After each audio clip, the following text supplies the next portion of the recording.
to Houston. Insider access, exclusive content. Sports Radio 610. The Texans play here. An Odyssey sports station. Check out the BetQL Network. Wagertainment for every fan. Get sports betting tips from the best in the game. Available on the Odyssey app and our sister station 650 The Bet. Sports Radio 610 presents Seth Payne and Sean Pendergast. We coming to H-Town. Let's get the work in, man. Let's go. Great day, great day. Oh, give me some juice, baby. Oh, yeah. Let's do it. When I look at our defense just throughout training camp, these guys are they're competitive, they're edgy, they play together, and I see a really good unit like gelling together defensively. They're making a lot of plays, and they're playing with enthusiasm as well. Not only just the enthusiasm, but they're really executing very well, and that's, credit to those guys really putting in the work with their coaches to being on the details. So they're doing an outstanding job. They're doing an outstanding job. Welcome in, everybody, live from West Virginia in our Airbnb, day 11 of Texans training camp, day 2 here in West Virginia. We will be out there today at the Greenbriar. Okay, right off the top, welcome in. Sean Pendergast, Seth Payne with you. We're with you till 8 o'clock today. Today's our last 2-hour show. Back to 4 hours tomorrow. D'Amico Ryans, at least if he's talking about yesterday, maybe he's talking more, Seth, about the generalities of camp. Mm-hmm. But if he's talking about yesterday, he is way underselling what the defense is. Man, they were a machine. They were a vicious force. It was like the Globetrotters coming in to play against a Little League team. Oh, my God. It was pretty impressive. It would be so much fun to watch if it was a joint practice versus another team. It was against the Texans offense. Yeah. This is what I want to say off the bat. Listen, everybody, if you're out there, just you gotta toughen up a little, okay? Some of you guys out there, you hear reports that the Texans offense had a rough day at practice, and immediately you're like, oh, I can't believe people are being this negative about the Texans. I can't believe, they're all alarmed that the Texans offense had a bad day. No, they had a bad day. What do you want me to do? You want me to feed you candy? You want me to tell you lies? You want me to tell you that grandma's going to live forever? No, she's going to die, okay? You come here for the truth. Damn it. And the truth is, yesterday, It was. They were. Both your grandmas died offensively. Yeah, yesterday. man, a lot of grandmas dying, and that's what I teased on the tweet. I said that the defense was snatching souls. It made me think they are an 11-headed Undertaker, is what they are right now. This is the music that I hear underneath the entire practice yesterday. Just doomy Undertaker music as Azeez Al-Shire is intercepting C.J. Stroud. C.J. Gardner-Johnson's getting a pick 6 on C.J. Stroud. Jalen Petrie should have had a pick against C.J. Stroud. Davis Mills interception to E.J. Speed's interception of Davis Mills. Nice one, yeah. E.J. Speed is a long, rangy-looking dude, and he's like jumping over and with third string, a lot of turnovers. Did you mention Azeez Al-Shire's? I did, yeah. I lost track. It was fun because the final 2-minute drill, the 1s, the 2s, the 3s go. Every single quarterback threw an interception. Pick. And to me, and we're going to hear from D'Amico on the offense in just a second. I would say as much as D'Amico was maybe underselling the defense, he's probably maybe erring to the side of optimism on the offense, which he's supposed to do. I get. Right. And the offense has had good days. I want to be very clear. They've had good days in camp. Yesterday was not one of them. That was the point I was trying to make before I had to tell everybody that the grandmas were going to die someday, was that, the bad days happen, and then you see how they rebound. I think the offense has done a good job in this camp a few times of having a bad day, coming back, showing some improvement. The defense had some wrinkles out there yesterday that may have surprised and flummoxed the offense, so we'll see how the offense responds. Yep, they sure did. So we'll hear from D'Amico in just a second. Defense really good. I think the thing that was just jumped out at me, I think I was standing next to you where you and I were talking about this at the end of practice. I'm like, these look like two units, the defense and the offense. And I'm not talking like first string. I'm talking the whole defense gathered on one sideline, the whole offense still in the middle of the field wondering what the hell just happened for the last hour and a half. Yeah. And the body language, the energy was so drastically different. Like the defense was jumping around, energy level high. The offense looked like they looked like they were ready to go to the funerals for all the grandmas you just killed. It was funny. Yes, as Dico was calling everybody up, it looked like the defense just found out that they were going to Sizzler, and we're going to Sizzler, and doing a dance about it. The offense, it looked like they looked like they were Abraham's son Ishmael, who just learned that he was going to be circumcised. That's right. Guys, 45 circumcisions coming. Yeah. When we go into the locker room, line up. Yeah. Oh man! All right, here was D'Amico Ryans yesterday. So that was, to me, that was the theme yesterday. Like the defense, they've won days before. That was a dominant performance by the defense yesterday across all first string. There were some moments for the offense. Here's D'Amico Ryans. He's still excited about the offense. In the same vein as I said for the defense, our offense is getting better. That's training camp. I talk about it all the time. I'm not just throwing out a term, but when I talk about iron sharpening iron, if everybody brings their best every single day, we will all get better. We're still one team. We're going to go out and compete against another team. We are making each other better here. Our offense is making our defense better.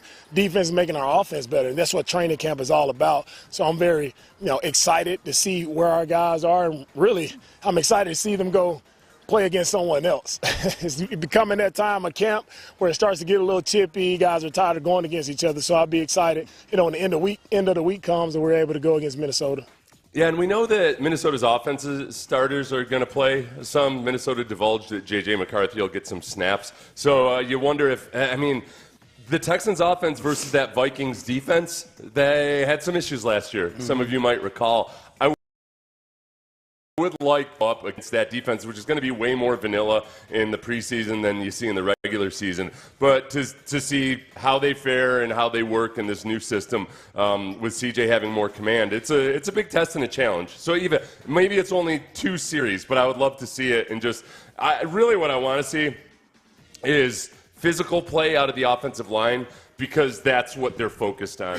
You can very much see in practice, and just by virtue of Nick Caley talking about it and the offensive linemen talking about it, they want to be able to impose their will on defensive lines and linebackers in the run game. So let's see if you can do it versus a really good defense. Yep. Absolutely. Well, let's talk about the offensive line a little bit, because that was another theme from yesterday, and it happened early in camp. The very first play for the ones in team drill, 11-on-11, Cam Robinson goes down with a leg injury. That'll be something to try to find out today if we have more information on Cam Robinson. He's been their starting left tackle. He's been the first-string left tackle throughout virtually the entirety of camp.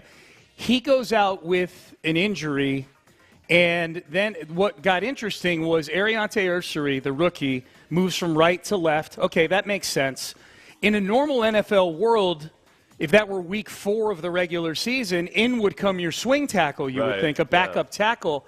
And instead of elevating Blake Fisher, now maybe this is just something where they wanted to keep continuity and keep the same guys together, but they move Titus Howard from right guard out to right tackle, which he's played before. Maybe that has something to do with it.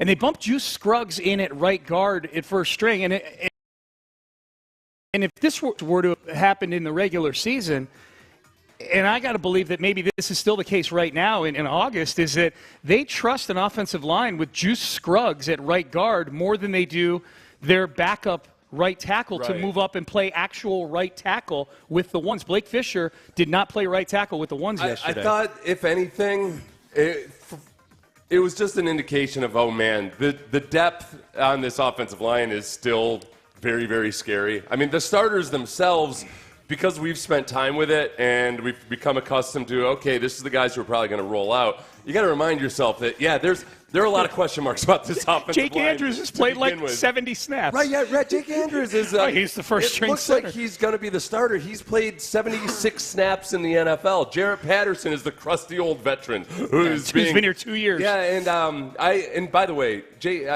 I tried to look at that through this lens yesterday. Yeah. As a nose tackle, which guy would I not want to play against, or which guy would I choose to play against? I think right now, physically, Andrews is more impressive in the run game. I think I'd have a harder time versus him than Jarrett Patterson. Mm-hmm. Pass protection, there's a little bit of iffiness on both of them. Yeah. But for a team that really wants to run the ball, I think they like the phicality of Jake Andrews. Yeah, I mean, don't let your head blow up, Jake. All right, I'd still beat you. Mm-hmm. It would just be a little bit more difficult. A little harder with Patterson. Higher degree of difficulty. Yeah. That is something crazy that we really haven't dug into. Is like, okay, this is what we're going with at center. like a guy who experience. And it's not like he, and for those who like to go back, well, he's got very little NFL experience, but he's a first-round or second-round reclamation project. Like, that's probably what they're talking. Like, if they're talking about Kenyon Green in Philly, not like they need Kenyon Green to come through in Philly, but that's what they're probably talking about. This guy was a 15th overall pick.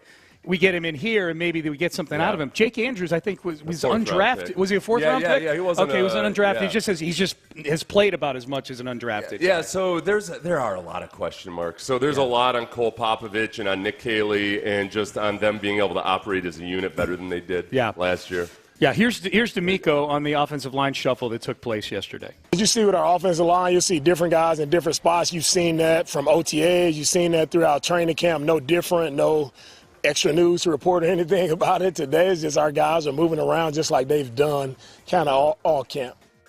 Okay. And obviously yesterday's was kind of a forced one because of the injury to Cam Robinson. But it was the Texans offense came out with the twos first, second stringers, and Cam Robinson was running with the second team. Yeah. So that's where it was already, you could tell there was already going to be a little bit more competition, and they want to see Ursary get some, and it might have been as simple as they want to see Ursary get some snaps on the left and the right. And they've been throughout camp, they've been starting Ursary with the ones at right and with the threes at left. Yeah. So they've been doing that. So you might have just wanted to get some more work with Ursary against better competition. Titus bumping out to right tackle was a wow moment, though, yesterday. As far as you can get wow moments in the offensive line in training camp, like, oh, okay, well, you haven't seen it yet. I think with Ursary, just my quick notes on him is that there's times just yesterday where he looked like a rookie at times, but on his good reps, he had some nice pass protection reps I saw versus Will Anderson and Daniil Hunter.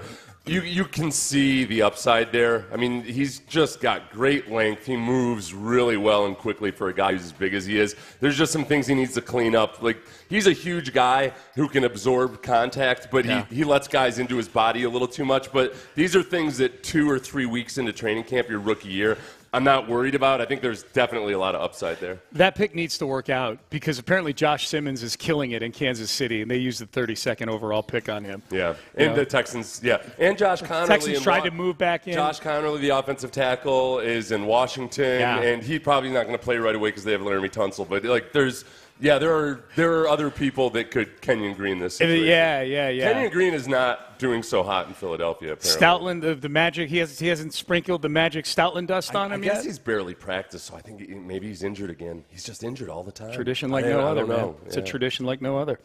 All right, we should mention, too, Dameon Pierce activated. We'll talk about that. What does that mean to the running back room? I've got a room that I think is going to involve the toughest cut that we'll get to. And we got to circle back to the Astros. They won. Carlos Correa got to go through a handshake line yesterday for the first time as an Astro since the 2021 World Series. So we'll get you all up to speed on that. Man, it is fun. We're live in West Virginia. We'll be back out at practice today. Practice starting at 9 o'clock Houston time today. Seth and I will be out there. Keep it tuned to here all day long. As well, we're posting a ton yesterday. Stay there. Astros update next. Let's get your retirement plans up to speed. It doesn't take as long as you fear. It doesn't take a whole lot of stress and energy. It's the opposite. You actually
Sports Radio 610 presents live from summer practice in West Virginia, courtesy of Yingling. Here's Payne and Pendergast. Payne had 3 hits, his first 3 at bats coming off the IL.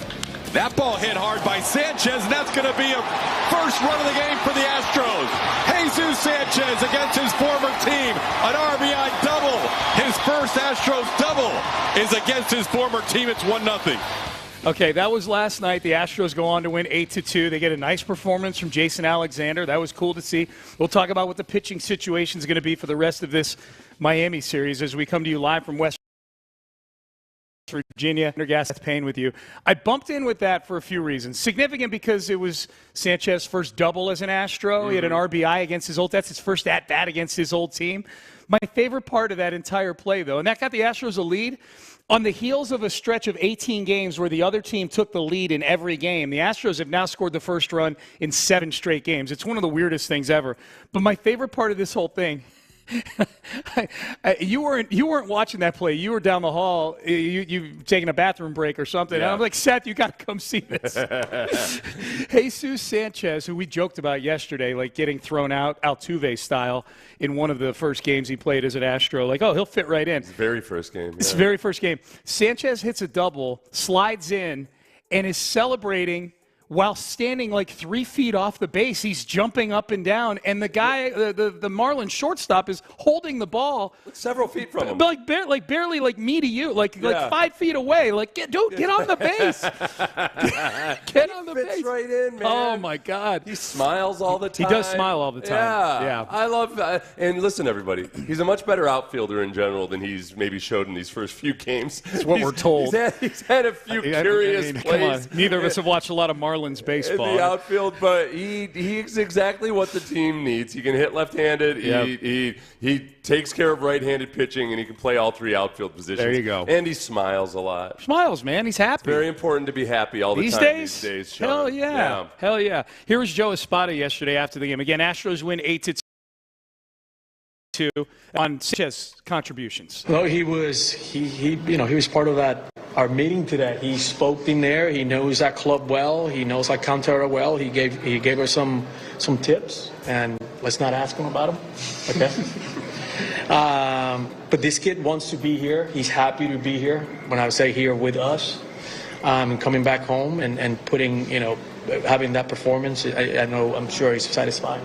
That's nice. He gave all the cheat codes to the Marlins. Have been one of the hottest teams in baseball. Yeah. They're 20-10 over their last 30 games going into last night. Yeah, they got a 6-series streak of Yeah. either winning or not losing a series. Yeah, And, we know what that's like. Yeah, I know. 6, whatever. Hey, Marlin fans, it's not going to last. Yeah, don't worry, Marlins fans. Yeah. There's a good chance you're going to It lose ends this 8 week. of your next 10. That's right. Yeah, starting Including tonight, damn including it. your next 2. Yeah, that's right. Altuve, too, after getting off to a bad start, mishandled a very easy-to-handle ground ball to allow a runner on first, but then had a successful bunt, and then on that same trip around the bases, had a steal immediately afterwards. Yeah. So that was good to see.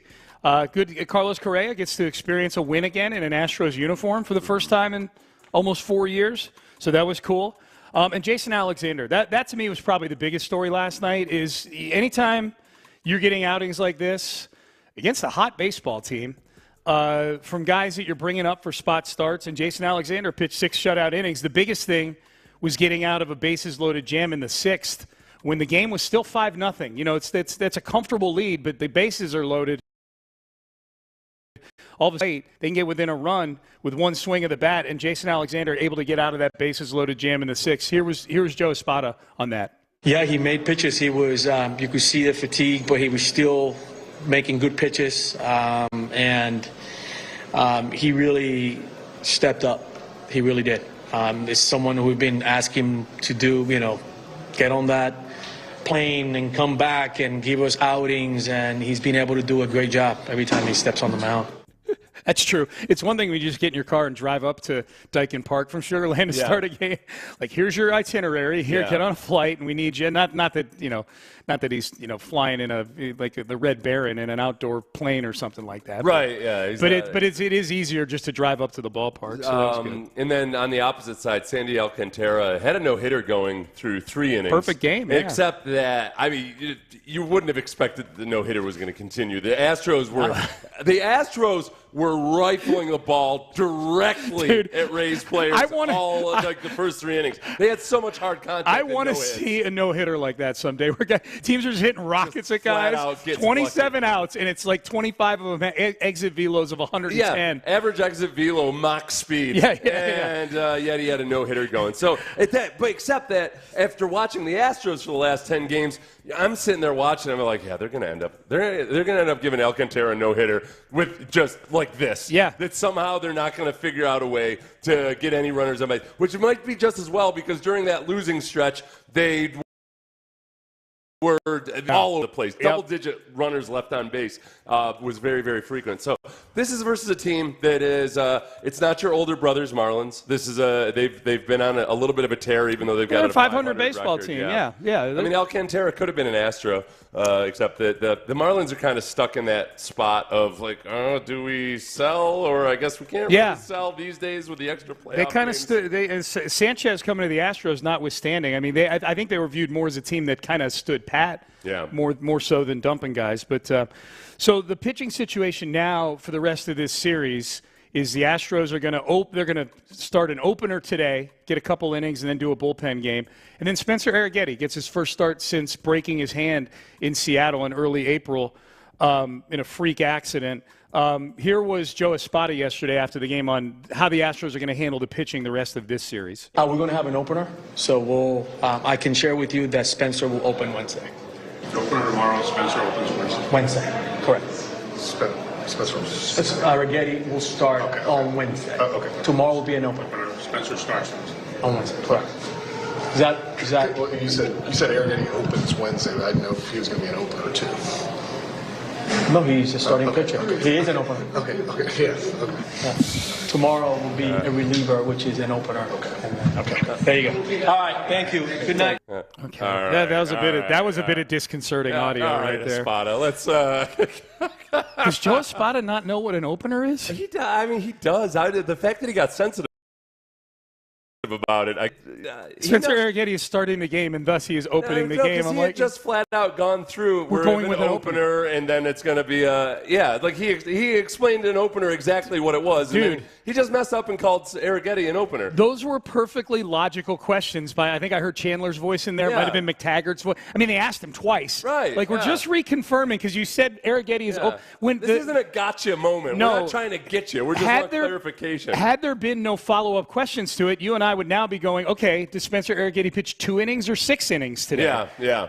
So, and I'm not sure I know. No, the fact that Espada... I still don't know. The fact that Espada did get a little defensive there tells me that maybe that was a little bit of a Freudian slip. Maybe he didn't want to divulge that Arrighetti's only going to go a couple of innings, so that he kind of backpedaled a little bit aggressively. Yeah. I would be surprised if he only went a couple innings, only because in his rehab starts, as his pitch count got up to where he could do at least 4 or 5 innings. I'm not going to be surprised by a single damn thing with this baseball team, Sean. Oh, especially the pitching, too. We find out that Paredes is going to try to make a go at it. Oh, yesterday, yes. Which was interesting because lay it out. Decides he's going to get a PRP injection in his hammy. Right. And rehab it. And try to rehab it so he could possibly make it back later this season or in the playoffs. This was interesting to me, and I think it's perfect for a Pender poll, Sean. Okay. Because in just looking at the replies from Chandler Rome's tweet, I think I saw it from Chandler Rome first, I think fans were split down the middle in terms of some people saying, oh, yeah, hell yeah, good for him.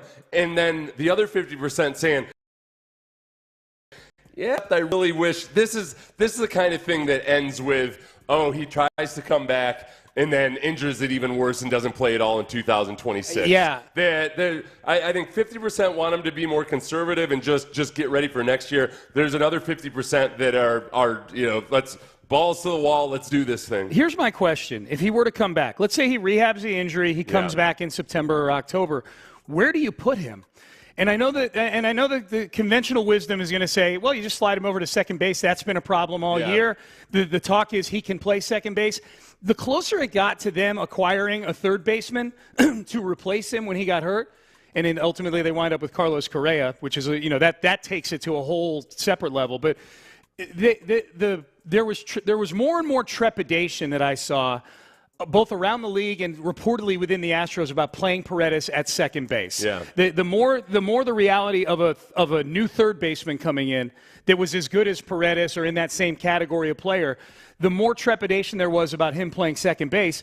So my thing is, if he makes it back before the end of the season, if it's a guy who already we're a little iffy on being able to slide over at second base, are you telling me you slide him in cold, having not played there all season, coming off of a hamstring injury? Right. Well, I think this is where, because Correa and Payne are your left side of your infield. But listen, I think I don't want to overthink it. If Paredes comes back, it's not like they're going to be sliding him in as an everyday player. There's going to be some load management there. There's going to be an injury somewhere along the way in the infield. I think that I don't want to remember when we used to complain starting pitchers, and then all of a sudden half of them were injured. Yeah, good veteran bat. Yeah, there on the bench. He's a better player. Paredes coming back, if he can reasonably play and if it's smart medically to do it, and we don't trust this team to do things, we don't trust the medical situation at all, that I don't think of him as, he's going to come back and replace Correa or something. It's that Pena's, look, we've seen Pena 2 days after his return from his rib injury have to take a break for a hamstring cramp. Like it's just extra hands on deck. Well, and this is where some of the versatility of guys like Urias and especially Dubon, who can play infield and outfield, come in. Yeah. Because maybe it's not Paredes versus maybe it's not, hey, is Paredes your second baseman? Is Paredes a better bat to have on the bench than Cooper Hummel? Right. That kind of thing. Or versus a call up. There's just you can't worry. Any of these guys, including Paredes over Bryce Matthews or Melton at this point, are that's who you want in the playoffs. Yep. So Arrighetti is the one who's imminently coming back. He's going to start/open on Wednesday. There's a slew of them that are still going to be in Sugar Land. It'd be like if somebody told me, hey, here's $10,000, and me saying, I don't have that in my investment plan right now. Okay, trying to work with. I wouldn't call up Trajan Wealth and say, hey guys, listen, got too much money. Somebody wants to give me $10,000, but I don't want to make you guys work any harder, so I'm going to turn it down. Yeah, no, I hear you. That happened to me once, by the way. I won $10,000 in groceries at a grocery store. Oh, really? And but it was one of those here. Yeah. And I felt bad because I was like, hey guys, can I wait until January to accept this? What'd they say? They said, oh yeah, sure, we get this all the time. Oh, okay. And then I felt really bad, so I just ended up giving it to charity. Did you? Yeah. Which I'm always dicey with when you're doing it with a corporation. Yeah. Because I'm like, I really should have accepted the $10,000 in groceries and then given those charity cards to a charity of my choice. Yeah. I never trust that the company is going to actually, okay, so they give me $10,000 in groceries, which to them is probably only like $5,000 in inventory. Correct, or whatever the deal Retail, is, however wholesale, it works out. Yeah. And where I'm like, all right, well, I could probably help somebody else. But anyway. Yeah. They hosed me, Sean. They hosed me. I'm a little disappointed. I gave it to them for the charity that they had been raising money for. So I assume that maybe it all went. I think it probably did. Yeah, I'm a little disappointed. We were deprived of watching you try to spend $10,000 in groceries in like 3 weeks. In December. There was no time limit. In December. No, but if I accepted the gift cards, that would have been like receiving cash at that point. I got you for tax purposes. Yeah, they gave me for tax. I got you. I thought they were giving you a $10,000 shopping spree with an expiration date of the calendar year. I should have explained that. Yeah. No, I was worried about the tax implications. Gotcha. I didn't want to mess up my tax. I got you. Okay. This is a long time. I'm picturing you sticking your arm on the Little Debbie shelf and just sweeping it into a cart. Everything. That was back when grocery prices weren't necessarily as high as they've been the last couple of years or so. And I, these days, I'm like, charity can go pound sand. I need these eggs. Damn it. You can go as far as you think it might go in the grocery store these days. You're excited about the egg prices here in West Virginia. That was Tops in upstate New York. This is a long time ago. Oh, okay. That was the grocery store? Yeah. Yeah. You were excited about the egg prices yesterday at the Food Lion. No, not well. At the Food Lion, they were pretty damn good. But when I was driving through West Virginia, there were a couple roadside stands where I saw a dozen eggs for $3. Yeah, it's pretty good. But the problem is there's no cell phone reception in any of these places, and I never carry cash on me anymore. Yeah. So I decided there was no way to. I knew they weren't going to accept Venmo. Right. So I missed out, man. They ain't accepting Venmo. They barely have phone reception in this state. I'm going to load Venmo. up. I'm going to load up on the way back to the airport, and I wonder how many eggs do they allow on a plane. It's a good question. Text in. Should I put them in my check bag? 713. God, I would love to see the picture of you opening that bag. Yellow splats 6 everywhere. dozen eggs. Yeah, man. I put them in bubble wrap. Handle with care. All right, Payne and Pendergast with you on a Tuesday, day 2 of the Texans at the Greenbriar today. Day 11 of training camp. We're already halfway through training camp. It's flying by, man. So we'll have all the observations for you. And, in fact, top of the hour, we'll get back to some of our training camp thoughts. Also, top of the hour, there was an article in the Washington Post yesterday. And apparently, if the offensive line room for the Texans was toxic, it ain't this guy's fault. We'll tell you all about that at the top of the hour. We'll go into some headlines, though, coming up next. Stay there. But first, Berkeley Eye Center.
DNA.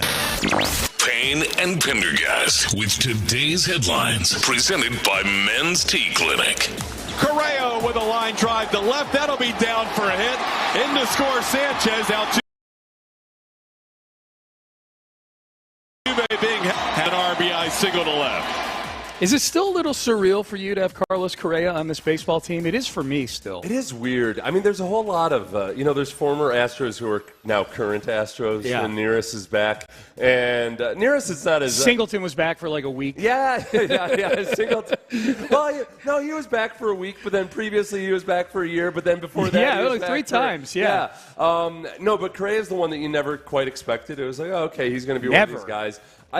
If Springer came back, that might be the most surreal one. Yeah. It's obviously not going to happen this year or probably anytime in the Especially near future. because I think of all the guys that left, by the way, the Astros win 8-2 last night against the Marlins. This is headlines, but I like this conversation. I think Springer would have been the strangest one because I felt like that was the one where there was actually some acrimony between Springer and the team because of how they manipulated his service time. As an older player, he didn't hit free agency until he's 31 years old. And I did fine. He made $150 million.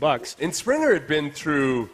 he's kind of like Titus Howard with the Texans because Springer wasn't a Luno draft pick. He he was an Ed Wade. Yeah. He had kind of just seen the good, the bad, the ugly of the business side. It's a great of the analogy, business. yeah. So I think he had made some statements before he ever reached free agency where he didn't sound like he was angry about it, but it was just that he very much understood the business side of things, and he wasn't going to – there was no amount of loyalty to the Astros that somehow needed to be repaid. Yeah. Like they had deliberately really messed with his service time and his money, his bottom line, because they could, because they were a bad. Hold this exact topic at some point over the last year. Like if you could bring back one guy that left in free agency, probably when Bregman was leaving in free agency, I probably put it up like who would you bring back? Cole, Correa, Springer, or Verlander, something like that. And I think Springer won that poll, but I'm guessing Correa finished really well, which again adds to the surrealness of what's going on right now. Yeah, it's and it's nice. It feels good, and I kind of try to check myself in saying, all right, as lots of times the thing that feels good isn't the right thing to do. You'll learn in life that a lot of times it's really the wrong thing to do. Oftentimes it's the wrong thing. With Correa, though, I think it is the non-measurable part of it, just the infusion of energy, or just the fabric of the Astros culture, or that way. I think that is a real thing. Yeah. And I think it's a shot in the arm in a lot of ways. I get like that kind of sports chill thing going when I think of October at bats with Carlos Correa in an Astro uniform. Like it's the October part. You're exactly 100% right. Thank you for bringing it back to that. It's Correa being one of the most consistently productive players in the postseason in Major League Baseball history. He's just freakishly consistently good in the playoffs. So whether you want to call it the clutch gene or anything else, it's the Astros, by virtue of having played in so many playoff games. It's not just some small sample size oddity or anything. Correa is nails in the playoffs. Yeah. So having that, 100%. It's fucking no, obviously, but him in October makes a big difference. It's so fun to go look. If you ever find a website that's got playoff stats, counting stats by position, like third base, Bregman is way up there, Altuve second base, Correa at shorts, Yuli Gurriel, like the names he's alongside at first base are all-time greats, but he's right in there because he's played 80 games or whatever it is in the postseason. It's crazy. It's like once you play long enough, it's kind of like Clayton Kershaw, you know? Yeah. It got to a point where Clayton Kershaw was bad in the playoffs so many times that even the stat nerds were saying, this is something. This is it's not just flukish. Yeah. The stat nerds will usually be the first to say, hey, small sample size. Nah, don't read too much into it. No. On the flip side, Correa's been the opposite. He's been really good in the playoffs for a long time. So that'll be exciting. They win 8-2 last night, so they take the first game in this series with the Marlins. The Astros will start an opener, yet to be named, I guess, tonight, a bullpen arm. It's going to be a bullpen game, and then Spencer Arrighetti will start in the series closeout on Wednesday, I should say. We're at Texans training camp live here in West Virginia. We are at our Airbnb right now, but we'll be out at the Greenbriar in about an hour and change, getting ready for practice number 2 here in West Virginia. Practice number 1 in West Virginia yesterday was marked by dominance on the defensive side of the ball, the likes of which I think we've only seen in one other practice. The defense has won more practices than they've lost. This was one. There's only one other practice I can remember seeing the offense just look this demoralized at the end of practice. They're going to send Azeez Elshire one of his cleats to the Hall of Fame for this practice yesterday. Bill Belichick's defensive game plan from the Super Bowl the Giants game. Yep. So against the Bills. So that's good. That's how good the defense. They looked. were good. Yeah. And it really, listen. It's not. We're not sitting here saying no, all is lost. No, it was an impressive performance by the defense, and it was kind of a reminder that the offense has work to do. There are some things about what the offense is doing right now that it's really, really hard to establish your physical run game in training camp where you're trying to stay up off the ground. Yeah. The double teams can't be just quite as ferocious. And I do see progress in some of those fronts. I want to see it in preseason games. Obviously, I want to see it in the regular season. But some of it right now is also the defense. They threw some wrinkles in defensively that I don't think the offense had seen yesterday. The question is, all right, how does the offense respond to that? Yeah. In the back and forth, and we've seen that this year during training camp. The offense was taking it on the chin for the first few practices, then all of a sudden they put it together, and they showed some progress. I think there's a good chance that the offense comes out looking a lot sharper today. The turnovers were a big thing yesterday. They closed out each of the situational drills, first string, second string, third string offense. At the end of the two, they each had an opportunity in the 2-minute drill at the end of practice. All three of them ended with interceptions. Azeez Elshire in the first string drills, E.J. Speed. I liked seeing that one because it was a really athletic pick by E.J. Speed in the 2 second string drills. And then Nick Neiman had what I think probably would have been a pick 6 in a regular game against Graham Mertz. I said yesterday about C.J. and the interceptions, and I agree with your take in general that hey, quarterbacks that aren't throwing any interceptions in the preseason, that's not good either because it shows they're probably not really working on things, kind of feeling where their limits are. Yeah. How did you fit? CJ threw 2 picks and a near pick to Jalen Petrie yesterday. Did those picks fit that category? No, I think that they're the types of interceptions that, you don't just brush off. That it's that, all right, he looked either frustrated or flummoxed or just got surprised perhaps by the one near interception to Jalen Petrie looked like the classic, I didn't expect that guy to be there. Yeah. He's had a few of those. I was watching I was watching the actual offensive line, so I just lifted my eyes up to see the very end of the play when CJ throws the interception, but it looked like Petrie was probably lurking and kind of popped up into a zone that CJ didn't expect. Yeah. So when you watch from the end zone when the defense is really dialed in, you can see how the quarterback just doesn't have a whole lot of options when they're playing as well, when the defense is playing as well as they are. The ones that I think fit your category, and CJ had one, it wasn't a pick earlier in camp, but it should have been. Kalen Bullock didn't catch it. But CJ's rolling out to his right, and he throws it back across the middle to a covered guy. The ones that I don't mind are the ones where I go, well, he just wouldn't throw that. He'd throw it into the stands in the regular season. The ones yesterday were not that. They were they were jumping routes and things like that. There's some of them. Do you remember Justin Herbert's interception in the Lions? Was it in the Lions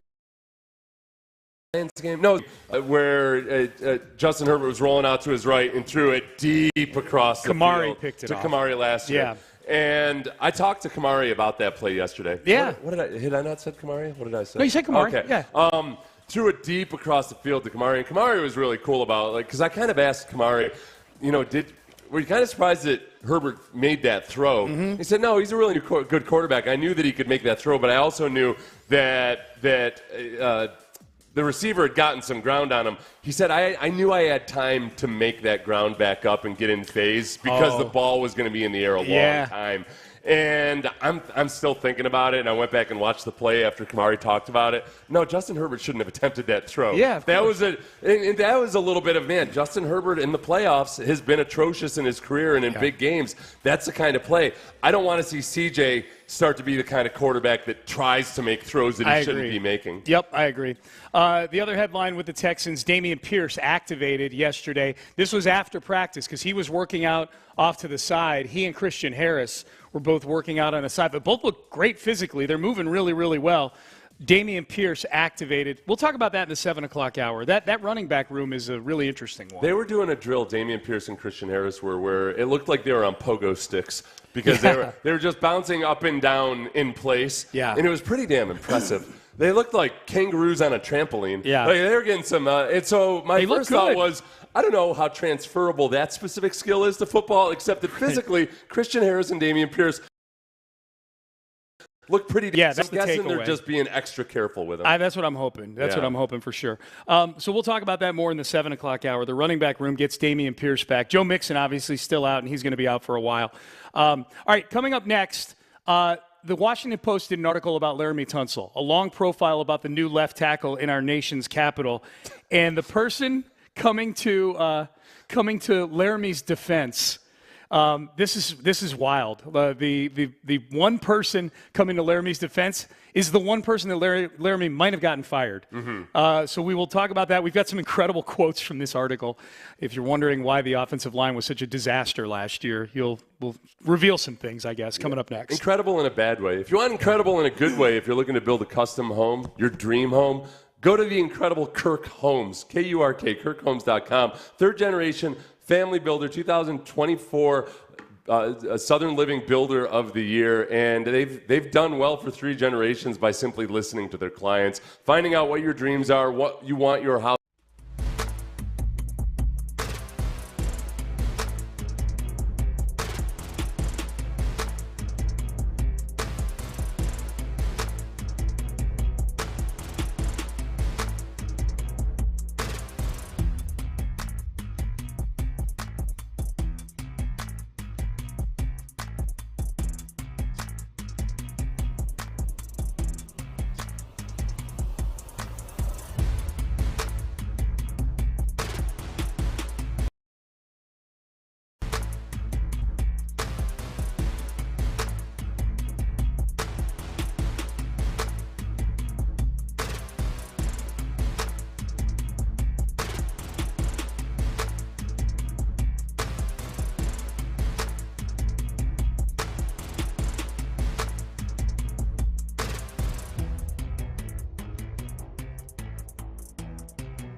apply. KILT FM HD2 Houston. Insider access, exclusive content. Sports Radio 610. The Texans play here. An Odyssey sports station.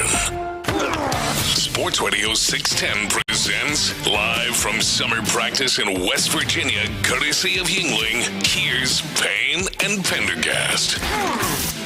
All right, into the 7 o'clock hour we go. Payne and Pendergast with you live from West Virginia. Just posted a picture of our highly sophisticated studio at our Airbnb on X. It's a big-time broadcast. At Sean T. Pendergast. Yeah, I just posted. It is. It's a big-time broadcast. You know, real quick for the tech nerds or whomever else in there. We're in West Virginia where sometimes, self-service and internet service can be kind of spotty. They have a Starlink here, and which is Airbnb, satellite internet. And I knew that it was fast.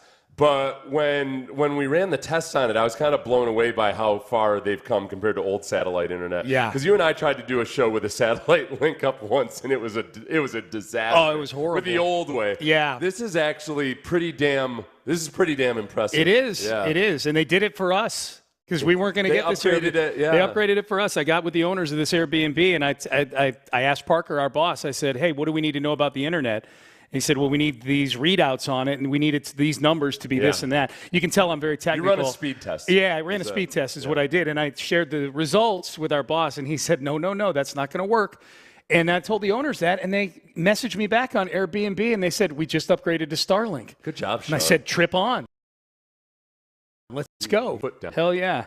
Now, let's segue over to the Texans' offensive line from last year. Yeah. This Washington Post article on Laramie Tunsil that dropped yesterday. The Texans' offensive line from last year, which is like the old school DirecTV internet. Yes. Yeah. The satellite internet. That was our first satellite experience. Where when you're like, we might as well have been a correspondent in Iraq. Yeah. Yes. You would ask a question, and then 7 seconds later, I would give an answer. That's exactly right. That was the offensive line. That was the offensive line. That's what they were kind of operating. They were like, oh, there was the snap count. Yeah. Oh, okay. All right. Well, or they would go, let's go. Yeah. And then the ball would get snapped. Then there was a lag. Yeah, then there was a 7-second lag between Laramie Tunsil starting to block and the ball getting snapped. So same exact thing. Title of the article, and it's written by, I'll find who wrote it. Laramie Tunsil entered the NFL in infamy. 10 seasons later, he's a total pro. A total pro. So you see where this one is going, this article. This was written by someone named Adam Kilgore. Yeah. Adam Kilgore wrote this article. I would say the overall, we're not going to go paragraph by paragraph. Chris Strausser, the former offensive line coach for the Texans, is interviewed and probably quoted in this article more than Laramie Tunsil. He's the star. Chris Strausser is the focal point of this article almost. And he says that Laramie Tunsil, not the problem. Not the problem at all in that room last year, because he heard the reports of the toxic nature of the offensive line room from Albert Breer. And which I honestly do think that's where is where things get kind of dicey. So you start debating semantics, right? I think that it's very possible that Laramie Tunsil wasn't going to be the solution when it came to trying to infuse some semblance of the swarm mentality onto the offense or in the offensive line room. For where they needed to go. I don't want to say Laramie Tunsil was the problem, but I think at his price tag especially, he wasn't going to be the solution for a lot of wholesale changes that needed to be made. Yeah, here's some of the quotes from Chris Strausser. Laramie's one of the best guys I've ever coached. At the end of the day, every single day in the last 2 years I worked with that guy, I walked away thinking, quote, this guy's got a good heart, end quote. All right, so far that matches up. I've not talked to anybody who dislikes Laramie Tunsil. No, I don't think he was a jerk in general or anything. No. Strausser goes on to say this. By the way, Bobby Slowick, shade alert. Okay, you ready? I don't think our room, the offensive line room, was good last year. It was a combination of a lot of things. By no means Laramie being the issue or the main issue. It was a combination of so many things. A lot of guys trying to figure out an offense that, honestly, we were not that well educated in. Yeah. Okay, so that's Bobby Slowick, Jade, but also, I mean, Chris Strausser, it's your job to educate your damn self. Yes. This is where I get some of the mistakes that were made in these last couple of years are all the hallmarks of a first-time head coach just making some mistakes in his hiring process, making Bobby Slowick the offensive coordinator, but then also having an offensive line coach who really wasn't familiar with the scheme. Yeah. And then really not doing anything to get better at it, apparently. Mm-hmm. Chris Strausser, it's an excuse in year one, perhaps, when everything's getting to happen on the fly. Educate your damn self. Yeah. You know, so many times, guys, and I have no idea what Chris Strausser did with his time in the offseason, but sometimes guys just get to a point where they kind of feel like, I'm the cock of the walk. I've been an NFL head coach, and they stop that process of learning and reinventing themselves. Well, and I buy that as an excuse for year one. Yeah. For year two, educate your damn self. Well, this is where this is where we've got to be critical of D'Amico Ryans. Right. D'Amico Ryans, Bobby Slowick, as it turned out, was not a good hire. You fired him after 2 years. Yeah. Chris Strausser was not a good hire, and maybe the signs should have been there. When he comes in not from this system. Okay, so that's something, but your solution is an acceptable one. A smart person would educate themselves. I mean, we're not talking about splitting the atom here. It's football. Educate yourself on it. But I think in the second year for Strausser, when we heard the rumblings after all this fallout, that it turns out he was thinking of retiring. Going into last season. Going into 2024. And ultimately you wind up promoting the guy who was in the building already anyways. Yeah. In retrospect, it would have made more sense to promote Cole Popovich a year earlier. I don't know if Cole Popovich would have made sense executing Bobby Slowick's system last year. That might not have worked for anybody given the way Bobby was coordinating things, but it would have been a better solution than having the guy who had 1 foot out the door already. It really, honestly, it feels like so many movies or scenarios or TV shows where Cole Popovich, I believe, had a chance to go somewhere else last year. I can't remember if D'Amico said that or somebody else. Yeah. But Cole Popovich apparently liked it being in D'Amico Ryan's team and the situation here, so he turned down an opportunity elsewhere, probably because I'm guessing he knew that Chris Strausser was thinking about retiring, and there was just a matter of time until he got his opportunity. That's a really bad situation when you're in a problematic situation. Mm-hmm. That the guy, the more talented underling is kind of being held down by a guy who's just trying to bolster his pension a little bit or whatever it might be when you're the problem situation on the team. Yeah. D'Amico Ryans has got a lot of things right in his 2 years plus as the head coach. A lot of things. He's done a great job so far. I don't know if it's a blind spot. You know, Bobby was a guy who he had a relationship with, and then the Strausser hire. Those are two hires that obviously didn't work out, and they're trying to fix it right now. And it's a classic thing that happens, especially when coaches are trying to put a staff together on the fly, and it's time sensitive. It's not like you're going off trying to pluck an offensive coordinator somewhere in August. You can't wait. You got to get started. And it's a classic mistake. I mean, Kubiak in the first year hired Richard Smith as a defensive coordinator. I personally was not impressed one bit by a single damn thing Richard Smith ever did. I don't know why he was a defensive coordinator. He had been a defensive coordinator in the NFL before, but his best trip was with the Dolphins when Saban was his coach. So Saban was the defensive coordinator. Yeah, exactly. It's not an unforgivable mistake or anything. I credit taking measures to rectify it after 2 years instead of letting it linger on. Okay, here's a quote from Laramie Tunsil in this article. If you're just getting in your car, you're just tuning in, there's a big Washington Post profile on Laramie Tunsil where to me, clearly the tone of the article is like, hey, nothing that went on in Houston was Laramie's fault, and we're just thrilled to have him here. And they are thrilled to have him there, and we'll see. He doesn't have to be the leader in that offensive line room like he was anointed here. Laramie says that the rumors of the toxicity did make him feel a certain kind of way. Quote, it did make me feel a way because our room wasn't like that. Did we play well? No. Did CJ get sacked a lot? Yes. I see where the rumors could be made up and come from, but I feel like we had a great-ass room.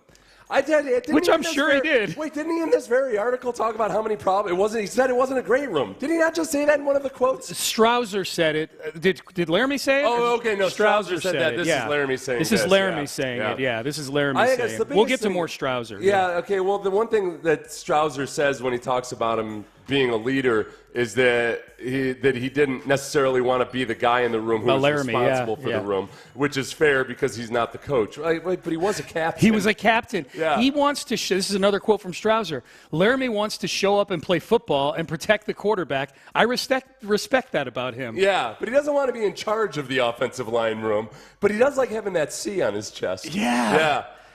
There's a lot of frustrating stuff in this article. What I hated seeing over and over again was, hey, his teammates voted him captain. Right. The offensive players vote on the offensive captain. And your jaw idiots and young players knew exactly what they needed in a captain. That's like go to any high school student council when the good-looking jock is up against the actually capable president. And I say this as a guy who was an unqualified class president for a short stretch of time before I abdicated my throne. Sometimes it's a popularity contest, you know? Okay. It should have been Tyler Tilling. Okay. Everybody knows that in hindsight. I've been saying it for years. Yeah.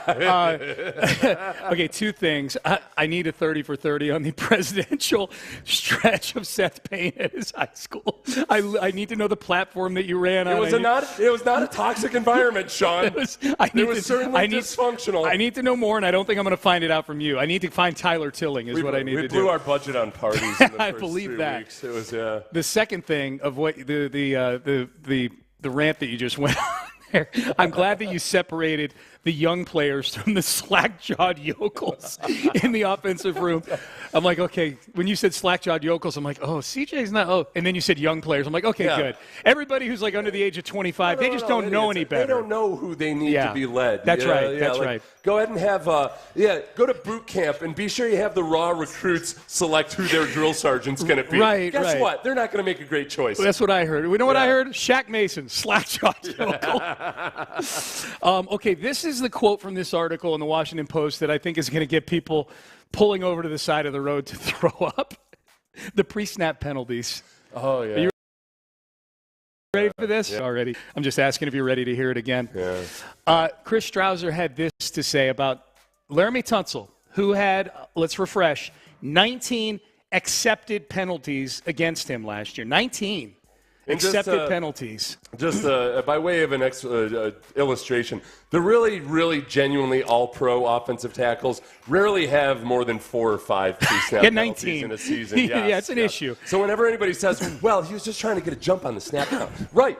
It's cheating. Yeah. Except the guys that are genuinely all-pro do it a lot better than Laramie did. Yeah, I can't. They didn't hurt their team the way Laramie did. I've been excited for a day now for you to react to this quote on the air because I got to read it to you yesterday. This is Strouser. Laramie tried to get better at it. We definitely did have a different cadence than what he was used to. I think he would say it was not that offensive tackle friendly. It took him a while, both years, to get used to it. Both years? As if the whole thing changes. No, but then what Chris doesn't realize is, this was already an issue before that. Yeah. Okay, so listen. According to Chris Strouser, Laramie Tunsil is the most gifted and awesome offensive tackle in all the world, and yet he's having an issue with the snap count when nobody else is. Right. So it's not Laramie's fault. Yeah. It's the center and the snap count's fault. But meanwhile, nobody else is having that same issue. Yeah. No, I'm not buying your excuse. It wasn't that offensive tackle friendly. Like last I checked, teams play with 2 offensive tackles. Yeah. Last I checked. There's another one over there. It wasn't His name's Titus Howard, who didn't jump all the time like Laramie. Every Texans offensive tackle over the past 6 years. It's one. And it's been with multiple different centers and snap counts. Yes. And ultimately, at the end of the day, it's a selfish penalty. Yeah. It is. It's the people that would try to defend him would explain it like I'm an idiot or something. No, Seth, you see what he's doing is he's trying to time the snap count. I know that, you idiot. But it's selfish. Yeah. He's doing it at the expense. Then it's taken 3rd and 6 and moving it back to 3rd and 11. You know who that doesn't really hurt? It doesn't hurt Laramie Tunsil because on 3rd and 11 he's still a really, really good pass protector. He gets to show it off. Who it hurts is the other 10 guys on the offense. Yeah. Because it makes it harder for C.J. Stroud. It makes it harder for your rookie left guard. It makes it harder for all those guys. But it doesn't hurt Laramie Tunsil. It's selfish. The other 10 guys on the offense, the defense is sitting over there hoping that the drive extends a little bit longer. Yeah. You convert a 3rd down, you get a little bit more of a rest. This sickens me, Chris Strouser. Yeah. Why did you do this interview? Okay, well let's. I'm glad he did it because I'll tell you the one thing. If we bring it back to the 2025 Texans, I feel better that this guy's not leading the offensive line room anymore. That's a good point. You know what I mean? Like that's Cole Popovich. From what we've heard from him so far, from what we've heard about him so far, from being able to observe him coaching the offensive line, that looks like an offensive line coach. I don't know if it's going to work. I don't know if they got the bodies to make it work. I don't know if Cole Popovich is an actual good offensive line coach when he's the lead guy doing it. But I feel a whole hell of a lot better about the potential for that than reading the quotes about what was going on last year. I picked up a few things in Washington, and what they're saying in Washington is, we heard everybody in Houston say that Laramie Tunsil wasn't going to be a great leader. But now Josh Connerly, the rookie offensive tackle, and it was funny because the picture the guy used was Josh Connerly in his full pads practicing. Laramie Tunsil not in pads. Oh, so yeah. He's clearly Tank taking top, that practice off. the little short shorts that he wears. Yeah, no question. Okay, well, Washington will find out. They'll find out. All right, he might turn the corner and just be a different dude now. Maybe. We'll see. It's not like, again, he's a really, really good pass protector. He's a so-so run blocker, but he's not swarm. Like, there's no part of him that's swarm. That's not his game, which is fine. It's fine, and you can operate in different environments. In a Cliff Kingsbury offense, that might just be fine that he's not swarm, and they might not need it. But I think for a D'Amico team, that's not the type of player or ethos that he wants. Yeah, definitely not. All right, we're going to do an emergency pettycast. We usually do it on Tuesdays at 8. Obviously, we've been doing 2-hour shows the last couple of weeks, so we haven't had the chance to do one in several days. We're going to do one in just a little bit because there's a lot to be petty about, and there's a lot of petty out there. Hell, I feel like we've warmed up for it in this segment here, talking about Laramie Tunsil and Chris Strauser. Before we do that, because I teased it, Dameon Pierce activated yesterday. Here was D'Amico Ryans talking about the running back position and how it's looked so far. Our backs have done a really good job, man. Woody Marks has stepped in, and he's made some really nice runs over the past couple of days. Jawar is playing fast. It shows he's playing, and Chubb he plows behind his pads, and he's going to gain yardage. So all those guys collectively have done a really good job at the running back run. I think that his description of Chubb right there is, and D'Amico himself has basically said that, the athlete that he once was when he was younger and before he had this really, really bad knee injury a couple of years ago.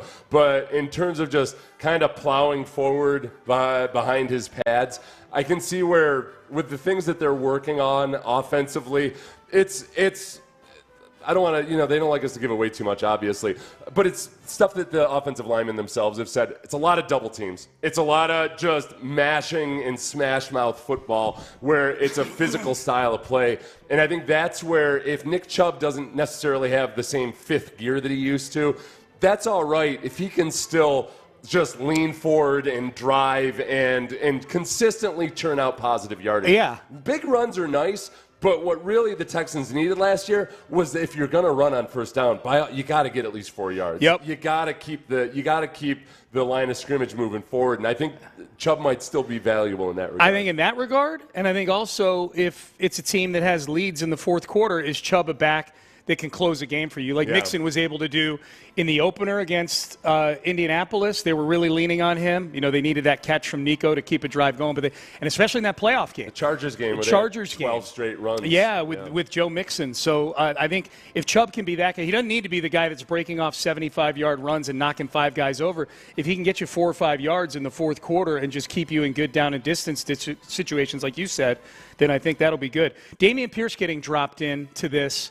Where do you think Dameon fits in this mix right now? I think Dameon, because Chubb's been the ones. If Mixon were out right this moment, they'd probably have Dameon Pierce and Nick Chubb do a committee affair. Okay. But on first and second down, and then on third down, I think Woody Marks and Jawar Jordan and Agumbawale, depending on what the matchups are and what they want. If they need a guy for pass protection, it's one thing. If they just want some guy to get downfield and make receptions, that's another. But I think they've got options on third down. But you're talking about week 1. I mean, you just rattled off like 6 names of running backs. They're going to have 9 running backs on the roster. They're not going to all make the team. They're all going to make the team. But D'Amico's right. Woody Marks and Jawar Jordan have had good camps so far. They have had good camps. I think that. Woody's going to make the team. Woody's going to make the team, and I think Jawar Jordan might be in a position where the Texans like him, but unless there's a rash of injuries, they're going to try to hide him on the practice squad. Yeah. Which, for those of you who don't know, practice squad is dicey because once you put a guy on practice squad, any team in the league can sign him like he's a free agent. Yeah. You have the ability to match if another team offers something, but it's a little bit of a risk. But Jawar Jordan being a 180-pound guy, I think they'll probably, if there's enough healthy guys above him, I think they're probably going to most likely make him a practice squad. It'll be interesting, because I think there's a chance Pierce could get moved. We'll see. We got to see how he fits in this system. He didn't fit in the last one. Agumbawale is the interesting one because he's got. There's only so much he's going to provide as a running back, but he's so good as a complete package special teams guy and a guy that you can at least rely on him to fill a role at running back. And they might end up having to make a really hard emotional decision just because I know they when we talked to Nick last week, he singled Agumbawale out. Yeah, Remember, unsolicited, singled him out as a example of a vet who just, man, you just know what you're getting out of him. Yeah, and again, that's where, depending on how healthy Mixon is, and depending on how healthy or what they think Chubb's ceiling is, the decision between Dameon Pierce and Agumbawale might really end up being the one. Yeah. Because Pierce is now, by running back standards, he's not a young guy anymore, and he's had a lot of injuries. Yeah. It's not just one or two injuries. I mean, he's been injured a lot, every year, including years where he's not playing a lot. And you've got young guys that you feel good about. It might be Dameon Pierce versus Jawar Jordan, and how are you going to make the decision there? But if they need an all-purpose type back, if Joe Mixon's injury were to extend into the regular season, I think that's where they might say, all right, well, at this point, we need Dameon more so than we need Jawar Jordan. Yeah, maybe. I'm gonna, if I had to bet, I'm gonna bet Damien's not on this team in week 1. I'm guessing he gets moved or he gets squeezed, because even Mixon hurt has to be on the 53-man roster when you leave camp, and then you can put him on IR or whatever it is. So that's, it's a tricky puzzle to put together. All right, we haven't gotten to get petty, at least declare ourselves petty in a while now. You ready to do a petty cast? I'm ready. All right, let's do it. I've been waiting for this. Yeah, let's do it here. I'm bottled up. Yeah, man. Backed up, full of petty. All right, so let's do this. We do this normally every Tuesday at 8 a.m. is when we get petty, but we're handing the baton over to Mark Vandermeer and John Harris at 8 a.m. today. We're back to 4 hours starting tomorrow. So let's start with this bit. She writes for the Cleveland Plain Dealer. She covers the Browns beat up in Cleveland. And very well-respected, longtime writer. And she was speaking at the Hall of Fame this past weekend. I don't know what capacity, but she was up there speaking.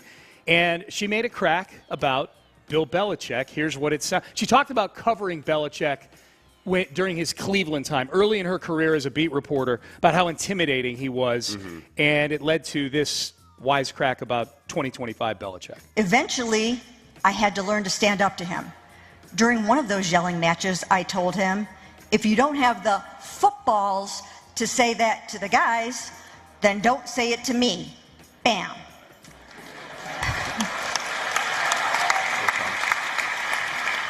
But now, I totally understand why Bill gave me such a hard time. I was 28 at the time, and he just couldn't relate to a woman that old. We had a little rim shot in the background. No, I didn't. I think somebody, maybe Ben did, or else, yeah. So that was funny. It's your classic up in front of people wisecrack. They don't get the laugh from the room. Would have been better if she wasn't so obviously reading from a. She's not a stand-up comedian, so she gets a little bit of latitude. Obviously, got a lot of attention. And she almost seems a little bit Southern Belle about the attention that it's gotten from a lot of people. Yeah, Mary Kay Cabot. Expect me to be. Didn't expect me making fun of Belichick's younger girlfriend. It's just a little joke. She wasn't making fun of the girlfriend. She was making fun of Belichick. Making fun of Belichick. But here's the thing: Mike Florio, tweeted about that wisecrack. Yeah. And tweeted out about it. Put a link up to an article about it. And on Twitter, it got reposted. Got reposted. Somebody responded to it. There was a follower that responded to the joke, being maybe out of line, I guess, or something like that. You know who reposted that response? Jordan Hudson. Jordan Hudson, the girlfriend. 25-year-old She's still 24. Yeah, she meant whatever's way younger than Belichick. Girlfriend. Yeah. So she reposted the response saying that joke was out of line. Oh, what she just said it was out of line? The response, a Twitter follower responded to Florio's tweet saying that the joke was out of line. Yeah. And then she reposted that person. Yeah. Oh, okay. Yeah. So you know what? She gets 1.5 stars for pettiness there. Okay. Make a comment, Jordan. Yeah, say Come something. on. What are you doing? Say something. Be sassy. Yeah. Look, Belichick's not with you because you're some haggard old energy devoid cow. No. Be sassy. Spice this thing up. Okay, next one. I forgot he's with you for your brain. Yeah. She's a philosophy major, Seth. Right. Philosophy major. Next one, Johnny Manziel and Gilly, who has the $1 Million Worth of Game podcast, right? Philly guy, and Johnny Manziel. So Gilly has been going after Cam Newton since Cam Newton has been going after Jalen Hurts. Gilly the Kid, isn't it? Gilly the Kid is, at Gilly the Kid on Twitter if you was critical of Jalen Hurts, said he's not a top 10 quarterback. Yeah. Gilly, coming to Jalen Hurts' defense on social media, posted about how Cam was overrated. He posted a video of himself hugging the Lombardi Trophy, thanking Jalen Hurts, as if Gilly was on the team.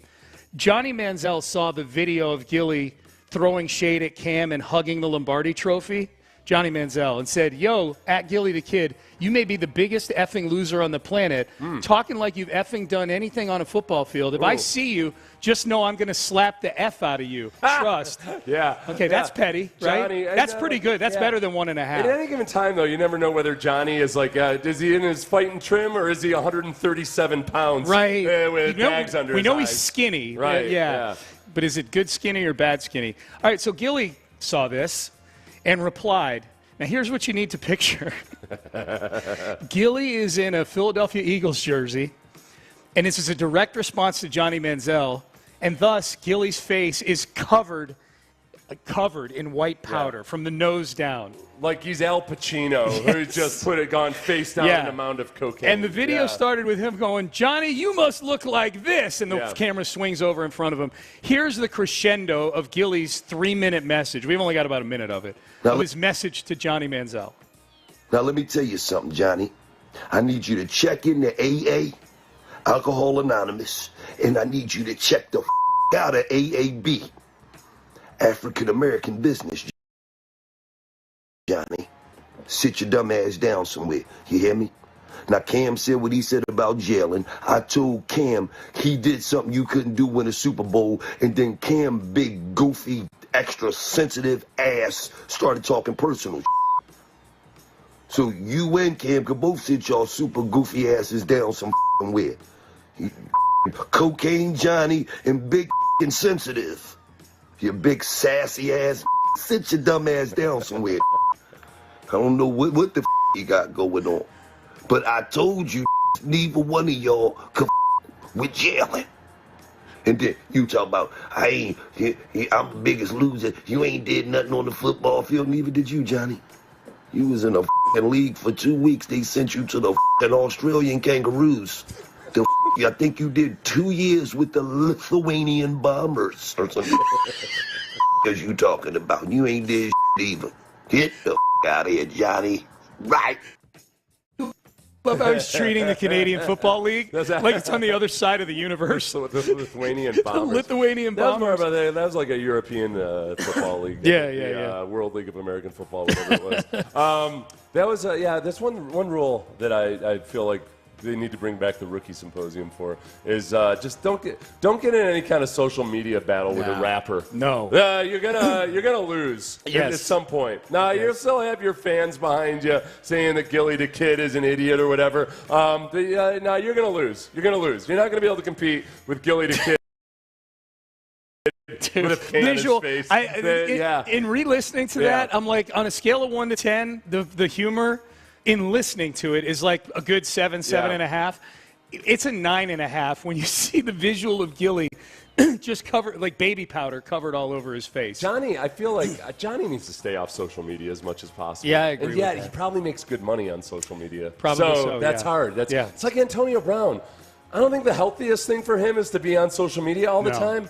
But at the same time, I don't know how he's going to earn a living without social media. It's kind of funny, too. He makes really good money on social media, For sure. There's never been a better time to be a person that really, for your own mental health, shouldn't be on social media. To capitalize on being on social media. It is, man. It is.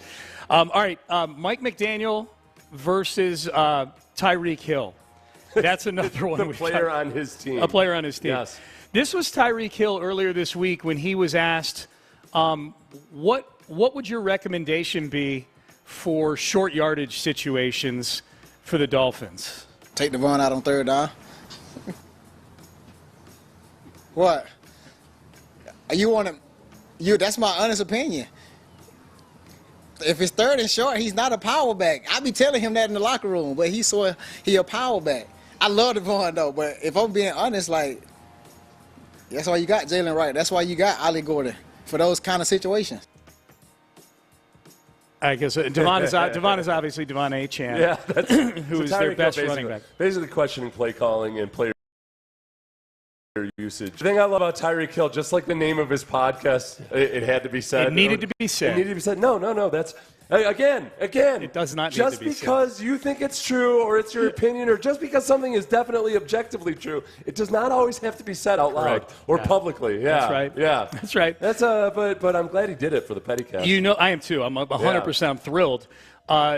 Mike McDaniel had a response to this. Here was Mike McDaniel when it was brought to his attention that Tyreek Hill was giving his opinions on how the Dolphins should handle short yardage situations on offense. I thought it was genius reporting by Tyreek, seeing how we had a short yardage period that very day that you guys were in attendance for, and his suggestion was, I guess, congruent with Coach Stutesville. That's exactly how we repped the backs in that short yardage period that very day. But we thought it was funny that he reported the news that wasn't news on that practice day in that short yardage period that you guys were all there too for. Yeah, it doesn't sound like he thinks it's very funny. It's all cleared up now, too. Now I totally understand and get whatever the hell he was talking about. Yeah. So that was Mike McDaniel's response. Mike McDaniel had another quote that was getting some traction yesterday. He did the thing where someone comes in and you walk into a room and someone says, good day. And Mike McDaniel did the thing, good day. It's a great day, So I think D'Amico does that. D'Amico, we played in our open. Great day, great day. Here was Mike McDaniel on why it was such a great day yesterday. You should stand correct. False. Great morning. Let's go. Why great? What makes this one great? Because we're another day closer to death. I was thinking about this yesterday. You know how you look forward to things? Like to me, I always look forward to vacations. Like part of going on a vacation is the anticipation of going on the vacation.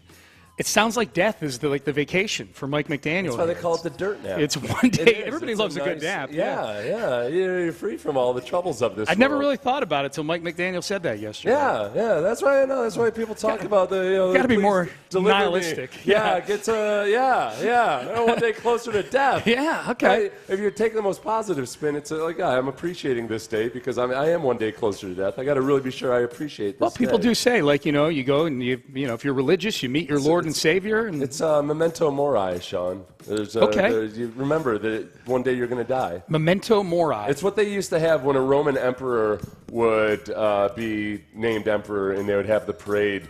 There was a person that would sit beside him whispering that in his ear. Basically, remember that one day you will die. Okay. This isn't this, it's all transient, and don't get too high with the highs. Okay. Don't get too low with the lows. It's just remember, no matter how much praise and love and everything else that everybody is heaping on you, at the end of the day, we all end up in the same place. It's all well and good. If you would just stop whispering it to me when we go to an Astros game. I'm just trying to enjoy the game. It can be a very positive thing, memento mori. Sure. But you got to spend some time with it. Yeah. I always say, you got to think about death and mortality a little bit every day.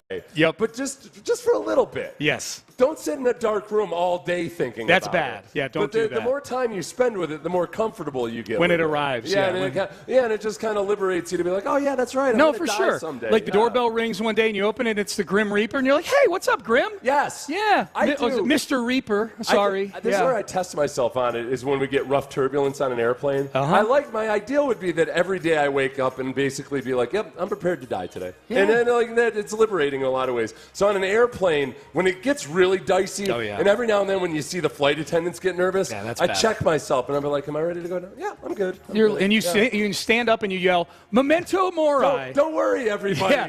We're all memento mori here. Sic semper tyrannis. Yes. I mean, memento mori. What am I saying? Hey, I got one more petty. Ben, I know we're up against it, but since we're on the Dolphins, I've got 5 more petties. We had so much petty in here today. We might need to do an emergency one tomorrow again.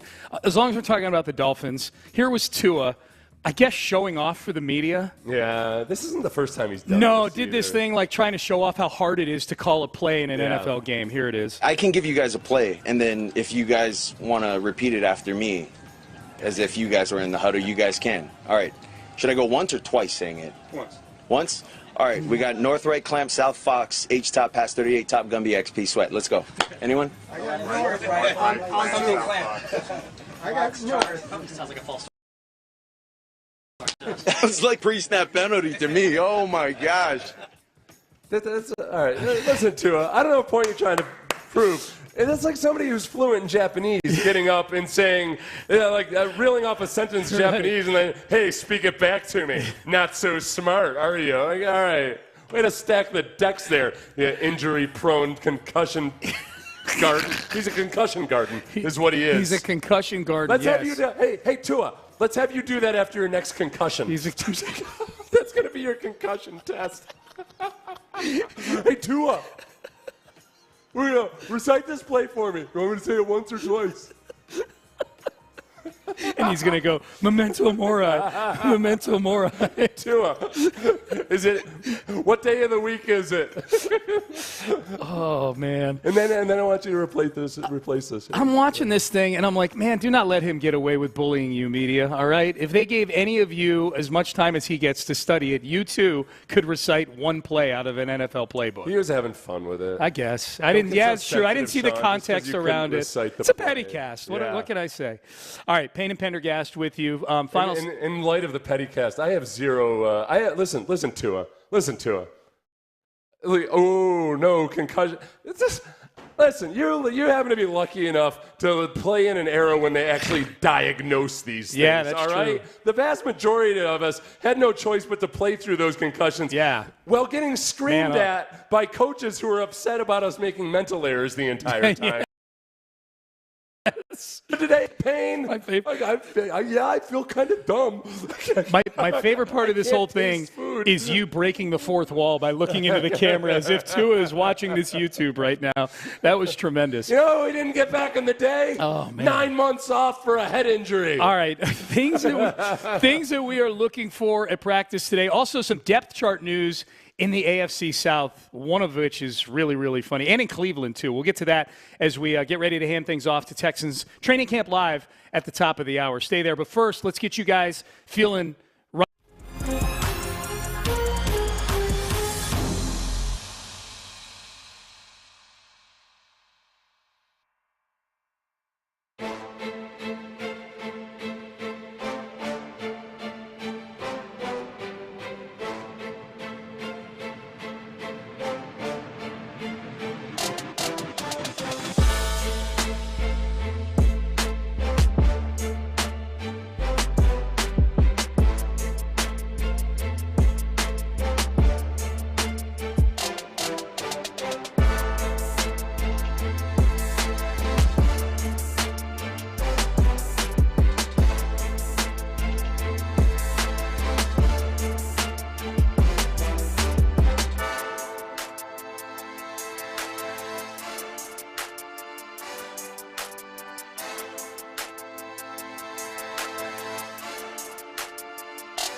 Center.com. Sports Radio 610 presents live from summer practice in West Virginia, courtesy of Yingling. Here's Payne and Pendergast. All right, Payne and Pendergast. We will be out of practice. We're heading out there shortly. Practice starts at 9 o'clock Houston time. We will be updating you on what we saw at 12:40 on In the Loop. When I say we, me and Seth both, we'll go back here to our studio in our Airbnb and dial into In the Loop at 12:40, The Drive at 3:40, and then the guys on Area 45 at 7:40. Than we had last night. Yeah, we had some technical issues. We were like last tin night. can and string last night. Luckily, with the guys. my voice is loud enough that they were hearing me through Sean's on my headset. microphone. Yeah, that was great. Yeah, well enough to do the segment, I guess. Yeah, we fixed that issue. We so did. Smooth sailing. Nothing but smooth sailing the rest of the way. So we got that, and you've got Kalen Bullock. You're going to interview today. Yes, I'll be interviewing Kalen Bullock. You know what I did with Kamari Lassiter yesterday, and I just still need to kind of edit this up into video form. Yeah. Was I had him take me through a couple of his interceptions from last year. I love it's one of my favorite things in the world to listen to, and it's partly because of you and John Harris have both asked guys, you in the post game, John Harris on Texans radio, when a defensive back explains and talks you through a play. Yeah. And it's just, I'm fascinated by defensive backs because they're doing so much. The good ones they're doing so many things mentally while also running way faster than almost every other human being in the world. It's like race car driving. Totally. Like it's just the way they're able to function mentally and what they're looking at and keying on. It's fascinating to me. So I'm going to pick a couple plays to have Kalen Bullock talk me through. I told Kamari, talk to me like I'm a high school defensive back, and you're kind of coaching up what you're seeing here and everything. Yeah, it was a good conversation. So you got Hawk. Yes, no, you got Locke yesterday and Hawk today. That's their sort of tandem name, Hawk and Locke. That's what they go by. They're inseparable, the two of them. Kalen Bullock. Sounds like a gun store or Kamari something. Lassiter does. Hawk and Locke, baby. Yeah. And I've got Jalen Petrie today.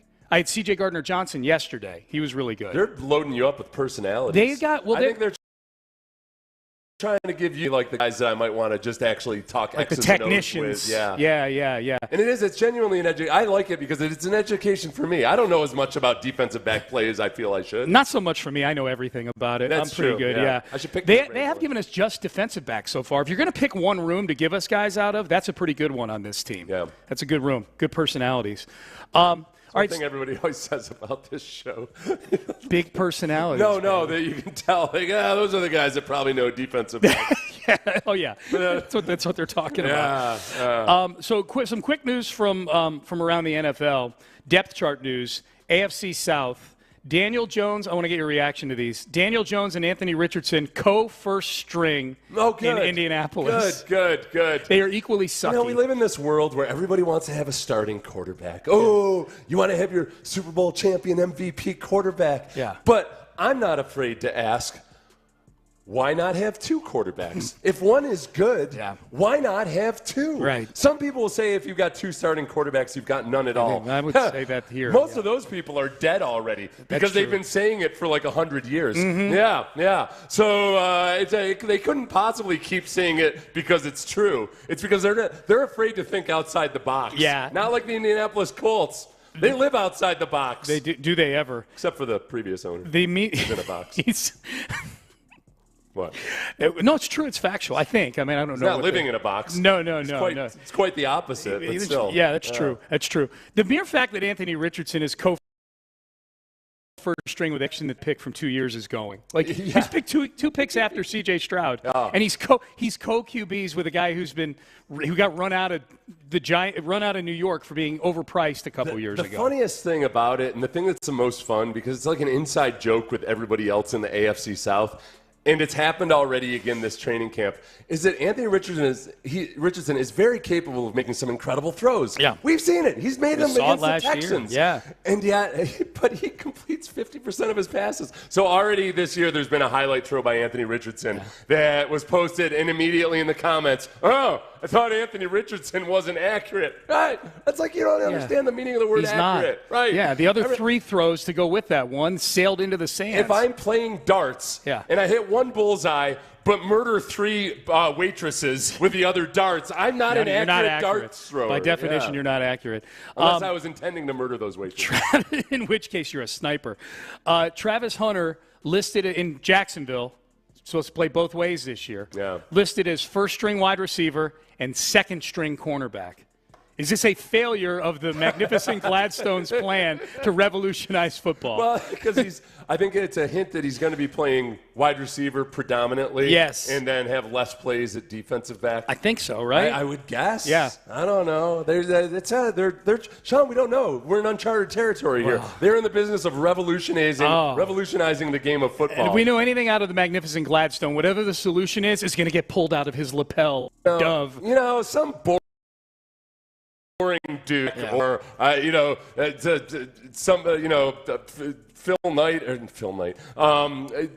Phil Jackson or something. They might say something like, "Hey, we're focused on the next game." Yeah, that's what our focus is. Not the magnificent. Not Gladstone. Maggie G, man. Their focus is on revolutionizing the game of football and resetting the expectations about what is possible. Yes. Belichick and Phil Jackson are messing around with county government, and meanwhile, magnificent Gladstone is taking over the galaxy. I feel like Phil Knight might have said something more like Gladstone. Definitely would have. Definitely would have.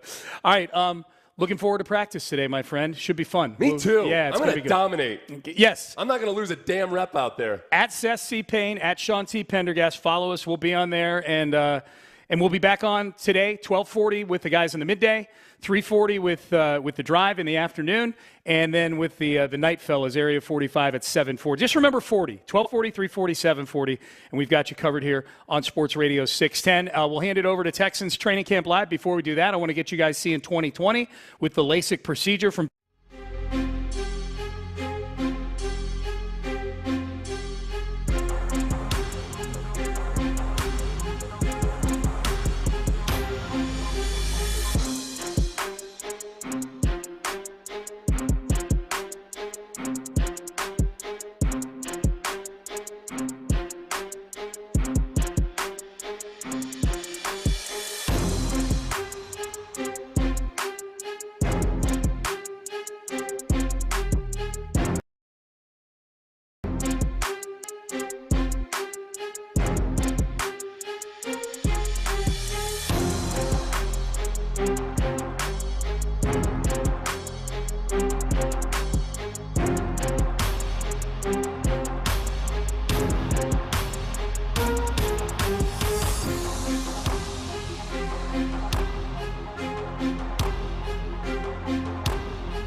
KILT FM HD2 Houston. Insider access, exclusive content. Sports Radio 610. The Texans play here. An Odyssey sports station.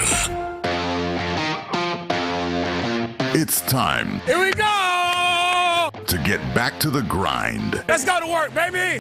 and prepare for the season. Go, go, go, go! It's Texans Training Camp Live. Here's Mark Vandermeer and John Harris.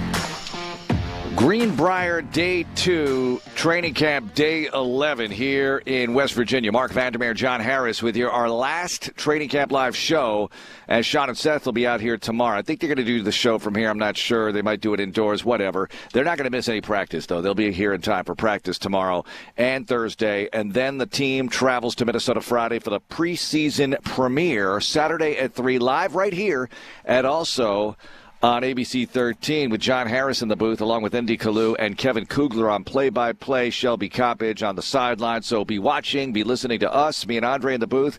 No Johnny in that game. It's going to be weird.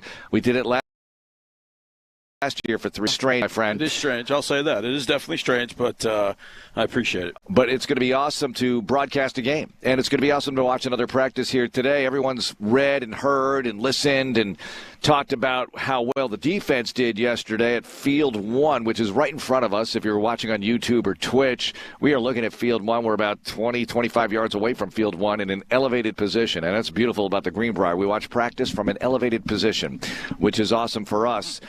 They'll be on Field 2 today for most of the action because they chewed up Field 1 pretty bad, but they'll be, I don't know, moving around. It doesn't matter. No fans here. We'll see everything and let you know how things are going. And yesterday, if you were listening, and you should be, because we let you know right away that they were going to work with a different offensive line configuration. And the reason was, I can't give you all the reasons. They just did it, okay? I shouldn't have gone there at all. There's no reason I can give you right now other than clearly they want to try a bunch of different things. Now, everyone talks about, oh, Cam Robinson got hurt. He did.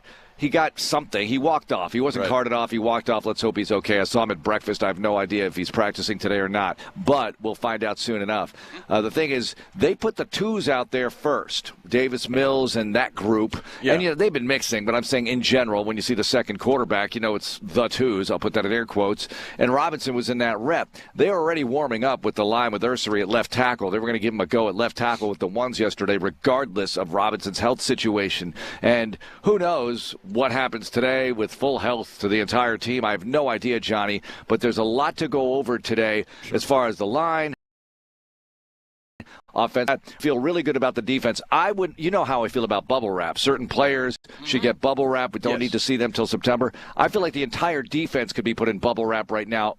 I'm good. I'm good with these guys, but we need to practice. We need them for practice purposes. So a lot to do today, a lot to go over. We'll get to the hot reads in a moment, but general thoughts.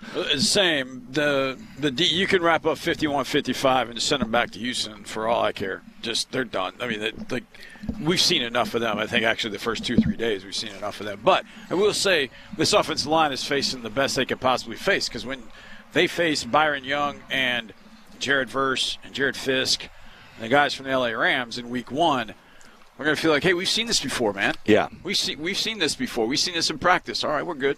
And it's a confident bunch. They're going to feel like no matter what's across from them, they're going to be all right. But I think we warned everybody. Day 1, we warned everybody. We said, look, whatever you think the offensive line is going to be, don't. Just wait and see what happens because things are changing. Like we came up here and we spent a good 5 to 7 minutes in the morning yesterday talking about, well, it feels like they're settling on an offensive line, but they had a day off and a trip here and a day off here, and they got a chance to kind of think about, well, I'm not really blocking 51 all that well. Should we do a little something, a little movement at tackle? Well, there goes the guy we thought was going to be right guard. He moves out to right tackle, that being Titus Howard. So that was interesting, and then you look at the configuration, like, wait, guard, that's the 2, not a 5, right? That's Jalen Thomas, not Laken Tomlinson. So, then the right guard was Juice, and Juice hasn't been with the quote-unquote 1, so I'm like, you don't know what it's going to be. This competition is probably going a little bit further than they wanted. I know Nick went on with the guys, Sean and Seth, in the morning near the beginning of training camp, and he was like, yeah, we'd like to be settling on it as we got ready to go to Minnesota, but Maybe you're not there yet. Maybe you're not. And that's okay. That's okay. You have to get there. But if you're not there right now, then you'll get there eventually. You'll find your 5. I'll throw another possibility at you. Okay.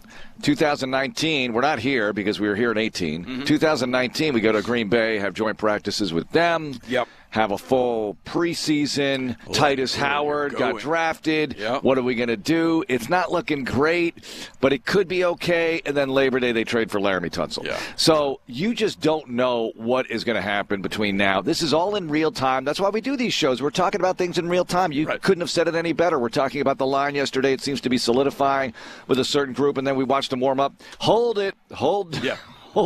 Back hold up, everything. Sparky. Being That's told not now it. that they're going to try something different today. Yeah. So that's how it works. That's why you want to be listening. It's real-time stuff. If you're a Texans fan, this is awesome just to see the sausage being made. Yet at the same time, it's kind of frustrating because I want to see it perfect. Sure. I want it to taste great right now. It's not going to, especially with an established defense loaded with playmakers and veterans and an offense that you're really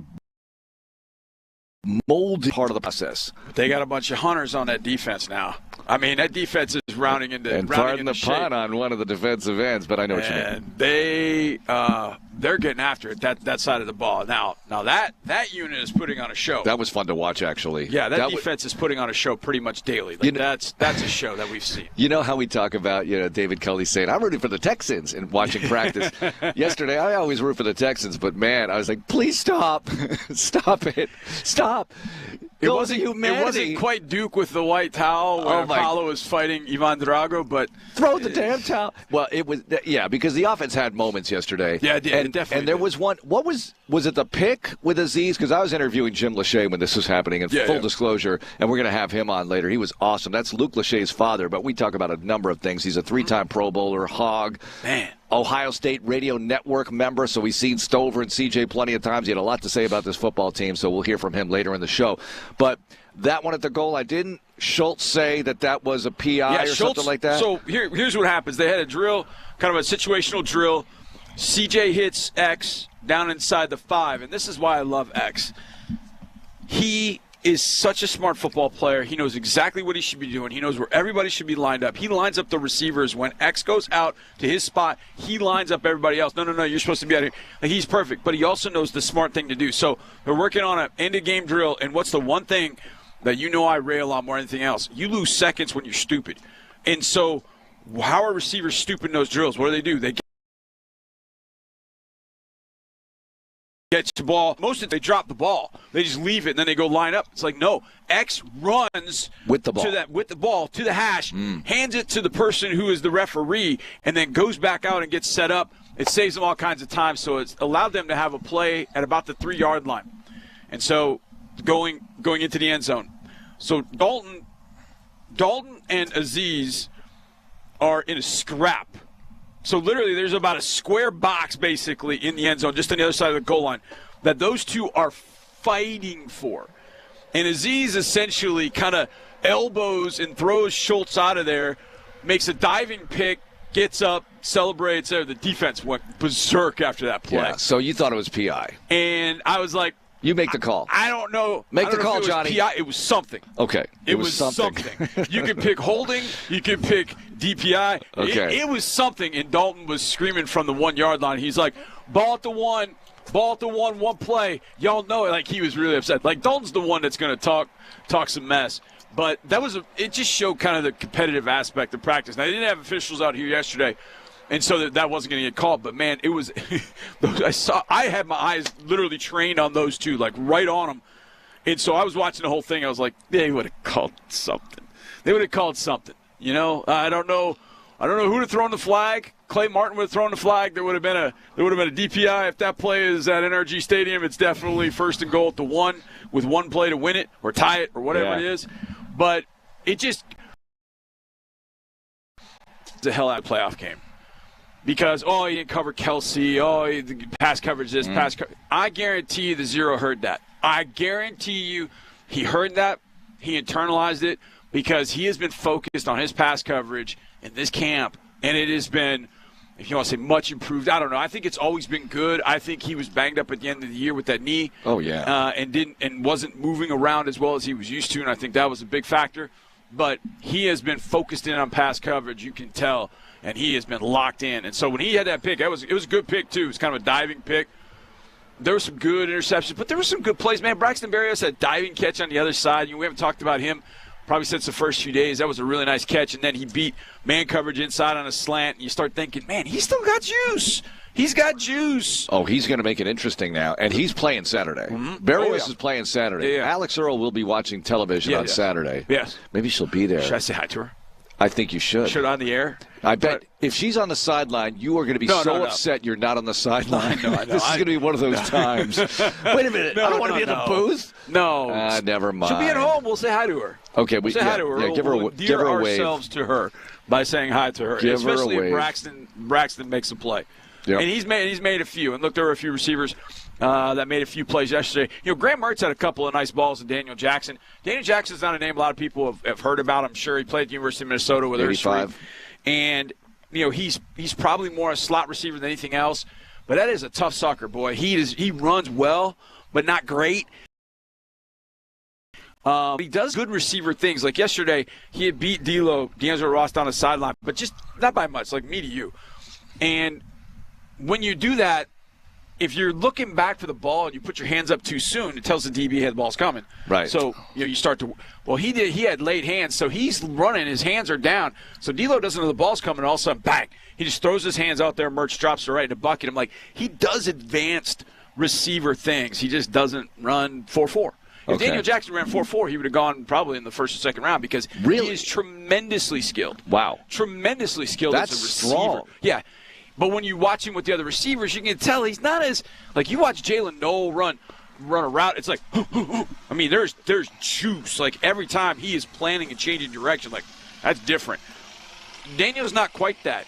But with the ball is thrown in Daniel Jackson's area, he catches the ball. So he's another guy that we're going to see a lot of on Saturday night. I'm looking forward to it. He's returning back to where he played his college ball. It's going to be good. Very cool. All right, let's get to hot reads here. And we've been talking about it. D'Amico Ryans after practice. Now, the defense was awesome. What about the offense? What about the progress? What's the head coach seeing? Let's get to it. In the same vein as I said for the defense, our offense is getting better. That's training camp. I talk about it all the time. I'm not just throwing out a term, but when I talk about iron sharpening iron, if everybody brings their best every single day, we will all get better. We're still one team. We're going to go out and compete against another team. We are making each other better here. Our offense is making our defense better. Defense is making our offense better. And that's what training camp is all about. So our guys are, and really, I'm excited to see them go play against someone else. It's becoming that time of camp where it starts to get a little chippy. Guys are tired of going against each other, so I'll be excited. When the end of the week comes and we're able to go against Minnesota. Yeah, absolutely. These guys have been chomping at the bit to see a different color jersey. Yep. Chomping at the bit. And I think it's Rams-Lions today that are at practice together, and I'm like, oh, man, we could use the joint practice today. For sure we could use the joint practice today to just let some of this angst out against That's how I feel. A different color jersey. That would have been kind of nice. But Saturday will be here soon enough, and then there's going to be a practice against the Panthers, practice against the Lions, getting to see and hit a different color jersey. I think that's what this group does. But I'll tell you this, Mark. One of the things that stands out about this team is how they want to help each other. Yesterday after practice is over, and it was a glorious day. I saw wide receivers and DBs kind of pair off. Saw Sting and Nico. Saw Johnny Johnson and D'Angelo Ross. And they were all working on releases and, man-to-man cover skills. I mean, it was like 10, 15 minutes just working releases, not sprinting 20 yards down the field, but just the initial release off the ball so the receivers could kind of use the DBs as, all right, this is what I would do if you did this and vice versa.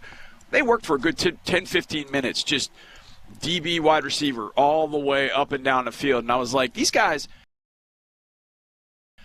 they're going against one another. But in a sense, they're still teammates, and they're still wanting each other to do well. And I thought that was kind of a telling moment yesterday after practice when I saw all of that happening.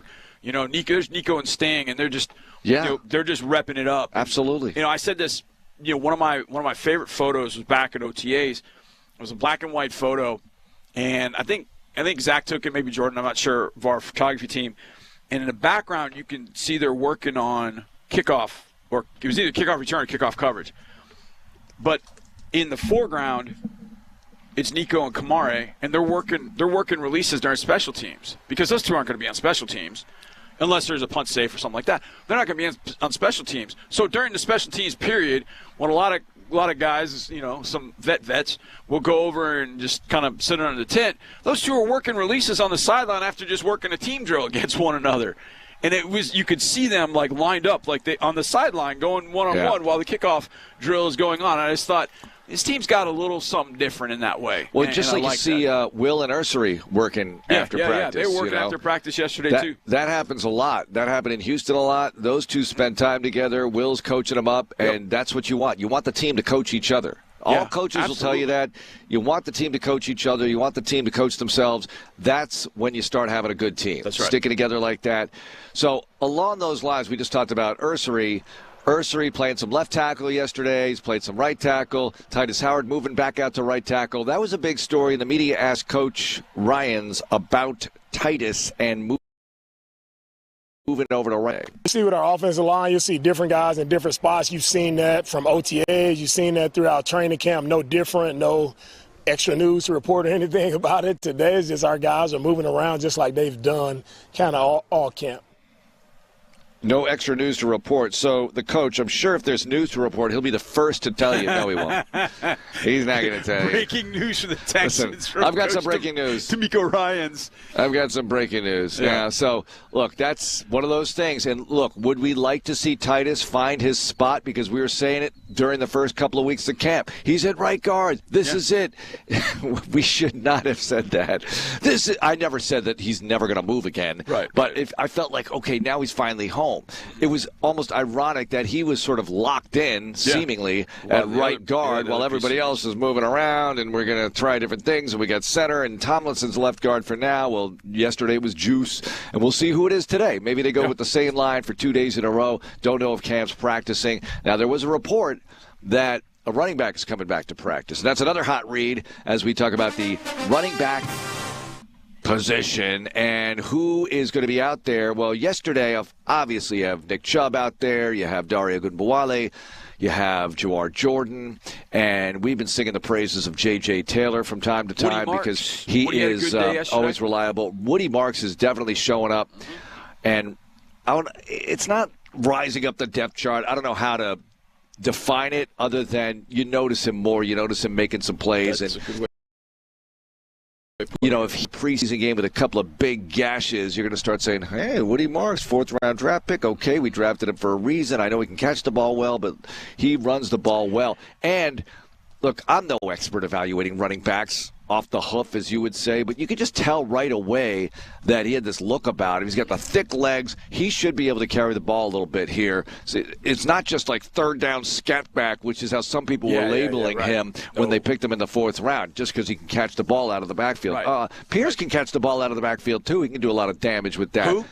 Pierce. Who? Yeah, that would be Dameon Pierce, John, and allegedly he's coming back today. Yeah. So we'll see if Pierce is out here, number 31, practicing for the first time this camp. That would be a breath of fresh air. This team could really use more players coming back from that PUP list and NFI, Joe. Yeah. But maybe that's later. Yeah, no doubt. Having 31 back would be good. And, again, we'll wait to see, if he's out here in pads. He was here. We could see him on the far field working yesterday on field, I guess work on field too.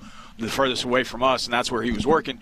So, we're waiting for a few other guys. In fact, one guy that's not on PUP but has not been practicing is also here, and we're waiting to see whether, Christian Harris will, be able to participate in practice. It would be kind of nice if he were. I would imagine those guys are up here for a reason. And maybe the reason is they're close to being ready to go. They can get a couple days of practice. Whether they play in the game or not, I don't know. And maybe it's not important for those two to play in this particular game. Because they haven't had a lot of work with pads and haven't any work in pads. No question, so it's not important. No, them for a practice the week later. Later Nice. to then get some reps potentially against the Panthers in a full-on 60-minute football game would be kind of nice. And now all of a sudden you're starting to cruise into that last week of training camp, and you get a joint practice with the Lions, and hopefully you're kind of hitting the ground running at that point. So yeah, there's some guys that we'd love to be able to see at practice. The defensive line is probably the biggest group with Danico and Derek Barnett, Foley. Kurt Heinisch, those guys, we'll see. And, of course, everybody wants to see Joe Mixon, but you take it one step at a time. Now, I hope it's not, one step forward, two steps back, meaning you get Damian back today potentially, but then, maybe Cam Robinson can't go. That would be a kick and a jump. But you deal with what you got. You deal with what happens, and that's, look, in football, people are going to get hurt, and you deal with it. Right, because it feels like you got a long way to go, but you don't.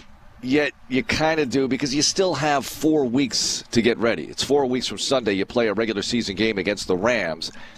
And then you have, 2 weeks from Saturday. The preseason is completely over. Yeah, completely as far as over. games How go. about that? And then you have the 2 week period prior. You have cuts, and you're in full prep for the Rams. Yep. You got to get ready for Jared Verse and friends. So you definitely have some time to heal some wounds here. And Cam Robinson's had a bunch of practice. Look, I don't want to get too much into Cam Robinson's story right now, because hopefully he's out here today. He might be, might not be, but let's hope it's, as Bill O'Brien used to say, not life-threatening. We're going to have Jonathan Alexander on at 8:30 to talk about what he every week, so that's going to be pretty cool. Other things we're watching today. Look, we rave about the defense. I feel like we've talked way more about the offense, because that's the side of the ball that needs more work. Sure. But on defense, we're seeing so many good things and so many interesting things. I want to ask you this question.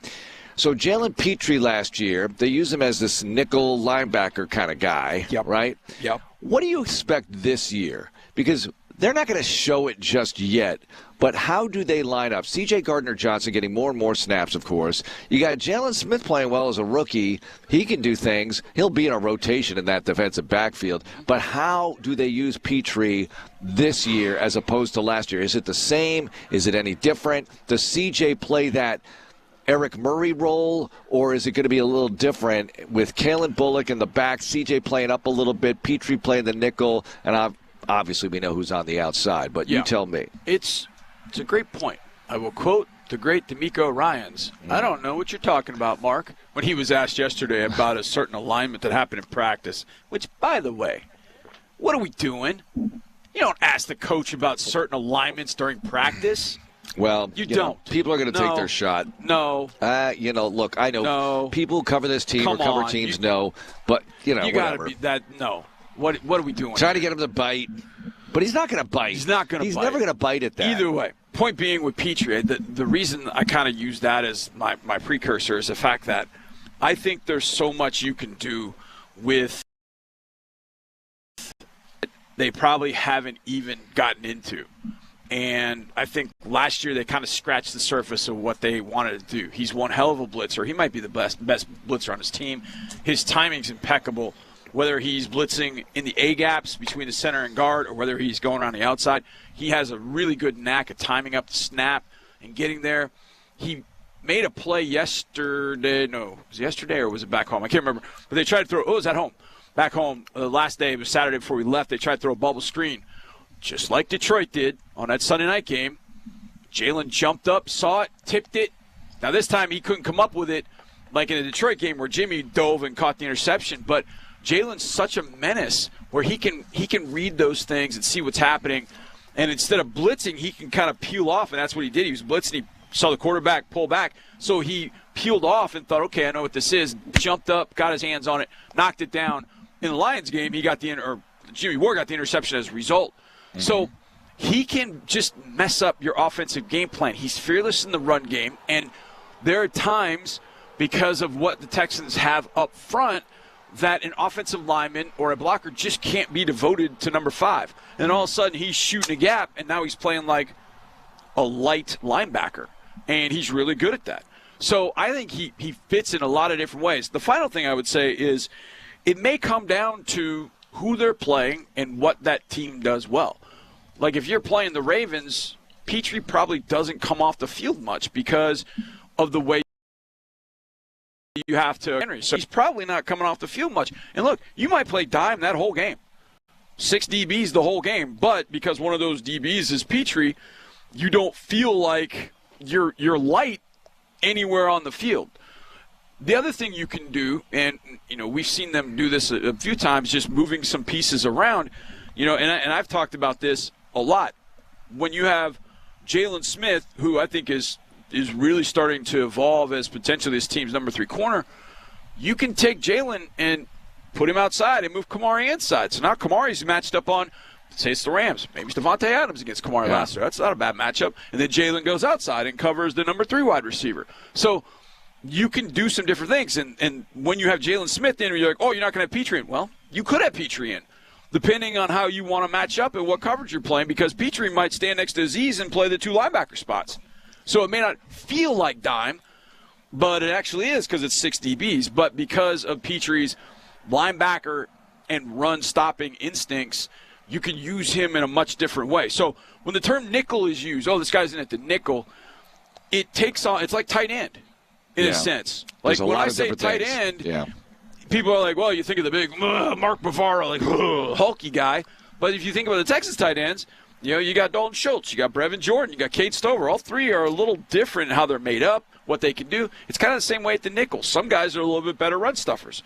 Sometimes the nickel ends up being Kamari Lassiter, who you want in there because he's going to cover a little bit better, but he can stop a particular play. So the nickel becomes is it more of a DB linebacker type, or is it more a DB safety type, or a DB corner type? And that, I think, is what makes that position really cool and special. If they do that, if they say, all right, we've got a slot receiver that Lassiter's got to cover as a nickel, and they go Smith outside at that point? Maybe. It depends on rookie? It depends on what's outside. Take the Colts. How would you match up? Colts have got Adonai Mitchell, Michael Pittman, and Pierce. Josh Downs, and Pierce all in the field. Well, they got all 4 on the field. Well, then I need all 4 of those guys. You're going to need every single one of those guys. But, especially if Josh Downs is on the field, you probably want Kamari or Jalen Smith to be inside to cover Josh Downs if you're going to end up playing some man or some match at that point. So I think it's going to depend on personnel. Like the Rams, Jordan Whittington, I guess, ends up being their 3rd receiver. He's a little bit bigger, thicker type on the inside. You might put Kamari on him because Kamari's a little bit more physical. You might do that and then put Jalen Smith on the outside. Now, the flip side of that is, if Devontae goes inside, do you want Kamari? Do you want Jalen? I mean, that's a tough cover for a rookie, but it's a lot easier trying to figure out what you've got with those guys covering than what you've had in the past in some sense. So how do you deploy Stingley, Lassiter, Jalen Smith, Tremont Smith, whomever, at this point? That's going to be kind of fun to see how they do that throughout the year. So we got 2 Smiths. We got Jalen's all over the place. We got one Jalen hurt. Jalen Reed back. Yeah. Boy, I'd love to see him back soon. But no injury reports, so tough to get information on that sort of thing. We'll set up who's going to be out here because we're at the Greenbriar, and the team has yet to come out onto the field to warm up. But we can see through the doors in the athletic training room that they are getting good to go for practice today. It's day 11 of training camp, day 2 at the Greenbriar. And we have numerous guests today. Amy Fairbairn with John Harris, that's going to be up. And I had a couple of minutes with John Mechie. We'll hear that as well. And Jonathan Alexander from the Chronicle up next here on Texans Training Camp Live. More training camp coverage is coming up on Texans Radio. Amity Bank and Milton Frank Plumbing and Cooling work together to put the us in business banking by taking advantage of some serious fraud protection tools. Now it's your turn with your own dedicated Amity banker with banking experience in your industry, because you're more than a customer. We're more than a bank, and together we'll help put your business on solid financial footing through the ups, downs, and everything in between by keeping a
We're back with a front row seat. It's Texans Training Camp Live.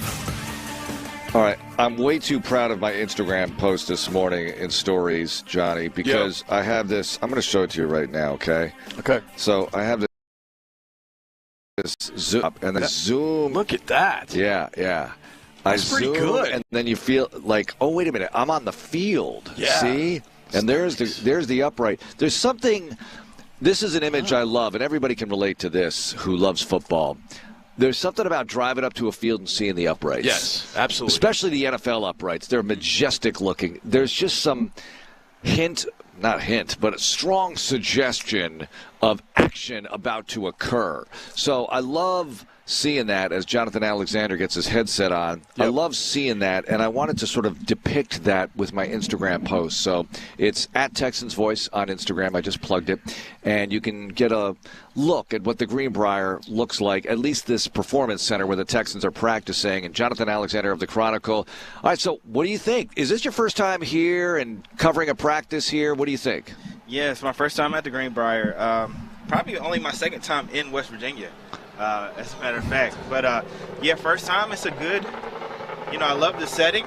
Right. The mountains in the background, it's quiet, not much to do here. So, well, unless you got 18-wheelers flying by blowing a wheel. That's the loudest thing we've heard. yeah, exactly. Nice and quiet, peaceful, right? Except for practice yesterday, not so peaceful. What did you make of what you saw day one at the Greenbriar, Jonathan? Yeah, I mean, it was just another dominant performance from the defense, and I've come to the conclusion I don't really need to see much, is that this defense is going to be one of the more dominant units in the NFL. On the flip side of that, I think the offense is going through some growing pains. Now, you definitely have to factor in how good the offense has quite a bit to figure out over the next several weeks, and they can get it, but that chemistry will have to be developed. And Cam Robinson's injury is a little bit of a concern. Yeah, let's talk about that, Jonathan, the offensive line, because yesterday, we're thinking, we spent the first segment sitting here thinking, well, it feels like they're settling on this group that includes Cam and Lakin, and then the center they'll figure out, then Titus and Ursery, and then they come out here with the first group, and it's like, okay, now Titus is at tackle, and Jalen Thomas is over here, and like, whoa, Ursery's on the left. What do you kind of make of trying to get the offensive line figured out as soon as they possibly can, and how do you think eventually it becomes configured? Yeah, I mean, anybody you talk to, O-line expert, chemistry is the biggest thing in an offensive line kind of coming together. And when Robinson went down, there were so many so many changes, moving Titus from right guard to right tackle, Ursery from right tackle to left tackle, which is natural for him, but and then inserting Drew Scruggs and later Ed Ingram at right guard. Those are a lot of changes, and ideally you wouldn't want to see them. You'd like to see them be able to just plug in a player like Blake Fisher, but obviously he had some mistakes early in camp. So I think they have a lot to work through. The hope is that Cam Robinson would be able to return sooner than later, but they seem like they were getting that chemistry going, and that kind of just put a wrench into things. Running back situation, we might see Pierce, Nick Chubb. Give me your lowdown on the running back group right now without Joe Mixon. We don't know when he's back. Been a little slow coming along. I thought Nick Chubb had some good practices. The last couple of practices, he was starting to get better, but I think Damian Pierce coming back will definitely be a boost for the running back room. We know what he can do when he's at his best. Right. I was talking to somebody about this last year. I just thought that they should have went to the gap scheme a little bit earlier, because I thought that's where a lot of their strengths were last year, particularly Damian Pierce is a gap scheme runner. Obviously Joe Mixon could do both things, but Damian Pierce's strong suit is running in the gap scheme. He's done that his whole entire career in football, and you bring in Nick Caley, who can do that, who has that experience, and I think we'll see more of that. And I think a lot of people are always down on Damian for some reason, but I think he still has a lot of ability and can be a big contributor for this team. Yeah, he's an interesting talking point when you talk to fans, because some are like, oh, I think he's gonna fit this really, really well. Then there are some that are like, well, the last couple of years, what's he done? So it's really I hate to use the word polarizing, because polarizing seems almost more a negative connotation in a sense, but he's polarizing in the sense that people have such varying thoughts on what he is, who he is, what he can bring to an offense, and so you go from there. Let's talk about the defensive side of the ball. The front we know all about. The linebackers, it feels like the linebackers are making even more plays than they have, and they don't have Christian Harris yet with them. E.J. Speed had a pick yesterday that was – I watched it from afar, and I was like, I wish I could see that in the game because I don't even know how he caught the ball. But you throw him into the mix. I know some people were kind of down on the linebackers. PFF had them like the 22nd or 23rd ranked group, and I'm like, I don't agree with that. What are your thoughts about how the linebackers have kind of come together? Azeez being more healthy and how he's played in pass coverage during his training camp. What are your thoughts about that unit, Jonathan? Yeah, well, I thought the one area where that unit struggled was in pass coverage last year. I thought they were terrific stopping the run, both Azeez and Henry. But you've seen Azeez do a lot of focus on his pass coverage skills, going to the Derek Stingley camp in Puerto Rico. Henry, I'm sure, has been working on his game, and they look a lot better. Azeez has a couple of interceptions in camp so far, and that's huge for him. That will help him take his game to the next level. And Henry is in his third year. He'll continue to improve. E.J. Speed has looked good. That was one knock on him in Indianapolis, too, the pass coverage. He was a great run stopper, but pass coverage was the thing. So I think those are things that D'Amico and the rest of his staff have been working on their linebackers with, and I think that'll benefit them. And I think that's really the key to unlocking that defense, because we know the secondary is among the best in the league. We know that defensive line is deep and among the best in the league. Now you just got to get the linebackers to hit their ceiling. All right, we talked about the offensive line, this defense. We've been raving about it. What about C.J. Stroud? It's year 3. Here he is in camp, breaking in a new offense, and there are many moving parts. I know there were some picks yesterday. There were some good things, too. What do you think all real time? Because we have several weeks to go before starting the regular season, but where we are at right now, Jonathan? Yeah, I think it's a process, and I think the good thing about it is that C.J. understands it. He understands that there are going to be some bumps and bruises along the way, and that he's just going to have to trust the process. He was talking about really evaluating his emotions, that when things get down, he's not, getting down on himself or his teammates. He's encouraging them and helping bring them along. And, I've seen some good things from them. They've bounced back a lot of times when they've had, bad starts to practice, and I think that's important. They didn't make a ton of adjustments last year. But I think Nick Caley's offense, giving C.J. Stroud a little bit more onus at the line of scrimmage, really tailoring this offense around him is only going to help benefit C.J. Stroud. Who are the two players throughout training camp, the first 10 days, that you saw and you went, okay, I didn't really see it coming from this guy? So maybe 2 surprises that you've seen. You can pick offense, defense. You can pick 2 defense, 2 offense. Up to you. You can pick 2 rookies. It's up to you. 2 guys that you're like, I didn't really see it coming from this guy, but I'm kind of impressed with what I've seen through the first 10 days of practice, Jonathan. Okay, the first person that immediately comes to mind, which I might need to think of the second person. Okay. But the first person is Jalen Smith. Okay. I did not know what to make of him. I saw a lot of people say that the Texans kind of picked him kind of high. But he's made plays, and you started to see him out there running with the first team. Yep. He's not afraid at the moment. He's not at all afraid. I like what they have in him. I think he's going to play. And as far as the second person, who did I not expect? It might end up being, I didn't expect Cade Stover to have the rise that he had this early. Yep. You started to see him be a little bit of a safety blanket for CJ in the spring, and he's continued to perform well. And, I think we're going to see a lot of 2 tight end sets from this offense. I agree. And it's going to be vital that Cade Stover kind of continue that, and so he could be a big weapon. I think he will be a big weapon this year. So what about D'Amico Ryans? We've talked about him a bunch, but as we continue through camp, I feel like he's handling his press conferences better than ever. I mean, not that he was ever bad at it. He was always good at it, but he's really starting to master this thing of not really telling you a whole lot that he doesn't want you to know, but still with a smile giving you some information and something for a soundbite. But there's more to it than that. I'm talking the whole thing here, Jonathan. What do you think in D'Amico Ryans' year 3 right now? Yeah, I think year 3 he's much more knowledgeable of how all of this works. I think he knows the media really well, and he knows the message that he wants to put out. shout out to Omar for, probably helping craft that. But yeah, I think he's just a lot more comfortable, and he knows what works and what doesn't work. I talked with him yesterday for an interview, and I think he just feels a lot more prepared. And that's even allowed him to delegate more to his coaches.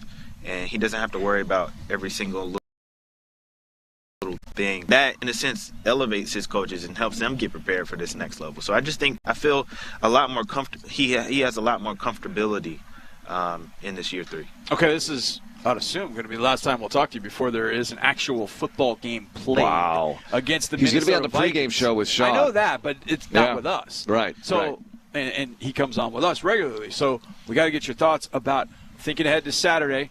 Have no idea who we'll see play. None whatsoever. We do know J.J. McCarthy's going to play. That's going to be cool. Yeah. We'll get to see him. But outside of that, we don't know who's going to play. But what is it that you would, at the end of the night, Jonathan, like to be able to say, okay, I saw these things, and I was really excited about seeing those things from this Texans team. What are some of the things that you feel like you need to see on Saturday afternoon against the Vikings? Yeah, I think if the first team offense even gets one series, and I'm talking particularly about the offensive line, I want to see that cohesiveness, and I want to see the players stand out and show their physicality that they've been talking about all offseason, that they want to play with the nastiness. And I want to see that from the offensive line. That's the biggest thing.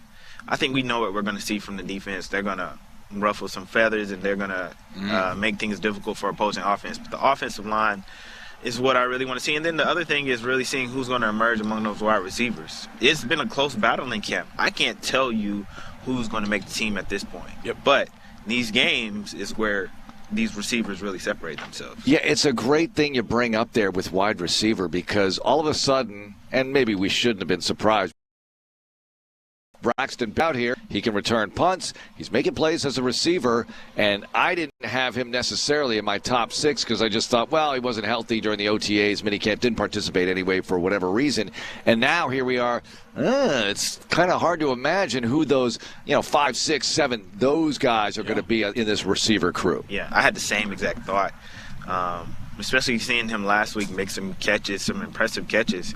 And I was like, oh, we know what he can do in the return game. If he can be this reliable in the receiving game, he has just being the fact that he's valuable and versatile, he could potentially have a spot in this roster. So I think these games here will definitely determine a lot.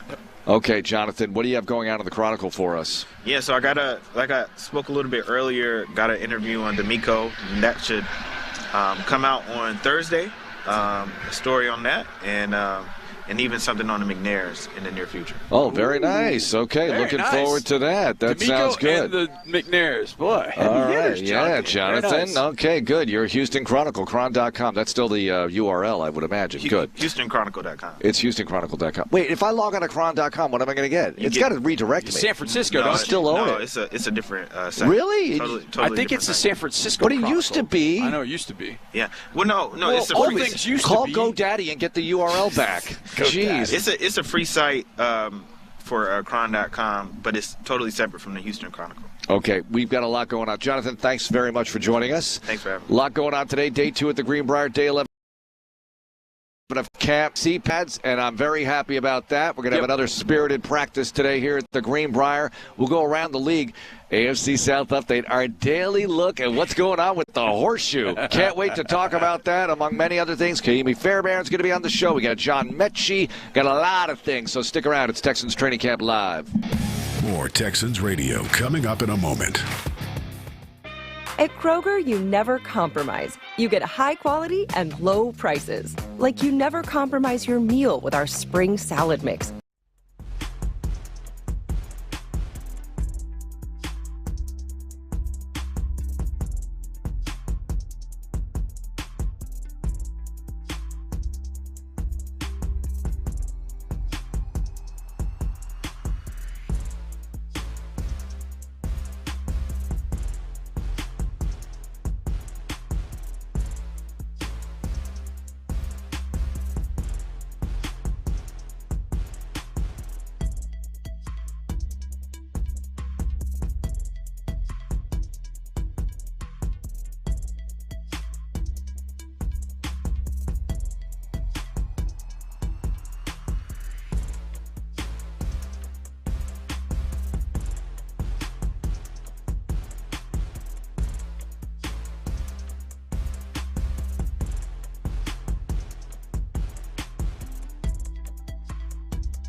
It's Texans Training Camp Live. Here we go. Now, back to the show. At the Greenbriar, team milling around, loosening up. Activation will take place in about 9-10 minutes. So a bunch of guys out here, full pads today, getting ready for day 2 at the Greenbriar, day 11 overall of training camp. Okay, so saw pads yesterday. Seeing pads today. Yeah. How do you think Wednesday, Thursday? What do you think? How do you? I don't want to. Okay, no, tell me.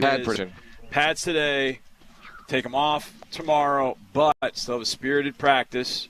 Thursday, I think they'll have the pads off, and then they'll kind of wind down. This is it. Walk-through mode. Yeah, this is it. Thursday is game week Friday, so we're going to have a light-ish sort of day. Right. But what's interesting is joint practice with the Panthers is Thursday, isn't it? Next week. Yes. And joint practice with the Lions is a Thursday. Are those going to be full pads? That makes sense. They're going to be full pads, absolutely. And then we're going to be full pads because a lot of those guys. Now, the Panthers game, I think you'll see both sides may play starters a little bit early, but the Lions, it won't happen. So I think it's kind of just a different schedule. I think they'll absolutely be in full pads. Yeah. If they're not in full pads, it doesn't make sense. For a joint practice, why bother? Yeah. Why bother? You get that feeling. So today, full pads. Yeah, I'm with you. Wednesday, Thursday, no. You're playing Saturday. Let's see how it goes. And we're keeping our eye out for players who could be returning from bumps and bruises and other things. So we'll let you know. Going around the league here quickly, at the Horseshoe, the depth chart lists both Richardson and Daniel Jones as number one. It's Jones or Richardson. Yeah. So they're going to be living with that one for a while here. Everybody was on pins and needles to see who was going to be listed first on that depth chart. They did what you normally do when you have no decision as to who the starter is. So we'll see who comes out first for the Colts on Thursday night. We'll be able to watch that little ditty from here. That'll be nice. That'll definitely be nice. The Jaguars depth chart came out as well. And listed as a third string DB. Well, third string? I thought it was okay. Or I think he was an or with the second a reserve, string, whatever. But and it all means absolutely nothing. Zilch. I always love when the depth chart comes out and the people are reacting. Oh, I thought such and such was starting. It's 32 teams, coaches put the depth chart together 32 different ways. Well, it's the PR department's putting it together with the reluctant coaches. Like, I really got to do this? Yes, coach. We got to release. We got to put out a depth chart. So, all right, just do that. Fine. And then figure it out later. So we've seen a lot of weird things in depth charts because inevitably, even during the regular season, they'll list a pass rusher as second or third team, and he comes in and wrecks the game, with a couple of plays, the ball comes out, whatever. So it's just one of those things. I mean, this is a true team sport where you have multiple levels participating. We always talk about this with the preseason games. Guys are playing in the third quarter who are going to make plays in the regular season. Don't just dismiss it as none of these guys are making the team. Yeah. You know how this thing works. You got injuries. You got guys coming up from the practice squad for a cup of coffee or two, and they're making plays. So this happens all the time. Speaking of, I have an eagle eye. Yeah. And I can see that there is an individual in a different uniform number than I'm used to, and I can tell from afar. That looks like Dalton Keene. Oh, it's funny because I saw Dalton Keene. He was in the cafeteria. In the cafeteria before we left, and I was wondering, what's Dalton Keene doing here? Right, exactly. Is he back? And so I know that he worked out. He had torn his ACL last year. I think it was later in ACL. So it looks that looks like him from afar. Now we're still scouring for others. And you know how 20-somethings are getting up and getting on to work and all that kind of stuff. So there's a little delay in getting everyone out here. But it's a lot better getting out here early than it is getting out early to a practice back home. Sit out there for 20 minutes in the heat. But then again, they do activate, as Mark says, a.k.a. warm-up, over in the bubble where it's 72 degrees. At least I think that's what the AC is set at, depending on what they've got to pay for that. That's not 72. That's 78, 9. What, in the bubble? Yeah, it's warm in there. Yeah, I guess. It's definitely cooler than outside, but it's hard to keep that thing super cool during the day with the sun beating on it. Now, we're going to do the season premiere in here. It'll be at night. It'll be okay. They'll really work hard to get that thing cooled They'll turn it down at that point, but it's 64 degrees right now. So here? Yeah. So it's a lot cooler than it actually is. Still have the other layer on, so it's very nice out here. It is pleasant. Other stuff around the league. This is not a team the Texans play this year, but the Cleveland Browns, always interesting to follow their drama because they have more quarterbacks than maybe any other position on the team because they all know they had 5. I don't know, Watson, whatever. But now they signed Tyler Huntley because Shedeur Sanders is back from a shoulder. He's listed as a full participant in practice going into yesterday, so I don't know what happened. But he's okay. But Kenny Pickett has an injury, okay? He's got a hamstring. And Dylan Gabriel has a hamstring. So Flacco, who's 87 years old, is the only healthy quarterback, and they signed Huntley. Browns quarterback room, you're thinking Huntley is just as good as any of those guys, maybe. I know the rookies have upside potential, but start. Yeah, so it's a big mess there, and people are continuing to make fun of it. I don't want to wish injuries on any team in this league because I don't want the bad karma, okay? No. You're right. I don't want anything to do with wishing injuries on anybody. Right. I am fascinated by that organization right now and what happens to it because let's say things just tank out this year. They just drop precipitously, and they end up with the number 1 pick. It ain't going to be Arch Manning. I can promise you that. The Mannings are going to tell Arch, you're going back to Texas for another year. Even if you win every award there is possible, you throw for 95,000 yards against Ohio State and look like the best quarterback ever, you are going back to Texas if the Browns end up with the first pick. You're not going there. We say that it's weird because I do think Stefanski's a good coach. I do do think so. I think he's a really good coach. It's a strange thing that's happening there with that organization, and they should have never made the deal that they made with us, but I'm very happy they did. Exactly. Okay, let's get to the 9 o'clock hour, which will feature Kami Fairbairn, John Mechie, Jim Lachey. We caught up with him yesterday. Amazing guest. And also Pat Kerwin, SiriusXM NFL Radio. He is here, and he will join us as well. It's Texans Radio. This is Texans Radio on Sports Radio 610. You know what having fun your way is?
FM HD2 Houston. Insider access. Exclusive content. Sports Radio 610. The Texans play here. An Odyssey sports station. We're a few feet away from your Texans. Nice! Way to run! On Texans Training Camp Live. Here we are at the Greenbriar, day 11 of camp, day 2 here. Mark Vandermeer and John Harris with you, and such a pleasure to have Pat Kerwin with us from SiriusXM NFL Network, former NFL executive and coach. Pat, welcome. How you doing? Great. Thanks for having me, fellas. It's really fun. I love coming up to this place, and no humidity. Yeah. And I'm so glad I'm not in Houston. Yeah. Very. Yes. Yeah, so are we for the moment. We've been talking about that. All the different national reporters and analysts, radio hosts that come to Houston, they got to be like, oh, God dang. Yeah. Because you walk outside and it's just miserable. But up here, this is great. 65, 66. Pat, just right off the jump, just your thoughts going into today's practice. What do you think? What do you think thoughts overall about where this team is right now? Yeah, well, it's padded, so the first thing I'm hoping for is to see if your protection is going to be better and see how the left side of that line is going to look. That'll be the first area. Stroud is fine to me. It just – people want to call it a sophomore jinx and all that stuff. I don't see that. I just see a guy that was stuck with a bad line in front of him. I don't think that's going to happen to Jaden Daniels. I was there the other day. Okay. People started saying, oh, this is going to be the same as Stroud. No, it's not. That kid is something else. So, no, I like what your team is. The division is not as challenging as some of the other divisions I've seen, but I did look at all your divisional wins. They're all by 2 points, 3 points, 3 points, 4 points. So the rest of the division's right there. If you slip up, they could catch up. Maybe Jacksonville could do it with Liam coaching, but I think you're going to win the division again. Pat, what has impressed you so far as your NFL radio tour here, going to these different teams? I know you haven't been everywhere, but who impressed you? Great question. We've been to a lot of good teams. Pittsburgh was the one that surprised me the most. I think they're kind of labeled as the third best team in the division and probably not a playoff team and all that nonsense that's been out all spring, but that's not who I saw. I saw a real big football team, very physical, kind of an angry group. Rodgers was really on his game. I think he's really enjoying being in Pittsburgh. They went 6 straight days in pads. That was old school. Ooh. Yeah. Man, Mike Tomlin. And the one thing I enjoyed talking, I told Rodgers when we took the thing, I said, they don't wear red jerseys there. Quarterback, it's all everybody's everybody. Wow. And they go to the ground a lot, too. Oh, I can imagine 41 years old going to the ground. Oh, boy. How do you see that working with Aaron and Mike and just the offense and Arthur Smith? And Arthur's, he's in Tennessee where he's the offensive coordinator, and they ran Henry 60% of the time. Went to Atlanta, they changed it up a little bit. Pittsburgh, it was a little different. How do you kind of see that going, Pat, with Arthur Smith as the OC and Aaron Rodgers? Well, I think Arthur understands who's the quarterback, and I think he needs to evolve himself. And I think he and Rodgers have come to some agreements. But the key to the whole thing is Rodgers really likes Mike Tomlin. Yeah. And Mike Tomlin's going to push all the buttons on this to make sure it goes the way he wants it to go. And you can sense, just talking to Mike, he was making fun of the tight ends, all trying to take Rodgers out for dinner. Smart. No, I think I think they're going to be good, and I think that the passing game is going to be fine. That's Metcalf, so the vertical threat's done. That little Calvin coming across. Austin? And you know what Calvin said? The funniest thing to me, he goes, I said, well, how's it playing with Rodgers? And he goes, well, I learned really fast, don't read his eyes. Just keep looking at the ball, because he had 6 no-look throws for completions during the practice. So I think everyone's on their toes a little bit. And I'll say this, because he's got that great hard count, and the next play he's going on a quick count. But I know with the Jets, they had to stop letting him use the hard count because guys were jumping off sides. Them in the scrimmage, and no one moved. Ooh. The defense told me, though, that the stress that he's putting on them is going to help the defense quite a bit. Yeah, definitely. Oh, that's cool. Pat Kerwin joining us here at the Greenbriar. Pat, you've been part of an NFL front office. When you look at the makeup of this team with D'Amico Ryans and Nick Caserio, and in general, what it takes to construct a real program of success sustained year after year. You look at Kansas City, you look at the Patriots back in the day. I know that might have been a little different. We're talking about Pittsburgh. You know, they have the Omar Khan and Tomlin era starting now. Great handoff for them. What do you think of that in general and the makeup of a front office? Well, the magic secret to any success now Pittsburgh's a bad example because they're going to put Rodgers under center, but that's because the owner finally lost 2 to Baltimore last year, and 2 out of the 3, and they got scored on a lot. And part of that was TJ was playing on one leg and all that stuff, but he gave them the green light and the mandate to go get players. So there's like 7 guys that they brought in that are almost all of them over 30. And so they're plug-ins along with their draft pick. So for this group, you got the magic formula. You found your quarterback in the draft class. That you guys know this more than anybody. It gives you 3 to 4 years to lock up the rest of the roster, and you have one. And if you have one, you can go. I always use Seattle as the model. When Pete found Russell Wilson, they locked up the Legion of Boom. They locked up the pass rushers. So you have a chance to do all that. And Nick, he's the king of the one-year contracts for guys he's looking at. And then he might say after that. So he's rolling through those guys all the time. I think there's really no excuse for these guys to not win the division for multiple years. Pat, you mentioned Washington and seeing Jaden Daniels. They obviously get a man by the name of Laremy Tunsil to help that offensive line. They also drafted, I believe, it was Josh Connolly as well. What did you think of what you saw from the Commanders? No, we won't play them this year. If we do play them this year, it would be fantastic. Yeah, because we would see them out in Santa Clara. But what did you think of the Commanders when you saw them in particular? How did Laremy look when he fit in there in that offensive line? How's it changed? My experience personally is when you take guys that are seasoned veterans that maybe it wasn't going great at the end wherever they were, they kind of look at it as a chance to keep extending those contracts. Right. He'll be a Boy Scout, and he'll be good for them. The kid Connolly, I think everyone was surprised they drafted a tackle. Yeah. But he's pretty darn good, and he's got good feet. He'll learn to be more powerful. I think his problem right now is handling power rush, bull rush.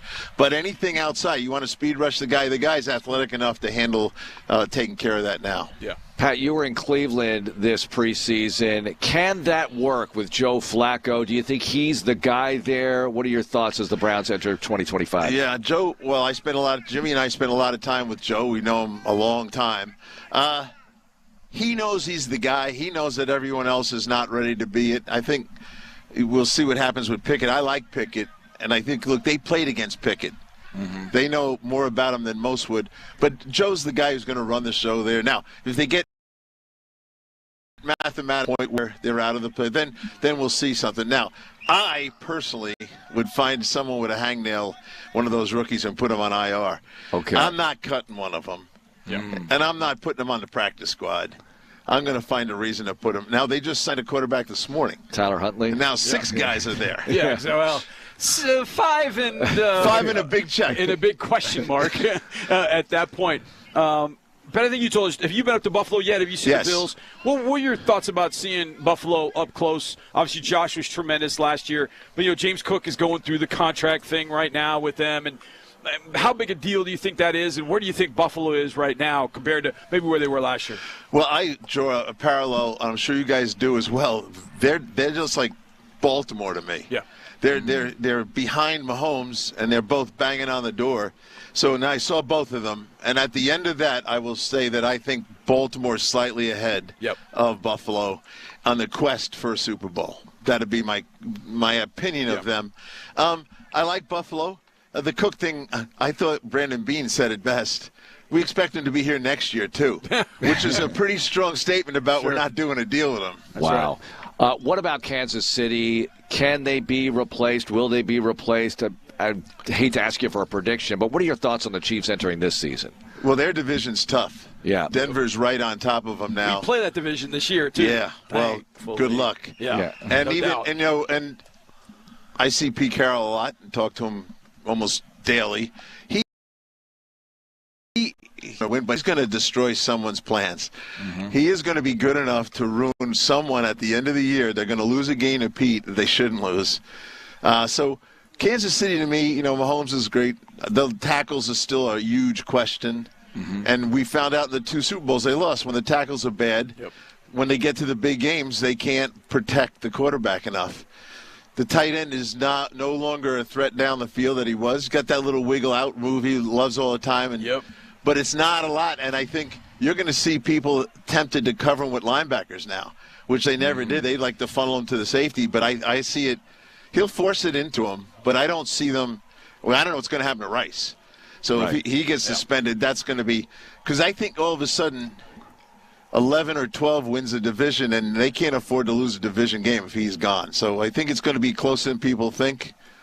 I think they'll scratch out one more division record, but I don't think they're going to get to the Super Bowl. Yeah, it's going to be tough. By the way, just because we're keeping score, I do see a couple individuals out here at practice that we have not, that people ask us about all the time, one defense, one offense. You mean Damian Pierce and Christian Harris both practicing today? That is right. They are in pads. They are in their groups. They're not off on a side field. So that's great news. I know people back home have been wanting to know about Christian Harris and Damian Pierce. Well, they are dressed out in pads and on the field. I can see Christian on the far field lined up with the linebackers. So that is a step in the right direction. There's no doubt about that. Pat, over in the NFC, is it Philadelphia and everybody else? I mean, Washington obviously in that division. Philadelphia is so supreme in that conference versus everybody else. What do you think about the NFC? Yeah, I think first off, the AFC's got to get to the Super Bowl. You got to get past Josh Allen, Pat Mahomes, and Lamar. Right. So that's why a team like yours has got those 3 hurdles when it comes postseason time. Over in the NFC, it's not like that. Right. And even Philly's some vulnerability. The quarterback, if you ever forced them to have to throw late, it might be a little different story. But I do think they're the team to beat. And who do I think could even contend against them? I like Washington, but I don't know if they're going to be as good this year as they were last year. I kind of got the feeling like there was some things that happened and some real close wins, and might be a little tougher for them. I think they'll be just a wild card, and I never take the Rams lightly, because if Stafford's rolling along, they seem to be able to be a problem for everybody. How about Detroit bouncing back? How much did that loss last year? Now, I know they were supremely banged up on the defensive side, but when you lose a divisional playoff round the way they did to Washington at home, the coordinators and losing coordinators, that can play a little bit on your psyche. What do you think about the Rams or the Lions? The Lions. Well, I like the head coach a lot, and he is the heartbeat of the team. Yep. So losing your coordinators when your head coach is that dynamic you can overcome it. Yep. And even Philadelphia lost their coordinators 2 years ago, right? One went to Indy, one went out to the Arizona Cardinals. So I think they can still do it. I think their quarterback, I would put him in the top 3 in the conference, and he's got tons of weapons.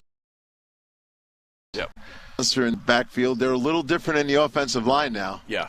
The age is starting to show, and you're starting to see plug-in players. I don't think it'll be as easy, but I don't see the division challenging them. That's going to be a bigger loss than people talk about. Frank Ragnow at center, retiring. Massive, massive loss. I'd call him every week and say, how's golf? How's golf? Call me when you're done playing golf. We could use you. Pat, one more for you here. SiriusXM NFL Radio. You're on in the afternoons with Jim Miller. Great show. It's wonderful. How did that come about for you, and how do you enjoy that versus being in this league and working and making some of the decisions you used to have to make?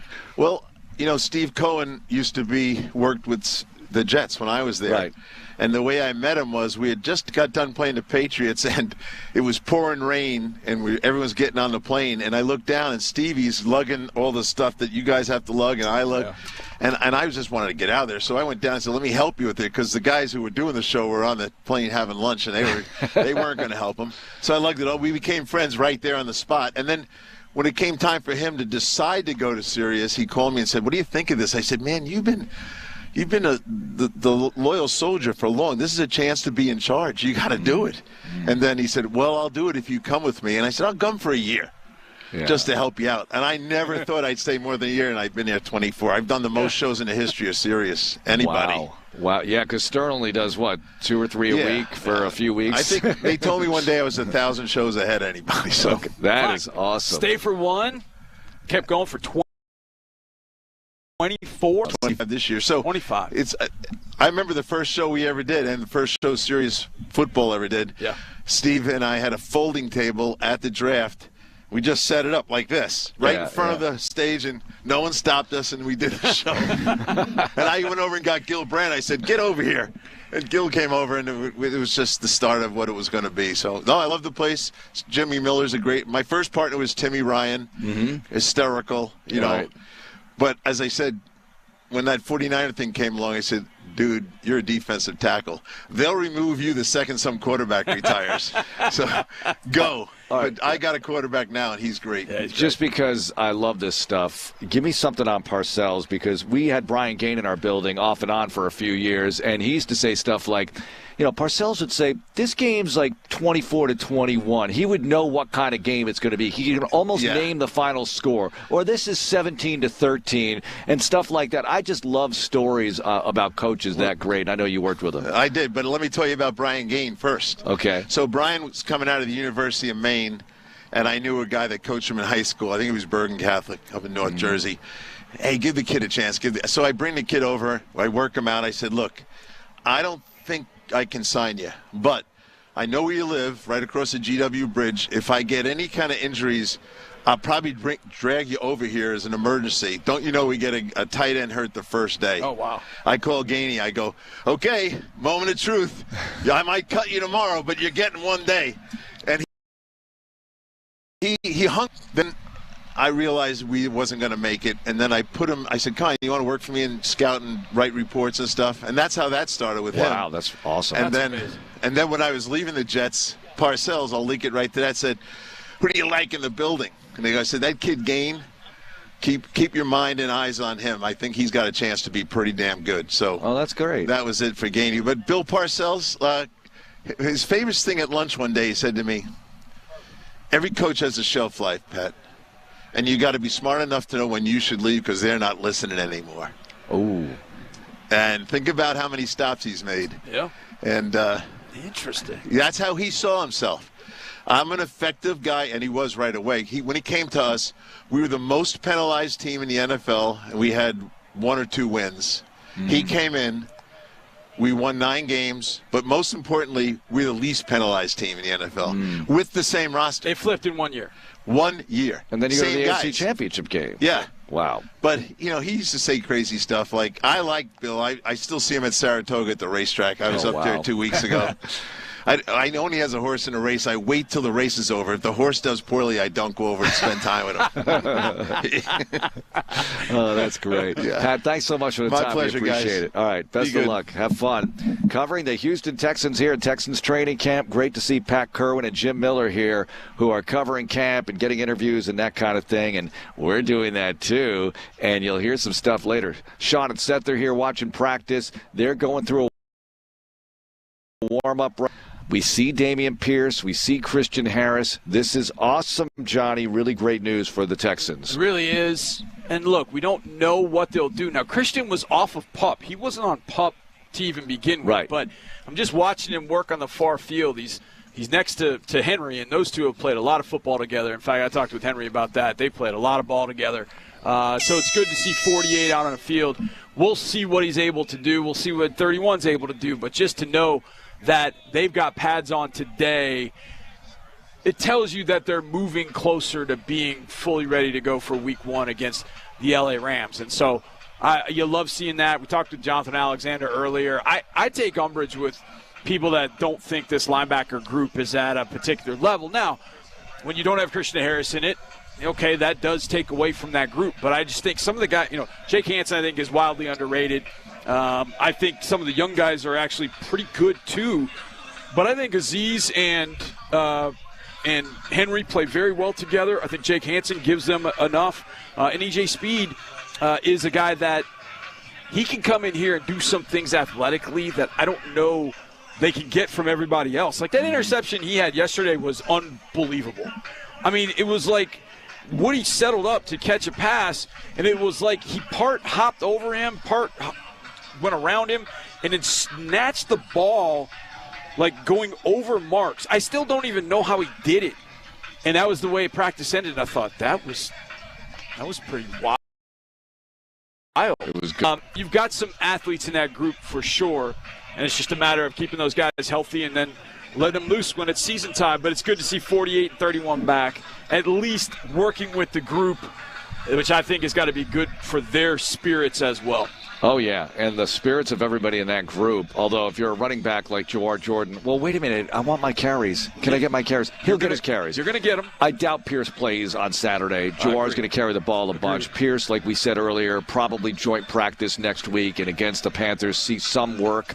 You just want to see Pierce run around, look good, catch the ball, run between the tackles a few times, see that the old Damian's there, and then I'm not bubble wrapping him, but I got to get Joe Mixon back eventually. But it'll be nice. It'll be a real boost for this running back crew because Pierce had a nice year last year. When he was in there, he made things happen.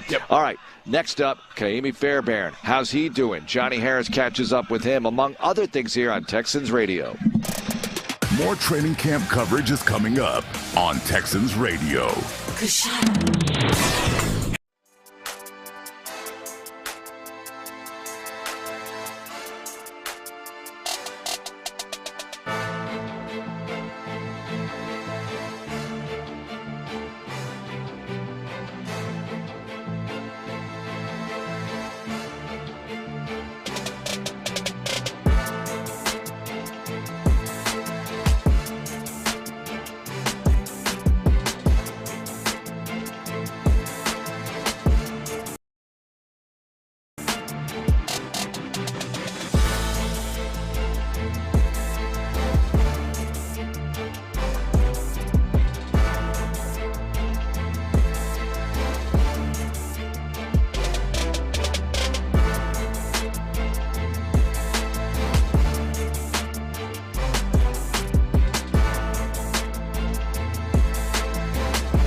We're back with a front row seat. It's Texans Training Camp Live.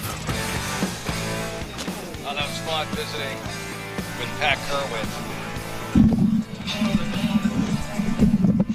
It would help if I put on the right headset. See, that happens. I put on Johnny's headset because I had 3 headsets going here. And so we're back. And it was fun visiting with Pat Kerwin, Sirius XM NFL Radio. Awesome stuff from him. And we might run some of that back on the Texans All Access program tonight at 6. Offense, defense, working with their sides of the ball individually right now. And we'll keep you posted. We told you Dameon Pierce is back. Dalton Keene appears to be back with the Texans. Appears to be back. He's out here. And Christian Harris is back. And Ka'imi Fairbairn is the only Texans player who was here at the Greenbriar with the team before.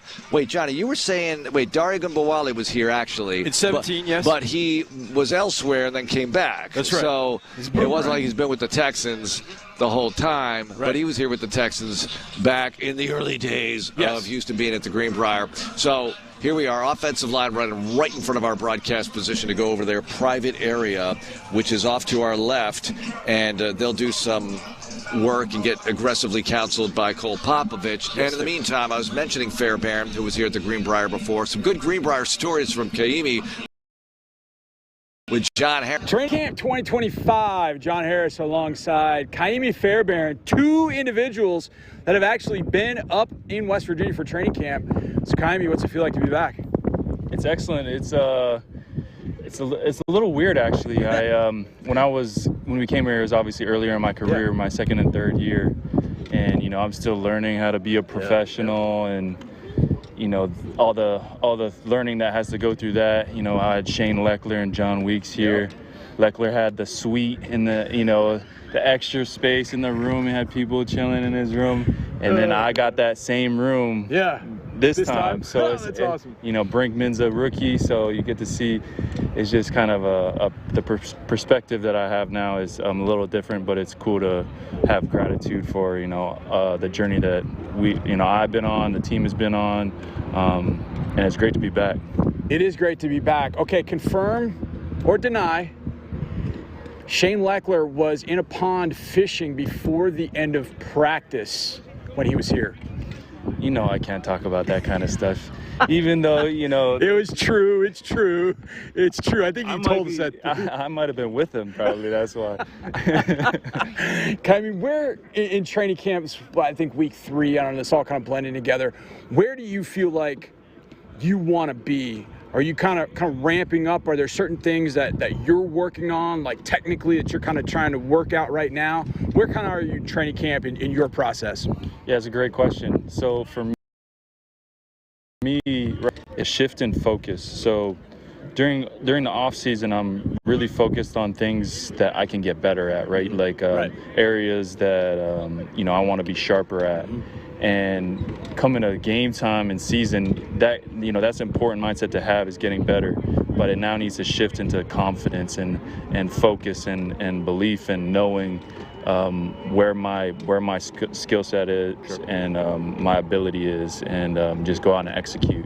So practice, preseason games, it's all about turning on that switch and being ready to go. We talk to Frank about this all the time because it feels like when NFL Rules Committee gets together, they always want to change something for his group and you. And now this kickoff situation has changed things immensely. I mean, it used to be where you could show off the leg and just bomb it and put it in the first row at Energy Stadium. And now that probably isn't going to happen as much. How does that kind of rule change? When you heard about that rule change, how did that kind of change in your focus as you were kind of getting ready to the year? Because that's got to be a little different than it's been. Yeah, definitely. The rule change is immense, like you said.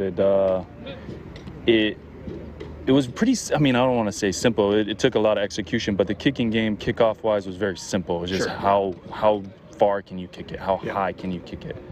This new rule now challenges me to have more clubs in the bag and hit different kicks that will challenge the returner and help our return unit, and just making sure those clubs can call on it when I need it.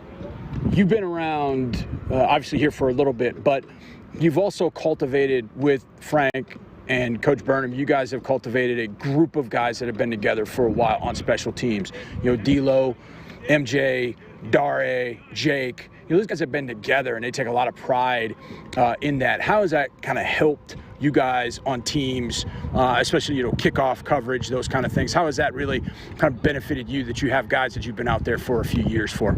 I love it. I really do. The intent, the heart that Will and Frank have kind of, the energy that they give us, and it flows down, right, to people know that it's important, and we have guys who treat it with the utmost importance. And, you know, all I can do is be great at my job and hope that everyone else is kind of at that same level, and I feel that way this year especially. We got guys who've done it. We got some young guys who are learning, and I'm excited to see what we're capable of, and I'm excited for our special teams unit. There's a lot of juice. I saw Darwin the other day wearing his best Rory McIlroy outfit, and we're like, where you been? He's, I played 18 at the Meadows. Are you going to try and sneak in an 18 if you can here at the Greenbriar? I got to play a little bit yesterday. Nice. All right. Yeah, the Oak course, the Greenbriar course. Yep. It's in great shape. The weather's beautiful. But, yeah, it's just I don't play much golf during season. Yeah. I couldn't say no out here. Yeah. But, yeah, it was good to get away and fill up my cup in a different way. Kyle, you're the best, man. Appreciate it. Glad you're back here. Glad I'm back here. Glad we're back here together. Thank you, my man. Go Texans. Let's go. Ka'imi Fairbairn with John Harris after practice yesterday. Great, he was great. I love the story he told about, you know, they gave Leckler the suite. Yep. And so they come back here this year. Guess who's got the suite? Ka'imi's got the suite. And he talked about, you know, bringing guys in and you know, having them, you know, play a little Uno, you know, have some fun just with the guys and let the door open. And he's the longest tenured player here. You know, he's been here more than anybody. You know, we talked about Dare. Dare was here in 17 and then came back to us in 21. So, you know, Ka'imi's been here, you know, full time, continuously. And I think, you know, it goes to show that his performance over the years has been fantastic. He definitely last year was carrying us through the first few games. I mean, the win against Buffalo from 59. I mean, he was just tremendous. And I know, talking to Frank, that we did in the offseason, that game against Kansas City did not sit well at all with Frank, for sure, the special teamers, those guys, and obviously with Ka'imi. He was disappointed, obviously, about that performance in that game against Kansas City. So when he's had those moments, he's always bounced back and found his level and been a guy that we can count on to hit from 50 when the offense is kind of slogged down a little bit. Hopefully that's not the case this year. There could be more sevens, and he can hit those old 30s, and hopefully there's more of that. But he's just such a great dude. He talked about, and I asked him about, that was one of the famous stories back in 17. Leckler, they would work on special teams, and they did it about midway through practice. And that by what would be the end of practice, Leckler was already in a pond fishing. And we always joked about that, and Ka'imi is like, I might have been with him. I was like, all right, bonding, solidarity in a pond somewhere in West Virginia. I love it. But Leckler was always great. Was a great leader for everybody as he aged in his career. But I think Ka'imi is that same way for this team, and he does so much. And, when we think about the rules changes, Mark, we always think about two people, Frank Ross and then Ka'imi. And this kickoff rule kind of changes everything for how you approach a kickoff. I mean, it's pretty amazing. So he's been working on that landing zone and getting some knuckleballs to go in that landing zone. I mean, if you get a touchback out of the deal, that is awesome. And we'll see. We'll see how it's all handled soon enough. I mean, I think Saturday is a great example of how we're going to see it in the regular season. You're going to see tons of returns on Saturday. Although, let me ask you this. Early on, do I want to get my special teamers all dirty like that? I mean, you have to see it, but would you be more likely to give up the 35 in a preseason game if you want to avoid, let's say you're getting banged up at certain spots, let's just kick it in there because I don't care about the score so much. I just want to preserve some health here. Yes, you're absolutely correct. You can have some games where the guys that are typically on special teams are then playing a lot of defense. or offense, whatever the case might be, yeah, that's when I think you could absolutely see it. All right, offensive line and defensive line are kind of commingling a little bit. Not sure exactly what's about to take place, but they've sort of eyed each other like the Jets and Sharks from West Side Story. Kind of circling, kind of snapping, looking at each other like, But it does look like they're going to do a little bit of one-on-one right here. Will Anderson. Oh, nice. Get his first rep, it looks, on the left side here against Titus Howard. Okay, we got it. Titus, okay. But if that ball was out, that ball could have come out, but if you hold on to it, it's a sack. Because Will went all the way around and circled back in. Yeah, good rep there for Ed Ingram going against Sheldon Rankins, holding up against Sheldon's initial rip move. Good job. We're doing play-by-play of one-on-ones at the O-line, D-line. I love it. Ooh, Tommy with a bull rush on Jake Andrews. I'm telling you, if you ask me top 3 guys in this camp, Tommy Togiai would be one of them. Yeah, he's been fantastic. He's got that low center of gravity. It's got to be tough for Jake Andrews in that situation. There's Tim Settle with a rep. Bull rush, good. Good bull rush. Okay, I want to see the edges. Come on. It's just like other elements of practice. Don't give me the inside stuff. I want the edges. Daniil. That's a lesson.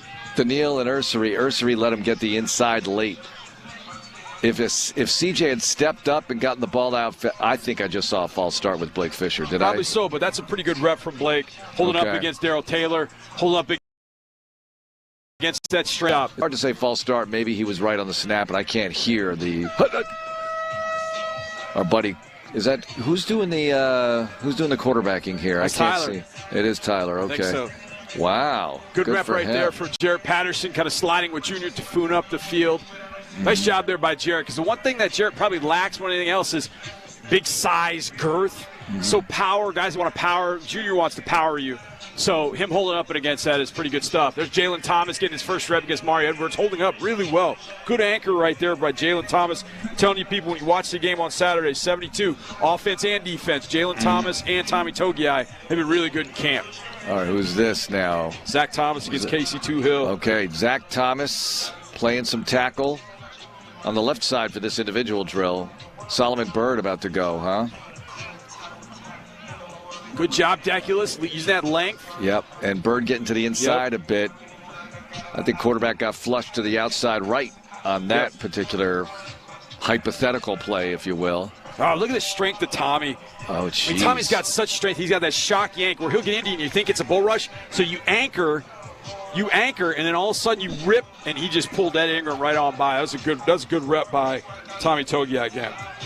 All right, who do we have now? I can't see the far side of the line between these bodies blocking my view. It's LD against, I think that's Marlon Davidson, the newest Texan. Good rep for both. Not terrible. Former Titan, and Ladarius Henderson, who we love. Yep.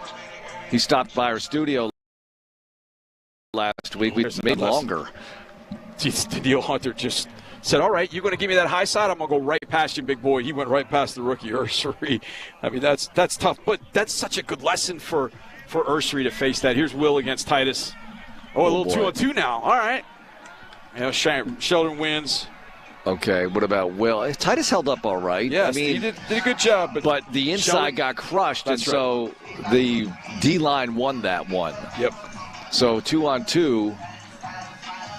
If the inside guy wins, the quarterback's not going to be able to get around Will going wide. You're right about that. Yeah, so he gets right up the middle, pressured that way. So, we got receivers and DBs going at it over here. See, you suckered me into watching the O-line, D-line. You got to watch the O-line, D-line. It's exciting. This is my favorite part. Jawar Jordan with a nice catch there. There you go, Jawar. I think Jawar one-on-one is tough to cover. Good quickness, excellent hands. Got DBs and wide receivers on the far field. I got too much to watch here. I know. It's a smorgasbord. All right, you got Jakob Johnson against MJ. Oh, no, that's Luke Lachey. Lachey running the deep corner. He's got him. Let's go. Oh, missed him, but good route by 42. Yeah, good route. Not a great throw there. By the way, we mentioned DP and Christian Harris, and they are in full uniform, but they're working out individually, getting ramped up. I would call this a ramp-up day, but they're in full pads here. So maybe they do participate in 11s, but I doubt it. If they're not in these drills, they're not going to go in 11s. Well, that was a great rep. Braxton Berrios against Miles Bryant, one-on-one. Man, they were fighting for the football. Miles Schultz, you're right. He's the talker on the offense because he just got one on C.J. Gardner-Johnson and let him know about it, signaling first down. Because they've taken enough grief, I think it's going to be a really great day with the team periods, 11 on 11. And again, that'll be when we're off the air. We'll let you know how that goes later. Tonight, 6, Texans All Access. When we return from a quick breath of fresh air here in the mountains of West Virginia, John Mechie, 2 minutes with a Texan. We'll hear from him on the way out. Among other things here, it's Texans Radio. More Texans Radio coming up in a moment. Rooting for the family team.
It's Texans Training Camp Live. Here we go. Now, back to the show.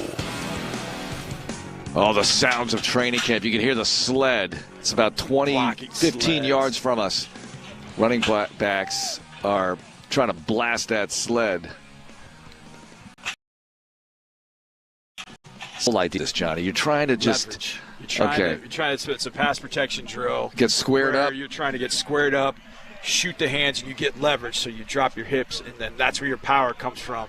So you'll notice the key is to get your hat and your body in position so that you're hitting on the rise. Right. And that's the key. You see how Nick's getting his hips through? Watch Nick throw his hips through. Yep. You want the hips to come through as you're making that block. And so the only way to do that is get low and then get leverage underneath that player and then try and lift them out of there.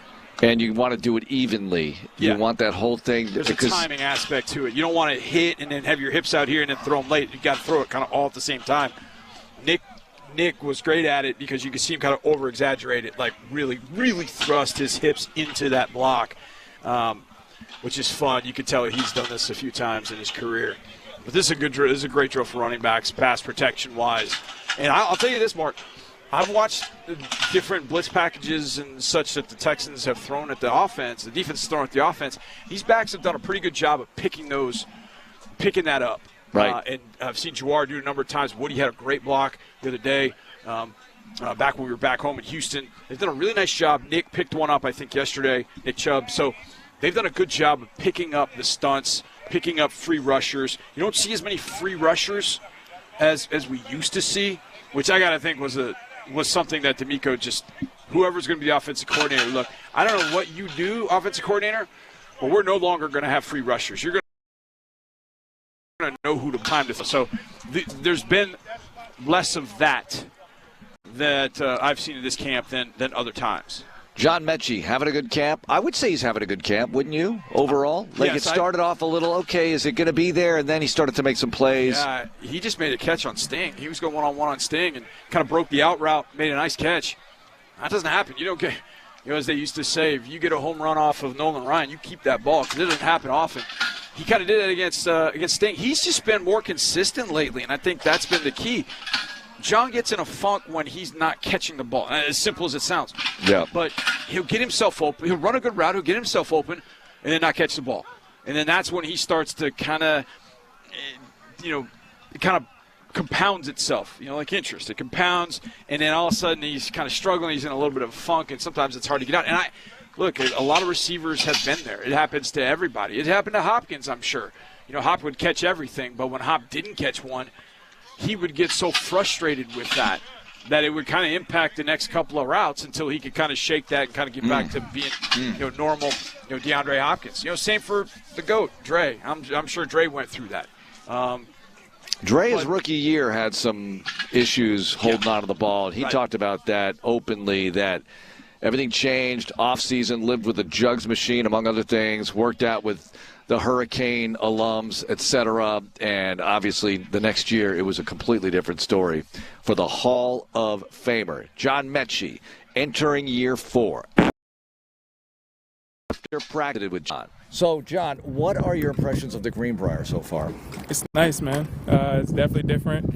You got the mountains, the weather is different, that's for sure. All the greenery. Second, third day out here, so just still soaking it in. Yeah. Does the practice feel different out here afterwards? You feel like you might have a little more left or something like that? You're always trying to exhaust yourself in practice. Yeah. That's how you build. There's more air out here, Right. There's more air in the air, that's for sure. How's it going for you so far? What's your assessment? It's going well. Just trying to get better every day. That's really the process. Just be better today than you were yesterday and take it day by day, honestly. How tough is it against this defense? They look pretty good. Yeah, solid. Defense looks good. Offense looks good. Yeah. It's that iron sharpens iron mentality that Coach been harping on. How is the offense different for the receivers? I think it's kind of like just a dynamic, It's we always have a dynamic group. Everyone can play everywhere. Right. There's a lot of talent. Kind of seems like always, but I think that's good because we all help each other, and it's just that iron sharpen iron in the room, I see you lining up all over the place. Do you have a favorite spot to line up, or is it just whatever happens? Whatever happens, or wherever the ball's going. Yeah. You don't mind either way. I don't mind anyway. What about downtime here? What do you guys do? How do you bond or spend your time, whatever it is? Yeah. Guys just hanging around a lot more, whether they're walking back and forth. There's stuff to do. Just Greenbriar, bowling, a lot of team bonding, stuff like that. Mm-hmm. Guys go bowling or golfing. It's definitely really good from that aspect. We get to spend a lot more time with each other off the field. You good at bowling? Yeah. Can you spin the ball properly? I just learned this offseason. That wasn't my style, but I just learned this offseason. What were you doing before? Rolling it straight, hoping it hits the gap? Yeah, I'm a straight line shooter. Straight shooter. It's tough, isn't it? Yeah, I mean, nah. Straight is easy for me. I'm a straight line No, shooter. spinning the ball. Spinning the ball is tough. That's a whole different game. But I picked it up, and it's kind of fun. What's your favorite game to play, whether it be cards, chess, backgammon? They have so many different things here, and you guys play Uno and all of that. What do you like? Yeah, Uno's a good one. I just started playing cards recently, but I like the Uno that we play as a team. Cool. John, thanks a lot for joining us. Good luck. Appreciate you. Yeah, Uno's big, and again, they can't be in the casino here at all. Not at all. None of the employees of the club, that would be the Houston Texans Football Club, are permitted in the casino according to league rule. Now, this has changed. Back in 2016 or 2017, 2018, you could actually go in the casino. Now, you can't go in the casino because, I don't know, now we have gambling sponsors, and it just doesn't add up. So even if you're playing slots or poker or whatever, you cannot be in the casino.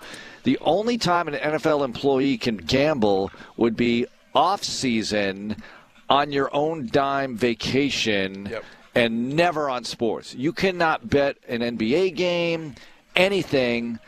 But what you can do is actually participate in weekly fantasy football, not daily, but weekly, where you draft a team. But I wonder how waivers work and everything like that, because the team changes throughout the season. Ask Nick Caserio that about a real football team. I don't know. It changes during the season. You know, I don't play fantasy football. It's just I don't know. I like my real football, I guess, so I don't do the fantasy thing. But, yeah, I heard about that rule about a week before coming here, and I was distraught. I wanted to play a little blackjack. I don't get out to Lake Charles enough. I don't get out to Vegas enough. I was like, man, I got this trip here. 17, 18. I think 17. I think I was in there probably 5 nights. There was a night where I was there with at least 3 or 4 position coaches at my table. Yep. A certain husband and wife were at my table. A certain. That shall remain nameless. And we played for hours. Hours. Yeah. I remember there was not anymore. There was a position coach who was at the craps table and had the entire place just rocking. Yeah. The entire place playing Not craps. anymore. It was amazing. Not going to happen. That's not happening. Not going to happen. Anyway, all right, so a few things to point out here. We mentioned Dameon Pierce dressed, Christian Harris dressed, full pads, helmet, everything. Pierce has the Guardian cap on, but they're off on their own doing stuff. Dr. Vandermeer says that they look pretty good to me. Yeah. But we'll see. You know, this is a part of the ramp-up process because they haven't done anything yet. So to jump right into full contact might be a little much. This is my guess, and they'll just take it day by day with those guys. There's no way they're playing Saturday. That's another guess for the way they're playing Saturday. But like we said earlier, hopefully next week, joint practice with the Panthers back at the Houston Methodist Training Center, and then you have the Panthers at NRG Stadium 1 week from Saturday. That's a noon start, so you get one chance to see the Texans preseason game at home, because we have the 9 home regular season games, which is the big bonus this year. Can't wait for all of it. Saturday at 3, Minnesota Vikings and your Houston Texans. Noon with countdown to kickoff right here with Sean Pendergast and friends, Seth Payne, and the whole gang will be on the pregame show. You'll be on ABC 13 with Kugler and Andy Kalu and Shelby Coppage on the sideline. And this is it for our training camp shows in the morning. Sean and Seth have the full 4 tomorrow. Now, we'll be back every Texans Monday following a game 8 to 10 a.m. on Mondays. Thank you, Ben Gary, for producing all of these shows, doing such a terrific job. And thank you, Aaron, for your help engineering, and Matt back at home for engineering. And we'll be here at the Greenbriar every night at 6 to give you the training camp practice recap. Have a great day, everyone. In the Loop next. Go Texans. This is Texans Radio on Sports Radio 610. Your health is personal.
station. Faggy has hit him big time.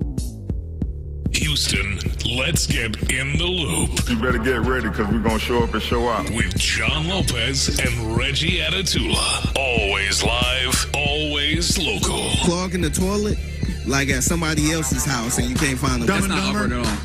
When you Dumb and Dumber it? Not awkward at all. Yes, it is too. You're in the loop on Houston Sports Leader, Sports Radio 610. Yeah, it's Tuesday in the loop right here on Sports Radio 610. Hope you're having a good one. Let's have a great one as we continue. By the way, shout out to John Lopez back in the saddle. Shout out to me.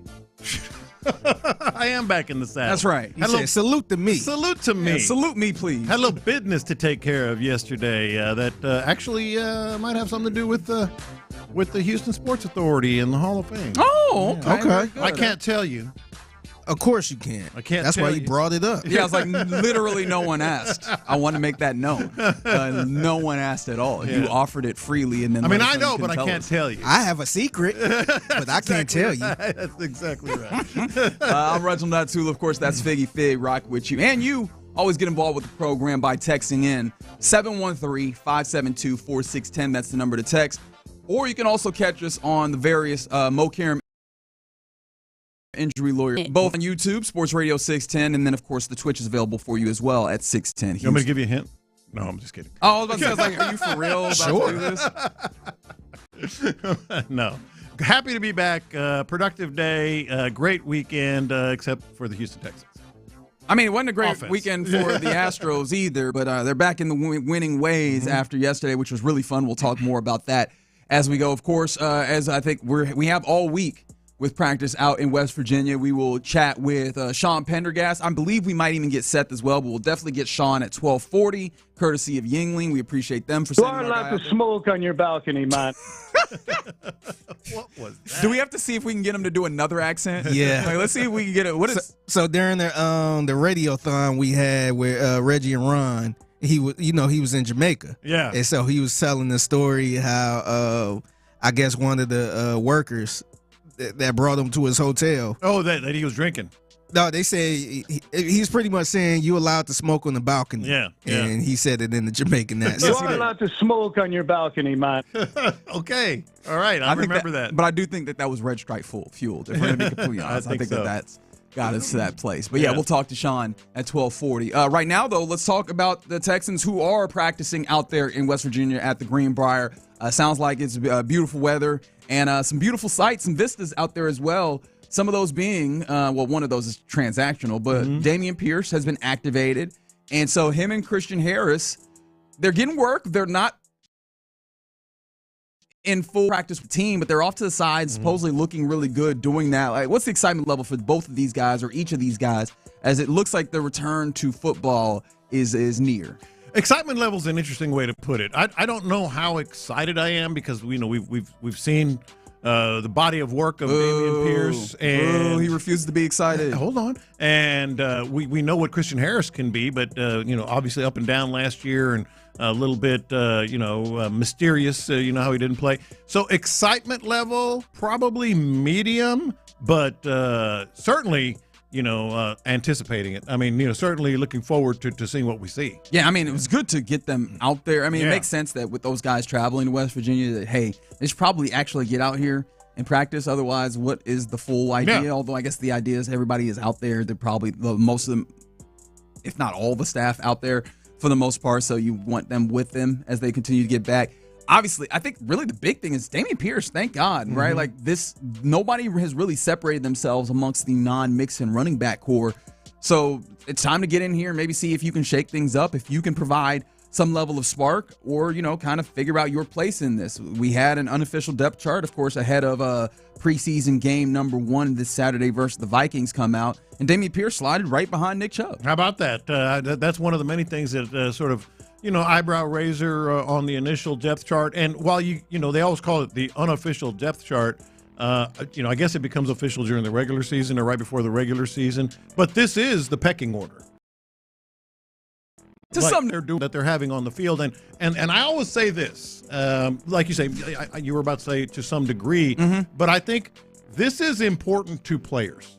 It is very important to players to be first on the depth chart, second, whatever it may be, that their goal is for this camp. So while it is unofficial and certainly going to change, this is important to Ariante Ursary. Ariante Ursary is at least in this depth chart, the starting right tackle. That matters. A rookie starting right tackle. That matters. And while it's not official and it could change, it matters to them. So I think it's sort of like it pays. They feel like their work is paying off. No, for sure. And the reason why I say it to some extent is that I don't think coaches love having to put out these depth charts during this point of the season where they're still working on things and finding things and figuring things out. So sometimes, they might not be. It might not be an entirely accurate representation of where they feel everybody is. Just looking at the way that the Texans have put this one out, and we'll kind of divulge some of the interesting things that we see on this depth chart as we go. But just looking at some of the things that they put out right here, it does feel like it fits and falls in line with a lot of what we've seen and some of the things that we've hypothesized. There's a couple of interesting things, including obviously Ariante Ursary being that right tackle and right tackle one on this depth chart, with Blake Fisher being second, and of course that's only been even further augmented by the idea that with Cam Robinson off to the sidelines, he's not practicing again today, from what we can tell from various people who are reporting on the ground. That Tay is now moved to left tackle, right tackle. So even more, like, it's not just right tackle one and then Blake Fisher right tackle two. He might be further down. I do wonder when Trent Brown is healthy, where does he slide in? Because he might slide in ahead of Blake Fisher. Like, this is very clearly a gap there, and Ariante Ursary is going to be a starting tackle for this Texans team. Yeah, he is. It is very interesting. Blake Fisher, and I know this was talked about yesterday, but when they did have that injury to Cam Robinson, lower leg, Ariante Ursary moved to left tackle. As you mentioned, Titus Howard to right tackle. That says something about where Blake Fisher stands. That they couldn't just slide him in to that spot. So Blake Fisher, certainly, that's one of the interesting things to me on this depth chart and what's going on at practice there. The other one that we talk about and have talked about is your guy, your guy John Mechie.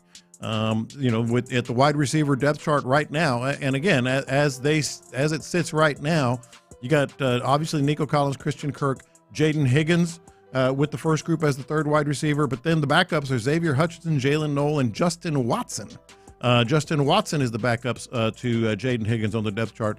John Mechie is with Braxton Berrios and Jared Wayne on the third team. Yeah, and look, there's clearly opportunities for things to shift. I think that obviously preseason games will be helpful, although just in a general sense, from a 30,000-foot view, this is a Texans team that I don't feel like it feels like other teams that come into training camp. It feels like they know a lot of things about this team, and they're figuring out small things on periphery. If you look at the way that this depth chart falls, I can get all the way through because they have a certain understanding of we kind of had an idea that Jaden Higgins was going to be that guy on the opposite of Nico Collins. There's been nothing to dislodge that. It seems like that's been continually the case. We've seen Hutchinson get some reps with the first team at times. It makes sense that they like him. Jalen Knoll has clearly, he's flashed. Like, he has, found his way to get open. He's gotten a lot of footballs early on. This makes sense. And then with the way that they've talked about Justin Watson, consummate pro, that could easily just be the 6 wide receivers that you have, possibly adding Berrios as a special teams kind of specialist. And then we're done here. Like, I don't know that it would have to be a lot for Jared Wayne and John Mechie to overcome what I think is already coalescing for this wide receiver room, and as evidenced by this depth chart right now. Yeah, and you say they already know a lot coming into camp. Well, especially on the defense, there are zero surprises on the defense. Zero on the starters. Mario Edwards ahead of Tim Settle's a little surprising to me. But Mario Edwards was a starter last year. He was, but the way that Tim Settle, he's played well. He was incredible down the stretch. Actually, for the entirety of last year, like his pressure from the interior is something that you cannot look past. Because pressure from the interior is something that is becoming more a necessity rather at this point from the defensive interior, and he provides that. The thing that they've talked about is, can he do that more consistently? And it feels like he's been doing that to some degree. So, like, for me, in my brain, I've looked at him as maybe starter caliber, but I don't know that that's the worst thing. But he's definitely in the rotation. They rotate so much in there. Exactly. I think. And Choji, we talked about this a little bit. He's the backup to depth chart. He's had a very good camp. If you want some sort of a minor surprise, maybe very minor on the depth chart, I would say two of them. Christian Harris as the backup linebacker and Miles Bryant as the backup nickel. Arthur Marlette is third, and E.J. Speed is behind Christian Harris at linebacker. Yeah, one of those more interesting to me than the other. With all due respect to Arthur Marlette, he's had a red jersey on a lot. He just barely got into contact, and, there still remains things to be seen. Plus, he's also new to this. Like, you signed him, was that just before, in the midst of camp, like as camp was starting? We're still seeing him, acclimate to what this defense is, whereas Miles Bryant has a level of familiarity. He's operated in this role as a secondary player to Petrie. It is E.J. Speed, who has, again, been with this team all in this offseason, who has actually played, and Christian Harris being slotted in ahead of him is kind of interesting to me. Obviously, they believe in him and his capabilities, and they should. When he has played, he has been phenomenal. That when he has played has carried a lot of weight here, and of course, hopefully, we see him here shortly, and he looks like that guy, and so we don't have to worry about this. But I did find that interesting because EJ's been pretty good in his time out there on the fields as well. Yeah, and I think sometimes when you look at these initial depth charts, and the E.J. Speed Christian Harris thing might fall into this category. Sometimes the coaching staff is trying to send a message to the player. And I think where that's most visible is at running back. They have Damian Pierce as the backup to Nick Chubb, ahead of Daria Gumbawale, ahead of Woody Marks. To me, that's almost like a message to Damian Pierce. We think you can thrive in this offense, but you've got to prove it. So they've got him as the second-team running back. I think maybe a little bit with Christian Harris. We know what you can do. You have Pro Bowl, potential. So let's get it going. Yeah. From the 346, how glad are we as Texans fans that Bill O'Brien doesn't coach this team? Rookies in key positions wouldn't happen. No, for sure. And they've been given clearly a fair shake. And very early on, before we even get them in a joint practice or preseason game, we've got guys that are being believed to that high and available degree. to the media, which never happened. Yeah. They're putting guys out. They had Higgins the other day. Yeah, it's been like that for a couple years now, man. Even with Lassiter just coming in as a second-round pick. Yeah. And see how big of a role he had last year. And making him available. That's something that I was like, first time that happened, I was like, whoa, so you can do that. Yeah. Some other things of note, you got Dylan Horton and Darrell Taylor as your secondary pass rushers. Of course, I know that you were missing a Danico Autry and a Derek Barnett at that level, but I think that feels right with the way that Dylan Horton has practiced, although he's not practicing today. And Darrell Taylor has been he's been really fun since they brought him in. Obviously, more of a speed guy on the edge, but he's been effective, as it feels like damn near everybody on the defense has to a good degree. And then, of course, shout out to Jalen Smith, who ahead of Damon Arnett and Tremont Smith as one of the cornerbacks. In my mind, he's cornerback 3 if we're talking outside cornerback without adding that nickelback role or whatever. He's just J-Rock's been great. So no, that one tracks. But yeah, nothing else that catches your attention off of this, right? Yes, absolutely. The only other thing that pops for me, is the ever important center position, Jarrett Patterson. That's true. Jarrett Patterson in front of Andrews. So that to me is important, and we are getting more more information as they're practicing now and starting to go at it a little bit. Apparently, Nick Chubb popped a big run, which in and of itself is pretty important against this defense because they haven't even been able to run. I mean, they haven't been able to do any. Yesterday they had false starts. They had they were stuffed at the line of scrimmage. Had 4 interceptions, I think. Pick 6. Just getting work. Just a horrible day offensively. Well, according to DJ Bieniemy, Nick Chubb popped one for what would have been at least 30 yards, according to him. Yeah, and that's a good sign for multiple reasons. Obviously, the idea of getting explosives out of Nick Chubb is a good thing to see, right? Especially as folks like me, and others have looked at the explosion or what seemingly is the lack thereof and kind of questioned it to see some of like the explosive plays, even if he's not as explosive, is good. But on top of that, it reminds us that, the practice or like during training camp, development isn't linear. I was reminded of that with Sean Pendergast, who talked to C.J. Gardner-Johnson yesterday. Check them out. Check that out on social media, I believe, on X, SportsRadio 610, or maybe it might have been Sean Pendergast himself who tweeted it. It was worth a listen. One of the early things he was talking about was the interception that he gathered yesterday. I think that was in 2-minute drill. And he said that, it's just a new thing that a new package or a new player, what have you, that coach had put in. like, oh, that's right. There's new things coming in for the defense that the offense is still acclimating it to as well, on top of installing and finding their foundation with all of those things. And so today, as you're seeing new things come in for the defense, I do wonder if, hey, the offense is going to battle back with, okay, we saw what happened yesterday. What are we doing to kind of counteract that and push ourselves forward? So it does stand to reason that hopefully today is a better day for the offense as they pick up some more of those things touching ground in West Virginia. Well, next play. Okay. All right. Interception by Kamari Lassiter. He was targeting Nico Collins. Overshot him a little bit, and Lassiter intercepted it. Another little observation that we're getting here. How many interceptions they got? I wanted to stop down on that. Another interception. Somebody need to come up with the stats. I know Cleveland been very stat heavy when it comes to training camp. We doing training camp stats. I would like to know the stats on how many. How many interceptions they got, guys. Who's saying this right now? I am probably viewed as the stat guy on the show.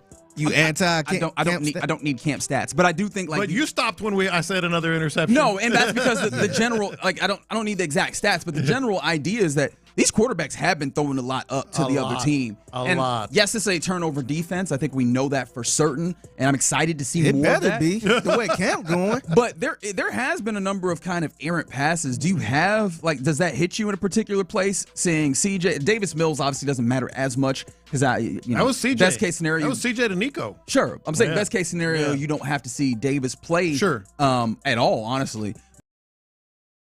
But CJ, where he's had some timely and good anticipatory throws, but he's also had some errant throws in a way that you don't want to see from CJ. Any concerns with that thus far? Yes. Look. I was telling you guys before the show even began. It's starting to feel a little bit like a Yogi Berra camp to me. Like Yogi Berra once said, it gets late early out there. Well, preseason gets late early. When you start doing this in preseason games. Of course, they're playing Saturday. No, I guess panic. But how can you not notice that? How can you not realize this offense? We kept talking about it. It takes time. I was the first one to say I would be very surprised if it takes 4 or 5 regular season games before we start really seeing what this offense is. But nevertheless, in the last, I wasn't here Saturday, but let's go Friday, Saturday, you tell me, yesterday and today, 8 interceptions? 9? There's been a number of them. Yeah. There's been a number of them. So, yeah. Have they had a clean game with no interceptions? No. A clean at all this camp? Not that I can recall. Yeah, I'm having a hard time recalling that myself. Not that it matters, but no. Does it matter if it's that many is my point. Yeah. When do you start to worry a little bit? It gets late early. Somebody said I'd like to see Davis a lot in fourth quarters if possible if we have leads. What? Great point. No, the idea of winning a game so big that here come number 10 to shut this thing down. Be about 50. It got to be 42-10 or something. Yeah. It's just I would too. I would love that. That'd be interesting though. How likely do you think it is that the Texans run up the score like that, especially if they're going to have more of a run-based, ball-dominant offense? We'll see. I don't see it, man. Especially if you're looking at Nick Caley being the New England offense type of deal. I don't think their offense was really like that. As of right now, they got to figure out how to run the ball consistently. A little glimmer of hope there, though. You bust a 30-yard one thereabouts for Nick Chubb. That's a good sign. Hopefully we'll see more. And we'll talk to Sean Pendergast and maybe Seth Payne of the morning show, Payne and Pendergast, at 12:40, get their insights as to what practice looks like today in West Virginia. Yes, Stephen, we do have one of the best secondaries. That is something that we credit.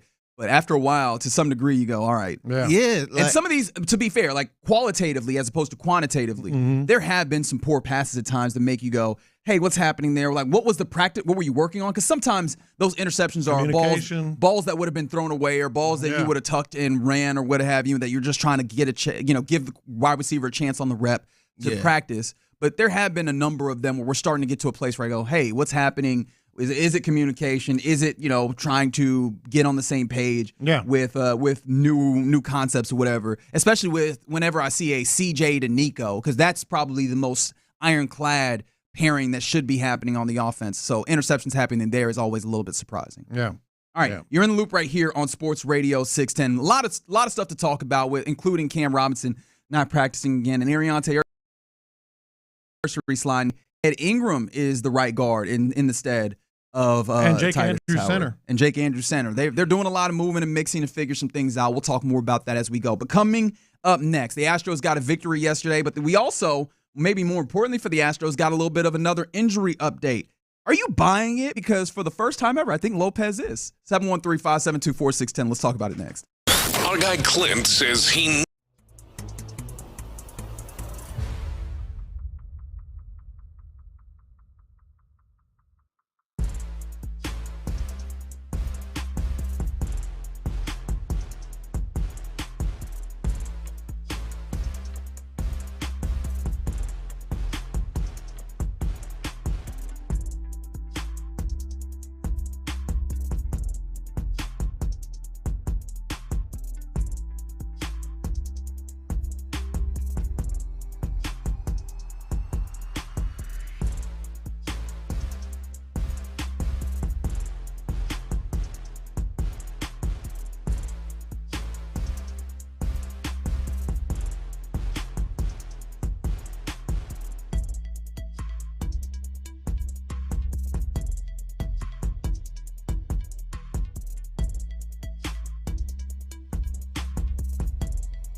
Texans.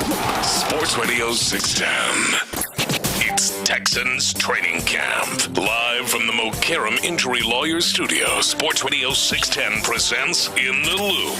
Yeah, you're in the loop here on Sports Radio 610. Still trying to keep you connected to Texans Training Camp right now out there in West Virginia, where apparently Davis Mills had a big connection with Jaden Higgins, who is running with the twos at this moment. I'm not going to make a big deal of that, but that did catch my eye. But quarterback controversy? What are you doing right now? But hey, big play down the right sideline sounds like the type of thing that Jaden Higgins is here to add. So good to see that that's happening. We'll check in with Sean, maybe Seth later on in the show, see what they thought of that and more. But right now, let's talk about the Houston Astros. Your Astros managing to break a little bit of a losing spell that they got themselves on, and gets a victory in Miami versus Sandy Alcantara, a dude who very well could have been on this side. To be fair, it kind of looks like he's been broken since he had to come back from injury. That's neither here nor there. But maybe more importantly, actually, I'll ask you: do you view this as more important, seeing the injury update that we got from the Astros, or just getting the victory, especially building a fourth inning like they did yesterday? Injury update all day, every day right now, especially with not really bringing in a pitcher, and you've got all these guys that are official in rehab actual games, and so you were talking about I may be buying. Like what we've had opportunity to discuss. I may, and I also may not. Okay, all right. So, and speaking of, like you mentioned, not getting an arm, apparently Dana Brown, again on the broadcast for Space City Home Network yesterday as well, out there in Miami. And that's one of the things he highlighted. He was like, there's a number of guys that should be returning. And we could talk about some of these updates, including Spencer Arrighetti, who threw 4 2/3 on Thursday. We now know he's scheduled to throw Wednesday. He's scheduled to throw tomorrow in Miami for the Astros. So there you go. That's a guy that we were looking at as a potential guy to slide in as your third starter. He'll be back in action, and we'll get to see, how far along he is right now before, the next, 50 games of baseball that you have headed into the postseason. So you have that. On his tails is supposed to be Christian Javier, who threw 3 1/3 in Sugar Land on Wednesday. So he has another rehab assignment, but I imagine that one more, and then we'll probably see him next week. And then the likes of J.P. France and Luis Garcia both threw in the 2 innings range, I think, 2 and 2 2/3 for France and Garcia respectively. They still have rehab work in Sugar Land as well, but those guys maybe in the next couple weeks seemingly will be in the same space. So that's 4 pitchers that should have an opportunity to return, in addition to Dubin, who's thrown out of the obviously a reliever. How do you view this, this update that we have with these pitchers seemingly well on the heels of returning for your Astros? Well, there's part of me that wants to buy it and can buy it, part of me that doesn't, and part of me is just kind of pitchers. Arrighetti, he's a big leaguer again. He's back with the big squad. The other 3 actual assignments, actual performances and innings in minor league games in Sugar Land too, which is nearby and obviously a little higher level. But then there's some other updates. Yordan Alvarez, Jake Myers, and Zach DeZenzo, they're all in that, quote, continuing hitting progression mode. Nobody has any idea what that means. That's not fair for Jake Myers. He's progressed to flat ground running. Oh, well, he's got flat ground running to it as well. But when they say that, we've heard that before. He's in his hitting progression. What does that mean? He is progressing towards hitting. I don't know. Why are you looking at me like I work for the Astros? So yeah, I'm optimistic about the pitchers. I think we're going to see him. I've mentioned it multiple times. I just want a third of these guys to hit or thereabouts. 1 or 2 to hit, to be productive, to get going up here. But then you have Alvarez, Myers, and DeZenzo. I don't know what that means. I don't either. Yeah. And as much as Yordan is the big one for me, trying to get him back, seeing yesterday's game and seeing the way that the Astros built that 4th inning where you go double. In fact, I sent this to Luke because yesterday, obviously, me and Luke were talking about this team. And then we were very excited to see that 4th inning. Double, RBI double, bunt single, and then steal from first to second. Then you have, I believe, an RBI single, an RBI fielder's choice, and then another single and a double for the Astros. Like, that is the type of inning that's capable, and that's one of the beauties of having, one, the bats that he might have been the player of the game yesterday for the Astros. But it seems like they have enough guys that now maybe if one guy isn't going, you can hand off the lineup. Like we can have a relay race of sorts at the plate where, guys can get a single or a double or, get these extra base hits at times. It seemed like they did in that. But, it doesn't have to be one guy creating in the ways that it feels like it had been at certain points early on in the season. And it feels a little bit more like what you started getting towards in the middle of the season when you started hitting a groove where you have a number of guys because you brought in the bats that you have. So I actually feel a little bit okay. I know Jake Myers with what they have and what hopefully they could possibly get in returning, possibly in the future. Jordan is the biggest one that's necessary because of the big bat and the fear that he strikes in others. But I think seeing the injury report and seeing that you have pitchers on the way that at least can get out here and throw some innings, and hopefully you can find a guy that is solid enough to give you 1, 2, 3 when you head to the postseason. I think that's the big thing for me that gives me a little bit of solace right now. No, I agree, and I always call it keeping the conga line going. You don't need to be home runs and all that stuff. Just a conga line, just a little bit, 1, 2, 3 around the bases, etc. But then there's this, and this is the one that just I don't know what it made me feel, but curious. So you saw the update on Lance McCullers Jr. Today marks he was on the 15-day DL as of July 20th. Sir, right? It is 20 to 25. That is the IL. Oh, the IL. Yeah, he's on the IL. Today is day 16 of the 15-day IL.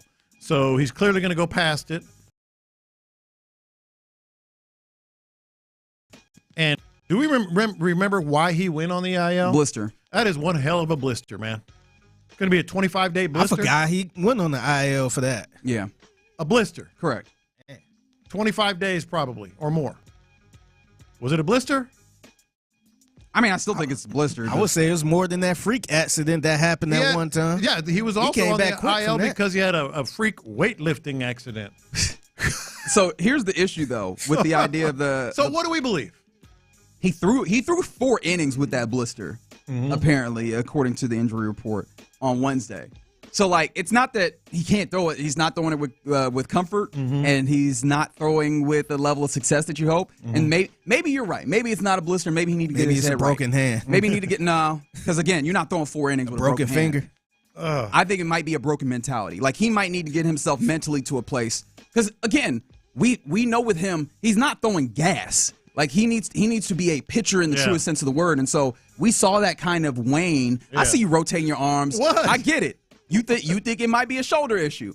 I don't think, again, that he's throwing as much as he does if it is a shoulder injury. Forearm soreness. I just got a little something right here. If I'm inclined to think that it is not actually a blister, I think it's mental. I think it's getting him back mentally to the place where he is attacking guys in the way that he needs to, because that is clearly something that waned this season with when he has been healthy. Yeah. Can I say one more thing that I find interesting? Because today we got an opener. I don't know who that is, and we were looking at kind of the player usage when it comes to contrast. Maybe it's Okert. I think that could possibly be openers. Regardless, it's a bullpen day. And then after that, you have a Spencer Arrighetti start, which I'm happy to see him back. However, how many did he throw? What was his last outing? 4 and 2/3. Yeah. Are we certain he gives you 5 or 6? No. So that your bullpen might be working over the next 2 days in a very, very substantial way. It might be. And I was going to make this a confession, but I know you guys talked about it yesterday. Where do you guys stand with the Isaac Paredes choosing to rehab instead of surgery?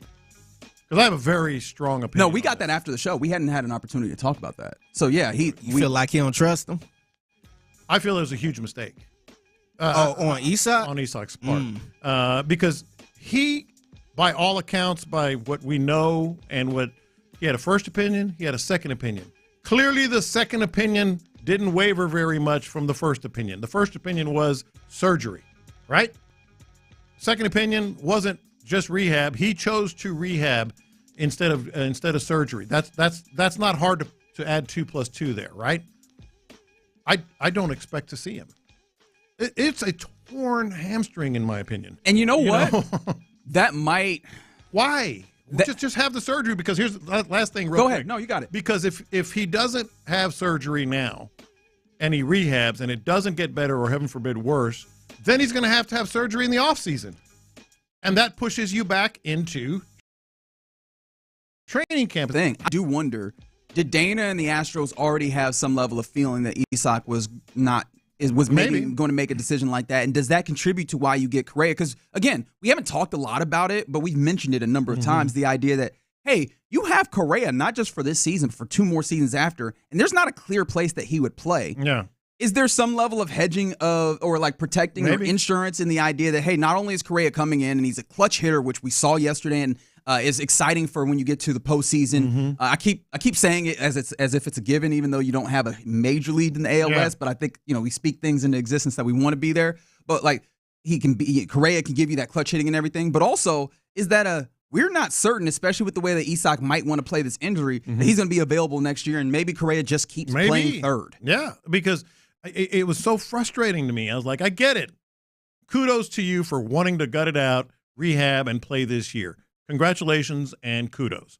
But that is a huge disappointment to me, because if you don't get surgery now and you aggravate that thing, you're going to have surgery in freaking, November. Yeah, and it's probably going to get aggravated again. Aggravated again. Yeah.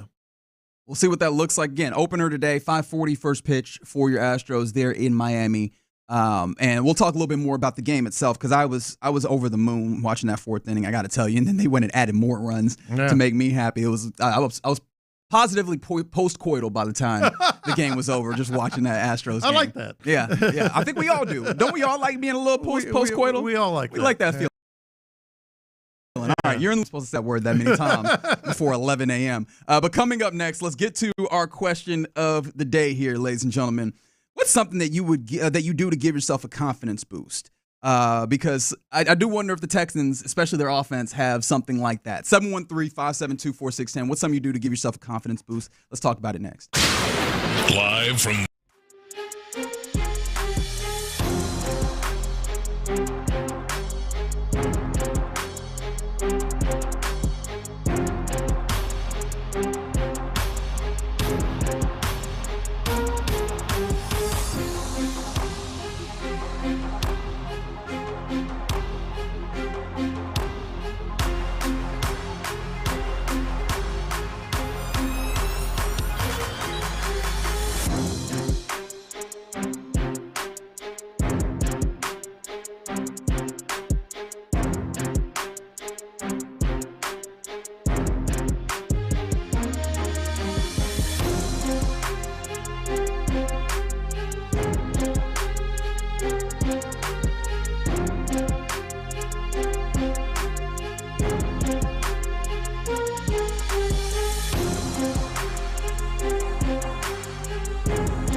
36 to learn more or visit trimfireradio.com.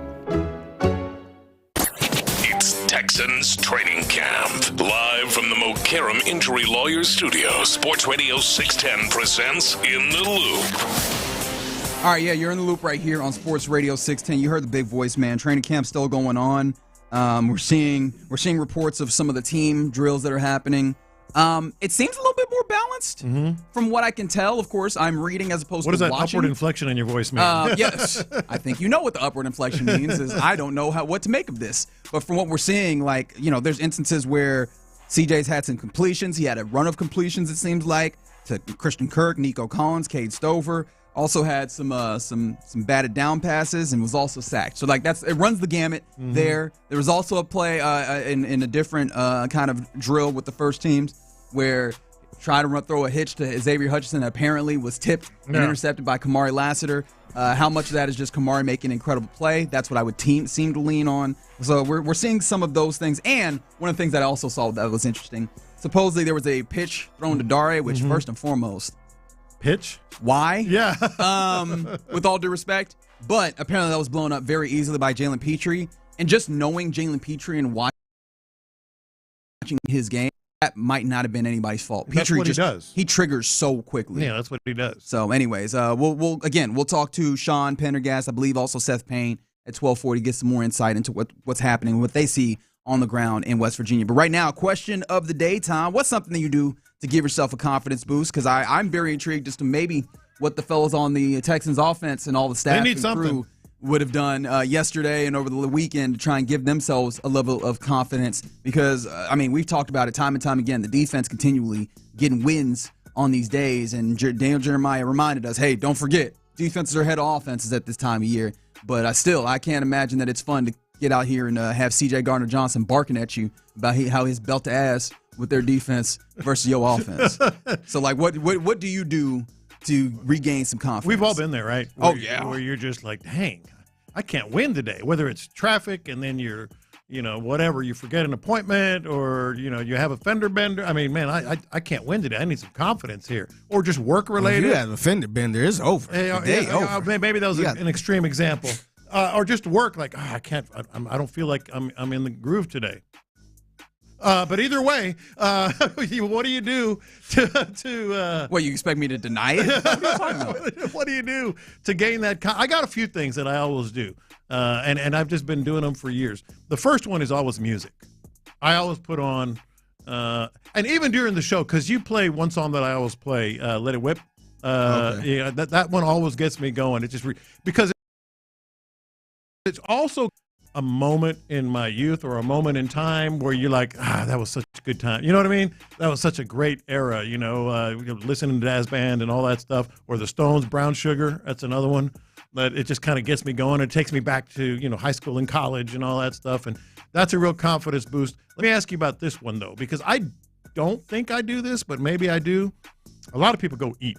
Yeah, I was about to say, because I'm trying to think, what is it? I imagine sometimes music, I don't think it's a consistent. One thing I will do, and it's not necessarily even just eat, it's like, I'll treat myself. This is treat yourself time. All right, something that I might not normally splurge on. All right, we about to go get wings, or we about to go get, something fancier than I normally would, just to give yourself an opportunity to have those endorphins. Confidence. Because confidence also comes from, I subscribe, I don't know if you do, to the Deion Sanders, kind of look good, feel good, play good, right? Like that feel good into a good performance type situation. So, hey, man, an easy way to feel good is just eat something that makes you feel good, something luxurious. So let's go do that. Yeah, mine is music as well. I would put on gospel music to kind of get me going a little bit, because sometimes how your brain, you have them days where you just don't feel anything positive at all, and so usually the gospel music kind of put me in a better space. Yeah. And then also, this one always make me feel good every time I get it. When I get my hair done and haircut. Kind of what he's saying. Yeah. At that point, I'm like, all right, I'm feeling much better now now I can close or something like that. That's a confidence booster. This is one I do not do, but a lot of people subscribe to it. Tell me if y'all do this. Like one of the, I think it's the 832 was talking about basically self-affirmation. He talks to himself. Self-talk. I never do that. I feel silly doing it. Like, all right, John, you can do that. No, I just feel such a goofball. But a lot of people live by those affirmations. Oh, yeah, and here's the thing. There's a lot of things that feel silly when you do them, and you ultimately find success, and you go, well, this works. Yeah. And so that's one of those things that I feel like I should do more, and I simply will not because I know myself. But no, that's actually probably very healthy. But then also on top of that, they go, I think, self-talk, but then actually just bleep and push through. And I think that's also part of it, right? Like the idea of, hey, talk positive, but also find a little bit of fight to you. From the 832, I sense the judgment in this text. Wings is a fancy meal for you. I didn't say that was inherently a fancy meal, but I won't always splurge on wings. Yeah. Sometimes you just, hey, we going to go get some wings today. Retail therapy. That's a big one. Yeah. Just go buy stuff. A lot of people do that if they're depressed, too, but maybe they kind of go together, depression. That can kind of be a bad thing, too. Yeah. Oh, absolutely. Yeah. Especially because what you're doing is you're trying to get that feeling pop of, hey, this is this new thing. But what it also gets you to is you realize, oh, this actually doesn't make me as happy as I thought it would. You don't get that feeling. So, like, the other side of that is actually very dangerous. For me personally, I'm like, hey, I got this thing, and it made me happy for a very short period, and then I realized, I'm sad again. Yes, which is even worse. Yeah. I think that's the part that gets me. This is another thing I do, and this could be very tricky as well. Booze or kind of feeling all right. Yeah. I take a drink. I just get me a little drink. Yeah, sure. But I don't do it all the time, though. Yeah. I'm not like, I'm depressed. Let me go drink my tears and all that stuff. Yeah. Sometimes I do it just to get a little pop. A lot of our listeners are hitting the bong. So maybe. Hey, there's medical marijuana for a reason. Hey, that's not surprising. Look, get in where you fit in. Some people got to smoke before they do anything. Yeah. Some people do. Yeah. They used to kill me back when I used to rap and used to be in the studio. It used to be dudes that had to smoke before they rap. I'm like, man, come on, let's just get this work done. Some people first I got to smoke. I hate to say this, but some people function better. They do. They function better. I seen that firsthand. Yeah. I'm like, to the point when they didn't have a smoke, they was acting weird. Yeah. I'm like, dog, you need to smoke or something, man. I respect it. Paranoid. I respect it from the 281. They said they've been in sales their whole career. Sometimes when they're in the slump, time to spend a little time with the wifey. You know what time I'm talking about. Sure. Which, Clear hey, your head. That's probably. Does the family get to take the trip to West Virginia with the Texans? I don't think so. Yeah, I was like, I know that a big thing for D'Amico is, hey, spending time and getting closer as a team. Yeah. So that might be tough for some of those folks in that space. And I do wonder if the Texans will utilize some of this, which is somebody said that they find one of the homies in the group and they just roast them woefully. Make yourself feel better by tearing down someone else. Of course, now you got to be careful with the way that you do this, right? I imagine you do it with friends, but I do wonder, hey, man, spending some time with some friends is always a good one. Spend time with the people that you care about, friends, family, and hopefully that gives you a little perspective, get you back in that space. Yeah, I think sometimes just making other people feel good, even if it's like words or just a gift or something like that, sometimes that makes me feel better. Lately, I've just go pick up my granddaughter.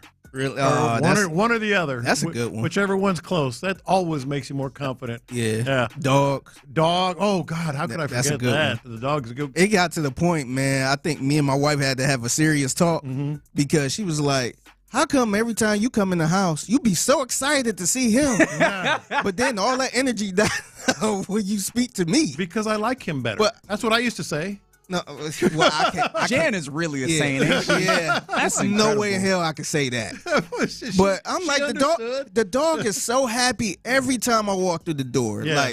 Like the first time he saw me in years. Yeah. Oh, yeah. And so that makes me happy. Yeah. I used to tell her, like, if there was a fire and I could only save one, I'd save Gibson. That's because she can get out on her own. Yeah, right. That's an insane thing to say directly to the face of your wife. Some other one from the 832. Sometimes a really good hamburger. That is fair. Yep. Just take a drive. 3-6. I used to be a drive person. Yeah, I think a walk is a little bit more now. I don't run anymore, but I used to go for a drive is a good one. Me and the wife usually do night drives. Yeah. We just drive around, listen to R&B, just driving nowhere. I still remember about when I was like, that might not be something I want to keep doing. When I kept looking at these gas prices, I was like, hey, that might have been. You might just want to take a walk. You might just want to use something that does not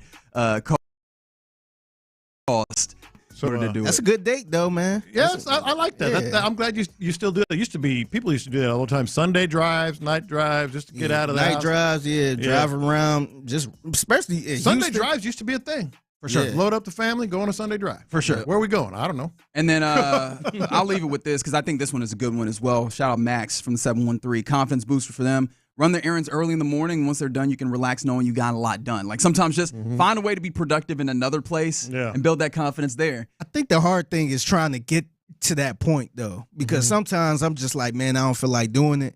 Even if it's just planning out something. Yeah. Sometimes I got to go to a coffee shop to just get focused. Oh, yeah, just get yourself to a different place. Because if I'm at home, I ain't going to do it. But I got to go to a coffee shop to do it. To be honest, I thought West Virginia would be some of that for the offense. Get yourself to a different place in a different space, and hopefully you perform in a different way. Maybe Blake Fisher's going to be talking to himself. A little affirmation. I swear we got to get this man in front of you. We're going to make Blake Fisher see you. It's a bit. I like Omar, please get Blake Fisher on as a player interview. First question. So, Blake, how you feeling, man? Yeah. Tell Lopez keep that same energy. That's funny. All right. Those are the questions of the day. Appreciate you guys getting involved. But coming up next, let's get into some around the NFL, including some other depth charts. What are some interesting things that we learned from other spaces? Plus, are the Browns really adding another quarterback? We'll talk about all of that next on Sports Radio 610. The Astros needed.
Sports Radio 610. The Texans play here. An Odyssey sports station. Let's go around the NFL in the Loop style. Why are you smiling? Because I love football. Here's John Lopez and Reggie Adetula. I'm going to tell you all about how much fun you're going to have this season. On Houston sports leader, Sports Radio 610. All right, let's go around the NFL here in Loop on Sports Radio 610. And the question of the day was like, how do you get your confidence back? I do want is one of those because apparently we have our first fight of Texans training, like real fight. Real fight. Texas training camp. And go ahead and guess, 713-572-4610. Who do you think were the participants in the first real fight of training camp? I'll try and give people a good 45-second head start. You would have gotten it? I would have gotten it. You would have gotten one of the participants. I would have gotten one of the participants. And it's easy to get there, right? Yeah. Like we've seen both of these gentlemen, in fact, in fights as Texans here at various points. But it ultimately comes together. We get a little bit of spiciness. And as I mentioned, one of the guys on offense is getting his groove back in a stellar way is number 86 in your program, Dalton Schultz, fighting on the other corner in the blue corner. The safety, I believe he's number 45 this year, Russ Yeast. And this makes so much sense. Like, this makes all the sense in the world.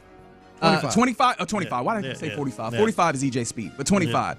Somebody said Schultz and Sting. Somebody said CJ Gardner-Johnson. He actually he shows up a little bit because can you now give me the reporting that you've seen from the various feet on the ground or boots on the ground of what happened between Dalton Schultz and Russ Yeast? It said first real fight, so they were mixing it up. It was Dalton Schultz and Russ Yeast. Apparently Yeast hit him pretty hard or took him to the ground. And they gave him infection. They mixed it. Remember, Dalton Schultz was the one last year. Was it Derek Stingley? Yes. Yeah. Correct. And Stingley pushed the mess out of him, too. Yeah, and apparently remember, Dalton Schultz kind of ran right at Russ Yeast. And apparently there was some sort of, I guess, near whatever you want to call it, mix-up, dust-up, where Dalton Schultz put C.J. Gardner in a headlock. He said, I'm tired of this belt-to-ass stuff. I think that's it. I think that's a factor. Well, look, I think for one, Russ was the guy who was in that little dust-up that was not fully a fight, but looked like it almost became a fight at one point during practice here at the Houston Medical Center training camp site or what have you. So I wonder if he might just be a little bit of a jerk. Like, you know what I mean? And, of course, I don't say that as a judgment, but he might be that guy that gets under people's skins because it did feel like that was what was happening then, and I could easily imagine that's what's happening now. On top of that, you mentioned the belt to ass. These safeties have been talking a good amount to the tight ends, and I know Dalton Schultz is a talker himself. He might have just gotten to a point where he was just like, I'm done abiding this. And it's perfect timing in terms of what do you do to gain your confidence? You start throwing hands, man. You start throwing hands. All right, but and look, I am very much always here for laughing about fisticuffs. It makes me laugh. And yes, shout out to the 713, CJ Gardner-Johnson and Schultz. You were very close. You had two. Yeah. You had like 1.5 of the participants because I don't know how far we can put CJ Gardner-Johnson within this. But for Dalton Schultz, like last year, you had that. But then when you get to the season, you don't necessarily see that same passion, that same energy. Do you have confidence that you see that kind of translating a different way for him this year? Because, I mean, I gave him a lot of credit. I don't know if you heard his availability from Saturday. Yeah. Felt like he took a little bit more accountability for his season. And he's headed into this year, especially with Kaylee and, the tight end, background that he has and the ways in which he can kind of divulge tips and tricks for his tight ends. I'm hoping that this energy that you're seeing here is not just, him being frustrated, but that it shows up in the way that he goes about things, especially when you talk about the energy and effort that he gives, let's say blocking and those types of things on the field. I think he definitely is more confident. Now, look, the offense we know has just been struggling mightily and mixed bag it seems like today. We'll get a report from Sean and others as we move along here today. But I think he definitely has more confidence in his blocking assignments, and I think that was the frustration last year. They put him on an island against some of the best defensive ends, every defensive end that he faced in the league. So I think he's more confident that way, but he's professional enough to take accountability. But I do think I do believe that he's had enough, and he's a veteran. He's one of the more experienced guys on the offense. Definitely one of the most experienced, on this team now. So I think he's like, hey, we're not going to take it anymore. Yeah, we're not going to take it. Yeah, I need that fire and passion to show up for Dalton. And I think that would be good for the fan base because people were getting after him last year because of a seeming lack of that fire and passion. Let's translate this to every week on the football field, and I think that people would be a lot happier with Dalton Schultz just in a general sense. So, yeah, a little bit of a first actual factual fight out there at the Greenbriar. I imagine maybe it was just too hot down here to get in the fights. They're like, hey, man, I don't want to work that hard. Come on. Did you see Brian Schottenheimer have his team run because they was fighting too much? Yeah, that was a little silly, but I guess whatever works. Some other things around the NFL. Let's actually kind of keep it around the AFC South. As we're getting depth charts, we talked about the Texans depth chart. Some of the notable things, Dameon Pierce slides in as the second running back behind Nick Chubb. Remember, Joe Mixon is on the non-football injury list, so he's not showing up on the depth chart right now. Christian Harris, him and Dameon Pierce did not seem like they got involved in practice, but they were off to the side. Both of them are active, though, when it comes to like a designation on rosters or what have you. Christian Harris still a backup for Henry To'oTo'o, so he is ahead of EJ Speed on the depth chart, which I found to be interesting. Those were kind of some notable things. And Ariante Ursary listed as the starting right tackle on the depth chart right now. But if you slide over to Jacksonville, some interesting things happening when you have the two-way player du jour that they're trying to get out there in Travis Hunter, the rookie, who has been switching pads, and everything during practice to obviously get the different jersey colors. As of right now, he is listed as a first-team wide receiver and a second-team cornerback. How'd you receive that? Because I was a little surprised to see that, to be completely honest. Maybe a little, but it as I thought about it, it made sense. I mean, it would be something to list him as the first-team cornerback and the first-team wide receiver right out of the chute.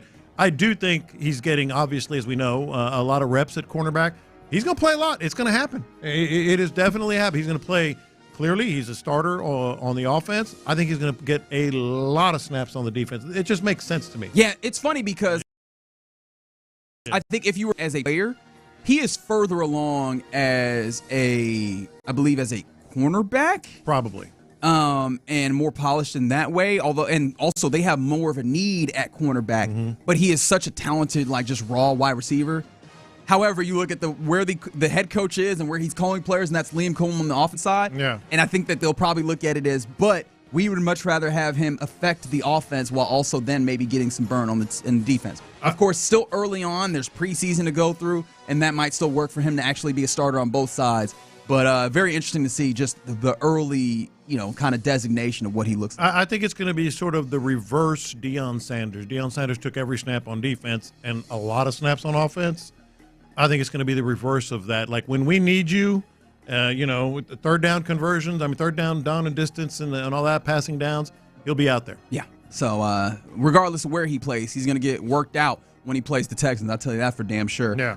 How about this? Other things that are happening when it comes to depth charts. The Indianapolis Colts, who I believe they're playing on Thursday. So that's some more football to look forward to. But who's going to start at quarterback?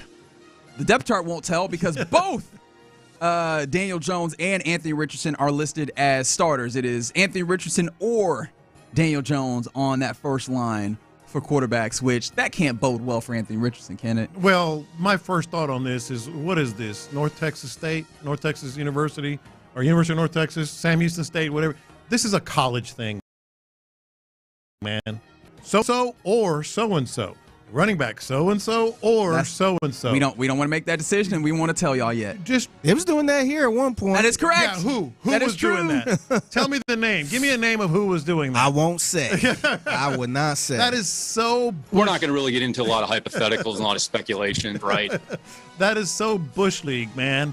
The NFL wants you to have a starting lineup for a number of reasons, and a starter. Do it. So that's the first thing that I thought of. Like don't be so Bush League. Just name someone out there who's getting the most reps, who's getting the start, in your most significant preseason game and moving forward.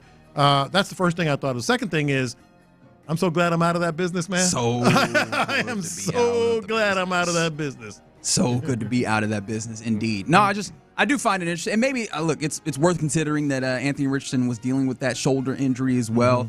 But it is such nasty business that he is actually in a real life competition with Daniel Jones, a dude who we know what that is. Yeah. We know who he is and what he is. Mm-hmm. And you're in a real life, there is no sliver of light between us battle with him. Yikes. Yeah. Is what I have for them. Yeah. Yikes. Some other things that are happening around the NFL. This was interesting to make note of. Actually, I should mention this first because, of course, the Texans will be playing the Minnesota Vikings in their very first preseason game. It does look like J.J. McCarthy, per Kevin O'Connell, the head coach of the Vikings, will indeed be playing on Saturday, and I imagine he's also the starter in that space. Yeah. So I'd see what that young rookie will bring in this because, look, we haven't seen what he is. We've seen Jay Jettas, Justin Jefferson, basically, without saying it, say, hey, man, he's a rookie and he's got ways to go. So they're going to get him out there. They're going to give him opportunities to play. I think they like him, and they're not playing games over there in Minnesota. They're going to give him a shot. I do think the Texans, especially offensively, are going to play a lot of this, so-called starting offense, and they should. So it should be pretty fun. This is going to be a pretty significant preseason game as they go. Yeah, and of course, I think the big thing for me is, and look, it's not going to be the full iteration of the Brian Flores defense. Nobody brings out all the bells and whistles. Just seeing this offense for the first time against somebody who is not the Texans defense will be insightful, even if for a few drives when it comes to the first team. Some other things. I saw this and I was just like, again, I think we're just looking at the down bad Olympics in this around the NFL. Because the Cleveland Browns, come on down, they have added quarterback Tyler Snoop Huntley to their roster of, what was it, 5 quarterbacks to begin with? Yeah, 5, including Deshaun Watson. How's he doing in camp? Who, Deshaun? Yeah. Is he hell if I know. Is he in camp? They don't even want to show the man. Yeah, Deshaun got to be the one to post his own damn pictures. Yeah, the sick behavior that way I saw. And by the way, I have good company in this take. And J.J. Watt also believes that this is nonsense. But the Browns got a QB stat tracker going where they actually have completion percentages during training camp for Flacco. Anderson, like, do you have no shame?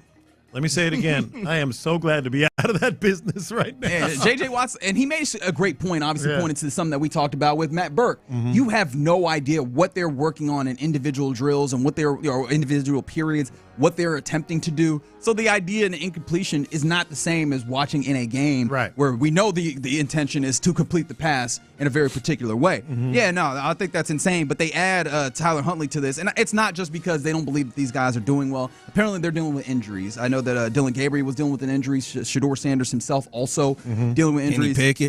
Kenny Pickett, that's right. Hamstring. That is just, oof. Yeah. Like, you already have a whole bunch of mid, and all of the mid is hurt? Yeah. Yikes. So how many do they have, like, legit? 6? 6. They have 6. So they, obviously, we mentioned Deshaun Watson, but he's not going to be given a real shot to do anything. He ain't playing. No. Joe Flacco. And then you have Kenny Pickett. That's hurt. That's 3, who is hurt. Dylan Gabriel, who was who was a 3rd-round pick for them. And then Shador Sanders, who's a 5th-round pick for them. And now, welcome to the largest quarterback room in all of the National Football League, Tyler Huntley. Good gracious. Wow. Who you pulling for, Cleveland? Who you pulling for? Who is this? Flacco? No, I think everybody pulling for Shador, to be honest. Yeah. Well, if you look at their depth chart, it does line up like the way that we talked about it. It was Flacco at the very top, Kenny Pickett 2nd, Dylan Gabriel 3rd, and Shador Sanders still showing up. A lot of people, I kind of keep up with, a lot of people are complaining a little bit about Shador not running with the first team at all. Yes, because I think Dylan Gabriel been throwing more with the first team than Shador. Yeah. So it's that whole, you're not giving them a chance and all that stuff. But he is getting reps. It does. I was looking at a rep count. I can't remember who I saw out the of same there. thing. Yeah. It might have been Zach Jackson, of the Athletic out there. And he was getting a decent amount of snaps, including like additional reps. But of course, who you're getting snaps with always matters as well. Salute to that stat tracker. Are they even going to have an opportunity for the cream to rise to the crop? Because it doesn't feel to the top. It doesn't feel like they have enough to go around for all these guys. They almost have to make a call here in the next week, right? It has to. Like, you have to start trimming this down. 3 guys. Have 3 guys, let them battle it out. All right, a couple more things I wanted to mention. This was a small player-for-player deal, but it's weird to see those at this point of the season. The Eagles acquired cornerback Jacorian Bennett, who has not been a bad second-year player from the Raiders, exchanged for a name that you might be familiar with, defensive tackle Thomas Booker. So he will go to the Raiders. But the Eagles doing another one of these things where they have, a excess of players. They have a surplus in one place, and they get a pretty damn good player on the other side. Ja'Cory Bennett, as I mentioned, has been pretty good. I was looking at his passer rating against last year, and I believe that he was in a situation where over the season it was an 86.7 passer rating against, which is not substantial. Now, if you actually broke down the games that he played in versus the Bengals and the Chiefs, tore him up. Against the Rams and the Steelers, did a fantastic job. So, again, it's different variations, but at this point, to add a player that seems like has an opportunity, really Howie Roseman is very good at his job. However, to localize it, it did make me think: is there a surplus that you have, or a surplus for deficiency, and maybe not the deficiency in knowing who the player would be coming back, but a position? Is there that for the Texans right now, or how good do you feel about? There is. What is it for you? Safety. You think so? Oh yeah. They've got a pretty deep safety. Obviously, C.J. Gardner-Johnson, Kalen Bullock. You got Jalen Reed, and he's been pretty good, but he hasn't been J-Rock in his demonstration. MJ Stewart, Russ Yeast, and Jimmy Ward. Okay. Maybe someone would want to take on someone. One of those guys, maybe. Oh, so that's the. I'm sorry, I thought you were talking about that as deficiency. You're talking about the depth that there. They could be the Eagles in this case. That's interesting. You know what I mean? Yeah. And get something back. Okay. You got 6 safeties that all of them have experience. Well, except for Jalen Reed, have experience and can play. That's a fair point. Yeah, no, that could be. Now, of course, I don't know if Nick Caserio would do it that way. And honestly, the most likely circumstance at this time of year in general is always trading for a pick as opposed to trading player for player. But again, I think it was just an interesting way to look at the idea that they've done a good job of stacking this team with some depth, especially with the rookies. I think a number of the rookies showing up. I can't think of a rookie that hasn't had some level of good performance thus far in training camp, which, of course, salute to Nick Caserio. That makes it even more so. Gives you a little bit more of an opportunity to possibly utilize that to make your team better in the now or maybe even in the future by adding future draft picks. And finally, where we're going to end this, where we always end this, by giving you an update. No, I didn't. I was like, come on. I know damn well you weren't on a day off out here. I wonder what the top 100 57 is. We're getting even further, right? We are actually getting into the 40s of it all. So I did mention yesterday Baker Mayfield was 50, and I think somebody tagged us. The NFL Network put up a graphic that seemed to indicate that there might be 8 more quarterbacks coming on the top 100. It makes me feel even more confident CJ is up here. Oh, it make you feel more confident? Yes. If there's eight, or they might have just put a graphic up. They might have. But if there's 8 spaces left, then I would agree with you that CJ is definitely up there. So I mentioned yesterday Baker Mayfield was 50th. Quinyon Mitchell, the cornerback for the Eagles, 49th. We now get your top 100s of the day. Of course, these are voted by players. Number 48, linebacker for the Vikings, Jonathan Grenard. How about that? And then number 47, a man who might not be on his team for too long, wide receiver for the Miami Dolphins, Tyreek Hill. Oh, that's right. Yeah, that's another hot and heavy rumor out there. We'll see. It should be they've done the thing to rebuild that team where they've taken the O-line and tried to make it more substantial. And they've changed some of the other things to make it so that they have a little bit more or a little bit less finesse, a little bit more strength. Because what's the problem with them? Yeah. They get to when it's cold, they're going up to Buffalo, they're going out to St. Louis, or it's not St. Louis, to Kansas City, and they're having real issues at that time of year. Beef it up, except what's not beefing it up? Tyreek Hill. Mm-hmm. You know what I mean? And especially with the ways that they're going back and forth with him and the head coach, it might be time to just moving this thing along. All right. That's around the NFL here in the Loop on Sports Radio 610. Coming up next, let's get to this because there was a profile on Laramie Tunsil done in the Washington Post, and Chris Strasser, former offensive line coach for the Texans, gave a lot of quotes that seemingly lead to the idea that Laramie Tunsil was not the problem. But what if he wasn't the problem? 713-572-4610. Let's examine that next. What's Coach D'Amico's goal for the Texans?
Karam Injury Lawyers Studio, Sports Radio 610 presents In the Loop. Yeah, you're in the loop here on Sports Radio 610. That's John Lopez. I'm Reginald Atatula. Fig hanging. Even the question itself has gotten people going on the text line, 713-572-4610. What if Laramie Tunsil was not the problem last year? And everybody's like, but he was, though. He was definitely part of the problem. What you mean? Yeah. Chris Strausser, formerly the offensive line coach here for the Texans the last couple of years, he seems to indicate that he wasn't. He seems to indicate that he does not believe Laramie Tunsil was the issue. And if OJ didn't do it? Come on now. I mean, what if? Hey, it's I guess in theory, technically, there is a possibility that is the case. He was giving a lot of quotes to the Washington Post, who had a profile of Laramie Tunsil. Clearly, obviously, Laramie now in Washington with the Commanders, so there's some of this looking and examining of what it was like. Because I imagine if you're a Commanders fan and you bring in this Laramie Tunsil, high-priced guy who has obviously been an all-pro at points, but you look at last year and you go, well, how could you be that good and be on an offensive line that bad? They have questions, which is just like we had questions. But some of the quotes included like this one. Quote, and this again, Chris Strausser, offensive line coach last year. I don't think our room was good last year. It was a combination of a lot of things. By no means Laramie being the issue or the main issue. It was a combination of so many things. Our chemistry was just not right, but it was not at all Laramie's fault that our chemistry was not right. It really wasn't. There was a lot of things going on, and it just wasn't good enough. My fault. I would point the finger to myself, number one, close quote. All right, let's just talk about that one right there. And again, and Laramie Tunsil, let's talk about what we know, all right? This is just things that we know. Chris Strausser has been an offensive line coach for a long, long time. Not only an offensive line coach, a very good offensive line coach. The Washington football team, back then anyway, the Broncos, the Colts, and then the Texans. So it's not as if this guy was, and this is no shade at Cole Popovich, but just as an example, a first-year offensive line coach who really was trying to just figure things out, maybe lost control of the room with a veteran who kind of beats, goes by the beat of his own drum, et cetera. Chris Strausser has pelts on the wall. We know that, right? And you just mentioned the NFL. Like, he's obviously done offensive line college things for years. For the long space. I understand what you're saying. So no one can argue that, right? I just want you to know there is a but coming with all of this, but keep going. But I'm going to start with what we know. Very well-respected, longtime offensive line coach. All of a sudden, it didn't work last year. We also know this. Laramie Tunsil, top 3, top 5 pass blockers in the entire NFL. Would anybody argue that? I mean, there are statistics that would very much point you to that. Yeah. Okay. We also know that Bobby Slowick was, well, we say no. Maybe this is more of an opinion, but it seems to be a very popular opinion. Very much a very rigid offensive line coach, offensive coach in terms of his system. It does feel like we can triangulate that. Right? Yeah. It was a big part of the problem. I think most of us would agree. Tunsil, awesome as a pass blocker. And Strausser had a lot of pelts on the wall. I put a little credence into what he said here. I really do. Really? A little bit. I think Tunsil could be something of a problem. The ever-skeptical John Lopez is like, I think I see it. No. That doesn't take away my criticism of Tunsil for not adapting, because the other thing he said, and let me read this one, was talking about the false starts and stuff. He said, we definitely did have a different cadence than what he was used to. I think he would say it was not that offensive tackle friendly. It took him a while, both years, to get used to it. Well, that's on Tunsil. It was like 2 years, huh? Yeah, that's on Tunsil, and that was my frustration. Figgy, your frustration. Yeah. Reggie, your frustration. Wait, why are you talking about us when it was clearly Andre Ware's frustration? Yeah, it was. Like that, he was the most frustrated of all of us. What did Andre say? I don't remember. So all I'm saying is, if these things are true and we believe them, and certainly some of it on, especially the false starts and such on Laramie Tunsil, I kind of believe he wasn't the only issue. He wasn't the problem in the room. Oh, no, you don't get that bad as an offensive line if he's the only issue. Mm-hmm. I just am not really here for this kind of soft pedaling of Laramie Tunsil's role last year. Yes, he was a good pass blocker, but there was a lot of instances with run blocking where he was not solid. You talk about the snap count and the false starts being like, yo, it was a complicated system. Mm-hmm. But at some point, like ultimately, you need to figure out a way for this to be workable. Mm-hmm. That's part of your job. Yes, the coaches need to put you in a better position. I fully and completely agree with that. But also, the thing that was really off-putting that I think has consistently been off-putting, and I know for Laramie, he kind of pushes back at like the Albert Breer report that it was a toxic room, and we kind of pushed back at it because that felt like a harsh word to use, even if it felt like they were not kind of all in, at least in lockstep, in the direction that you're going. There's a C on your chest, big dog. Like, you are a captain, right? The idea that, I think Strasser got to the idea that, hey, yeah, man, Laramie didn't want to necessarily be like kind of a leader in some ways. That is what you get when you are the captain. Like, that is part of being in that space. That's the hierarchical nature of football, is that you end up in places where even just by nature, you making it a little while. You the OG, now you have to be a little bit of a leader. And that is a failing to some degree of a player. Like, as much as I understand that not everybody is built to be a leader, hell, I think we all have worked in a place where there's been a manager or whatever that we're like, yo, probably shouldn't be a manager, do not have the skills for it. However, football is that place where you kind of have to figure out a way to add that to your bag as well. And that was very much a failing of Laramie Tunsil in being that type of guy. As we're seeing, we can even go off of what we're seeing right now. The Laramie Tunsil, the Titus Howard that we're seeing right now has done more to embrace that role in the short period of time where he has kind of become had that space in this offensive line than Laramie Tunsil ever did. No, I don't disagree. And I'm not saying Laramie Tunsil is off the hook. What I am saying is, I don't think it was just him, and I don't think Chris Strasser forgot how to coach. And so I kind of agree with that. You know, I think if it was simple, they could have just got rid of him, and ball would have been rolling right now. Right. And oh, by the way, one more thing. If you're going to implement a new system, this power running system, I mean, would you still want Laramie Tunsil pass blocking? Let's look at yesterday. Well, how'd they do? No, I don't think you could. And this is where I come from. Like, what is the foundational piece that new offensive line coach, Cole Popovich, who, again, you say first-time coach, first time here. Like, he's done this before. Never as the guy. Was he? Never as the offensive line coach. Okay. But Cole Popovich has gotten out here, and he stressed, like, nasty. He stressed all those things. He stressed, making sure that your fundamentals and your technique has been there. Those are things that Laramie Tunsil has not always been the best about, even as he's found a way to be a very, very good pass blocker. And I'll never begrudge him that. This is all like things that you would need to fall in even to get the baseline of being satisfactory. But his technique pass blocking, next level. The technique all the way around, like this can't be piecemeal. Yeah. And it feels like Laramie Tunsil with the vet and all those things has not been committed to those. Now, we're talking a lot about Laramie Tunsil. I do want to turn around and go, I know you ain't talking Chris Strasser, because I know you're talking about his history. He did feel a level of checked out, because you talked about this is my responsibility. So what did you do to get this on track, dog? Yeah, no, I get it. And I think that speaks to my other sort of thought, opinion, whatever you want to call it, is, the dysfunction was not just in the offensive line room as in offensive line men. It was Slowick, Strasser, Popovich. I think there was some there, and I think speaks to it. And what also speaks to it is that when you look at this team, what they did in trying to remedy this is they cut out those three, that triumvirate.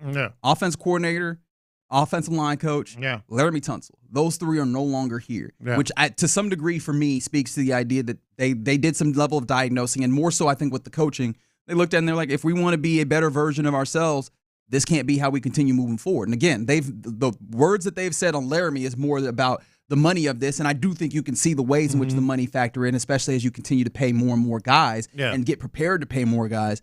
But you also can't look at this and say and ignore, rather, big issue was offensive line play, false starts, and the three guys that get rid of all factored in that in a big way. I'm just saying it's interesting to me, and I think there are so many things that factors that were at play that it wasn't just, Laramie Tunsil, he's a cancer. It wasn't just that.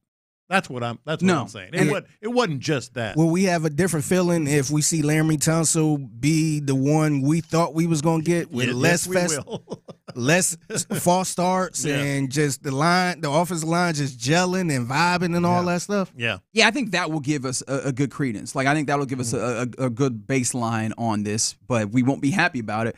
But I also don't know that just because you find a better place for it to work, I don't know if that inherently means that it would have worked here. Yeah. You know what I mean? I think that's also something that can be true in this case. But yeah, look, I understand what Chris Strasser was talking about. I do think that he has some validity, and I understand what you're trying to call on Laramie Tunsil. Laramie Tunsil as a dude was not bringing the entirety of the room down. Correct. But I also don't think that he was the solution of what you were doing here. And especially when you talk about the money and the position of captain that he had, that's problematic. And especially also, I don't really take kindly to like Chris Strasser saying all this now. How about you help fix that? Like when it's your responsibility. But again, to I do think it that maybe for that was 2 years. That was the dysfunction at the coaching level. Slowick, Strasser, Popovich. I will say it didn't help that he was a captain, highest paid guy, and all that stuff, and the way he kind of went about it. Absolutely, that didn't help either. So one thing I will say is I've been pretty negative about this offensive line. I'll admit that, but if you compare what you had last year, spin that forward to this offensive line. If we're talking about guys at the top being all right, Laramie wasn't negative, and he's being portrayed as a second semi-negative guy. How positive was he? Compare that to what like Titus Howard has demonstrated thus far as seemingly stepping into that role. It's night and day, I think. So I think that that's a positive when you go into this offensive line. Offensive line, the actual coaching-wise, Chris Strasser, where he's talking about, hey, there was a lot of things that were my fault. Compared to the ways that, the videos that we've gotten, the opportunities that we've had to be a little bit closer to Cole Popovich, there's a standard very clearly. Whether or not this offensive line has the talent to meet that standard, we will see. But a standard is very clearly set, and they will not dip below that. Like, I think that is also a difference from Chris Strasser as well. And I think also if you talk about making sure that the system and the scheme at a larger stance is capable of fitting to what you guys are doing, clearly Bobby Slowick was not doing that. Nick Haley has professed that is his whole goal. And if he does the areas where I get it, where this offensive line should be better suited to go out and execute this year. Still, is the talent there to be able to do it? We will see. But I do feel a lot better about this offensive line, at least in those places.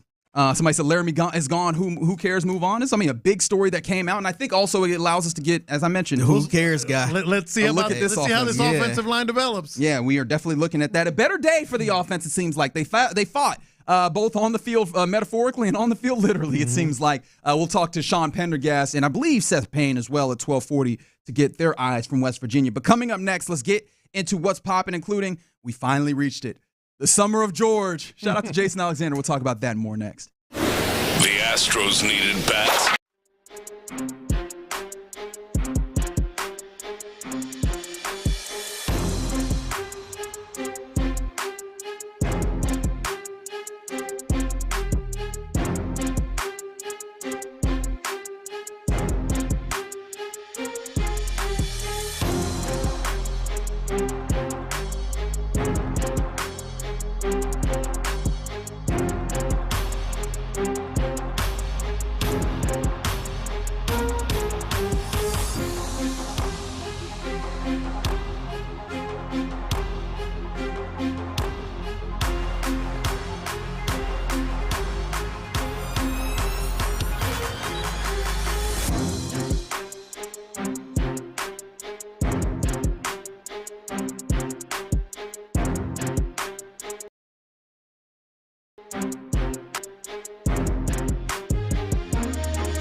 10 Houston area locations, BexPrime.com. The biggest stories in sports and entertainment. Sports Radio 610 style. In the Loop presents What's Poppin'.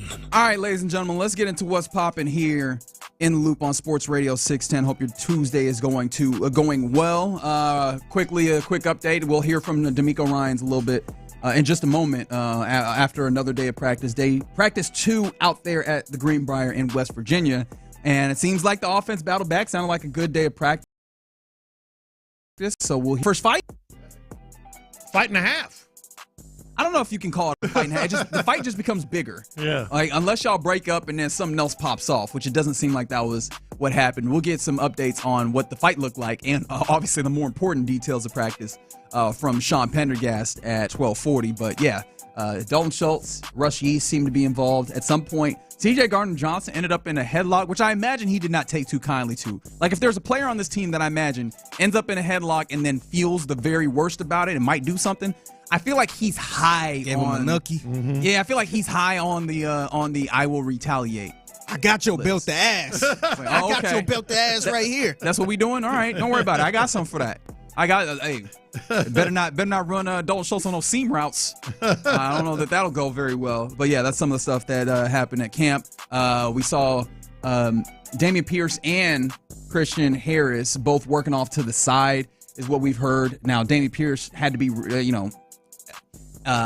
had to be returned from the physically unable to perform list, which is good. So both him and Christian Harris are now active. Mm-hmm. But we'll see them be hopefully integrated into actual practice in the coming days. That is a big hope. But enough talking about the Texans there. Let's talk a little bit about the Astros, who have gotten a victory. Thank you, Astros, for giving me an opportunity to talk about winning baseball, because it had been a little bit of a rough weekend. It was for the Astros, but they got back to winning ways after getting a very big victory yesterday. At is it still Lone Depot? Or is that still what we're calling it? Sure. You would know. Yeah, let's roll with that. That's funny. 8-2 rather victory. And shout out to, first and foremost, before I even start talking about the bats, shout out to Jason Alexander he gives you 6 innings. That was huge, wasn't it? 6 innings of 0-run baseball. Mm-hmm. Only 3 hits. And honestly, early on, it was looking a little dicey, but just before you even got your offense going with an explosive 4th inning, top of the 4th, he was doing work on making sure to get through those innings. And salute to him. Especially because the previous 2 times that he'd been out, we were like, oh, all right, what's Jason Alexander have? And it hadn't looked all that good, right? He battled a little bit in his previous one. He kept them close. I think they were, I can't remember the details. I think they were losing by 1 run or whatever. But yes, the summer of George, as you put it. I'm here for that, as they say. I'm a Seinfeld dork, I'll admit it. Yeah, exactly. But also, boy, did they need it in terms of the next 2 starts. Because you have an opener now, and who knows what you can count on with a reliever starting a game, and then Spencer Arrighetti right off of the IL and his rehab starts starting tomorrow. Well, before we move forward, because you mentioned him needing that also, but you still used Brian Abreu because the Miami Marlins started looking a little dangerous under Brian King, who came in for the 7th inning, and he gave up a couple runs, 3 hits. Mm-hmm. Correct me if I'm wrong. I feel like Brian King they've been getting to him a little bit. Like, I don't think he's been giving up a ton of runs. His ERA is still pretty solid at 3. But it feels like teams have been getting after him just a little bit. They trust him, the Astros do, Brian King. But that one was like, I tried to look at his game log, and I didn't see him giving up a ton of runs over his last outings. But like, spiritually watching it, I was like, damn, it feels like of late people have been hitting Brian King more than I typically like. I totally agree, and I have not looked at the advanced numbers or whatever, but not just you needed to use Abreu. You obviously needed to get the win, and now you're set up. But Brian King, I'm with you. I think he's been a little bit erratic. Yeah. Thankfully, though, you didn't have to go to Hader because you had locked it up with some additional insurance runs later in the game, and then Hector Neris could close it out. But you mentioned you're going to need some real depth in the bullpen, because today's a bullpen day. Mm-hmm. Looking for an opener. I don't know I've seen anything for, at least when it comes to information as to who is the opener. Someone did remind me, though, on the text line. I apologize for forgetting the area code from whence it came. But Dana Brown, who was on the broadcast yesterday, at one point did mention about John Rooney, the relief pitcher that they brought in from Miami, that, he did talk to him and said that, hey, we're going to get you into the action here pretty quickly, thereabouts. I don't remember if those are the exact words. This would be a way to, if they were thinking about it, because I imagine that he wasn't thinking about, hey, how is a spotter going to use his pen? But maybe he's thinking about how we're going to use our starters, and knowing that you might have used the opener, maybe we see John Rooney get out here early on in his 10 years in Astro and open this thing up on a bullpen day where you're going to need to be very efficient because then you're coming back around to a Spencer Yell start on Wednesday. Yeah, you're just kind of piecing it together with string and tape right now. You're just trying to hold on as best you can to maybe get to production out of Arrighetti. We'll see. And then, down the road, Luis Garcia, JP France, any combination of those guys. Keep in mind, the Mariners are only 3 games back right now. They're just 3 games back. It's going to get real interesting real fast. Somebody said broadcast was talking about AJ Blueball as well. That's not what they referred to him on the text, but I know who you're talking about. Yeah, he is with the taxi squad, so he is also an option should they need to go to him. So we'll see who ultimately is the opener. But all those guys are going to need to be on their P's and Q's because they're going to be the guys that you need to use to get through. And hopefully the offense shows up like they did yesterday, because then you give your bullpen a little bit more leeway as well. They're not in as high of a leverage situation because that 4th inning was gorgeous. And you waited a while for that one. You've been needing that. Yes. Yeah. I just loved how they just passed the baton. As you called it, passed the conga line, just keep going. Pena double. Jesus Sanchez, who was very good in this game, RBI double. Then you end up with Altuve reaching on a bunt right down the line, very well laid down. Then you get a steal, a second. Then you get a single to the left for an RBI. Then you get Christian Walker with a RBI fielder's choice. It just consistently, and a number of doubles in that, down both lines and into the outfield. That is the Astros baseball that I'm hoping to see. And I got a little confidence, and this is why you added the bats that you did. Not necessarily so individually each one could be like incredible, but so now you have to turn a single or a double into scoring because the next guy will pick up and the next guy will pick up, where it felt like your lineup had gotten so thin that you weren't going to be able to pass the baton, so to say. Well, and we talked about this before and after the trade deadline. I like that they're doing this, not just because they're scoring runs. They scored runs yesterday, but I think the makeup of the team, Reggie, is one of those. It's changed over the course of this season. We still don't know, obviously, Jordan, Myers, etc.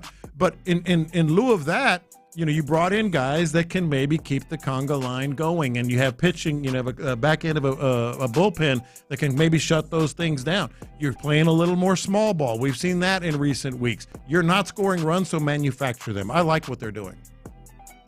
Yeah, I agree. And especially when you mentioned that small ball. Like, small ball gets better when you have the opportunity to also take effect and swing the bat and hurt them a little bit. So, yeah, man, a good outing for the offense. Now you need to string them together because very easily, with the 162 games, we've seen bad teams put up an inning like that every once in a while. The better teams are able to continue doing that. And so hopefully they have an opportunity to do that today. And again, it becomes important because, and we've said this again, I might be harping too much on it. I don't know that you can guarantee that on Wednesday when Spencer Arrighetti gets his return, that he's going to give you 6. I don't know that you can guarantee that. I'd be very happy to see it. It'd mean a lot of things in the short term, but also in the long term.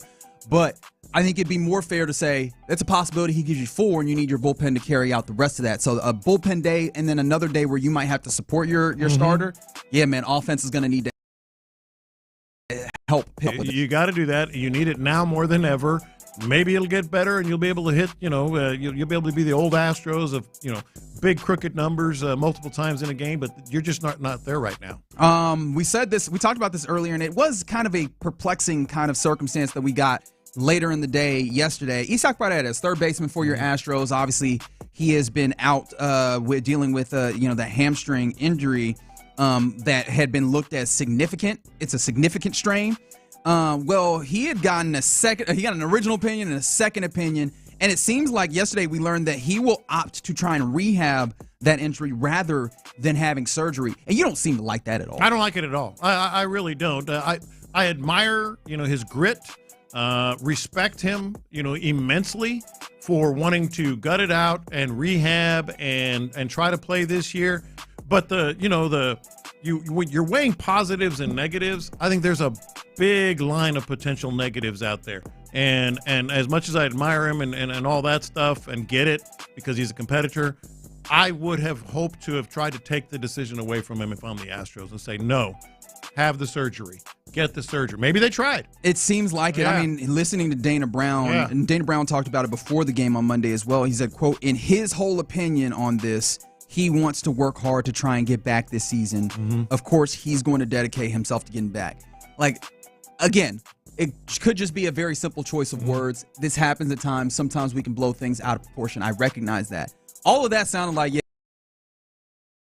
he made with it opposed to it. We kind of have a conversation. We have a consensus, and this is how we are operating. He's like, nah, he want to do this. He going to work hard. We're going to see what it looks like. And I do wonder if that some of that potential for a gap between the ways of handling this might be part of why you bring in Correa, not just for this year, but also with an understanding that we know this could go badly, and we might need a third baseman next year as well. Hey, Carlos Correa, we still have you under control. Well, let's talk about next year because, I really can't get myself to a place where, and I hope I'm wrong, where Isaac Paredes is going to rehab enough because it'll be, at least another month, 2 months of rehab, maybe? I can't put it. I'm nobody's doctor. But if it's torn, which, again, nobody has told us that, but it seems all the indicators are that, he went to the first opinion, they recommended surgery, second opinion, he didn't like it. So maybe they recommended surgery as well, which means it's torn. That is a long rehab. And let's say he aggravates that at the end of this year. Well, then he's still going to have surgery. And what is it? When's he going to have surgery? October? November? Then you're digging into, potential of spring training next year. I get it. I admire it, as I mentioned, but I don't like this. I don't like this. You should have had the surgery, get it done. You got Carlos Correa already, able to play third base.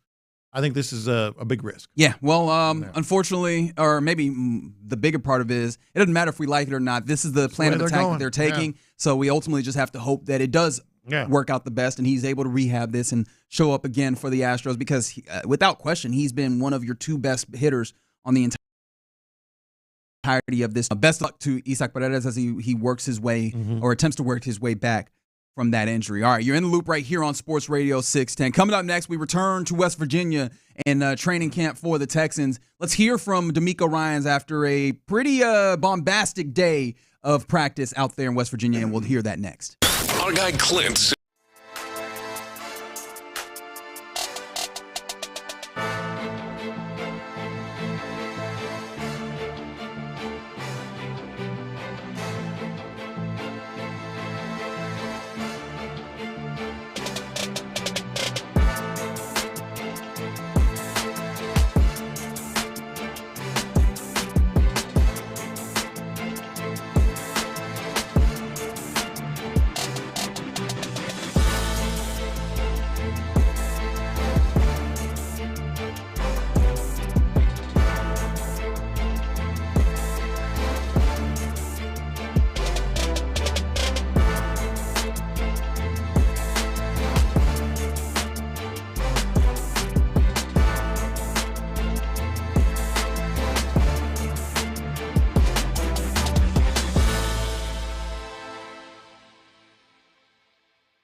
Sports Radio 610. The Texans play here. An Odyssey sports station. It's Texans training camp. Live from the Mokaram Injury Lawyers Studio, Sports Radio 610 presents In the Loop. All right, another day of practice out there in West Virginia for your Houston Texans, and it sounded like it got spicy at some point, so it's time to hear from the head coach of your Houston Texans, D'Amico Ryans. After yet another day of practice, let's hear what he had to say.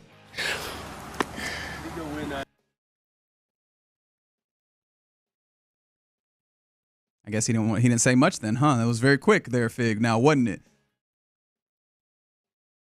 All right. While we wait for that, yeah. Oh. When guys get into it, sometimes it shows spiciness, but also, obviously cooler heads eventually prevail. Think of that, just normal camp kind of stuff. And we had a really good day today at practice. Competitive periods on both sides. Like we had a tough physical short yardage period today, and it was a lot of back and forth. Guys did a great job up front, D-line, O-line. Those guys were competing and battling. That's what you see every day. Our receivers and DBs, those guys competing.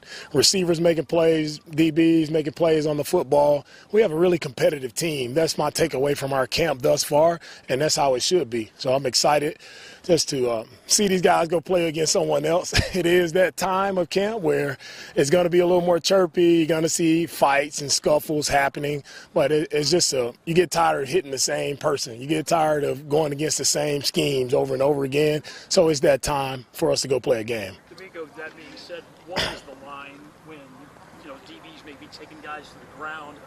What is the line for you as a head coach? Where it falls during training camp. Right, it happens. Guys are going to go on the ground, but we try our best to make sure guys are staying up and making sure we're safe as possible. But I get it, it's football. Guys are going to go to the ground. Sometimes you just can't control that, and it happens at times. It's just, for me as a head coach, there's no cheap shots.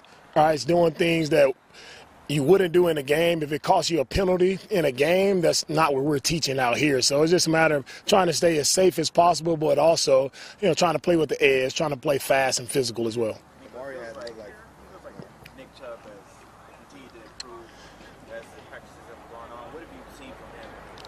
Nick has been consistent. He's done a really good job. Like I said, I see a very physical runner when he has the football in his action teams of staying square, picking up the blitzes from the defenders. He's just overall all around solid, consistent. He's gotten better every day that he's been here.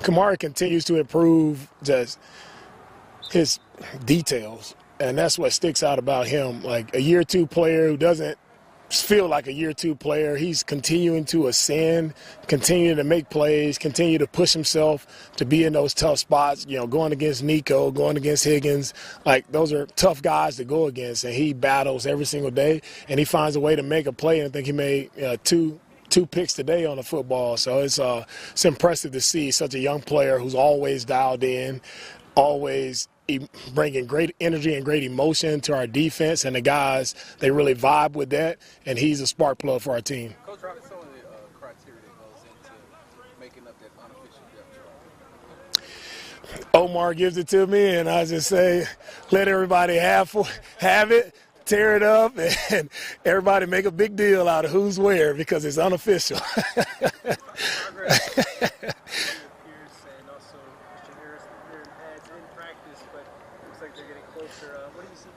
Yeah, Christian and Damon, they're chomping at the bit to get out here. I have to hold those guys back because they're ready to go. They want to practice. They want to be out here, and they're definitely making a lot of progress. They're in a really great spot. It's cool to see them out,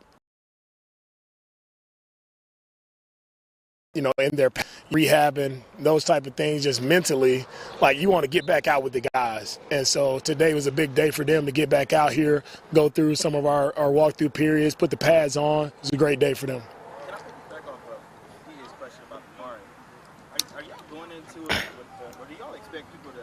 Test him more, given what Derek Stingley was able to do last year, and now y'all preparing just in case that happens?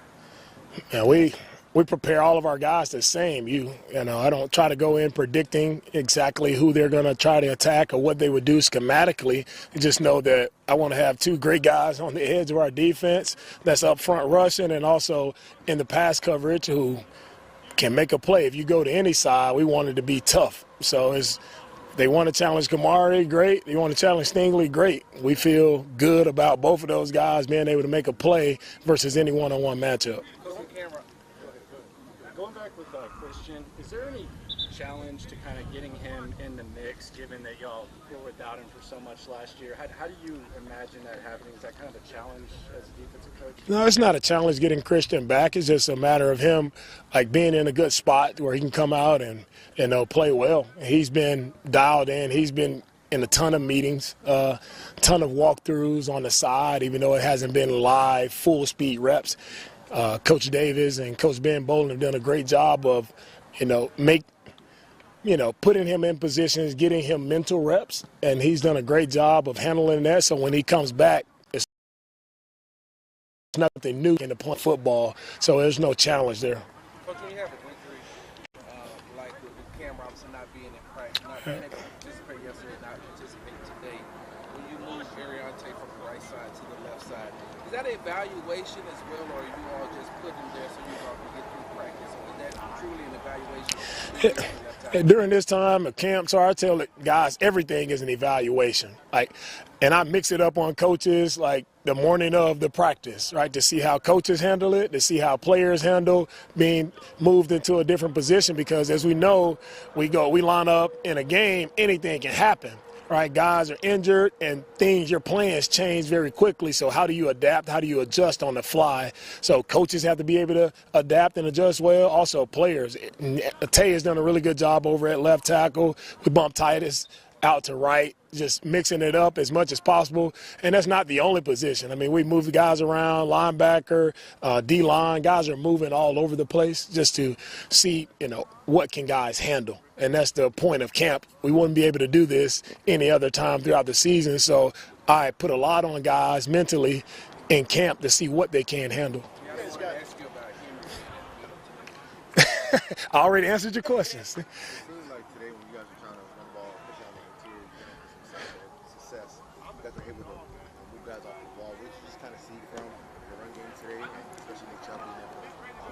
Yeah, today from our run game, you saw the level of physicality and intensity that it takes. So that's where it all starts. They had the right mindset. You got the right mindset, you're going to move people off the line of scrimmage. So that's where it starts. So they're ready to roll from that standpoint. They had a good day in the run game. We'll take a few more. Yeah, Damian has played a lot of good football in his career. He's rushed for over 1,000 yards. He's made, those home run plays. He's done it as the kick returner. So he's just a well-rounded player who is not new for him. The game isn't too big for him. And when the lights are on, Damian, we know he can go out and perform well. So whenever that time comes for him to get back out there, it's just exciting to see him out there. You guys got Togi in the middle of last season. Yeah. What do you see from him now that you've had more time with him, and then what he's been able to do in camp so far? With Tommy, when I talk about being consistent, growing every day, Tommy, if I had to bet, he's our most consistent player probably on our team. Like, this guy he was in our building working, like the first player in February. He's in the weight room working out, and he's never missed a beat. Like, he's always working. He's always doing it the right way. I can always highlight Tommy in a meeting because his technique, effort, fun, everything is going to be on point every single time. And it's not by happenstance. Like, this guy is working in the background to be where he is. And so it's cool for younger guys to see a guy like Tommy who's bounced around, but man, he's stuck here with us because it's a guy you can trust. And that's what we build here in mates, that, man, you can trust me. I'm going to do it exactly how the coaches are asking me to do it. So Tommy is a guy who has all of my trust in the world. Coach, the defense looked absolutely fantastic this week. How important is the defense to this 2025 roster? Yeah, the defense for our roster, they're one part of it, right? We play all three phases have to play really well together. Our defense has some good plays here, there, with offense as well. We got to play together, and that's what a team football is all about. It's about playing together, playing complementary football. So it's not just going to be one-sided. We want all three phases to play and help each other out, and that's what we're building here. Thanks, Coach. All right, thank you guys. There you go. D'Amico Ryans, head coach of the Houston Texans, talking after a day of practice. From the 408 on the text line, D'Amico says the same things Bill O'Brien says, but with a smile, no substance at all. Is that how you interpret it? Because, I mean, there's definitely a couple of answers that he gave today that, I mean, I won't say from whom, but they solicited an eye roll in this room.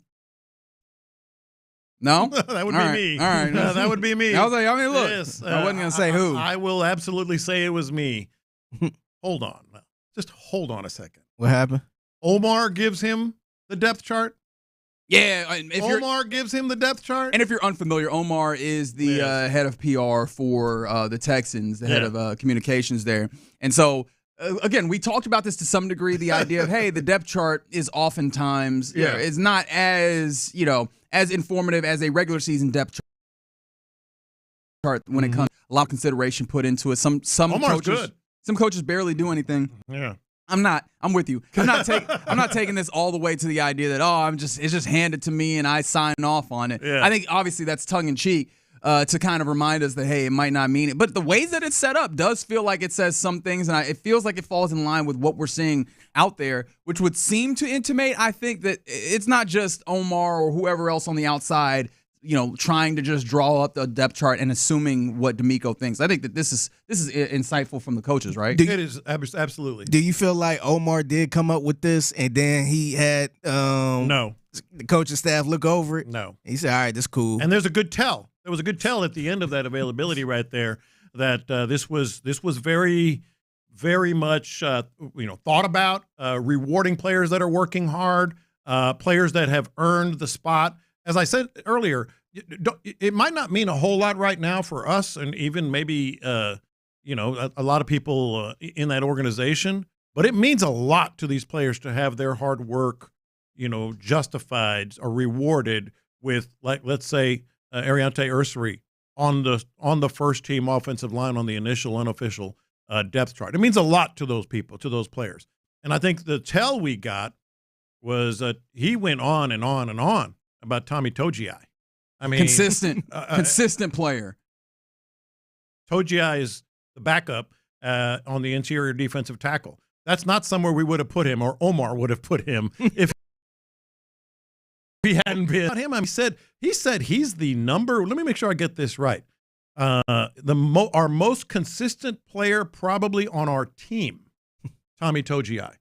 That's a reward that he's on the depth chart right behind the first group. So no, this was interesting, this depth chart, and I think it said a lot to the players. Yeah, a couple things that I took note of is the idea that, and I mean, it makes sense when you hear it. Christian Harris has been involved in meetings, and obviously they're just waiting for him to be available to jump back in, which obviously, again, talking about the depth chart makes sense as to why he is put as Henry To'oTo'o's backup and ahead of EJ Speed, I guess, to some degree. Yeah. They still believe very highly in him, and they think, it's just a matter of him getting out on the field. One thing that I don't even know if we have the opportunity to talk about really in depth right now, we might have to circle back around to him.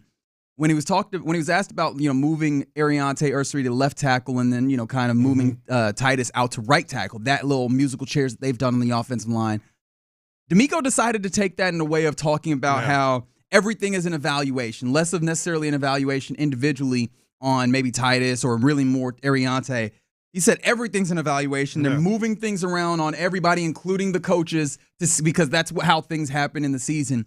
And I don't know how much I believe that, at least in regards to the way that they are operating the offensive line. I do find the concept very interesting, and I kind of want to do a thought experiment or kind of probe out how far does that go, and maybe how much could that assist in kind of the coaching. And when did that start? Is that something that he's kind of introduced recently, or has that been in of his tenure in the previous 2 seasons? Because that would also mean a little bit something different, I think, under Bobby Slowick's tenure as the offensive coordinator. Yeah, no, I think that was that stood out to me as well. On the offensive line, though, Yes, they're testing people. They're trying things. He said they flip things around even before practice to make sure the coaches, are kind of light on their feet and can make adjustments. But it still matters, like, who the players are that you're moving. Like he talked about, we put Titus out at tackle like it was just on a whim. Hey, let's try Titus at tackle. No, I think they're, again, rewarding him, testing him there because they don't have a lot. You know this. They don't have a lot of practices. There are just not a lot of them anymore. It's not 2-a-days and 3-a-days anymore and 5 preseason games. It's very limited. You don't just waste time, on a whim. That's fair. All right, we'll talk more about that. We'll chat more about that as we continue. But that was D'Amico Ryans talking after another day of practice. There was some discussions about the offense, maybe not as a whole, but talked about Nick Chubb, talked about obviously the seeming scuffle that we had there. Talking about how it's just everybody's competitive, but it gets tiring seeing the same guys. Yeah. So maybe we'll get more information. We'll definitely get more information about the offense at 12:40, talking to Sean Pendergast and I think Seth Payne as well. But coming up next, let's get to our lunchtime confessions, and we will do that next on Sports Radio 610. All right, guys, let's.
610. Sometimes it's sports, sometimes it's not. Whatever it is, Reggie and John are keeping it real. It's In the Loop's Lunchtime Confessions, presented by the Men's Clinic on Sports Radio 610. Watch this. These are my confessions. So we were talking earlier about the Astros pitchers coming back, throwing minor league games. Eric Getty's going to pitch tomorrow. Good news, maybe a little bit of bad news with Jordan and Jake Myers, still ramping things up. Here's my confession, though. And maybe it's just PTSD with how long it's been with Lance McCullers Jr. They call it confessions for a reason. I don't think I'm buying the blister thing. He went on the IL, retroactive to July 20th. That's a 15-day IL. Today is day 16, and we're hearing a week or two. Now, he threw some with simulated or something like that, 4 innings. I forget exactly what it was. With this, would you be enough to throw right now? And you're going, 20, 25 days if it takes longer for him to come back from the IL with a blister? That is one hell of a blister. That is the mother of all blisters. By the way, the blister, 4 innings, simulated game at an off-site facility on Wednesday. Yeah. I'm sorry. I mean, it's the Astros' own damn fault. I don't think I'm being cynical here. I don't think I'm being jaded or whatever. I mean, you are being cynical, but you feel like I think you're there's good justified. reason. Yeah. So, yeah. A blister that's going to be 20, 25 days? A blister. I mean, it could be true, but I mean, they did this to themselves, right? So I can't have a pushback if you saying this, I can't push back and say no, that ain't true. But I don't know. There are pitchers who get a smaller blister, presumably, and there's this stuff that you put on it, kind of hardens the skin and makes it crusty to get a better grip or whatever, all that, and don't miss a start. Now it might be just a smile, the start of one or whatever, but 20 to 25 days for a blister. I didn't know he was going to miss this much time. I thought the freak accident in the workout room would have been longer than this. Yeah. Yes, from 346. He's in an offside play. Yeah, he's hurt. The thing that I'm my pseudo conspiracy theory, if I get into that place where I'm like, hey, it's not a finger blister, is I think it's mental, man. Could be. I think he just needs to get himself back in a place where he's mentally in the right place. We recall, what happened when he had his bad game and he had the idiot,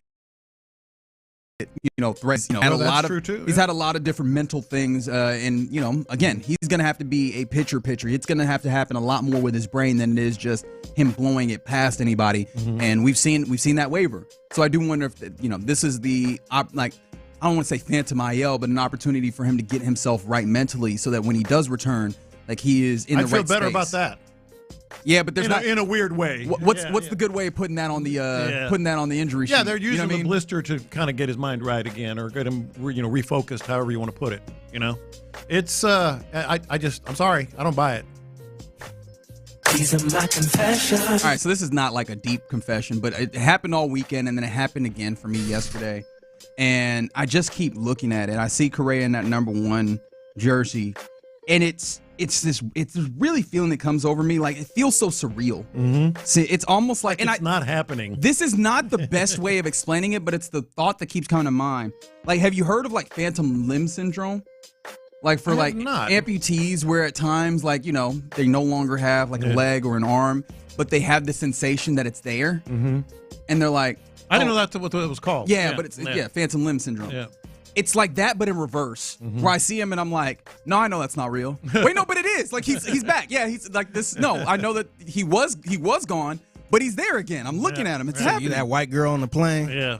He is not. It's not real. I mean, look, my brain for a split second, damn near every time I see him is Mandela effect almost. Yes, I don't know what. I don't know exactly what the psych be, mm-hmm. but whatever it is, he's been here all along. You didn't know that? It keeps happening to me. I just keep looking at him this isn't real, is it? Is this really happening? It's kind of like he never left. That's what I'm saying. Almost like Mandela effect. Y'all didn't know that? He's been here the whole time. It's like Fruit Loops with the 2 O's, Wait, what? Is that real? Yeah, so I don't know how many other people have been in that space, but it's just been a surreal experience watching him over the last 5-6 days. Yeah, that's a good one. These are my confessions. I got to confess, man, I almost got. Like Lopez style got. Hey. No. Yeah, almost got scammed or whatever it was. So so this text came into my phone around 1:49 yesterday. And it says, "Come to my house to roast seafood tomorrow." I'm like, what? The number is not saved in my phone. I'm looking like, I don't know who this is. Yeah. And I'm thrown off because I thought it was a Dallas number. And Reggie, what's the area code? What's some of the area codes for Dallas? 817-214. 214. I thought it was a 214 number. So I'm like, okay, maybe it's somebody important. So I wait a little bit. I wait till about 3:00 to respond. So I said, "Who is this?" And they said, "Sorry, I looked at the number again. Thought it belonged to my friend. Hope I didn't disturb your beautiful day." So I'm like, so was it an actual accident? This is where I responded because sometimes I like to be funny when stuff like that happen. Yeah. I'm like, okay, it's cool. I was going to take you up, have a good one. Yeah. So I thought that was it. Yeah. They responded, "Thank you. I just contact my friend. If you are in Los Angeles, I invite you to come along." So I'm like, all right, like, move on, buddy. Like, what's... So I said, "Sorry, I'm in Houston. Thanks for the invite. I'm trying to." You're already in too deep. Yeah. That's strike 2 right there. Yeah, you're in too deep. So I'm trying to see where the elaborate scam leads to. The person responded, "This is where the scam." This one, I'm like, man, I'm stupid right here. Because as of right this point, it doesn't sound like a scam. It's just like a weird cute interaction that you would see on the internet. Yeah. So this is where the scam. I'm just like, man, I'm stupid. They responded and said, "Never mind. This invitation will not expire. Maybe we can have a barbecue together in the future. Nice to meet you. My name is Ara, and I'm 40 years old. What about you?" Oh, no. Block. Yeah. Bliggity. Started searching for that information. Yeah, I'm just like, man. Yeah. I'm like, it got me with the seafood, though. They're good, though, man. Yeah, they're good scammers. And how I mentioned, I thought it was a Dallas area code. This area code was 213. Yeah. So that's what got me. Yeah. If I would have knew that was a Los Angeles area code, I would have been I would have blocked it. Now you're craving seafood. Yeah, I'm like, he wants to go get a I'm like roasted bag. seafood. I'm like, man. I'm like, who is this? I have no clue who it is. Yeah. So I waited like 2 hours to respond. I'm still not sure they were scamming you because it very well could still be. Yeah. But like that last one, man. The last one. "Nice to meet you. My name is this. I'm 40 years old. What about it?" It's like you too friendly. If you're trying to get in touch with your friend, like why don't you focus on me? But you'll take anyone. You'll take some cat from Houston. Yes, I'm like, nah, this is a scam. What, people can't be nice no more? Nope. No, they can't. No, they cannot be nice. And back in the day, I actually got somebody's number just off a mistake one time. Oh yeah. Somebody texted me and like legit. Yeah. And I was going back and forth. I'm like, this the wrong number. And then we actually started being cool, and it was a cute little girl too, man. So, like, but not in 2025. Nah, there's no way in hell that's happening. She now. ruined it for you, though, man. Yeah, now you're all like, "Oh yeah, I'll go get some seafood." Yeah, I'm thinking like, oh, okay. Nope. These are my confessions. You know, a lot of people think that the Little League World Series is, overexposed, too much. They're showing all these regional games now on TV. I don't care. It gets me every single year. I get sucked. It's just, Figgy was talking, it's just kind of wholesome, even though it's been commercialized on ESPN beyond belief. I still just, like, if the TV's on and there's nothing else, I'll put it on there, and I'll still do my stuff, but I'll be watching, and we're watching it today. Something about the Little League World Series. I don't care about how overexposed it is. You got Trevor Lawrence pitching for the Illinois team today. Did you see that, dude? I mean, it's just fascinating. Let me guess. He's tall, white, long hair. Yep, that's Trevor Lawrence pitching for the Illinois team. We had that big dude pitching for Delaware that was impressive looking. It's something about the Little League World Series, man. Easy. You know what I think it is? I think it's being old. And I say this with respect because I think I'm because you know what I do when I watch Little League World Series? It doesn't happen often, but in the same way you're talking about, just kind of put it on. I smile like an idiot. Yeah. You know what I mean? Like, that's it. I smile like an idiot. You know why? It's like, oh man, look at these kids. Yeah. What's the one thing y'all like most? Life. What's the one thing y'all like most about the Little League World Series? Like a little thing. Well, I do like the introductions where they say something funny or whatever, but really the great plays, like that dude is 12 years old. There was a diving play earlier. I was like, dude, that's big time. I kind of like whenever they up the bat and then they got the little fun fact about them. Yes. Yeah, that's it. They be like, favorite artist, Ludacris. I'm like, Ludacris? Yeah, that's your favorite artist? That's one of mine. It'd be a little dorky looking white dude. Yeah. Favorite artist, Ludacris. Somebody said favorite player, Randy Johnson. That's it. I was like, Randy Johnson? The ones where I'm like, I know you're lying, right? So shout out to Cash. I'm not going to say your last name, Cash, but on there, favorite TV show, SpongeBob SquarePants. Yeah. That's what we are in your wheelhouse. Yes. But we're talking about little kid talking about Randy Johnson. Either your parents are really good at informing you about the olden days, or you are lying to me, friend. You know another thing real quick I like about Little League World Series? For the most part, the coaches are not jerks. They're always like real comforting and, all right, well, they got us. And it's like the way it's supposed to be, Yeah.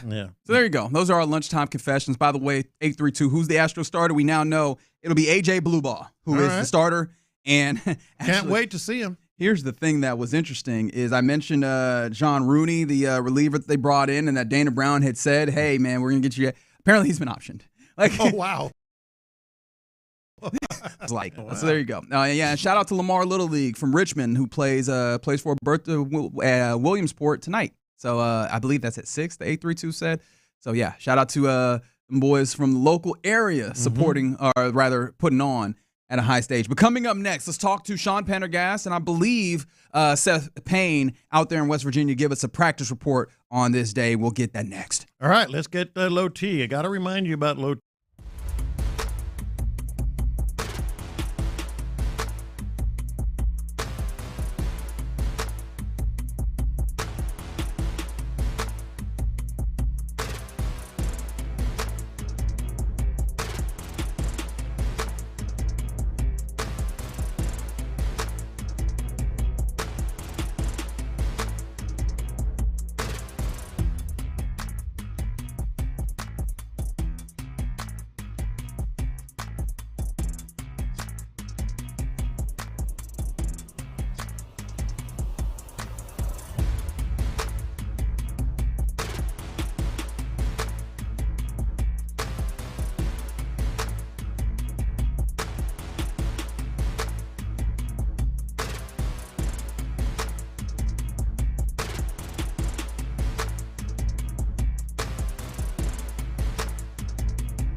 Karam Injury Lawyers Studio, Sports Radio 610 presents In the Loop. All right, this is a great time of day because we get to send it to West Virginia, baby.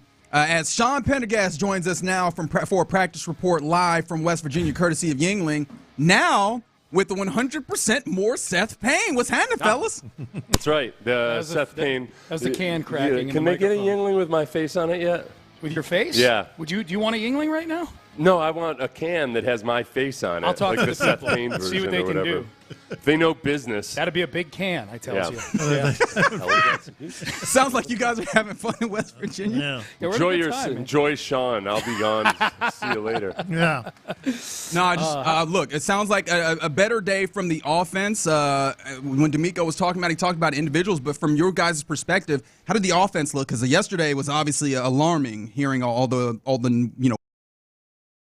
word out of West. Cleaner. It just looked cleaner. I think from just the standpoint of it not being as bad, where you had like just multiple instances yesterday where not only did the pass protection break down, but either CJ didn't have answers for where to go with the ball, or he made bad decisions about where to go with the ball. It just looked like a cleaner operation, and we've seen this throughout camp so far. The defense will kind of put it to the offense, and I think the offense adjusts however they need to adjust, and they made some improvements today. So it looked like it wasn't anything to get super excited about, or to all of a sudden put your 401k on the Texans to be the top offense this year or anything, but it was a better performance. No, but if I'm looking for something to get excited about real quick, guys, the run game was better today. This was the best. I thought this was the best day that the run game has had in camp, and specifically Nick Chubb. Nick Chubb finally broke off a big run. There was like a legit big run, like not a training camp big run where guys are just sort of touching him as he goes through the middle of the field.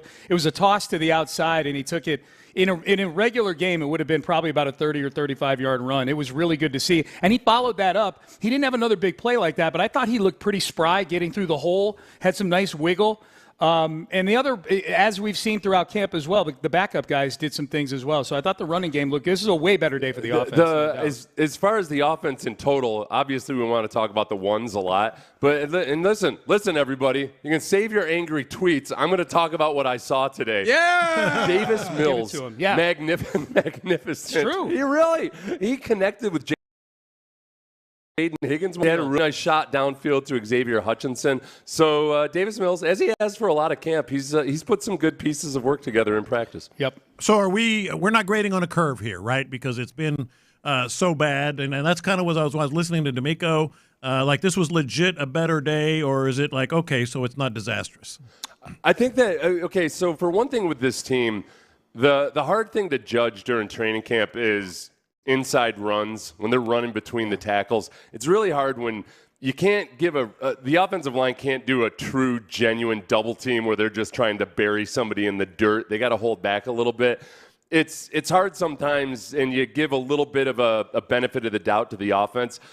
But by the same token, when it does work, and even as they're not allowed to really put their all into a double team, I saw multiple instances today where they got good movement and good push up the middle of the defense. And then Nick Chubb, he might not be the peak version of Nick Chubb ever again, but he is a guy who's got good vision and is going to run the play as it's called and just run to the opening and run to the hole. And we saw multiple instances of that today, to where, can they consistently run for positive yardage instead of just stuff, hey, break off a long run. I just want to consistently run for positive yardage. You can kind of start to see the vision for where Nick Chubb could be a part of that. Very good. We're talking to Sean and Seth live from West Virginia, giving us a little bit of a practice report.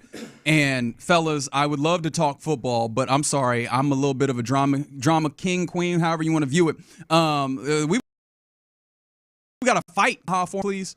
Okay, yeah, Sean, you do I had a better shot of the Cade Stover versus C.J. Gardner-Johnson. Okay, which was sort of that was more of, I would say, a play that should have had a bigger brawl attached to it. Yeah, so Cade Stover caught the ball, and this is the undercard to the main event. Yeah, C.J. Gardner-Johnson came up and wrapped him up, and I don't know if C.J. was going to take him to the ground or not, but from my vantage point, it looked like Cade wasn't happy about the level of contact.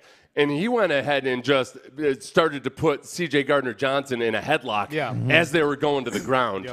And then they got up and there was a scrum and you couldn't really see what was going on. Right. So I immediately turned to Mark. Oh, wait, but real quick. Yeah. But then, like, Cade Stover was amped up afterwards. Yeah. He was walking away and yelling and everything. I think it looks like he's got some new tattoos that I hadn't noticed before, which made it extra badass. Yeah, that was good. So then I turned to Mark Vandermeer, who's sitting next to me, and I said, well, if we're not going to get a full-on fight with a big farm boy going against the habitual line stepper, then we're not going to see any fights this camp.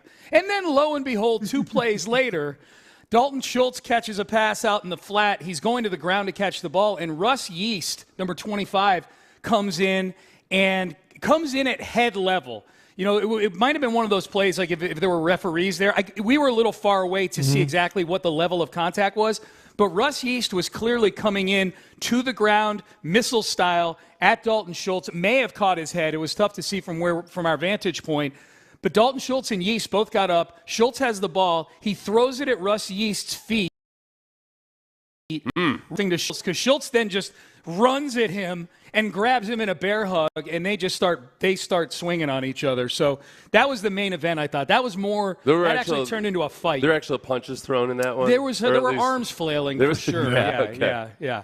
All right, so what about Christian Harris and Damian Pierce back on the field, what you guys saw? They were not back on the field with their teammates. They were in uniform working out on a side field. So they didn't do any of the drills. They were literally in their own workout mode with a trainer, separate from everybody else. Now they're both moving very, very well. I will say that. And I don't think they really want us talking exactly about what they were doing or how or whatever. They were on a separate field working out. Heady play. All right, I will ask for a little bit more detail in the run game because I'm super excited, and we know that the offense is going to be predicated a lot more on the run. Was it mostly just with the ones, or was it all the way through? Because I think I've seen some people kind of hypothesize that Ed Ingram could have been very vital in helping them get the run open as well. I don't look at, as far as picking out the individual guys, I would say as a group, they looked better in the run game. I think that I'm torn with the centers right now. With Jake Andrews, I think he's better as a run blocker, at least from what I've seen. He's a little bit more stout. I think both the centers have question marks when it comes to pass protection, and I think I would say the same for any of the guards as well. That's my biggest concern. The one-on-one pass rushes today, the guys did fine individually, but when it came to the games portion, whereas 2-on-2, the defensive line, much like more veteran and capable group there. The best games that the defensive line ran today was when they ran no game at all. And usually what happens is the centers and the guards or the tackles are kind of like they're anticipating the game and they're waiting for the guys to twist, and then the defensive line doesn't do anything. They just bull rush them straight back into the quarterback. I didn't feel great about that portion for the offensive line. All right, so Seth, this is where I think you can really help give me some clarity. We're not out there. You guys are. It seemed, there's still the pass game. Kamar Lassiter had 2 more interceptions. He's having a great camp, like a truly great camp. But there's also seems to be some either miscommunication or maybe just a bad throw. Apparently one of them was overthrown by C.J. Stroud. What do you see in there in terms of just the passing game? I think my biggest impression from CJ, realistically, and I'm not like pushing the panic meter or anything, is that it doesn't feel like he's as accurate as he typically is. And I know that a lot of people don't want to hear anything about the fact that he didn't participate in OTAs until minicamp, or that don't read anything into how many reps he had early on or whatever. All I can say is that he doesn't seem like a ball placement specialist like he typically is. So is that because of just the difficulty that the defense is giving him, or is it something with his arm itself? I don't know. But if you dropped me out there and I knew nothing about this team whatsoever, I wouldn't be gushing about the quarterback's accuracy right now. When CJ has looked at his best in this camp and here in West Virginia, to add on to the stuff we saw in Houston, to me it's been when he's going to his first read before the line has a chance to roll over the defensive line has a chance to roll over the offensive line. If it gets past his first read, it looks like his feet start to get a little jittery. Those are the balls he tends to sail. Also, the ones where he's had to wait a little bit longer. He's had a little more time in the pocket.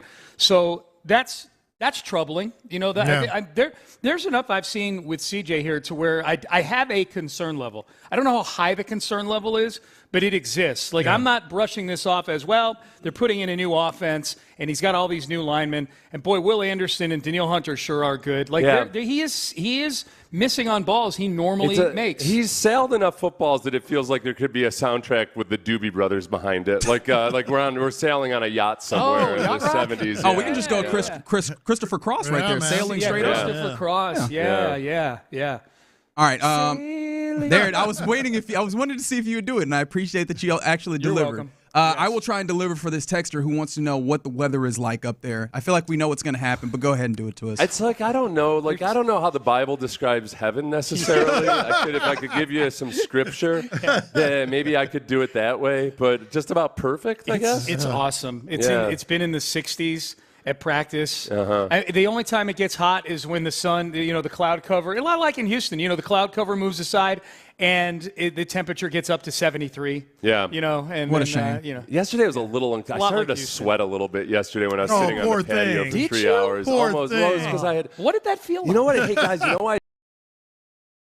it's great. I was looking out at the patio. I was like, you know what? I'm going to do some work out there. But, man, the sun's actually shining kind of hot.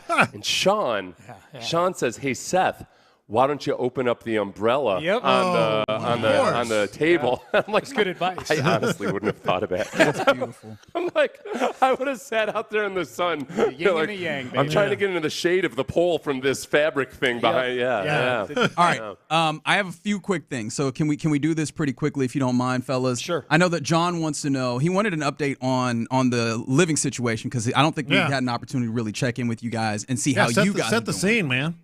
Okay, so Sean gets Sean booked everything and everything. It's a nice ranch style home that's got a huge living room, a nice kitchen, a bird feeder, and we've got deer. We've got a. Have you seen a black bear yet? No black bears yet. But we've got a doe and 2 fawns every morning, and then we've got 3 bedrooms to choose from. Oh Lord. Yeah, there was no Sean got the bedroom or a good bedroom or anything. Yeah, it's been delightful. No, and the family of fawns, the family of deer, the doe and the 2 fawns, one of the fawns is very astute, the other one is stupid. Yeah, the mother and the one fawn will leap off into the woods when we open the patio door. Yeah. The other one just stops and stares at us and just I guess waiting for us to shoot it. Right. To which Sean said, that's the Altuve deer. He stops on the base paths and he's just standing there. That deer is Altuve. I'm like, that's Altuve's deer right So we've dubbed him Altuve. Yes. Very well, that's adorable. We've got nicknames and everything. All right, B, we've been doing our pet cats for a training camp. A different way of kind of looking at camp. Can you give us some winners on the day? A handful of winners on the day? Well, on the day, or at least Darrell Taylor, man, he's fun to watch. The defensive end that they had signed. We haven't talked about him. Bro, let me go meathead here. Bro, if you walked out on the field and you just saw Darrell Taylor doing individual drills or something, you might think he was a will linebacker. Like, he's put together physically really well. He's undersized for a defensive end, but he can move. Yeah. And it's fun to watch him go. Like, here's a guy a lot of people remember had a really strong rookie season in Seattle and then kind of just faltered off. Spent 1 year in Chicago last year, and it was kind of a weird year for him where they didn't use him as much as maybe they could have. But he looks really good. I'm intrigued by him. Anybody else? Oh, I gave him mine yesterday. But okay. Sorry. Oh, I'm giving we're giving daily winners. Come on, man. Like Nick Chubb had a daily winners. Sorry. All right. Sorry. Yeah. I thought you said something about pet projects or whatever. Well, today, Lassiter looked like an all-pro out there today. Yeah. I mean, it wasn't just the 2 picks. Like, he was in everybody's hip pocket all day long. So I would say Lassiter and I would say Nick Chubb on the offensive side. Yeah, and Lassiter, I spoke to Lassiter after practice yesterday, and we ended up kind of doing a lot of heavy X's and O's type of stuff. I had him teach me like I'm a high school defensive back, and which is kind of ambitious for my defensive back knowledge. But on a couple of his interceptions from last year, and it's really he's a lot like Stingley in that when he starts talking about ball, you can just tell how passionate about it. It's like hearing a physics professor talk about physics, and they nerd out on it. It's really cool to listen to him and just watch the way he works and operates like a real professional. He's like a 10-year vet. All right. Petrie had a good day. Pete, real quick, too, I'll just give you Petrie had a good day today, too. He had a pass breakup covering Nico Collins out of the slot. That was good to see. And he had a TFL on somebody where he just Petrie stuff, man, just straight into the backfield, 6 yards behind the line of scrimmage. And I'm also bringing up, because I interviewed him after practice, and I'm going to post that interview on social here within the next 30 minutes. We're in the same spot. So you talked to Petrie. Seth, who'd you talk to? I talked to Kalen Bullock. Okay, perfect. Oh, great. All right, so that's what you should look out for at Sports Radio 610 on all social media. And then, of course, check out Seth and Sean themselves. Fellas, this is so fun. I think we should do this again tomorrow. Yay! Okay. All right. All right, very good. I'm in. John and I are both coming on in separate times with Clint this afternoon as well. I'm going on at 3:40. Seth's going on at 5:20, and we'll be on Area 45 at 7:40. Beautiful. Awesome. Got it covered, and we appreciate you guys doing your work out in West Virginia. That was Sean Pendergast joining us for a practice report live from West Virginia, courtesy Yingling. And, of course, you got a bonus Seth Payne. How about that? Who could complain about bonus Seth Payne, man? Yeah. That's a great bonus to have on any given day. Appreciation to the fellas again. All right, coming up next, right here in the Loop on Sports Radio 610. Nick Haley said something that seems like caught your attention. I want us to break it down next. What's Coach D'Amico's goal for the Texans while they're practicing at the Greenbriar this week? Yeah, the main goal is for our guys to come up and really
Texans training camp. Live from the Mokaram Injury Lawyers Studio, Sports Radio 610 presents In the Loop. Yeah, you're in the loop here on Sports Radio 610. Again, appreciation to Sean and Seth. Sean Pendergast, Seth Payne of Payne and Pendergast. As that's, I don't know if you knew. How'd they come up with that name? That's how it came together. Is that they put the names together. But no, thank you to them being our eyes and ears as the Texans are in West Virginia. Of course, you'll hear them again. Oh my goodness, my dumb self forgot the times. You'll hear Sean at 3:40. Yeah, and then Seth at 5:20. At 5:20, and then you'll hear them again 7:45 with Area 45. Actually, it might be both of them. It might be Sean. I can't recall, but.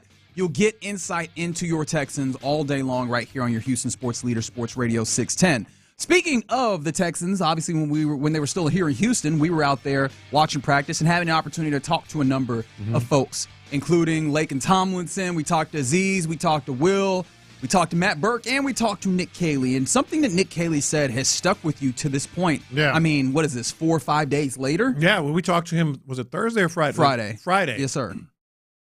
You ever had something just fester? Yes. Wait, hold on. I don't like the way that sounded.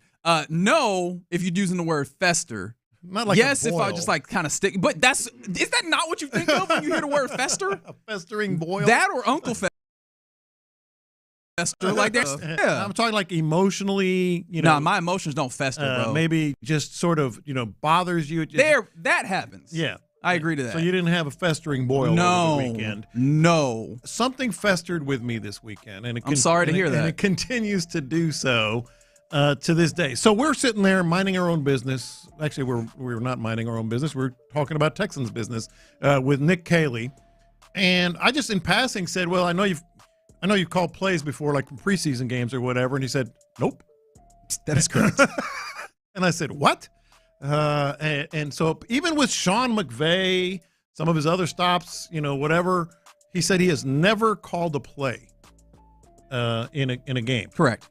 Preseason or otherwise. Now, just so people who don't know, most head coaches, most offensive coordinators delegate at least a preseason game or a half of a preseason game or something like that for an assistant coach to get those reps. I know it happened. I know for a fact it happened last year. Yeah, I wouldn't say most. It feels like that's been kind of a newer occurrence. Well, maybe over the most last recently. Yeah. Maybe like let's say half decade, where we've seen some coaches realize that hey, there might be an instance where you're unavailable, whatever, where you might need someone else to call play, so you want to give, or just the opportunity to give people some experience and. For a play caller, especially if it's like a head coach or even an offensive coordinator, gives you an opportunity to have a different vantage point of your team for that given game or period. Yeah, I've heard college head coaches and coordinators give some of their assistants a half or a quarter or whatever.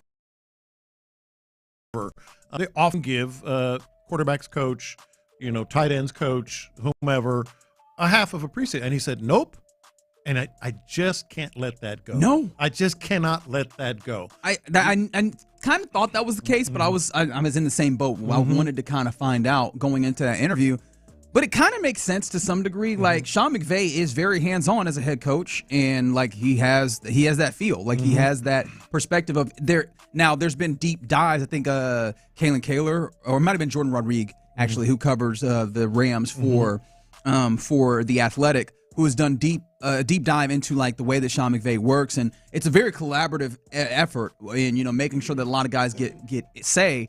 But when you have a team that's been as good as the Rams have of late, and for a guy who is so integral to the offense as Sean McVay, I could actually see it to where maybe he does not have as many people actually calling plays because he wants to have that that dynamic over top of it. But still, it was kind of, I don't want to say shocking because it makes sense. Just but set me back a little bit. I was, I was hoping that maybe you were right in that regard to kind of be like, hey, at some point he's done a little bit of that, because that's again another part of the learning curve that he has for this year that he's going to need to get to. And it's when I say the learning curve, it's not just him figuring things out. They've set this up also to be difficult for themselves. Sure, I think we should acknowledge that, right? They have set this up by having the turnover on the offensive line and not having as much talent on the offensive line where you can lean on talent at sometimes. They're going to need this team to be cohesive in order to be good, as opposed to just be good off of the strength of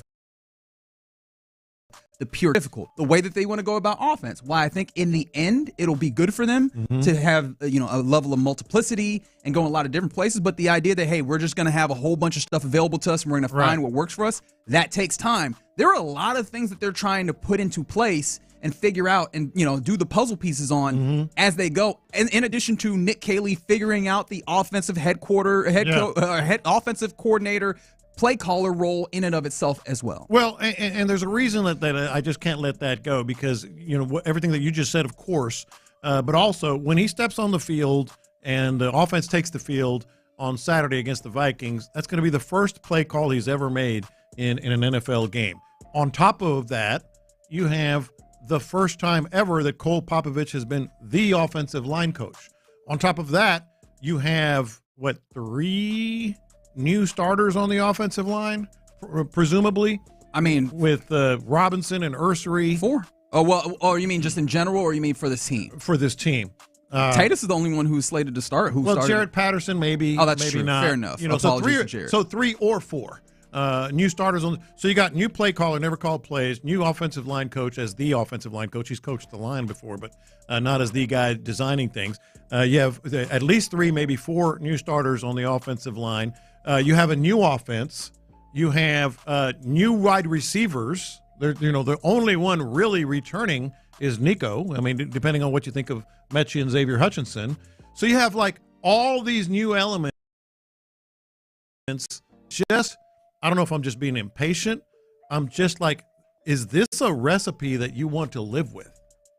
It's going to be the one that you have to, but I think there's room to acknowledge, and maybe depending on what your outlook is, you might be more kind in your interpretation, or you might be more harsh in your interpretation. Yeah. But this is what you have to live with. Either it means that, hey, what you see early on, give it a little bit of grace because there's definitely room to grow, or you could look at it from hey, they've made this unnecessarily difficult on themselves, and they've given themselves a much harder path to find success. Yeah. There's different ways to look at it. Fair enough from the 713, as I'm talking about, hey, there's been a trend over the last 5 years. Wasn't it Sean McVay that started that preseason trend? You are right, because it was Kevin O'Connell, I remember. Oh, that's right. Was one of those guys that was calling. Why didn't...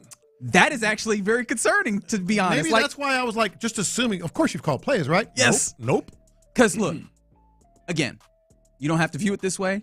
I'm not sure if I view it this way, but my mind immediately, negativity in my brain goes to, well, why didn't Sean McVay think he was worthy of calling plays at any point? Exactly, because you're right. McVay has had a lot of us, and maybe he was letting the offense. I don't know. Because he calls the plays, and he didn't allow that to happen for whatever reason. And then there's another level to this that sort of, I think, ties in with all these new faces, new players on the line, new receivers. It's almost been a decade. It was 2017 when Sean McVay did that. All that stuff. Do you think some of the struggles that they're having, because it's new and it's new for the Popovich and obviously Caley and the linemen, do you think the struggles that they've had most part, do you think that'll leave a mark? Oh, I thought you were going to – I'm going to be honest. I thought the question that you were going to ask was, do you think some of the struggles are because of that spot? And I was going to say that I think that's part of it. Confidence all of a sudden, hey, man, they got destroyed in the 2-minute drill yesterday. Sure. 3 interceptions. Different quarterbacks, but 3 interceptions, pick 6, talking trash, C.J. Gardner, all this other stuff. Aziz, if I'm playing for a new offensive coordinator, new offensive line coach, is there – I know there's a possibility. Could it be that they start going, you mean from the player perspective, losing a level of faith in them? I don't know about this. No. I don't. Well, I mean, it is possible, but I don't think that they will. They did last year. Sure. But that was year 2. I think that's worth noting. And I think also that sprung up not just from the relatively young play caller. No, it was the inflexibility and the inability to be malleable, especially in the face of efforts at collaboration from other minds of football, right? Other good minds of football that are bringing you ideas, not utilizing those and getting better. Yeah. I think that, for one, we're starting from a place where people are seeing the value of Nick Caley. Whether it's, hey, he's a tight end coach and he's giving me game on being a tight end, or he's really helping me understand the foundations of where he's getting to so we get to the right place, right? Whether it's those things or the very clear willingness to be a collaborator and the ways in which I think that, in fact, we were talking about this earlier today. Sorry to go backwards. But we were talking about it when it came to Chris Strasser, what he was talking about, and how he was quoted with the Washington Post on the piece about Tunsil. The heat that I think is there to be brought to Chris Strasser is also in part because, you as the offensive line coach, the schemes and the stuff that you were doing that, yes, may have been brought down from Bobby, you guys weren't implementing it well enough to where when you guys found success, it was doing things that the players wanted, that Cole Popovich seemingly also wanted, that you did not implement and that you could not fight for to get implemented on this offense. Cole Popovich is going to be a guy who is involved here in, using that collaboration. He's going to bring some things. We talked about how Gerard Johnson, along with CJ Stroud, from that kind of quarterback perspective, will be bringing things. I imagine other guys on the staff who have been here are going to be able to bring their thoughts. And Nick Caley has already demonstrated a willingness to incorporate all that. This is true. I think those are the things that will keep players invested, because those are the things that, conversely, the players were upset about when they saw that, hey, the offensive coordinator, the head man, isn't taking these into account. But here's the other part, and I'm really just sort of wondering, because it's human nature. Like, you have this collaboration now, right? They've never done that before. Nick Caley was tight ends coach, largely, run game and blocking schemes, and now you're collaborating with other offensive coaches in the passing game. Now you have the new offense, all the things that I've mentioned already. I'm just saying this team could really use a good offensive performance against the Vikings. Like, I think you say you don't think it could happen. I think it absolutely could happen. These are veteran players, a lot of them, and if they see something not consistently not work, it's human nature to say, man, I don't know. No, that's fair. I don't know. Really clear my answer. Not that it can't happen. That would be absurd for me to take away all the possibilities on the table. I think it's not likely to happen. Right. Is my stance. Right. For all the reasons that we just talked about. But it is an interesting thought to bring up. Is what does that inexperience come to, especially with, again, the very steep I guess, plateau that they're hoping to reach. Yeah. They've set it up for themselves that it's not going to be easy. Now, of course, they're taking that on. But you're right. Like, those things can work against you if you are constantly seeing a level of not reaching that, not achieving what you want over a time period. Time will tell, and it starts on Saturday when the Texans face off against the Minnesota Vikings in preseason. They really game need one. A good day. I think to some degree, but I'm also not going to hinge too much upon it. I'm saying for their own confidence. Forget what it matters in terms of wins and losses. I think they need some validation, man. Yeah, I think that'd be good, but I think also today they got a little bit of validation. Hey, being able to run the football, especially when you know that's part and parcel of what you're trying to do as an offense, I think that'll be helpful. But again, this is all hopeful thinking. It shows up on the gridiron, right? That's the whole beauty of the game, is that ultimately it'll show up on the field. The yards can be tallied up, the points can be tallied up, and so we're getting to a point where that's going to be the marker. It's no longer going to be these hypotheticals. And as you mentioned, Saturday is the first one of those. All right, you're in the loop right here on Sports Radio 610. Appreciate you guys rocking with us on this Tuesday. Coming up next is about the time where we hand things over to Figgy Fig for Figgy's mixtape. What you got for us, man? Yeah, so I went down a wild rabbit hole yesterday and ran across twins. And I think the system are failing them. I will explain why. Plus, if all the Seinfeld characters lived in Houston, what part of town would they live in? 713-572-4610. All right, let's do all that next. The Astros needed bats.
Sports leader. Sports Radio 610.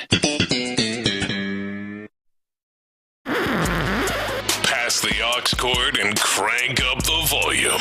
Figgy Figs in the driver's seat. Sit back, relax, and enjoy the ride. It's time for Figgy's Mixtape on Sports Radio 610. Yes, it's the mixtape in the loop. Sports Radio 610. It's your man Figgy Fig holding it down on Tuesday. Correct. Happy Tuesday to everyone out there. So I went down I don't know how I got to this, but I was on YouTube and ran across a video of a pair of conjoined twins by the name of Abby and Brittany. They might be a little popular out here. I got a question. Yeah. Are they the ones that are married?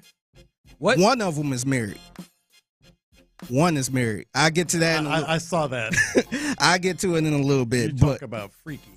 All right. That's the first thing your mind just went started to. the segment, Yeah, man. Yeah, come on, man. Yeah. But I think they're being treated unfair with something. I'll get to that in a little bit. But I was kind of interested in this to the point. I really don't watch reality shows. I know there's a bunch of reality shows with stuff like this. But I was kind of interested to the point I was doing a little research. And they had a little interview, like a little Q&A. Thoughts? Thoughts on what? What you just saw. Look, I'm listening. Give it a grade. Whatever Lopez is doing, I don't want to be involved. So they are conjoined, kind of above the shoulders. Yeah, so they got two heads, one body, pretty much. And one of them is married. Yep. Come on, man. Look, what's wrong? What you mean, come on, What man? you want me to say? I want you to tell me what you think. I don't have thoughts in this moment. I am reserving thoughts for more information on the story, and for that information, I return it back to Figgy Pig. All right, so they did a little Q&A, and they were asked about, are you guys good drivers? We have 2 licenses, and when we got our driver's license, we each had to take the test. We both passed, obviously. Okay, so they both passed the driver's test. Are they speaking in unison there? They are. Sometimes. They are, and it continues. So they asked Abby and Brittany, how the hell do you drive together? When we drive, Abby is in control of the gas and the brakes, and then we both steer, obviously. And then I'm in charge of the clicker for the blinker. So. I say again, come on, man. What you mean they living life, man? No, I'm happy living for life. I'm happy driving. I'm very, very happy for That sounds like you putting up a defense. But I'll go back to the very first part of this. You say 2 above the shoulder, 2 heads. Yep. 1 body, and yet one of them is married. Yep. Why do you keep going to there? Because how is that possible? It's possible now. I don't know. Anywho. Yeah, continue. Honestly, the thing that came to mind there with that is I would hate to try and make driving a 2-person job.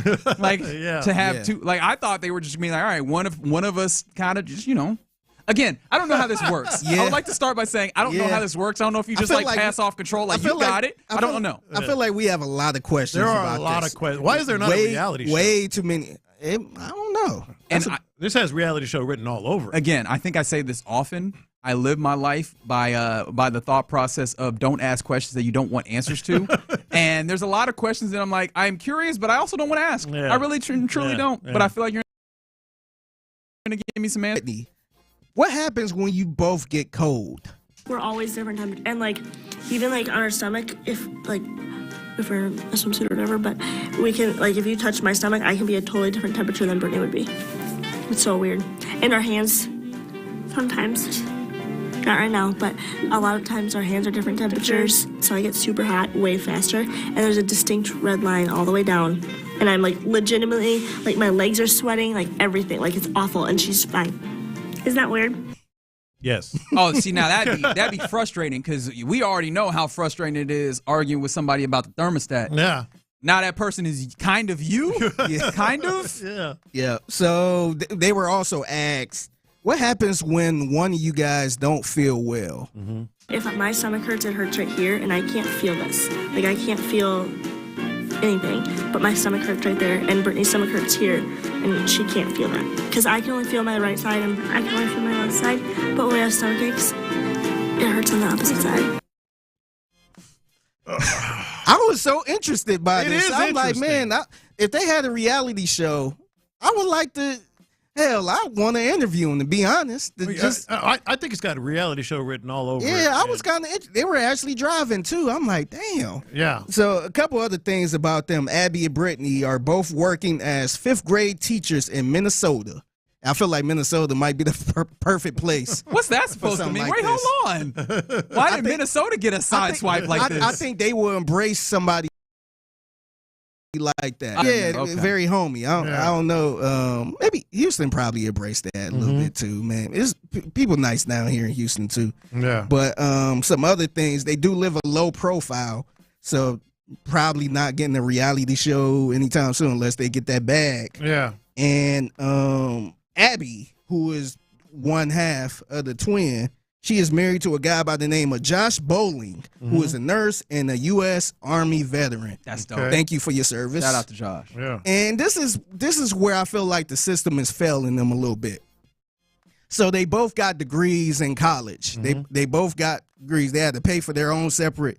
That's crazy. That's crazy itself. Yeah. But this is the part that got me. So I mentioned they're a 5th grade teacher They both got to share that same salary. What? So they're sharing the same salary. They had to get two degrees, but they can only work off of that one salary. That sucks, man. That absolutely sucks. That's not fair, man. Yeah. Yeah, no, I don't know. It's like that's messed up, man. Their whole existence continues to run through. There's a lot of questions I'm running through. In addition to saying you guys' text, and by the way, don't bring me in this from the 832. We're all going to hell. Not me. I didn't do none of the stuff y'all are doing right now. I'm asking questions. Yeah, that is kind of like, again, I guess they're teaching one class. Is that how that goes? Yeah, but they also, I'm sure they was in one class in college. Did they have to get hired separately? Have two salaries. Nah, if they take separate driver's tests. Yep. One's married, one's not. Yep. That's different degrees, and yet you hired. They hired them. As one? I think they hired them as one, so they got to share They're that getting salary. jacked, man. Yeah, They're getting jacked. That's wrong. And then teachers already underpaid at some point too. Facts. So nah, man, they should both get their own separate salaries. I agree. Somebody said because the Minnesota Twins. How did I not get that joke? How did I not get the Twin Cities? Get it either. How did I not catch that? So, how do I put this? Yep. So when you get married, you still stuck on this marriage. You are on the worst part of this right now. You want to know how they get busy? Well, do the other one just kind of close their eyes? Because and just... you explained there that they have like separate torso elements. Like one has an upset stomach, the other doesn't, etc. Yeah, so they don't feel like if they one feel separate. Yeah, so she don't feel anything on her twin side. So how does the conjugation work? We gonna have to ask them. Seriously, how does that work? I'm gonna see if I can try to get them on the show. Does one feel it? You think I could get them on the show? Why are we doing this I'm right asking questions. I know you are. Yeah, and look, I'm not even... My problem is not that you're asking questions, that this has been the only question that you've had. This is the first place that your mind went, and then we talked about other things, and you were like, no, but I'm still here. Let's talk about this. No. Don't tell me you didn't wonder. I really and truly didn't even get there yet. Like I'm just... Honestly, I have a million questions, man. I have a million questions. Stay away from stuff like this. I don't watch my 500-pound life and all that stuff. Yeah. But this one, I'm like, damn. Yeah. If they had a show, I would definitely be tapped into this. Mm-hmm. But salute to Abby and Brittany. Oh, absolutely salute. I mean, yeah, what an they living. accomplishment. Hey, they living life, man. Hell, I ain't graduate high school when they didn't went to college and all that stuff, man. So Lopez is asking the right questions. Y'all are terrible. I don't even want to look on the text. Don't worry about it. All right, as we continue the mixtape in the Loop Sports Radio 610. So I asked the question, if the cast from Seinfeld was living in H-Town, what part of town would they be living in? 713-572-4610. Now, my inspiration from this was I saw somebody online ask ChatGPT about this show called Girlfriends. Are you familiar with the show Girlfriends? Yeah. With Diana Ross' daughter. I'm blanking on Tracy her name. Ellis Tracy Ellis Ross, yes. Yeah. She was on there, but somebody asked ChatGPT about that show and where would they live if they lived in Houston. And they gave a whole list. And I'm not sure how much of our audience watches Girlfriends, so I decided to kind of localize it a little bit as far as the show. You guys are a big fan of Seinfeld, so I decided to ask GPT the question. And this is what it gave me. So they gave Jerry Seinfeld will be living in the Heights. I'm good with that. I could see that. He said they but in one of the what do they call them,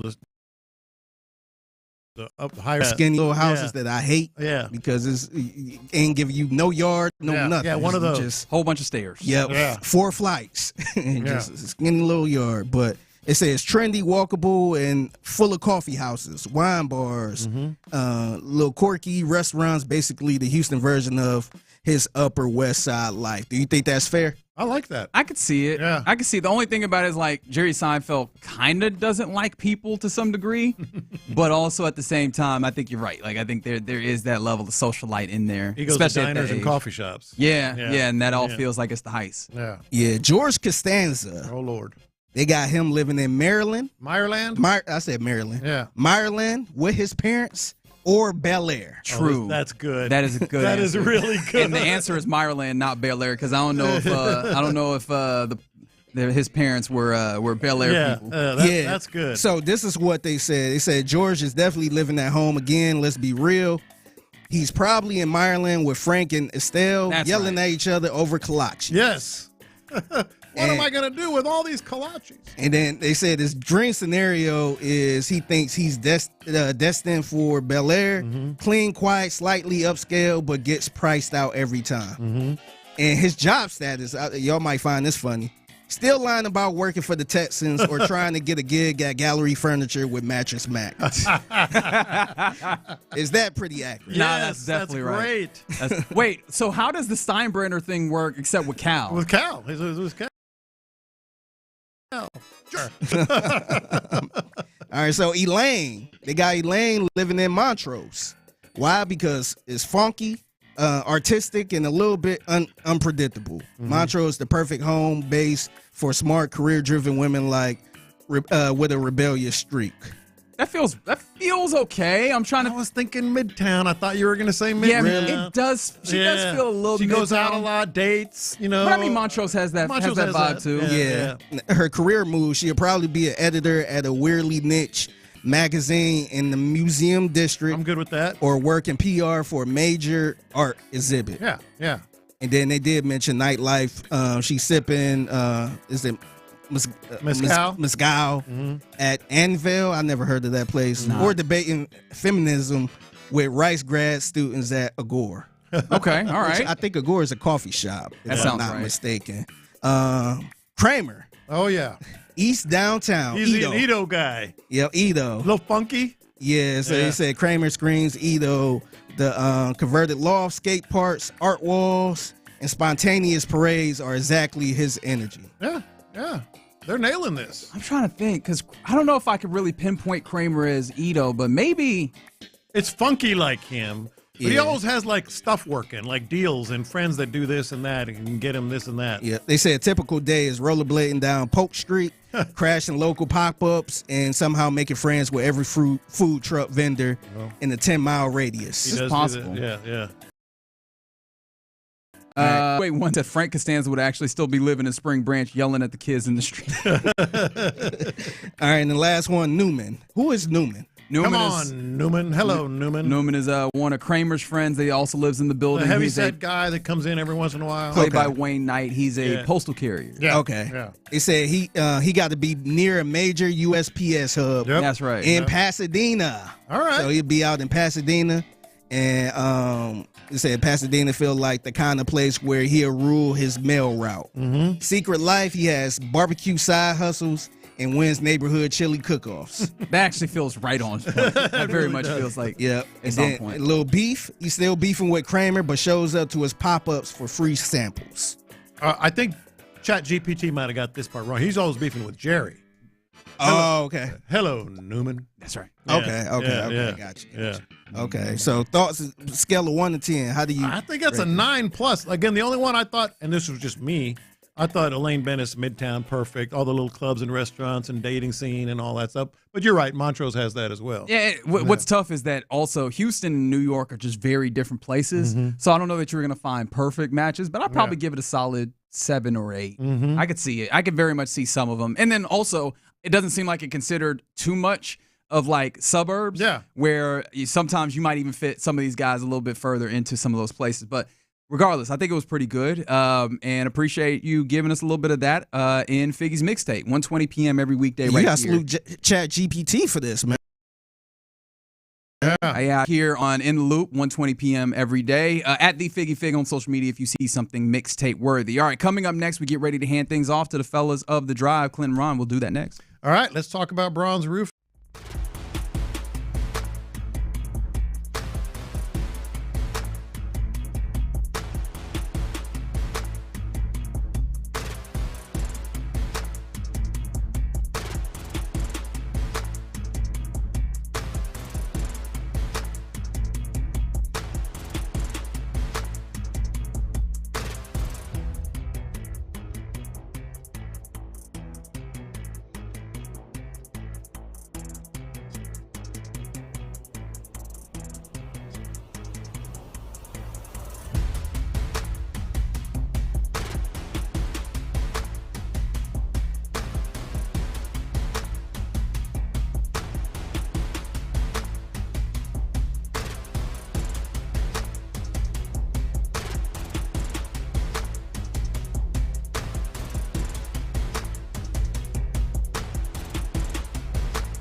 they did. Smell like Suntal and Speed. Driftwood and Old Spice NFL collection available at Walmart. Smell like the greatest smell in the NFL with Old Spice. Thank you, Figgy. It's Texans training camp. Live from the Mokaram Injury Lawyers Studio, Sports Radio 610 presents In the Loop. Yeah, you're in the loop here on Sports Radio 610. Appreciate you guys rocking with us here on a Tuesday. Getting ready to hand things off to the fellas of the drive, Clint, and today Luke Morrow in for Ron the Show. Hughley, we'll talk to them in just a little bit. Appreciation to Sean Pendergast joining us courtesy of Flight by Yingling, and also thanks to Seth for giving us one of the most impassioned practice reports that I've ever, he was so excited to tell us about Darrell Taylor. But look, we haven't talked a lot about the pass rushing for this Texans team right now, in some parts because it's a given and we kind of feel like we know. Yeah. There's still a really interesting depth proposition there. You can never have too many, except literally you can. The literal sense of it, you can't have too many, and it'll be interesting to see how they cut it down. Especially since Darrell Taylor he's been really effective, but as Seth mentioned, that's a smaller guy. How is he going to hold up to that for the entirety of the season and everything? Though, but yeah, he has been impressive, as it feels like the entirety of the defense has. But a good day, just in general, for the offense, or at least a better day, especially running the football, which has been very, very good to see. Especially they need to just be effective. They need to be effective running the football, and it sounded like today they had an effective day running the football. Of course, you'll be able to hear from Seth and Sean with the fellas of the drive, I think, at various different points. I think it was 3:40 for Sean on the 20. Talking to Seth, so both of them lending their experience out there in West Virginia all day long. Because I think also 7:45 you'll hear from Sean again. So you'll get more and more insight as to what's happening in West Virginia as the more you listen right here on Sports Radio 610. If you were listening at noon, you would have heard D'Amico Ryans talking after today. There was one thing that he mentioned that I haven't, actually a couple things that he mentioned that I haven't been able to shake. One of them I will talk about, which was his response to kind of the way that they've moved Ariante to left tackle and have Titus move out. And again, I think we mentioned it, and it doesn't feel like it really stands up to scrutiny in the way that, it fits with the question that was asked of him. But he's talking about how everything is an evaluation, and he moves things around on everybody and coaches and everything. And, just seeing how people handle different circumstances, keeping them light on their feet, I think is the way that you characterized it. And I found that to be interesting because I wonder, is that a new thing, or has that been something that D'Amico has been doing since? Because it takes on two different forms depending on the answer to that question. I think if it's been something that he's been doing, then I have a real question as to why you had such an inflexible offense coordinator. However, I think the thing that might be more likely is that this is a new iteration, or this is a development for D'Amico Ryans as a head coach after having to fire one of his friends because of a lesson that he learned in that, hey, we had somebody who was real inflexible and incapable of handling the changes quickly. Remember, that was one of the things we talked about, almost like trying to turn a cruise ship. It took so long for Bobby Slowick to react to things. This feels like it might be some level of, I recognize staff and going to try and do things to help them do that. I think that's a very real possibility. I also looked at it a completely different way. Okay. I looked at it as another, which I think is a very real possibility, not just what you said. I think he's got experience having to switch people around on the offensive line. True. Not by choice. This guy got hurt. This guy wasn't getting it done. These two players were kind of a wash, and then Titus was right tackle, then left tackle, then guard. Same thing with Juice Scruggs. Remember last year started out at center, and then they had injuries at center, and then they moved. So I think it could. I would lean with you. I think it's relatively new. Maybe he did it last year, but I think it's relatively new. And it's more like, hey, man, we had to do some shuffling last year.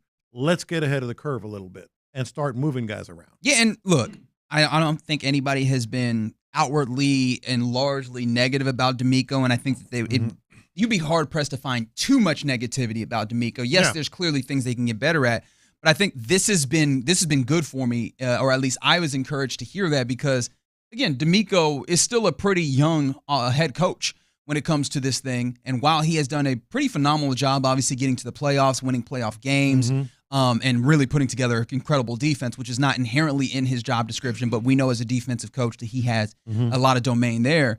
the idea that not only is he going to be good, but he's going to try and find ways to continue to make himself better is part of the place where I think you judge DeMeco Ryans, especially headed into year 3 in his tenure. Yeah, and he's more experienced. Now, he probably has been, sort of quick thinking moves that you put on your players and your coaches just because of all the coaches he's been with. Go back to here with Kubiak, and then, of course, Philadelphia, and then Shanahan and everything. So I know all these coaches are very, very well prepared to probably do some of this, so he's probably been exposed to that a little bit. The thing that stood out to me on his comments on the offensive line was he touched on this at least twice about the mindset being a big factor with the offensive line. You're going to move people off the line of scrimmage if you have the right mindset. And I think that speaks to maybe some of the guys that are not on the tentative, starting depth chart or season opening depth chart. So maybe that's where Ursery has really, gained some steam. He's got the right approach, the right mindset. He's a big physical guy. Titus Howard, we've talked about this, seems to be embracing that role a little bit more impressive, et cetera. Jarrett Patterson, just a hard worker that came up last year and became a starter. So I think it says as much about the guys who aren't on the necessarily on the starting five as those who are. Yeah. On top of that, there was obviously a lot of things that he talked about that were good. Kamari Lassiter talking about the energy and emotion, always dialed in. He's a spark plug for the team, which is, high praise, obviously deservedly so, but interesting nonetheless. He also kind of talked about Sting, right? And I thought this was an interesting question. Are you expecting teams to test Sting more this year? Mm-hmm. I don't want to say it specifically. I'm thinking of Key and Peele, like the Obama translator. But in my mind, I had a translation of I don't give a bleep where they took. He said, if you go anywhere, you can go anywhere we want it to be, and we want it to be tough. And it is that, right? If you try and attack Sting, if you try and attack Kamari Lassiter. That got me thinking, especially since I saw this recently. There was a little bit of audio that I saw on a podcast, the Not Just Football podcast, and this is Richard Sherman, clearly very well-regarded cornerback, a very, very good cornerback in his day as well. Mm-hmm. I feel weird saying that, like he is super old, as if he wasn't playing just very, very recently. But he's well-respected, and not just as a cornerback, a player, but as a talker. And this is him talking about Derek Stingley. Is there anybody in the league right now that you just really respect? Pastor Tan. Took the words out of my mouth. Pastor Tan? But Stingley is on his heels right now. And Stingley is so smooth. It's like one's a super technician, and not that Pat ain't a great athlete. He's a phenomenal athlete. He does everything, but he's like, if you teach tape and you got clinics and you want to teach people how to play DB and what it looks like to be perfection and not frazzled in the game situation, it's Surtain. Yeah. You want to watch just a fun corner who just out there, great technique, great feel, great athleticism, ball skills, looking like a receiver. Yep. You watch things. See, I that's accurate as far as what we've seen anyway. But I also think Stingley doesn't get frazzled. He seems like he's one of those guys that can get maybe behind a step and then all of a sudden still be able to make the plays. He's very even-keeled type person off the field that we know. I don't know how you could be even more even-keeled if you were Derek Stingley Jr. Yeah. I love seeing our guys continue to get love, but yeah, it just reminds you that defense is going to be actually having a spirited conversation with a friend of mine who kind of seems to believe that the AFC South is the most open of the AFC conferences. If there were to be a new division winner, I was trying to point to hey, why? No. I still don't think that there's a real good chance that one of these teams takes over. Obviously, you could look at the idea of the Jacksonville Jaguars, even though I think Liam Cohen is going to be better. That was a 4-win team last year. I don't know that they make a crazy jump to double digits this year. I'm not convinced of that just yet. Yeah. But more importantly, no matter how you feel about this offense, it does feel like there's still a lot of room defensively, or maybe not a lot of room just generally, but it feels like there's still room for them to be a better defense than they were last year. If no other reason than you look at Kamari Lassiter, Kalen Bullock, they started a couple of really young guys, and maybe the first third of the season, those guys still hadn't locked into their full potential. Yeah. It feels like they're firing on all cylinders before we've even hit preseason games defensively. I think this could be the best defense in the league this year. I think it's going to be in the mix, and I think we've seen enough. You talk about room for improvement. We're seeing it. We're seeing a better Kamari Lassiter, Kalen Bullock. Clearly better with his ball skills, et cetera. How much better could Danielle Hunter and Will Anderson get pressure in the quarterbacks? Well, now it might have something to do with the Texans' offensive line, but they're better. together. They had, another couple of sacks today that would have been sacks anyway. And not just are they better, I think that they're going to do things that are more impactful to winning, right? Like if I wanted to be the dork that I am, I talk about like the win percentage added type stat. Like I think that they're going to have plays where they have, even you get the idea that their talking points right now are not just, hey, we want to get to the quarterback. We want to get to the quarterback and knock the ball loose in a way that feels like it's above what it has been in the past. So, I'm super excited for the season, as I'm sure these fine gentlemen are. Again, appreciation to D&M Auto Leasing for the opportunity to chat with them. It's Clint. It's Luke Moros, the drive for the day. Fellas, how you living? Man, we're good. We're good. We look. Luke came in with no hat on, by the way, and was showing that wig off. And I'm telling you, it's nice. I was very disappointed in myself. Tyler got a haircut today. Yeah. He came out with the flow. I got more hair on the back of my neck than I do on the top of my head, damn near. I typically don't like to go out in public like this. It's getting rough. You got the cut? No, I haven't been. Well, I'm letting it grow out a little bit, so I hadn't messed with my neck yet. And I'll be honest with you, wifey's not a big. Let me keep up with your neck and your back and everything like that. I got to talk her into it. So it's a rough spot in our marriage. So, my point is, boys, today, if I would have done something with my hair, maybe had a haircut in the last month or even combed it or something, Tyler, I'm gonna be honest with you. This would have been the best looking drive. It's a good hair show. It is a very good hair show, just in general. I'm just telling you, it'd been the best looking drive the drive's ever been.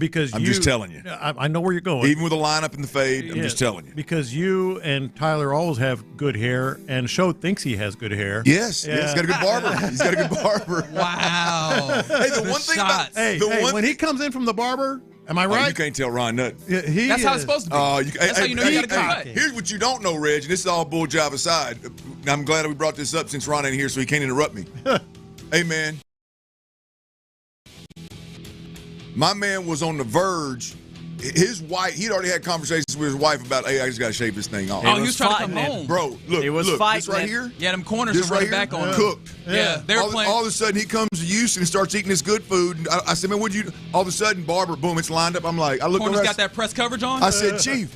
I said, where'd that hairline come? That thing is. And he had a boil on the back of his head. All right, you're doing a lot right now. That's right. We got Harold removed. We got Harold. You never met Harold. Yeah. But where I'm going with it, Reg, is all of a sudden this guy had a clean, great, beautiful line across there. I was like, when I met you, you had some.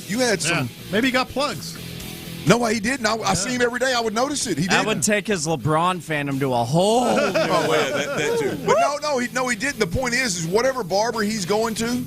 I mean, they got to be putting some Miracle Grow on that front lineup right there, boy. I'd have bet 1,000 by now. He would have had that deep. What do they call it when it goes back here? Like on the side. What do they call it? You got the horseshoe. Yeah, was it widow's? Not widow. What do they call it? I call it a horseshoe. Receding hairline. Yeah. I'd have bet he'd had to do something with it, and it's gotten. My point is, it's gotten significantly better, Reg. So whenever. I don't know if that's what it is or not, but whenever you do, when you get to the age where you start it starts receding a little bit on you, call Ron and find his barber. Find out what Ron did. Find Ron's barber, man. There's a potion they got down there that's rocking and rolling, boys. Yeah, there's no need for that on this show, Luke. I think you're good. I think just when you talk with our guy Clint here, I think it helps your hairline. Yeah, apparently. Yeah. I mean, well, I wasn't taking the credit. But I guess I will. Give it to me. Cleaning out a closet this morning, boys. I found my OG shirt. There you go. I've been looking for it. I told my wife, I said, "Where's my OG shirt? Where's my OG shirt?" And she finally you need to clean up a spill or something? Well, no. What I did was I put it in there. No, I put it in there in the dirty clothes in the laundry room, and she gets somebody coming over to the house or something. And she just shoves everything into that closet, and then when it comes time to pull it out, she must have left it under. I said, "No. We need that. Get that out of there." Found my OG shirt. That's one of my favorite shirts. Great fit, great look. There you go. Went black and white so everybody can appreciate it. You didn't scare anybody off with any bright colors or anything like that. Beautiful. All right. Beautiful. All right, before we let you get off and run, any crosshairs that we need to hop into here? I had one, but I can't remember what it was. That's good for me. Gosh, dang it, I'm better than that. I had one. I did have one. I'll think of it, and I'll drive by y'all about mid-show today. Sounds good. I'll take it. Hope y'all are listening, boys. I will be. You guys got a fun show all the way up. Plus, you got a couple of practice reports coming, don't you? We do. We got Sean Pendergast. Big shout out to Yingling for making that happen. We got Sean Pendergast. I told them boys yesterday, I said, y'all done come in here and took over our damn show for a whole segment. I'm splitting y'all's ass up. So I got Pendergast at 3:45, and I got Seth Payne at 5:23, right in the meat of rush hour right there. And so we split them up a little bit so we can give each one of them there plenty of time. plenty of oxygen, and they are at the Greenbriar, big-time practice report, boots on the ground, as Sports Radio 610 always is. They got it all taken care of, so we appreciate it, man. Great handoff, boys. I had my right arm up, left arm down. I was left off the left tackle. Y'all put it right in the old bread basket, man. Appreciate it. Try to do that. Optimist League days, J-Lo. J-Lo, when they still had Optimus. I'm looking forward to it. The ponies, baby. And I know you guys will talk, especially with Luke, about the Summer of George that we got yesterday, huh? That's right. All right, you're listening to KLT AM, KLT FM, HD2 Houston, and Odyssey Sports Station. And right now, The Drive is live. Yeah, it is, baby. We got Luke Morrow in for Ron to show Hughley. Little travel day for Ron to show Hughley. I guess when he goes out of town and does a show from somewhere else, he's kind of like the Astros or the Texans, or they take a little travel day. So he's going to take a little travel day here Tuesday. And no panic. We got Luke Morrow in the building, and he's always chomping at the bit to get some run here on Sports Radio 610. Tyler Milner is behind the glass, and we got a big day. Obviously, the Texans are at the Greenbriar up in West Virginia, getting a little cooler temps up there. Weather-wise, doesn't sound like them temps are cooled down with the fellas. We had a couple of fights today, which is I am absolutely here for. Luke, I didn't know you'd be a guy that was here for the fights. I saw. Absolutely. I don't want to let the cat out of the bag because we're going to get to it at some point today. But Luke Morrow, for folks, everybody out there doesn't know Luke, you know the voice. You've heard him before. Luke Morrow's here for the fights at training camp. He's here for getting physical at training camp, as am I. In fact, if it doesn't happen, I think I'm a little bit concerned about this physicality we keep hearing about and this personality we keep hearing about. But we got some scuffling going on up at the Greenbriar, and we will get to that. We will get to that. As we said, Sean Pendergast and Seth Payne will both be joining us. Sean Pendergast, courtesy of Yingling Flight. Great beer, by the way.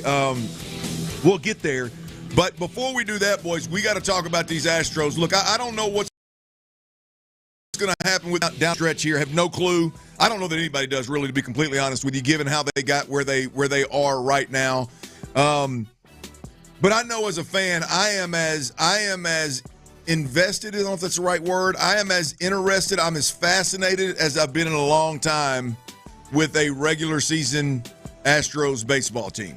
You know, maybe that's spoiled with all the ALCS appearances and the World Series expectations. Maybe you kind of lose interest in the 162. But I'm going to be honest with you, boys. Right now, the whole story of how they got the lead in the division in the first place, through all the adversity, through all the injuries, is a tremendous story.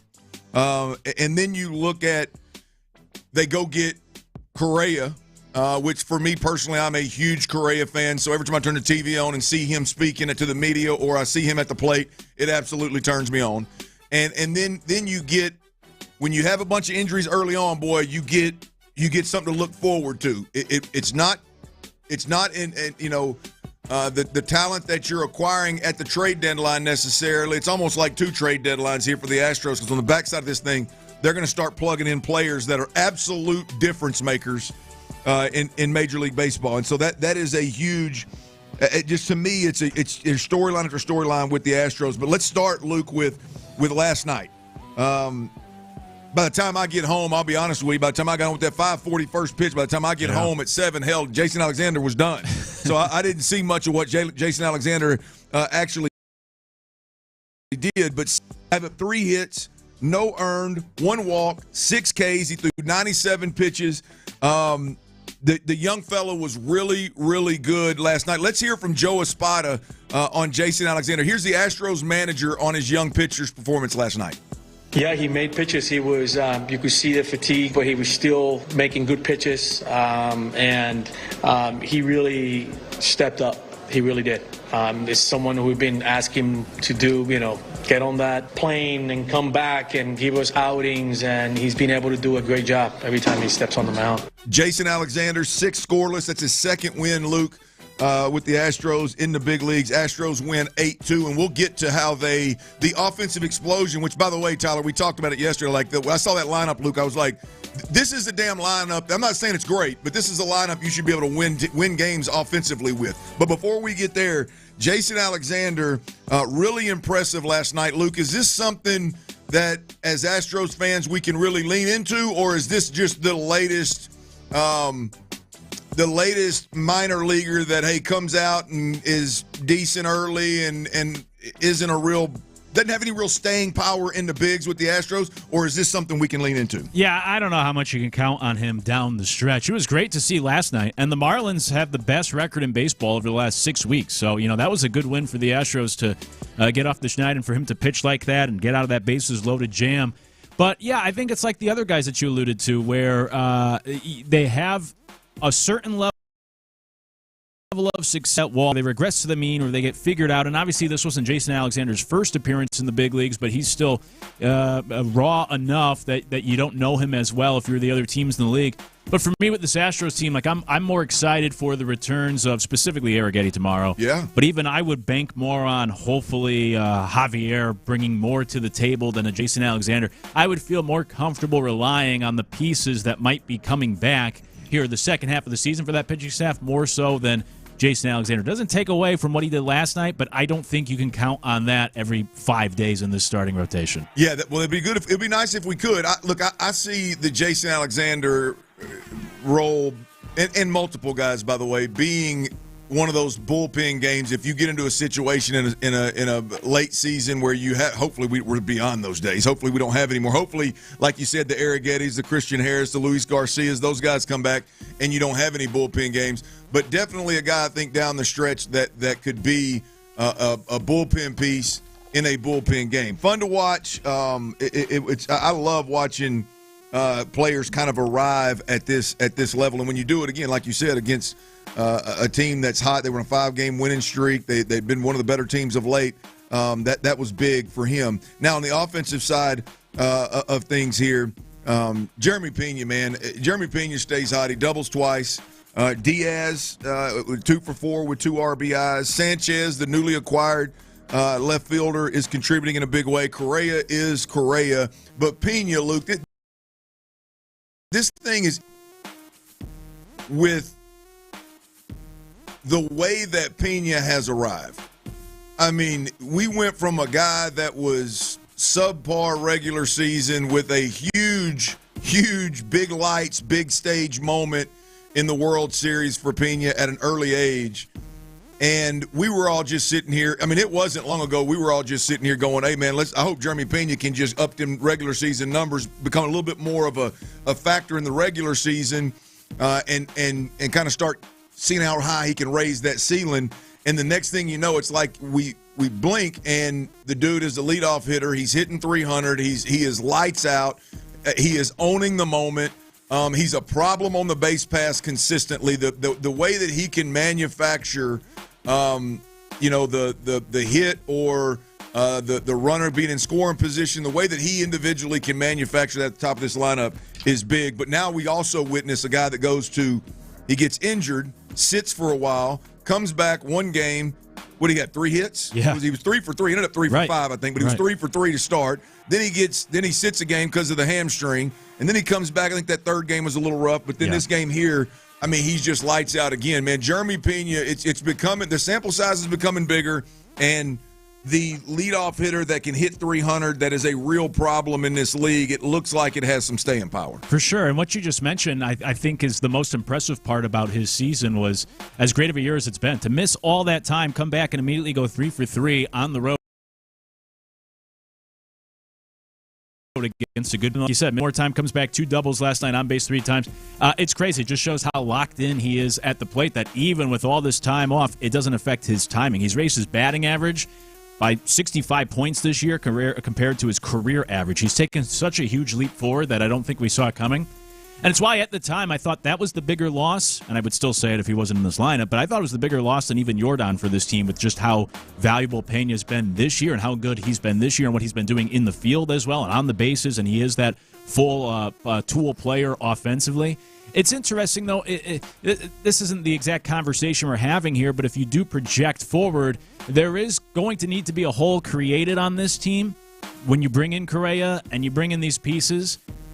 And with the Pena contract situation, I know there's speculation that he could be the odd man out in the near future, which would be a shame because he's been so fun to watch and so good for this team and this lineup that I think outside of Paredes, when he was healthy, Pena's probably been the second most important guy for position players. Yeah, I think he's been the most important. And I know, I'm a big Paredes guy, but I think he has been the most important. Now, I am, to be completely transparent, I am a fan of small ball. I'm a fan of manufacturing, runs and the guy that can go out there and doesn't have to hit a double in the gap to end up at second and scoring position, that kind of deal. That guy, to me, 10 out of 10 times I want him leading off.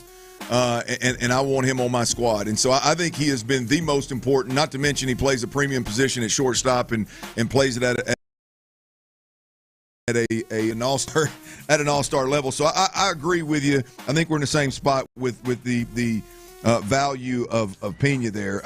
I will be absolutely sick if he's not a longer-term Astro. Now, we'll see if he plays his way into one of those contracts where Jim Crane just isn't going to give you an 8-year market-setting type deal.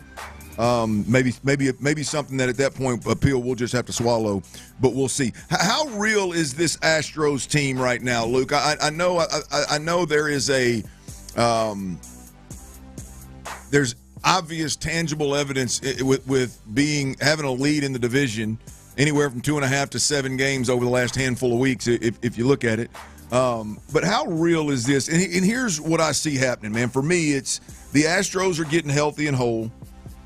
Pena and Altuve are an absolute problem. Diaz, Sanchez, Walker, Caratini, they're swinging the bat well. They're coming. They're guys you can rely on. At least it looks that way. And the pitching is going to get significantly better without a doubt. That last one is that last caveat there is what I want to talk about. Am I crazy to think because the trade deadline comes and goes and you don't sign that number 3 starter?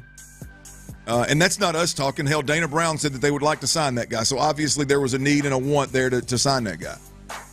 I look at what they've got coming in terms of getting healthy and coming back, and I don't know who the guy's going to be, but the Astros' injury luck would have to be 10 times worse than it's already been for one of these 3 pitchers. When I say one of 3, we're talking about Spencer Arrighetti, we're talking about Lance McCullers. We can even throw Luis Garcia in there at some point, I guess. Hadn't heard the timeline of him of late, but I guess we can throw him in that conversation. But am I crazy to think that those guys, as close as they are to coming back, including the blister on Lance's finger, I mean, it would take the worst luck in all of Major League Baseball for them to not be in a pretty damn good spot come time for October. Which you probably wouldn't put past the Astros, though, with all the luck they've had and the medical staff. You never know. No, you're not crazy. That's the reasonable thought. My fear, though, I would temper expectations. I think some people would be crazy to expect a lot from these guys. It's why I wanted the Astros to add that 3rd pitcher at the deadline. I thought that was the most important move because come playoff time, you need at least a 3rd starter, if not a 4th starter, or even just down the stretch to get to the playoffs. And it's hard to bank on these arms that you hope to get back. It's why I look forward to Spencer Arrighetti tomorrow. I know someone on the text line said, what's all the hype with Arrighetti? Well, you can reference his ERA, but it's only based off of 2 starts this year. But more so, he's the guy that has pitched most recently. He's missed 4 months. And then you're going to try to rely on maybe a Christian Javier who hasn't pitched in 15 months, and a J.P. France who hasn't pitched in 16 months. Forgot about that guy. Well, Eiffel Tower for you right there, T. Him too, bub. Yeah, Luis Garcia, who hasn't pitched in 27 months.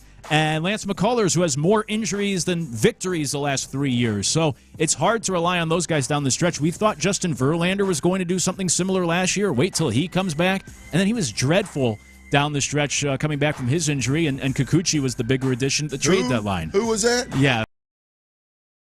That's right. Couldn't we keep that guy around, man? Yeah. You're not kidding. They could really use him right now. Why couldn't we bring that Kikuchi back to town, man? I could have used another dose.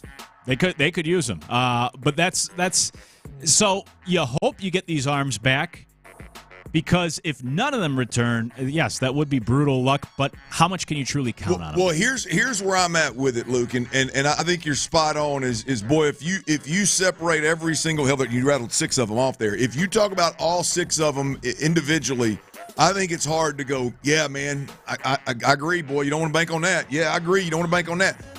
But my point is, as a whole, yeah, right. For 1 or 2 of those guys not to be able to work out to get a 3 and 4 starter in a rotation over the next 2 damn months, you got to have the worst luck in the world. Now, again, to your point, I mean, the Astros have appeared to have mismanaged some things and maybe brought a lot of this on themselves as well as had some bad luck. But man, you start doing the math with these guys. I mean, you got to have literally six guys completely pissed down their leg for the Astros to not have a solid third and fourth starter in a rotation. Yeah, it's fair. It's like what they say about cold calling, or even like for job interviews, that for every 100 calls, you're going to get like 10 responses. So it's a numbers game. So if you have 5 guys returning, you hope maybe 2 of the 5 work out and you can fill out your rotation down the stretch. So certainly you would hope so. And that's what they're going to have to do, because they did not make a move at the deadline. And like I said earlier, I do not to be pitching big games in September, or certainly a playoff game in October, or Blue Ball, who's going to pitch most of the innings tonight. I would not trust him down the stretch or in a playoff game. So you need to get something from these handful of pitchers that hope to return. That's a hell of a first segment, boys. We got Kikuchi and Blue Ball squeezed in there somehow. We got a good show rolling here. Ron, the show Hughley is out. Luke Morrow is in. It's always good to hear his voice and have him in the studio. T Mills back there rocking and rolling on the ones and twos. All right, we got another rough day at the up in the Greenbriar, and we're gonna get to the details of that with the Texans. But they are up in West Virginia. It was a full pad day. It was a short yardage day, and we had fights. Who, what, why? That's all next right here on Sports Radio 610. Before we do that, though, I got to tell you about Academy Sports and Out.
And every weeknight on Texans All Access, Mark Vandermeer and John Harris have you covered all the way through the preseason on your home of the Texans.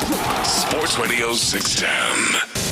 It's Texans Training Camp. Live from the Mokaram Injury Lawyers Studios, Sports Radio 610 presents The Drive with Stoerner and Hughley. Ryan Hughley is out. Luke Morrow is in. T. Mills on the ones and twos. If you're out there and you're listening on that AM FM dial, we greatly appreciate that. Even if you're listening on that 100.3 HD2 dial, that's where I listen to. That's where I typically listen on my way in, boys. Me too, Dirty. But if you listen on that old school AM dial, we greatly appreciate that as well. If it's Twitch and YouTube, we appreciate you checking us out. Tyler's got them old clear frames on again, and he's of course cheesing for you as usual. But regardless of how you listen, make sure you download the Odyssey app, AUDACY. Download that sucker. Keep us on your hip, whether you're just trying to win something, because we've been known to have some serious giveaways, or you want to catch the show but you don't want to listen to it in whole. You can listen to it. It's Tyler podcast every single segment individually. Or you can check out the actual podcast there. The Big Orange Wagon is the one we like to tell you about and use as an example here. Tyler Milner and Patrick Creighton, they do all things Astros. They're rocking and rolling on the Big Orange Wagon. You can find all of that right there on the Odyssey app, AUDACY. We greatly appreciate you. Download that and keep us on your hip. The Astros. The Astros won, by the way. The Texans are at the Greenbriar. And by the way, I got to go back. I did not see who wrote it, but there's an article out there. I saw it on social media. I saw a link on social media to the whole Greenbriar being a football facility and a place that teams can go practice. I think this is the second or third time the Texans have been, or third, I believe. Yeah. Yeah, I was going to say at least second. I've got to read up on that one because I don't get it. It is cool as hell. It looked like it's cool temperature-wise and actually like aesthetically. I think it's cool being in the mountains and the trees. You walk out, and it's just a whole different vibe than here. That is a real. When I was playing in Dallas, we had two locations. We were doing my first year was at Hellhole up in Northwest Texas, but then we started going San Antonio part-time, Oxnard part-time.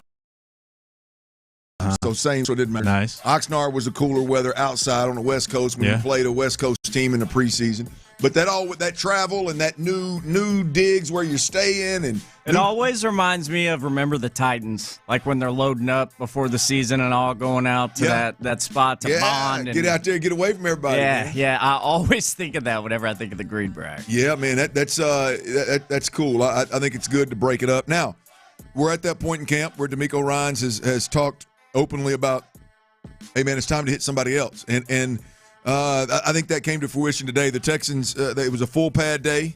Today was a day where they really focused on short yardage, and we're going to get to the short yardage aspect of this because I do think we spend a lot of time thinking about C.J. Stroud and the protection and is it good, is it not? I'll be honest with you. I'm a little less concerned than most folks because I think there's several ways to avoid being a dumpster fire from a protection standpoint, right? I think there's several ways to avoid that. There's no way to avoid, being a good run team or not. Like, I mean, you can't tiptoe around that. There ain't but one way. You got to be more physical. You got to be downhill. You got to love to hit somebody in the face. You got to love to get back up and do it again. And at the end of the day, that is what I'm more concerned with for the Texans. If they can do that, they can change this thing pretty quickly in terms of 10 wins, second round of the playoffs. I think that is a real game changer, as in what are my expectations for the Texans. However, back to the fights. We had our first fights of training camp, and as I said earlier, Luke Morrow, surprised. I didn't know Luke was a big let's fight in training camp guy, but I'm a big fan. I personally, when I don't hear it 2 weeks in, I get concerned. When I don't hear that somebody's going toe-to-toe in training camp, I question how physical are we really being at camp. Right now, I don't want you to do something silly like them damn Cowboys up there having to run extra cardio because they can't quit fighting. But I do like some fighting going on. Here's what went down. Apparently, Dalton Schultz, and I ain't got Yee's first name. Do you got Yee's first name? I don't. I don't have Yeast's first name. DB. He's a DB. Dalton Schultz apparently ran up, and it looked like he tackled a DB, and it sparked a pretty good little fight. Obviously, the DB, which rightfully so, didn't appreciate being tackled by Schultz. I don't know if it was something that he had done before and Schultz was just decided he was going to go handle business, or if it was an actual football move that looked like a tackle. Either way it goes, Dalton Schultz and reserve defensive back Yeast was the first fight. The second fight was C.J. Gardner-Johnson. No surprise, right? I mean, I don't think him having a little dust up in camp here, I don't think should surprise anybody. And Cade Stover. C.J. Gardner-Johnson and Cade Stover. This one I like. No surprise. Dalton Schultz and Yeast don't do nothing for me. This one, boys, I like. C.J. Gardner-Johnson is an in-your-face, physical by nature type of player. Now, he's a smaller player, but he'll get up underneath your chin.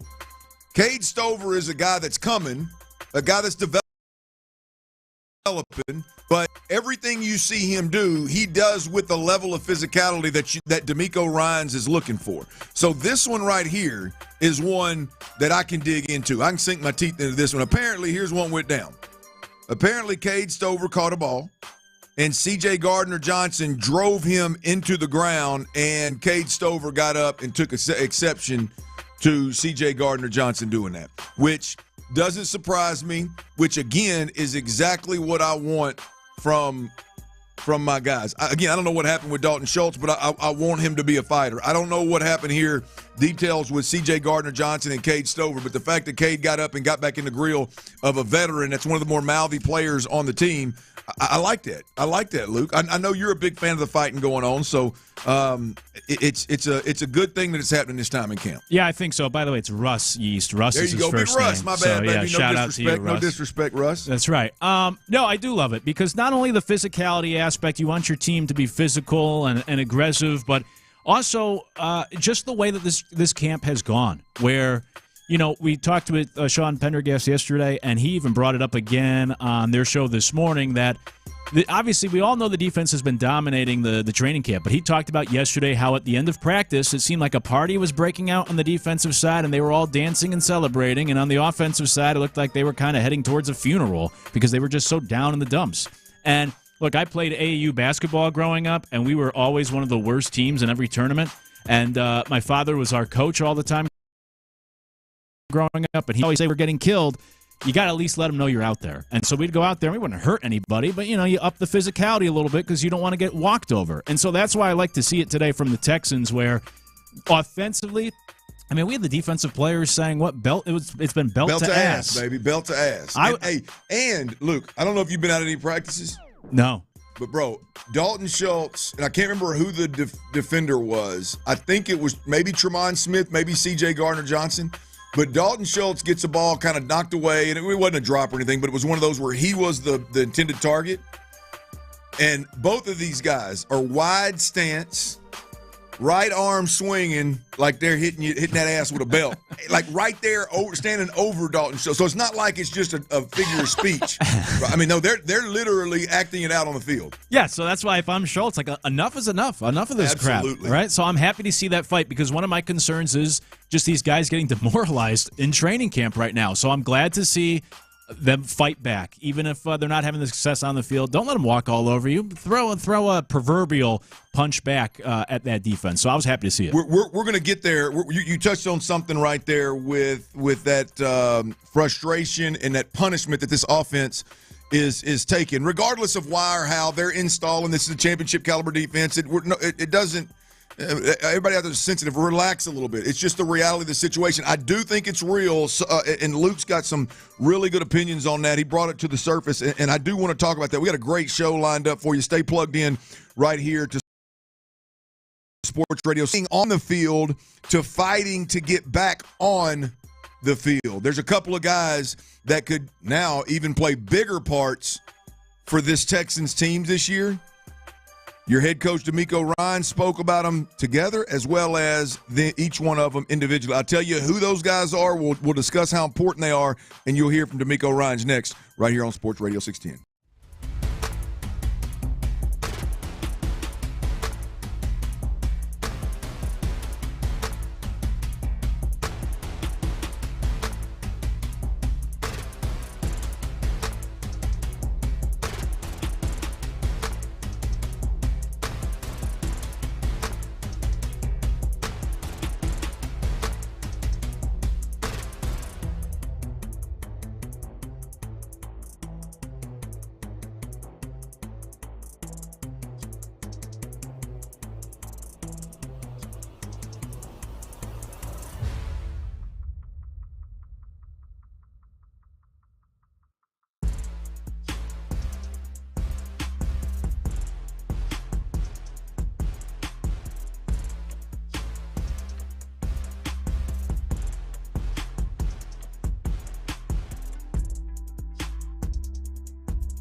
Here's the deal. You better stay ready so you don't end up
It's Ability Trees. Ability Trees, Houston.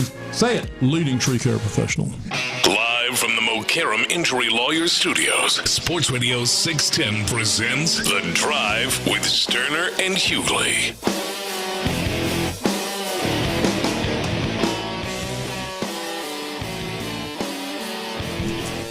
Ron Hughley out, Luke Morrow is in, and we're going to jump from fighting on the field. Them Texans went at it today now. A couple fights on the field, frustration boiling over, tired of blocking the same guys, tired of fighting the same guys every day. It spilled over a little bit today, and the tight ends were involved. Tight ends and DBs, I like to see it, man. I like to see it mixing this thing up. Let's go from fighting on the field to fighting to get back on the field. There's a couple of guys here with the Houston Texans, man, that Luke, I just think are absolute now are absolute game changers for the way the team approaches. Now, but I do think the way that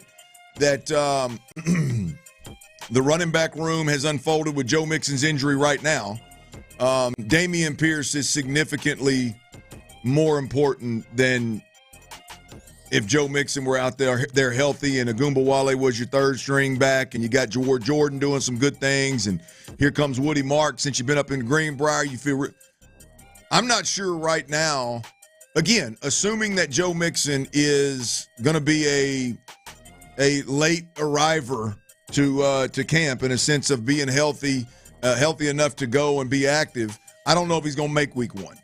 I'm not one of these guys that think, we're still a month out, no big deal. No, it's a big deal. It's a big deal when you're a running back and you're not on the field running and you're not getting downhill. It's funny how ramp-up periods are really important until there's a game in a week and all of a sudden the ramp-up period nobody cares about. They're really important. So Dameon Pierce on the offensive side of the football is significantly more important right now than he was, I'd say, before. Who was it? Adam Schefter or Ian Rappaport gave that news about Joe Mixon being potentially out for longer than expected. And then Christian Harris on the defensive side of the football. And Christian Harris is more about, to me, Dameon Pierce on the offensive side of the football is, you're one injury away from Dameon Pierce being your starter. Mm-hmm. And I think Christian Harris on the defensive side of the football is just, it's an embarrassment of riches with this defense. Right. Christian Harris would be listed in your 2 deep as your number 2 wave of linebackers. That is a significant upgrade over, and I'm not knocking these guys, but it just is what it is. You got last year it was Hanson, and I always forget my man's name. What was 43's name, Tyler, with the big neck roll that Ron liked? Golly, my mind went blank. The big linebacker. Anyway, when you got E.J. Speed, Neville Hewitt, there you go. Damn it! When Gotta be quicker. My bad. You go Hanson and Hewitt, and instead this year you go E.J. Speed and Christian Harris. You are on to something big time there. So I think these guys are legitimately, given where each of their position groups sit right now, potential game changers for the Texans. Here is D'Amico Ryans on what Dameon Pierce and Christian Harris, how close they are to coming back.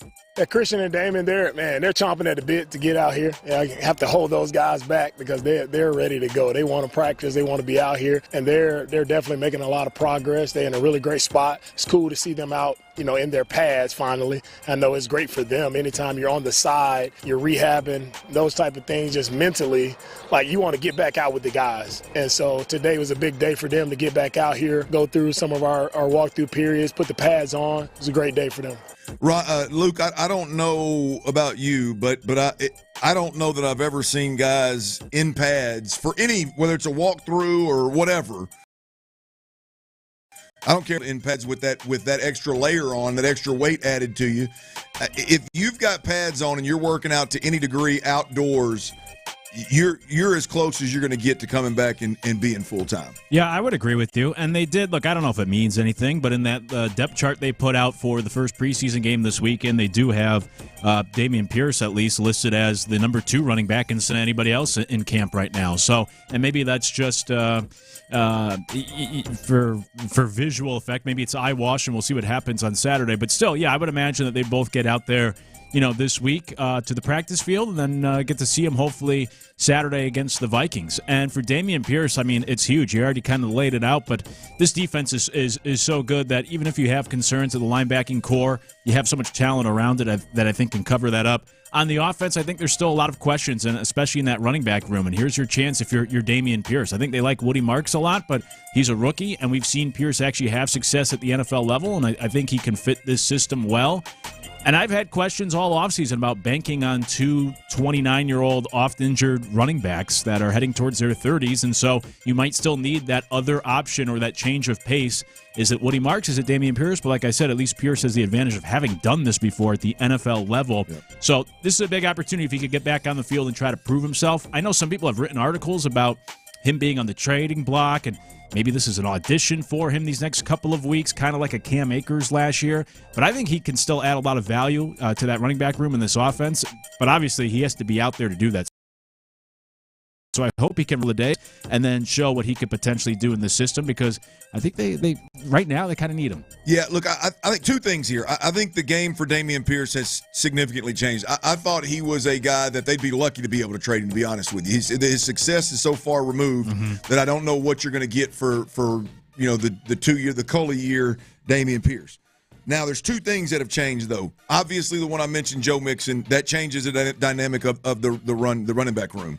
Again, these guys aren't idiots. There's no way they look at Dare Ogunbowale and say, yes, that's the option we want to go with at running back. Sure, you feel really good about it if you have to, but you don't want to go there in critical situations to win games to start your season with Dare Ogunbowale, right? You'd rather not that not be the case. So I think the Joe Mixon thing changes the Dameon Pierce dynamic significantly. And then I think here's the other thing. We've consistently heard the offensive coordinator, the head coach, we've heard we want to do what our guys do best. And it looks like with Nick Chubb being in the game, this is not going to be a stretch or an outside zone team that's going to be tossing the ball all the damn time like you saw last year. And I'm not a big guy that NFL running backs that have been in the NFL for 3-4 years fit one system significantly better than they fit another one. But if there is a belief in that Dameon Pierce wasn't a good fit in Bobby Slowick's outside zone and being patient in the zone runs and this and that, whatever they're going to do with Nick Chubb, you would think would be exactly what Dameon Pierce needs to do, because it's what Bobby was trying to do last year. So it may be a really good fit for Dameon Pierce as well. And again, the dynamic changes with no Joe Mixon. Having Dameon Pierce as the backup versus Dare Ogunbowale or a rookie that you don't even know if they know pass protection, or a young player that you don't even know if he can pass protect, I think is a really, like I said, I think it's a game changer. Now, the other side of this thing is Christian Harris. There's an embarrassment of riches on that side of the ball, and I'll be honest with you, Luke. I think he ends up being a starter if he comes back and is healthy, and whatever the hell's been plaguing him for a year and a half, almost 2 years. If he comes back, the Christian Harris that Sean Pendergast and I interviewed several times in a post-game press conference, the first couple years he was here, if he comes back as that guy, he will be a starter. This isn't a guy that's going to be depth just to have depth. This is a guy that's going to be a starter if indeed he can gain that trust, he can stay healthy. Whatever he's lost from those first couple of years, if he can regain that, it's a guy that's going to be a game changer for Houston. Yeah, it can be, and I know that's like the one concern is up the middle, right? The interior of the defensive line, and then a little bit with the linebacking core. So, but it feels like a big if. It's just been so odd with what has happened, where we were left in the dark last year trying to figure out when he was going to return, if he was going to return. Comes back, obviously he's not the same self. He got benched, and then you have a slow start to this year too. We'll see what that means for him ramping up and being ready to go. Hopefully for week one if he's in midseason form. It's just been so peculiar with this situation that it's almost like these Astros pitchers, where it's just hard for me. That level. I have to see something from him first before I can trust or believe we're going to get back to where he was prior to the start of last season. But this has just been so odd that it's hard for me to trust everything that's going on. It just feels like there has been something bigger at play for the last 12 months, health-wise, I suppose. And so I just don't know what to anticipate from him this season. I do want everybody to hear from the head coach on these two players. Let's start first, Tyler, with Dameon Pierce. Here's D'Amico Ryans on Dameon Pierce specifically. Yeah, Dameon has played a lot of good football in his career. He's rushed for over 1,000 yards. He's made those home run plays. He's done it as the kick returner. So he's just a well-rounded player who is not new for him. The game isn't too big for him. And when the lights are on, Dameon, we know he can go out and perform well. So whenever that time comes for him to get back out there, it's just exciting. Be exciting to see him out there. In pads, working out on the side. He is as close as you could possibly be to being back full go. Now, I don't think you're going to see him this weekend in this game this weekend, even though it is Tuesday. So there's a little bit of ways that would be surprising if he went from nothing to a game. But getting him back on the field is good. They're really, really close. Here's D'Amico Ryans on linebacker Christian Harris, who also was working on the side, obviously, in pads. No, it's not a challenge getting Christian back. It's just a matter of him being in a good spot where he can come out and play well. He's been dialed in. He's been in a ton of meetings, a ton of walkthroughs on the side, even though it hasn't been live, full-speed reps. Coach Davis and Coach Ben Bolin have done a great job of, putting him in positions, getting him mental reps, and he's done a great job of getting back into playing football, so there's no challenge there.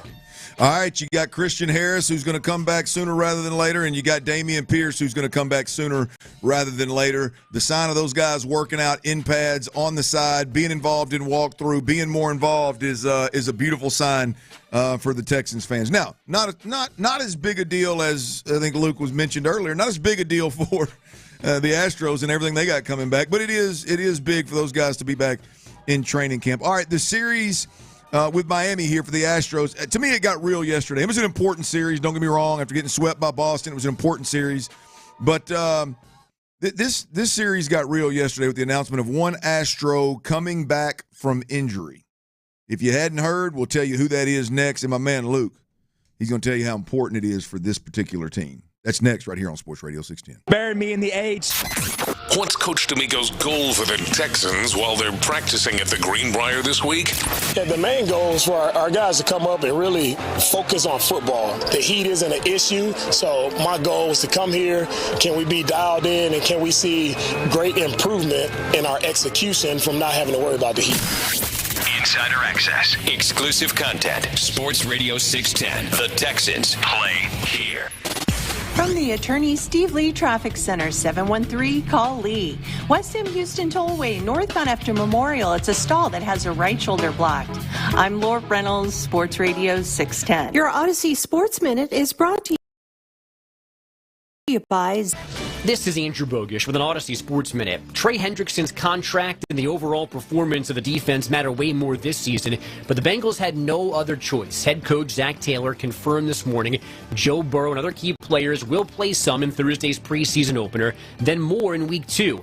When you began last season 1-4 and only have 4 September wins over the last 3 seasons, you have to change something. I'm Andrew Bogish.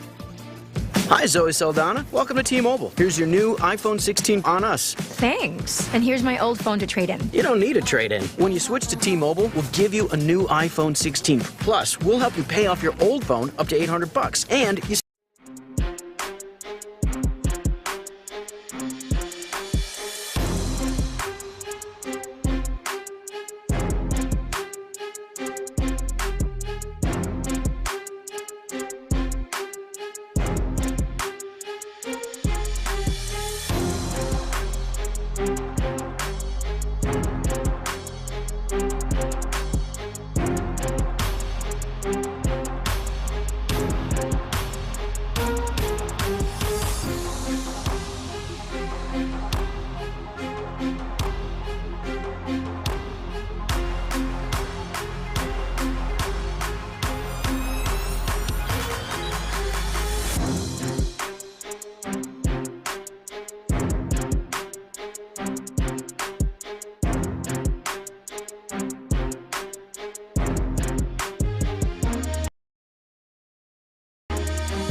$1, so you'll never skip breakfast again. If you're smart. Breakfast for $1? Gotta be Wendy's. Limited time only. Price and participation may vary. Limit 5 qualifying items per transaction. Not valid in the combo while supplies last. KILT FM HD2 Houston. Insider access. Exclusive content. Sports Radio 610. The Texans play here. An Odyssey sports station. It's Texans training camp. Live from the Mokaram Injury Lawyers Studios. Sports Radio 610 presents The Drive with Stoerner and Hughley. And there it is. Hector Neris hops off the mound as he completes an 8-2 victory for the Houston Astros. First win on the road trip, and Blummer, after a tough series over the weekend in Boston, that was much needed. Much needed is right, baby. The Astros get to win 8-2 Miami team. And Jason Alexander. A little funk. Yeah, that's right. Get out of that damn funk, boy. Jason Alexander, 6 innings pitched, 6 Ks, no earned runs. Fought through a little bit of traffic, a little bit of trouble in the 6th inning to get out of that, but had a really, really good outing. The Astros did work at the plate, as we said yesterday. That just looked that lineup the Astros can roll out there right now with no Yordan Alvarez. I get it. It is just too appealing to the eye to not feel like we can win games offensively. Pena stays hot. He doubles twice. Diaz 2 for 4. With 2 RBIs. Sanchez, the newly acquired Sanchez. Hey, Jesus, now I'm going to be honest with you. I didn't know much, didn't think much, and all of a sudden, boy, Joe Espada got him in the 2-hole coming out of the 3-hole coming out, and hitting him in the top of the lineup, man, and he is that was a no-brainer for me. He's been producing and contributing. Correa's been Correa, so it was a big night for the Astros. It was going to be a big series anyway. Look, guys, you're coming off of stinking the place up in Boston, where not only did you get swept, but you got swept with Hunter Brown starting one game and Framber Valdez starting a game as well. That was about as bad as it could go. And really, to me, it looked like in that Red Sox series, like the Astros just got the wind taken out of their sails by losing game 1. Hunter Brown comes out, he's nails. He does exactly what you could draw up your starting pitcher to do, and then you lose in extras. Boy, that one hurt. And then the Astros seemed like they could never get the bats rolling. They couldn't. The second, third game in that series struggled as well. And so that was a painful first game and ended up being a painful series. This series became really important after getting swept there, Luke. And they checked one box with this offense coming out and putting up would they have a 5-run 4th or 5th inning? Yeah, the 4th inning. Yeah, yeah, and it never, after that it never was a game. They win 8-2, they win a game essentially offensively, and the bats got hot. By the way, real quick, just to interject, MLB Network, it was so lame. They did a cut-in for a no-hitter alert for that game in the top of the 4th inning. And if you were watching the game, really? Yeah. And if you were watching the game, you knew the Astros were hitting a bunch of they were hitting him in the first 3 innings, just didn't have a hit. But that's way too early to cut into programming. Yes. I've never even witnessed that myself. Like that, usually the cut-ins for no hitters happen like earliest 7th inning. Yeah. Like, what are we doing? And I know it's MLB Network, so like they cover the games anyway, so it's not like ESPN's interrupting college football coverage or anything. And we're the orange team, and orange team bad to everybody. Look, so yeah, it's one of those deals. The Astros are getting no hit. Y'all check it out. Well, let me tell you how that worked out for him. Pena led off with a double. Sanchez doubled to right. Pena scored. Altuve reached on a bunt single, which was beautiful. By the way, Sanchez the third. Correa singled to left. Sanchez scored. Walker grounded into a fielder's choice. Altuve scored. Caratini singled to right. Diaz doubled to. This is all. I'm not skipping anything, by the way. This is all bang, bang, bang, bang, bang. Yeah. So yeah, well, for them in a sense of the Astros in that potential getting no hit. But I tell you, the series was important because you got swept by Boston. And then you come out and you check one box with, hey, we got the bats rolling, and we cut a hot team off at the knees. We got on them early and never gave them a chance. And then we get the news, which we may have had the news that Spencer was coming back and going to pitch either game 2 or game 3. We may have had that beforehand, but we got the official news that he is going to pitch game 3. And at that point in time, Luke, obviously this is huge for the Astros. The question is, because we've had Pena out, you got Yordan Alvarez is still out, you got Lance McCullers that has been shown some promise when he's come back, but he's got this little blister thing happening.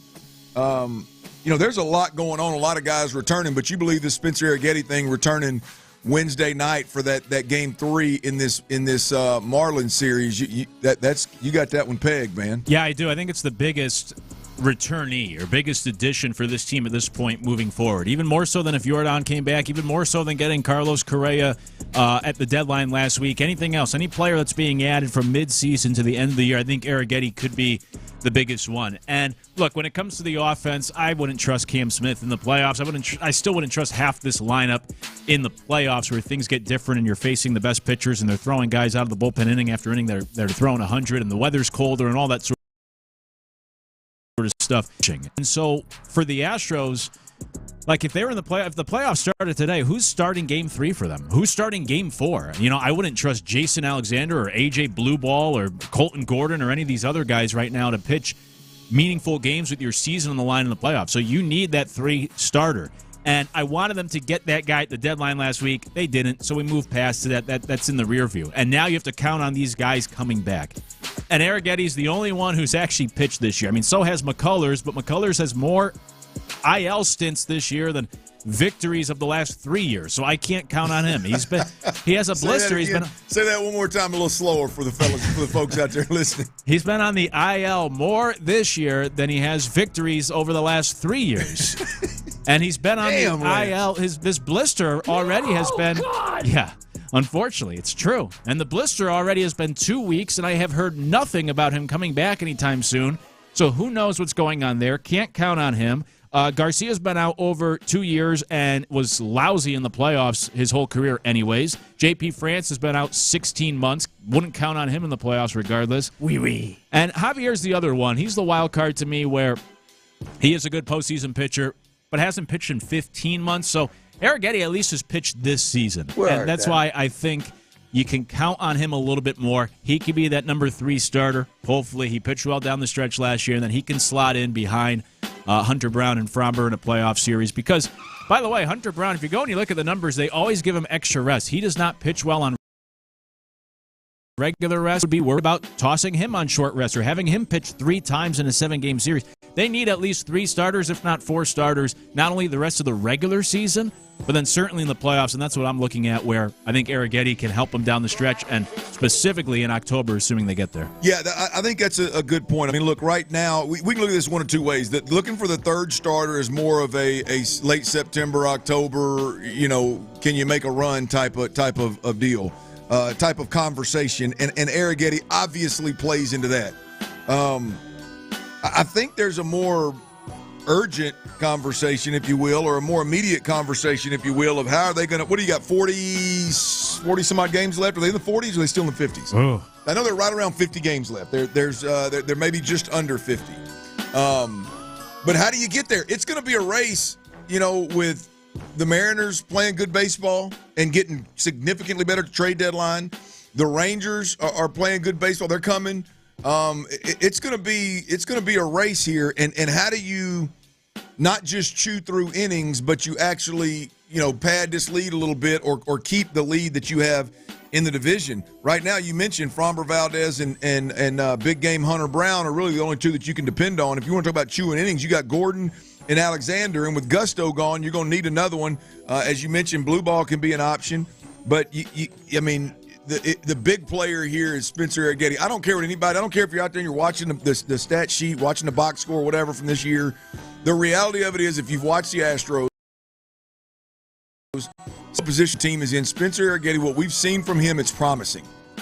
It's definitely middle of the rotation promising, and we need it more right now than maybe not ever, but we've needed it a long damn time. And so Spencer Arrighetti is the one to watch, not only long-term, and can he be a 3rd starter when it matters the most, but can he help us chew through some innings here? Because to be honest with you, with Gusto gone, hell, we ain't got a 5th. We ain't got 5. We ain't got 5 arms. Look up tonight, Tyler. Is this been announced right here? Okert is opening tonight, and then blue ball's coming in behind him. So a little bullpen game, a little piggyback game right there? Yeah, just 2 minutes ago, straight from the Astros. You are correct. Okay, so Okert and Blue Ball, which one's Okert's is he the lefty? Yeah, so that's why, because the Marlins have like 4 lefties to start the lineup. So you get the lefty against the lefties to begin, and then you bring in Blue Ball to go. Hopefully, 5 or 6 innings after that. Yeah, that would be ideal. Let's see what we can get accomplished there.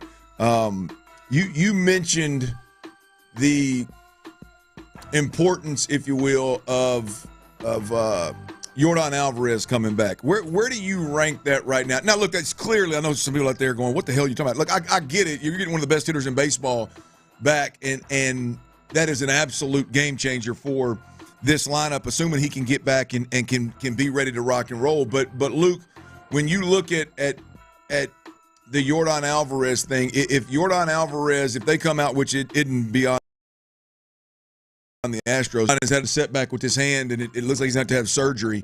Are you the Astros are done?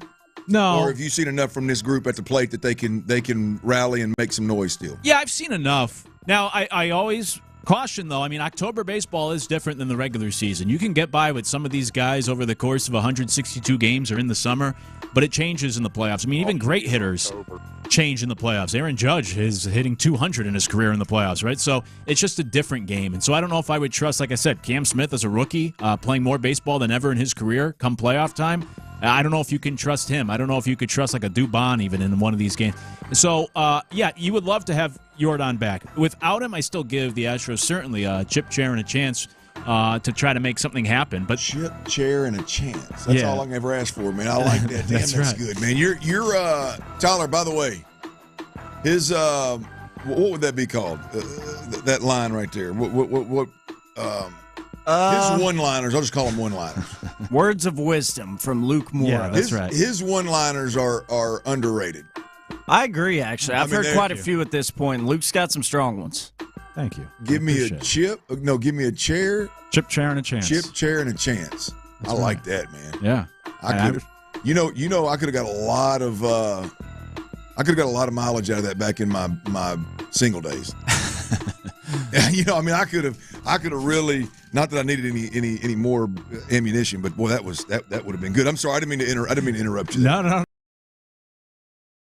Hey, I'd still give him a chance without Yordan. But that's why I think Arrighetti or just pitching in general is more important, because I'm old school in the belief that I think postseason baseball is still about pitching. So obviously, Yordan will help this lineup, no doubt, but you're not going to be able to outslug most teams in the playoffs. So with or without him, it still comes down to the pitching. So I would love to have him back, but I think some of these arms are actually the more important. If I had to choose one or the other, give me 2 starting pitchers instead of 1 Yordan. Got you. What's your thoughts around Jake Myers? Both because Jake is the one that gets kind of lost here in this return conversation. I mean, Jake Myers was hitting 300. Jake Myers is obviously a great defensive center fielder. I mean, Jake Myers was on the verge of becoming. I mean, a guy that you. With Diaz struggling and with Christian Walker struggling, this guy's in the top 5 in this lineup every day. And this is no longer a 7 or 8, like a 7 or 8 hitter juggling, take a pick where he's going to hit. No, this was a guy that had worked his way into the top half of this lineup. Where are you at with Jake Myers? And we don't know much about his return. I know it's a calf. Anytime I hear calf, I think Kevin Durant, Achilles, and so I don't know what the hell's going on there.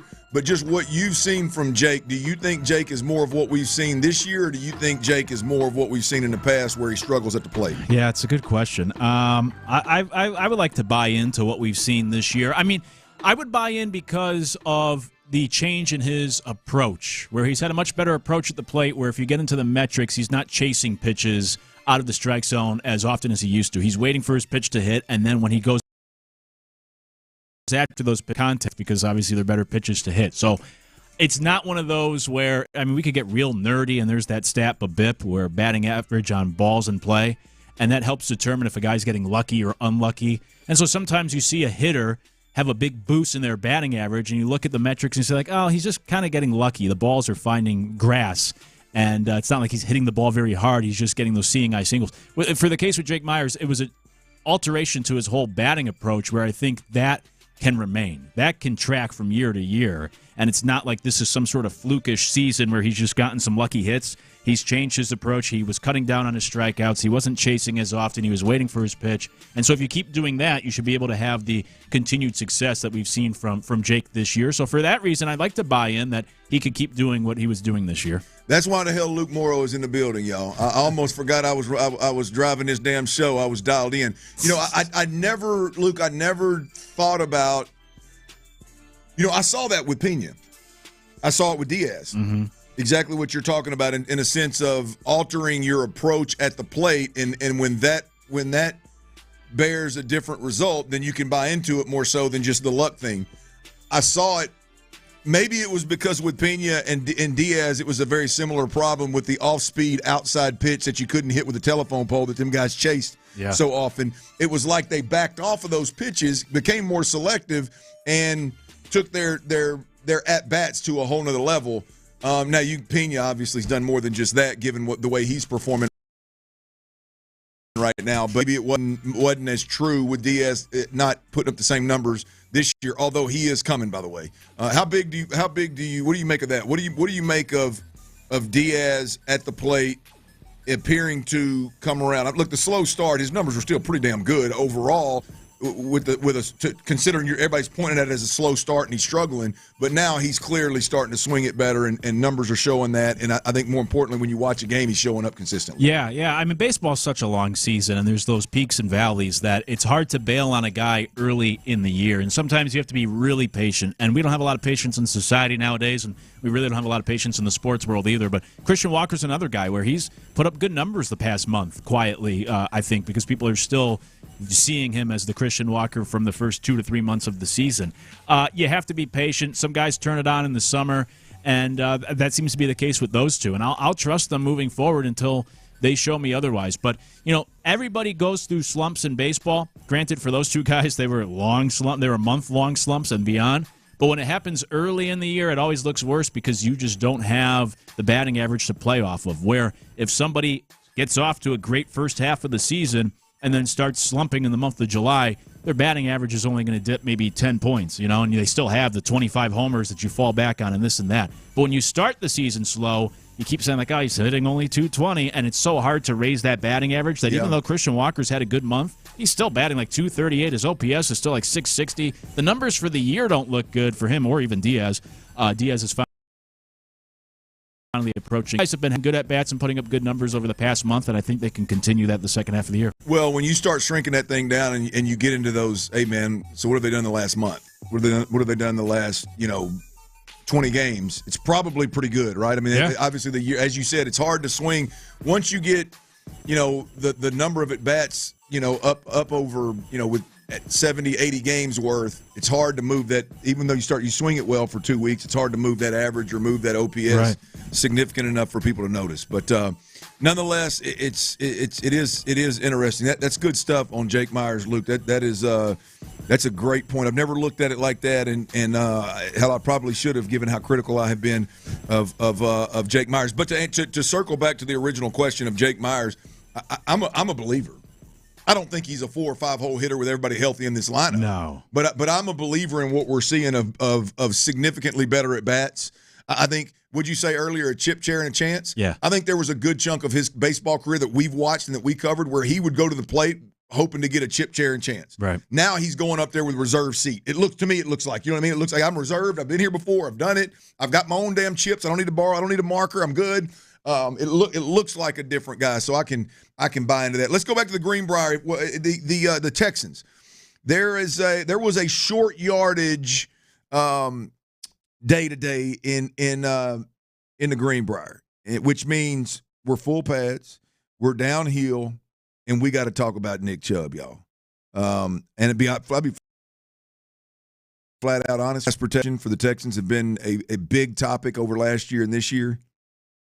I'm more concerned about, is there improvement in this facet of the game with this version of the Texans offense? How'd it go? We'll let you know next right here on Sports Radio 610. Before we do that, though, I got to tell you about Generator Supercenter. I know this.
Ron Hughley is out. Luke Moore is on the ones and twos. Download that Odyssey app, y'all. AUDACY. Stay plugged in to Sports Radio 610, 6A to 6P. And you never know what's going to come across your radar there. Stay plugged in here right now to the drive. We've got Sean Pendergast, boots on the ground up at Greenbriar. Practice report. Big shout out to Yingling Flight for making that happen. Sean Pendergast is coming on at 3:45, and Seth Payne is coming on at 5:23. So we'll have two different segments, boots on the ground, reporting directly from the field, directly from the Greenbriar. What action did they see today? There was a lot out there now. What I want to focus on right now is guys, this, I think, to me, we've talked about it a couple of times, Tyler. You've heard us in conversations. A lot has been made of the Texans' ability to protect C.J. Stroud, and rightfully so. Last year was ugly. Last year was inexcusable. Just how long it went on was really the part that was just inexcusable, and it ends up biting you in the ass in the playoffs when it mattered the most. You hire a new offensive coordinator. You get out of the Laramie Tunsil business. You spend significantly fewer dollars on your offensive line. You do draft an offensive lineman in the second round. And you decide, D'Amico Ryans, Nick Caserio, they decide that they're going to go with a play caller that's never called plays. Been a great position coach, but never called plays. And they're going to go with the assistant in the room last year when it was an absolute mess. And they are going to go with the approach of, we're going to have a better attitude.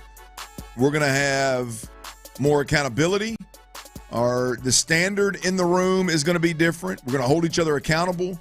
We're going to focus more on being the best offensive line unit versus a couple of guys focusing on being the best the best player in the league kind of deal. And, you roll the dice and you see if it works. And thus far in camp, there's been significantly more days where it's been a mess. The quarterbacks have been sacked consistently. The first-team defense, which I think is a championship-caliber defense, has applied pressure almost at will. No pun intended, Will Anderson, but almost at will on C.J. Stroud. And C.J. Stroud has thrown interceptions. Davis Mills has thrown interceptions. And so a lot of times the conversations come back to, this pass protection. Man, it's got to get right. I've said time and time again, Luke, I'm less concerned about the pass protection than most folks. We had Seth and Sean on yesterday, and I think I probably am opposite Seth. I'm less concerned about individuals getting beat than most people. In training camp, when you got Daniil Hunter and Will Anderson across the ball from you, it don't matter who you put a tackle, their ass is going to get beat. The only guy that could win more battles like that they lose is the one you send. Deontay Ursery, Blake Fisher. I mean, these guys are going to get beat sometimes bad by the top 7 or 8 defensive ends that you have here. These Will Anderson and Daniil Hunter, which, by the way, we ain't talked about Danico Autry yet. Where the hell is Danico Autry? The hell's going on here? We talk a lot about pass protection is where I'm going with, and it's been ugly. If I'm being honest, I think it's significantly more important what they do in the run game. I think what they look like in the run game and how physical they are as a group and how they have the ability to set the tone up front is more important than can Ariante Ursery handle Daniil Hunter or Will Anderson off the end. Ooh. Right? I mean, because truly in a game, you're going to chip the hell out of them. You're going to slide. You're going to throw all kind of different stuff at those guys if they become a problem. You can help a tackle. I'm more interested in this training camp and them creating this not creating, but hopefully this identity, like having this identity. I don't think you just create it. Either guys have it or they don't. But the identity of we're going to punch in the mouth. We're going to have fun while we're doing it. Then we're going to line up and we're going to do it again. And if there's any level of break in you, if there's any level of soft in you, we're going to find it early. And by the time this game's over, you're not going to want any more of the Houston Texans. I think you couple that with a really good defense, you can win a bunch of games. You can protect when you want to risk and take the shots, right? Today was one of those days. Today was a short yardage day, which for those of y'all that don't know football, that means they put the pads on. And it was Nick Chubb downhill, hit you in the mouth time and time again, and make you like it approach to practice. And here is D'Amico Ryans talking about his O-line, his short yardage approach, and the right mindset that this O-line appears to have.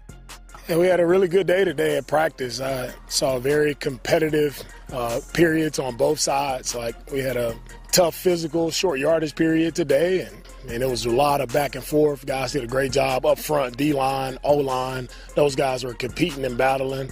That's what you see every day. Our receivers and DBs, those guys competing. Receivers making plays, DBs making plays on the football. We have a really competitive team. That's my takeaway from our camp thus far, and that's how it should be. So I'm excited just to see these guys go play against someone else. It is that time of camp where it's going to be a little more chirpy. You're going to see fights and scuffles happening, but it's just you get tired of hitting the same person. You get tired of going against the same schemes over and over again. So it's that time for us to go play a game.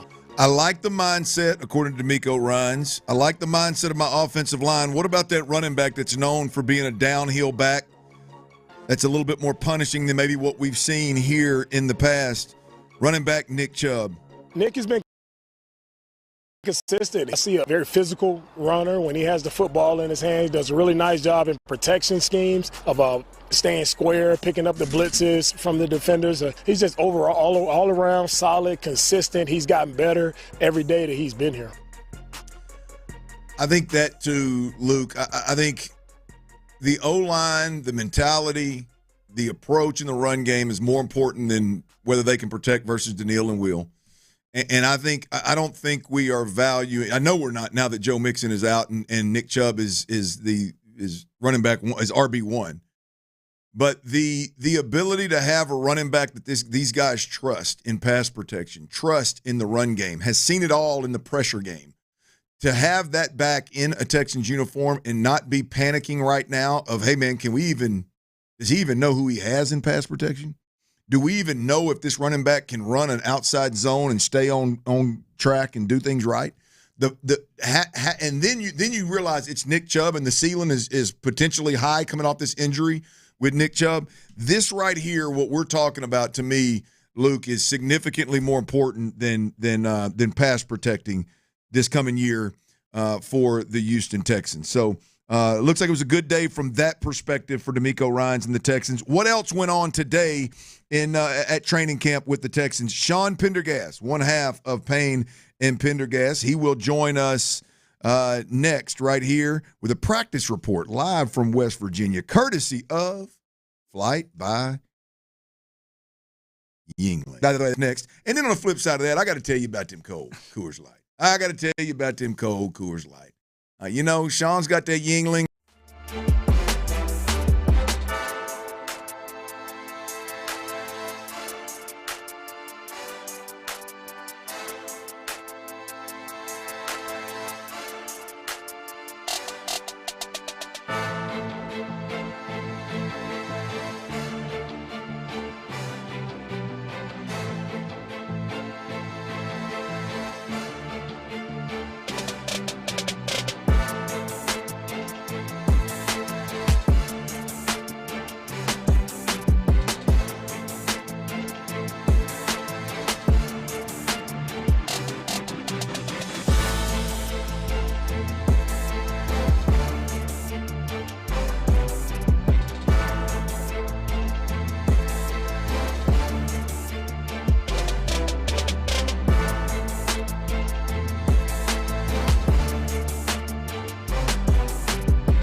to. Call 800-200-1966 or biglou.com. Well, Sean, you done stepped off in it. Come on, Sean. Gosh damn it, man. Live from the Mokaram Injury Lawyers Studios, Sports Radio 610 presents The Drive with Stoerner and Hughley. Ryan Hughley is out in 1-2s, and that damn Sean Pendergast is on the line, baby. He is boots on the ground in West Virginia at the Greenbriar. Practice report live from West Virginia from the Greenbriar, courtesy of Flight by Yingling. Damn it, I just watched a video of Sean Pendergast giving his little breakdown on social media, and I'm here to tell y'all that the sound of that top popping, woo-wee, had me thirsty, Sean. Had me thirsty. Yeah. I'm telling you, look, Sean Pendergast, by the way, if you ain't following him on Twitter, I don't know what the hell's wrong with you. Sean T. Pendergast with a T at the end, y'all. Follow him on Twitter. Follow him on Instagram. Make sure you stay plugged in now because the reports are coming. I give you one about once every 3 practice. Sean's gives you one at the same time every day after every damn practice. Sean, how you doing, baby? I'm great. How you guys doing? This is awesome, man. We're having a good time up here in West Virginia, and it's been really, really cool putting eyes on these 2 practices. So, yeah, we're doing great, man. We're doing great. How you guys doing? Man, we're rocking and rolling. Luke's in with me today. Ron's got a travel day. Ron's kind of like them Astros, instead of them get out of town early games, hell, he just takes a travel day off when he needs to travel. So. Oh, I thought you were going to say he doesn't have a medical degree. Yeah. Well, that's true too. Zing! Yes. I can't throw any shade at that. I'm off on Friday because I'm traveling back from here. I couldn't get a flight that worked out, so I understand. Hey, you could get a Yingling flight though. Yes, you can. He got about. I have one. He got about 402 of them in his Airbnb. He's got over there, Sean. And look, we just got through talking about. Maybe this is a hot take. I don't feel like it is, but I'm more concerned with the Texans' ability or inability to run the football than I am with their ability to pass protect against Danielle Hunter and Will Anderson. You know what I mean? I know that's a topic, and I know the protection has to be fixed, but I'm more interested in, can they run the football downhill? Are they physical up front? Can they establish the line of scrimmage? Those kind of things, I think, to me, are more important to the actual ability to win ball games when it matters the most. Today was a physical short yardage day, according to D'Amico Ryans. What did that look like in person? Yeah, I would say, Clint, if that's your concern, then today was a good day because they ran the football pretty well today. Nick Chubb had, I think, by far his best day running the football as a Houston Texan, highlighted by a run, kind of a run to the right, blocked up really well, but he found some open green, and he ran. He ran. I don't think he would have run for a touchdown, but it was definitely, I would say like a 25 to 30-yard run that he had. Now, the very next play, C.J. Stroud threw an interception to Kamari Lassiter. And we'll talk about him. He might have been the best player on the field today. But I thought they ran the ball pretty well today. It's been tough sledding at camp, no doubt about that. And I agree with you. I would really like to see C.J. Stroud and the ones get some reps with Danielle Hunter and Will Anderson off of the field, just to see, just to kind of get a gauge for, really kind of. This is the first camp that I can remember, and I haven't kept track of this stuff with D'Amico necessarily the last couple of years, but I remember several Bill O'Brien camps that it wasn't always ones against ones, twos against twos, and threes against threes. There was a lot of mixing and matching going on, not only within the units, but as to who they went against. It's been strictly CJ. I don't know if CJ's taken a snap on the field yet where either Danielle Hunter or Will Anderson or both have not been out there. I think they've at least one, and if not both of them, have been out there for every snap. So I'm kind of with you on that, only because we know that Will Anderson and Danielle Hunter are vastly superior to the guys they're going against. They're going to wreck shop against this offense. And we also know, too, that this is what Nick Haley wants to do, is he wants to run the football. He wants to establish that. He wants to establish a powerful ground game. So I'm with you on that, but I will tell you, just from having eyes on it today was a good day. Not just Nick Chubb. Woody Marks looks like there's something there with him as well. Yeah, Sean, to be clear, that is just the part that I am more interested in, right? I mean, I'm less about, I'm really concerned about this pass protection, and more of hey, the part we can't see that they can see every day in video is whether they're creating creases, whether they're getting pushed in their double teams, whether their offensive line really likes to hit people in the mouth and muddy this thing up. Do they really like that? So, man, it's good to hear. If you told me, hey, man, we're going to be elite pass protectors or we're going to be punch you in the mouth, get up, like it, make you like it, do it again, give me the punch you in the mouth type, I think C.J. Stroud can handle the rest by himself. Go ahead, Luke. I'm sorry. Yeah. No. A lot of people had pointed to, hey, they had a good running game today, and it was with Ed Ingram in there, who's a pretty good, run-blocking guard, and Cam Robinson on the sideline, which might be unfair to Cam. But just take us in terms of, the offensive line, in terms of what you saw from them specifically with the good ground game today, but also, the different versions. How do they shake things up on that offensive line today? It's interesting. To me, the most interesting thing about the shuffle on the offensive line was Titus Howard getting bumped back out to right tackle yesterday, because I don't think any of us expected that. He's been right guard the whole time. All the talk around training camp has been about how selfless Titus has been to move, to bump inside when he's really a tackle. He's really, he's steeped in being a tackle. That's what he was raised in here in the NFL. We know he's played some guard, but he's really largely been a tackle. So when there was that shuffling they needed to do yesterday of moving Ariante Ursary over to the left tackle, and I think he's, for where he is, a second-round rookie who's in practice number 12 or 11 or whatever it was today at training camp, he's had some nice moments. I think Titus had a good practice today. They might have stumbled back onto Titus Howard at right tackle. The interior is still a concern. I don't think they've settled on a center yet. Jake Andrews, I think, is pretty good at getting a push in the run game, but he's been getting beat inside. Tim Settle was able to beat him today for a sack or get in there and get some pressure. The interior, I think, is still a work in progress. Laken Tomlinson had been the number one guard for most of camp, but there's so I think the interior is still a concern. I think the whole thing is a concern. I'm not going to sit here and say Ariante Ursary is, ready to go for week one or anything like that. It's better than it was this time last year in camp, though. I will say that. Just in terms of the overall culture of the line and how things are getting blocked. And I think they did a better job of keeping the quarterbacks clean today as well. Sean, you mentioned Kamari Lassiter, and I know. Look, I heard you say it on your social report, your Texans report from up there on your social medias. Kamari Lassiter is in your mind been the best on the defensive side of the football. Boy, that is a mouthful given what we watched from Kalen Bullock in first about 5 or 6, maybe even 7 practices. Man, just tell us a little bit about Kamari Lassiter and what you're seeing today. For sure. Yeah, no, to be clear, best player on the defense not named Will. Best one today, period. Best one in camp not named Will Anderson. Get it right. Will Anderson. Get it right, Dirty. Yeah. I don't need Will Anderson. I don't know if Will Anderson's capable of getting angry at anybody that doesn't wear a football uniform. You know what I mean? Yeah. If you're wearing a football uniform, he hates you. If you're not wearing a football uniform, he's the most loving guy ever. But I just want to be clear about that. But Kamari Lassiter today, so I mentioned that interception he had the play after the big Nick Chubb run. He was step for step with Nico Collins. I say step for step. He actually beat Nico Collins to the point of, to the catch point on that pass. It was a deep pass. It was about a 40-yard pass. It looked like it was intended for Kamari Lassiter almost, because it was overthrown over Nico, and Kamari kind of caught up to it and made a great hands catch on the thing. He looked like a wide receiver on the play. So that was the first one.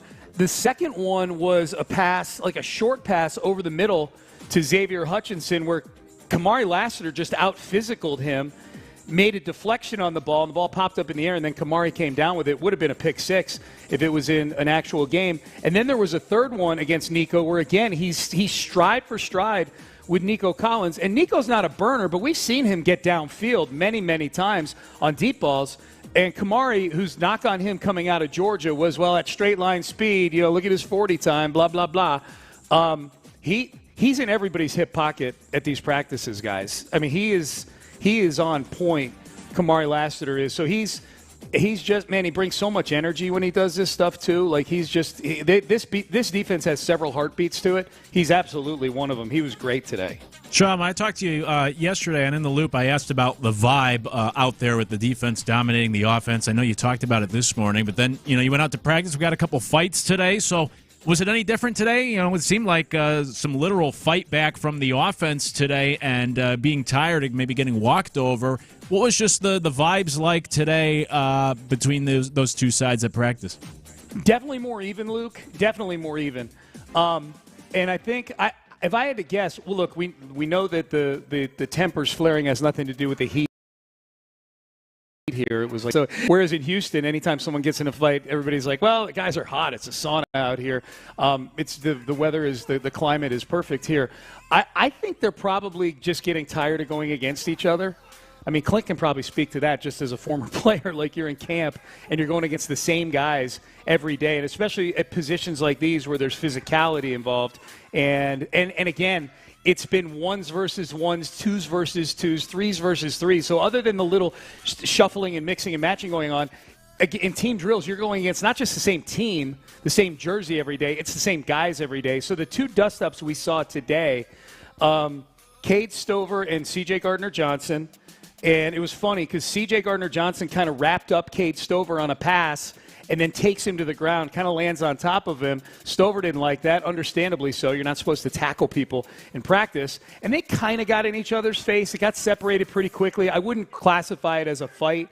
So I turned to Mark Vandermeer, and I said to Mark, well, big farm boy from Ohio versus habitual line stepper C.J. Gardner-Johnson. If that doesn't turn into a fight, then we're just not getting a fight out here at training camp this year. Literally 2 plays later, Dalton Schultz goes down to catch a low ball to the ground, and in flies Russ Yeast like a missile at Dalton Schultz's head. And up pops Dalton Schultz, up pops Yeast. Schultz whips the ball at Yeast's legs. Yeast clearly says something to him because watching from a distance, we couldn't hear any. We couldn't hear what there was a long pause where clearly something was said, and Schultz just starts running at him like the Incredible Hulk. The gamma radiation altered his body chemistry, and he just starts running like a maniac at Russ Yeast, grabs him, goes to the ground, and they're scraping. They're throwing. They're swinging on each other. So that was good. We were high-fiving. We're like, yeah, we got to fight. Sean was totally wrong about his prediction, but yes, we got to fight 2 plays later. So it was cool. I think, Luke, to answer your original question, I just think they're getting tired of going against the same guys every day. We need this Minnesota game to get here on Saturday. Well, I think there's a couple of things. One, thank you for Dalton Schultz for picking somebody not named Derek Stingley. Last year it was him and Stingley going at it. We don't need those two. Those are two pretty critical pieces to what we do here. But look, we laugh and joke about the belt to ass thing that this defense is doing, and I love it. I'm not saying they shouldn't do it, right? But when you're on the receiving end of belt to ass for 2 weeks straight and your offense is having a hard time doing the simple things and you're not catching as many balls as you would like to, camp's not as fun as you would like for it to be if you're Dalton Schultz, hey, man, you ought to have a damn short fuse. How many times can you get up after not catching a pass and watch 2 or 3 DBs doing this little dance of belt to ass thing literally over you and before it's not funny any longer, right? Yeah, that was totally, Clint, and that was the only thing that disappointed me about it. There were a few guys on the offense after that were like, they were yapping and ready to go. Like, this defense just has so much more chirp to it and swarm to it, if I can use a D'Amico phrase, than the offense does. Like, this offense does not mirror the personality of this defense, and I felt like that was an opportunity today with Schultz showing that kind of fire to, like, man, let's line up and run some plays that bust guys in the mouth. And it was just sort of ordinary after that. I think they might have even taken Schultz out after that. I'm like, no, leave him in, man. Leave him in. Yeah. Leave him in and throw him the ball the next play, you know? Well, it goes back to, for me, Sean, and it goes back to that alpha leadership to where, hey, man, at some point we got to cut loose. That's got to stop. You know what I mean? Like, to your point, somebody's got to step up. But we'll see. Maybe that'll happen. Maybe that'll happen next time they get in a fight. That's Sean Pendergast, straight from West Virginia, the Greenbriar practice report, courtesy of Flight by Yingling. Sean, we appreciate you, brother.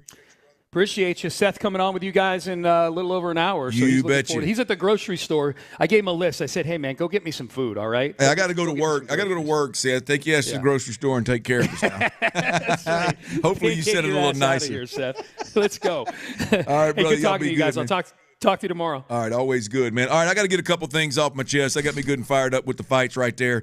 I had a couple of things happen today that I think are just absolute bull jive. I got them for you. Have you experienced them?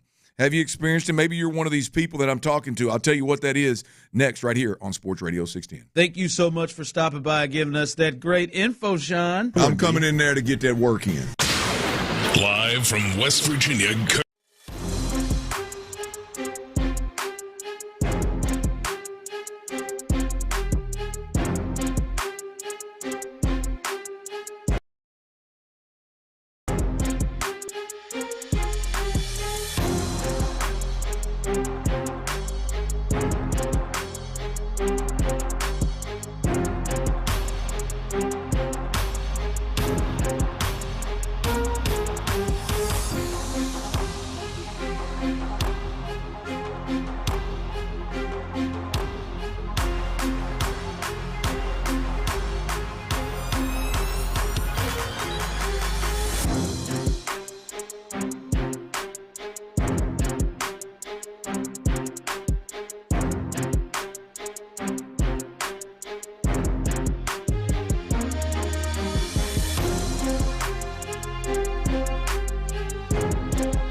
50% off today. That's webroot.com/radio to get 50% off today. Live a better digital life with Webroot. KILT FM HD2 Houston. Insider access, exclusive content. Sports Radio 610. The Texans play here. An Odyssey sports station. Gonna be a lot of ground and pound. Sports Radio 610 presents The Drive with Stoerner and Hughley. Dive into the mind of former NFL quarterback Clint Stoerner. I like a good time. I like to have a party. I know you do. It's Dirty's Daily, presented by Mokaram Injury Lawyers. Mokaram Injury Lawyers. Hard as hell to say, easy to dial, y'all. 281-222-2222. If you or any of your loved ones are ever injured in an accident, any kind of accident, Mokaram Injury Lawyers is the way to go. 281-222-2222. Look at, I tell y'all all the time, baby, download the Odyssey app, AUDACY. If you want to watch us on YouTube and Twitch, we greatly appreciate you. You can do that. If you want to listen on the AM and FM dial, the FM HD2 dial, you can do that. But download that Odyssey app. Keep us on your hip. Instant access to all of our segments, 6A to 6P, individually, or you can listen to the show in full. There's podcast options there. The Big Orange Wagon, Tyler Milner, Patrick Creighton, that's theirs. Sean Pendergast got one. There's all kind of Odyssey app podcasts going on there, as well as our shows. And there's rewind features. You can go back right now. If you just missed Sean Pendergast in the 340 segment live from the Greenbriar, you could go back right now and catch that live and on the boots on the ground action if you want to. So make sure you download the Odyssey app, AUDACY. Y'all, this is Dirty's Daily, and there's so much going on in Houston. There's so much action typically in our beautiful city of Houston that it's hard to get away from sports. It's hard to get away from sports, but it is called Dirty's Daily for a reason, and I probably need to lean into the daily aspect a little bit more. And I got a few things that I need to get off my chest that I'm pretty sure maybe you two, y'all are both sharp fellas. By the way, Luke Morrow is in for Ron the Show Hughley. Tyler Milner and his clear-framed Lokes are behind the glass over there on the ones and twos.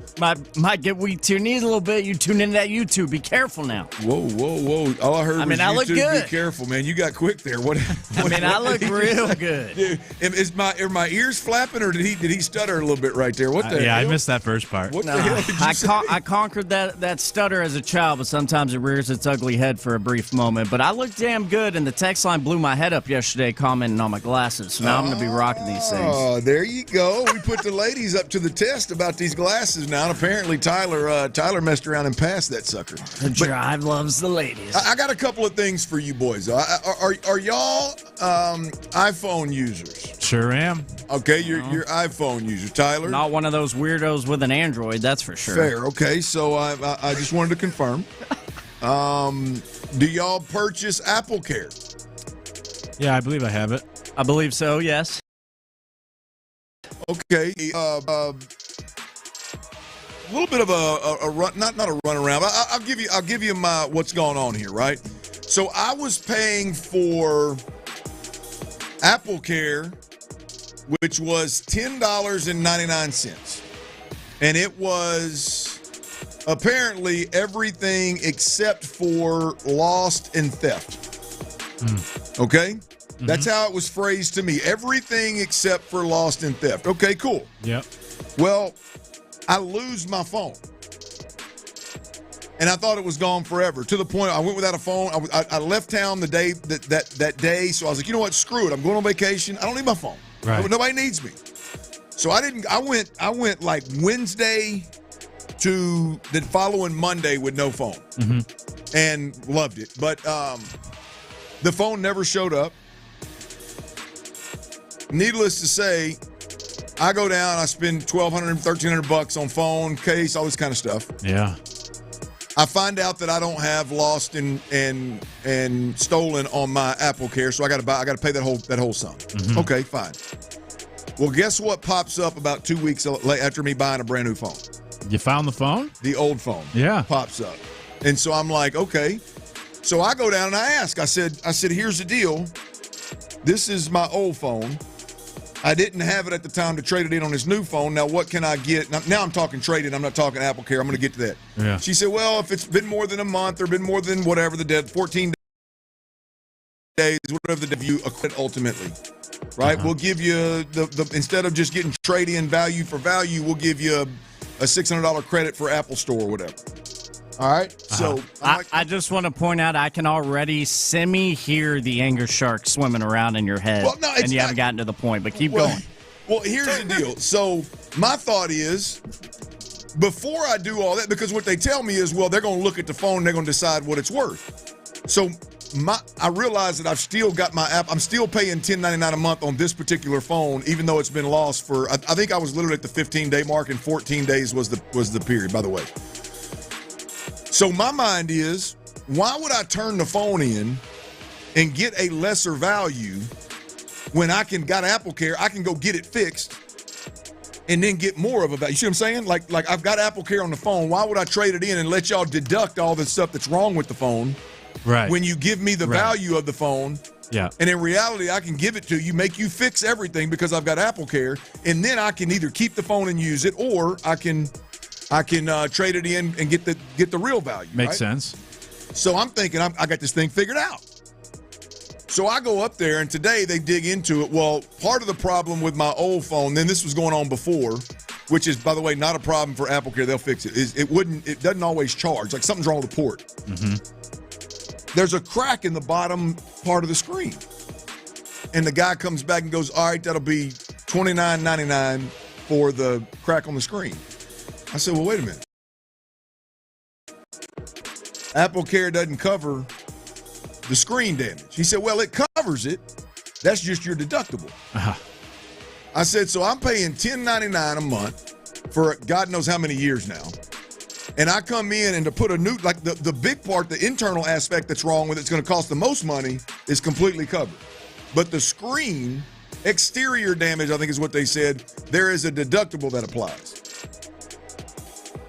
Did you know that there's a deductible that applies to that screen? No, I didn't. That's pretty ridiculous. So 2 things for everybody out there carrying around an Apple phone. 1, if you're going to pay for Apple Care, pay the extra $3 for lost and found, lost and stolen. Yeah. All right?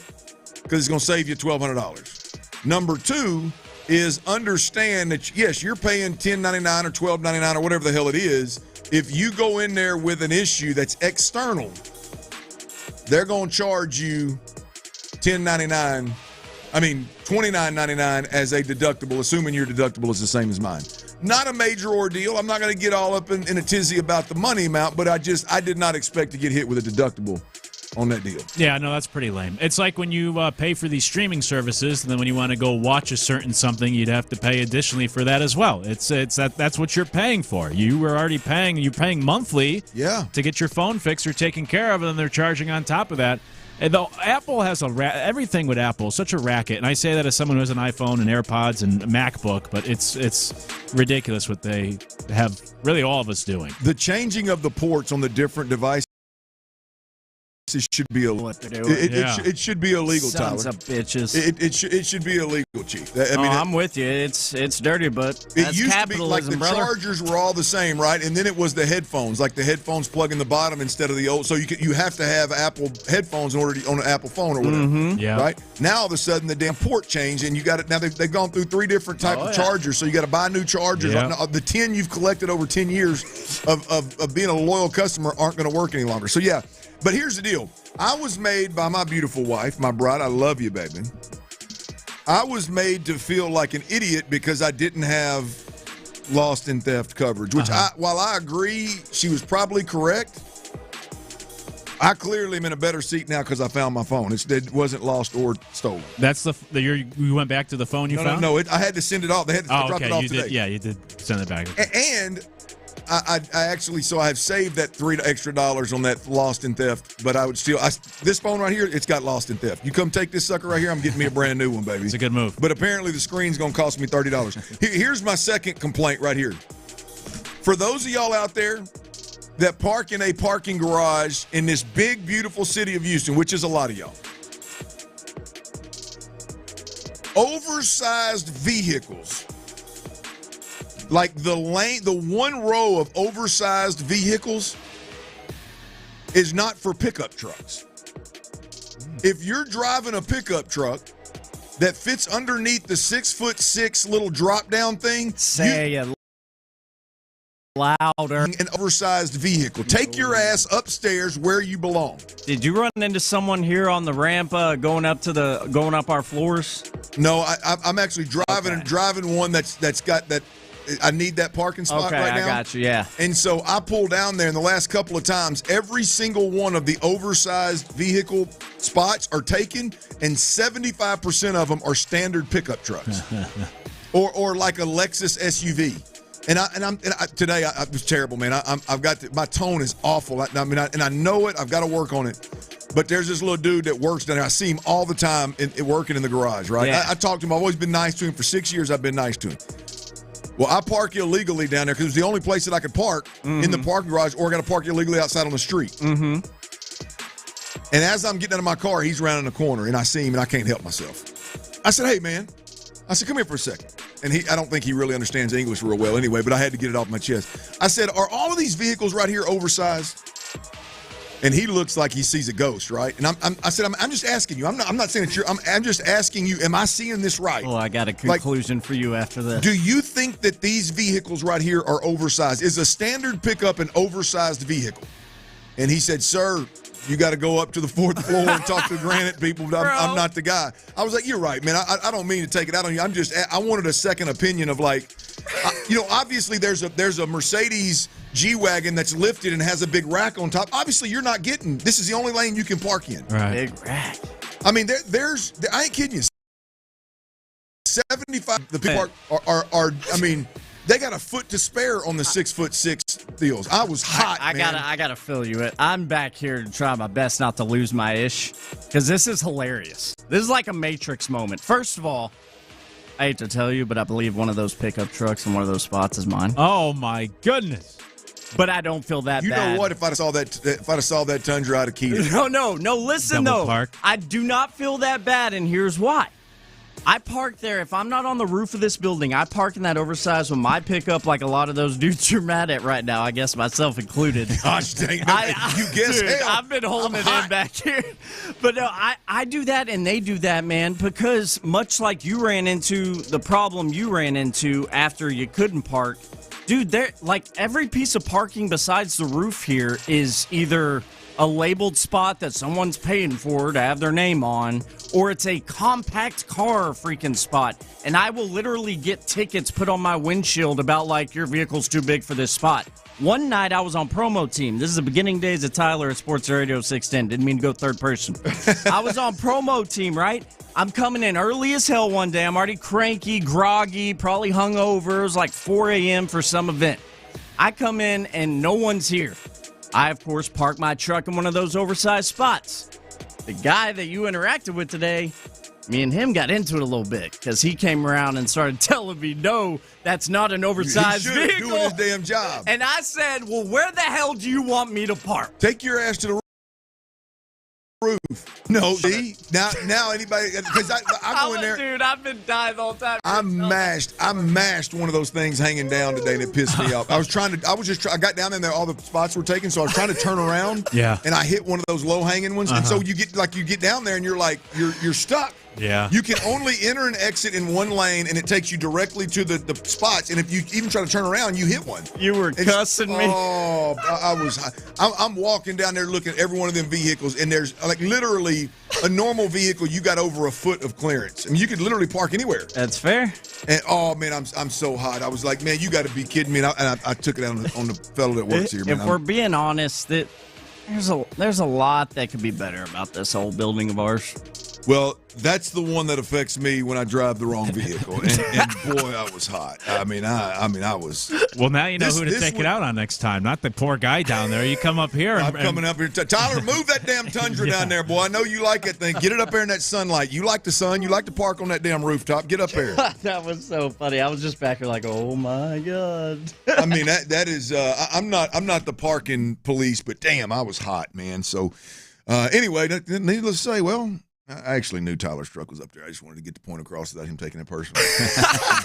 I got Luke's here. I was like, dude, that's one of those is my truck. I actually did not see it. That would have been classic right there. That would have been classic. All right, that's Dirty's Daily. Get that off my old chest here. All right, the Astros, the lineup is out for tonight, as well as we got to have a little lineup. Brady's, they came out yesterday with a report about his hamstring injury and how he's going to have it treated, and he's not going to have surgery in hopes of coming back and coming back with a chance to help this team in the playoffs, which I think that's what he's doing, and I think that's admirable. Let's say it comes to fruition. Astros fans, 713-572-4610, text in. What's the lineup going to look like for the Astros if they're whole, everybody's back, and Paredes is able to swing a bat? What's that going to look like? We'll cuss and discuss next right here on Sports Radio 610. Before we do that, though, I got to tell you about the Orchard. Look, there is a huge mistake that you can make if you are selling your home, and that is you end up settling for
John Harris have you covered all the way through the preseason on your home of the Texans. Sports Radio 610. It's Texans Training Camp. Live from the Mokaram Injury Lawyers Studios, Sports Radio 610 presents The Drive with Stoerner and Hughley. Ryan Hughley is out. Luke Morrow is in. And we got Seth Payne coming up at 5:23. Original Texan. He is up in West Virginia with the Texans. Payne and Pendergast are doing their show from up there, live from up there, boots on the ground. Seth Payne with a little report from training camp with the Texans. You got an hour. A little under an hour. Make sure that you're plugged in right there. Listen, you little whore. That guy right there. He will be reporting to you directly on the drive at 5:23 p.m. Until then, we got to talk a little Astros, y'all. The starting lineup for tonight is out. Game 2 of a 3-game set versus the Miami Marlins. You got Jeremy Pena, shortstop, leading off. Jesus Sanchez in left field in the 2-hole. Jose Altuve batting third. He is the DH tonight. Carlos Correa in the cleanup spot at third base. Christian Walker in the 5-hole at first base. Yainer Diaz is catching, batting 6th. Cam Smith in right field, batting 7th. Mauricio Dubon is in center field, batting 8th. And Ramon Urias, he is at second base tonight. So we wondered what would happen with Urias if once the Correa deal went down. Well, there you have it. He's going to be in that rotation at second base. Have we seen Urias at third base other than when he came in late in that extra inning ball game for Correa? I flipped that game on in the 10th inning, and he was at third base, and I thought, that's interesting. I don't know exactly what the thought was there or what went down, but he was at third base in that 10th inning.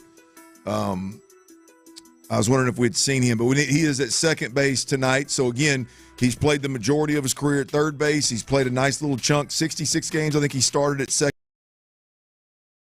base. This played some short and some first base as well. So he is a true infield utility guy that can do it all. Him batting ninth. And then left-handed pitcher Stephen Okert tonight is starting, expected to be followed up by A.J. Bluebaugh right there for this, I guess, blue ball got me. That bullpen game for the Astros before Spencer Arrighetti goes tomorrow. Any thoughts on that lineup right there, Luke? Let me first turn on my microphone. Take your time, baby. By the way, when Pena was out, Urias also played third on Saturday with Correa sliding over to short. Right. So about that one. So he filled in while Pena was out. The lineup, so it's happy to see Sanchez back in there, to be able to have him and Cam Smith play the corner outfielders, outfield positions, and have Altuve DH. Lineup looks fine. Nothing really stands out. Dubon in center, well, it works for me. Maybe not my preferred center fielder, but that's fine. Everything looks good. And I like I'm not a big opener guy, but it makes sense here today because, as we discussed earlier, the Marlins are lefty top heavy. The top of the order. So you throw the lefty out there, then you switch over for the righty. That will give you length, and hopefully Bluebaugh pitches well tonight, better than his debut. So it's a pretty standard lineup. Good to see Pena at the top, Sanchez, Altuve, Correa. It's a pretty strong. You made the point earlier, but knock on wood, gone are the days where half the lineup are these big league lineup, really 1 through 9, which is good. What's your expectations just for the people? Okert tonight. What's your how long do you expect him to go? Obviously, if he gets knocked off the bump, it could be one back. I mean, one out. But ideally, what do we look at him going? I would think just the first inning, and then you bring Bluebaugh in where you want to give him a fresh inning, so he would start the second. And Okert, I don't think you would ask for much length out of him to start the game. So he'll just get the lefties to begin, and then Bluebaugh comes in, and from there you hope he gives you 5 or 6 like a normal start, just instead starting an inning late. And we'll see how it goes. By the way, I've said this before on air, but I follow the Astros and the minor leagues pretty closely. I watch them every night, the Astros at least. When everyone was talking about Blue Ball in spring training, I thought it was just a nickname people were using for Lance McCullers trying to make his return to the big leagues. And then I realized, oh, no, there's actually a guy with the last name Blue Ball. So I hope he pitches well tonight. It'll be good to see him. Oh, that would be great. I mean, it's not quite as good as Kikuchi, but Blue Ball in the rotation for the next 50 would be good. So we'll see. Hopefully he's not in the lineup. I mean, in the rotation, actually. But we shall see. Speaking of lineups, though, I do want to throw a hypothetical out there just for funsies here, man. The Isaac Paredes, the report that he's gonna hold off on surgery and take a different route here and see if he can get back. Now, we're still talking months before he knows what the hell, whether he can run or not, or, how it's going to take. But if we look at this thing and say best case scenario, Isaac Paredes is able to come back and at least in a playoff series help this team, what does the Astros lineup look like if he is available? Yeah, it would be really good. If I were to go position by position, because I think that's easier than, trying to figure out 1 through 9. But you'd have Payne and Creighton on the left side, and then I guess I would put Altuve back at second base because I would want Paredes to DH, because I would imagine you're going to have to ease him back in. And then Walker's first, Diaz still your catcher. And then the outfield, if you could get Jake Myers back in center, that's obviously great, as we discussed earlier. And then you'd have to put Jordan in left field, I guess. I don't love him playing the field, but if Jordan, assuming he comes back as well, if you get him and Paredes back, you put him in left. And then honestly, for me, it might not be a popular take, but I prefer Sanchez in right field than Cam Smith, especially at that point in the year where Cam Smith is just this is already the longest season of his career, let alone once we get to October, we'll see what he has left in the tank. But Sanchez brings that left-handed bat as well. But the point, to get to the main point, that's a really good 1 through 9 lineup. I mean, yes. There's not really a break amongst those 9 hitters, especially if Diaz continues to hit like he has the past month and Christian Walker continues to hit like he has the past month, and you get something out of Jordan and Paredes is able to return and be okay at the plate.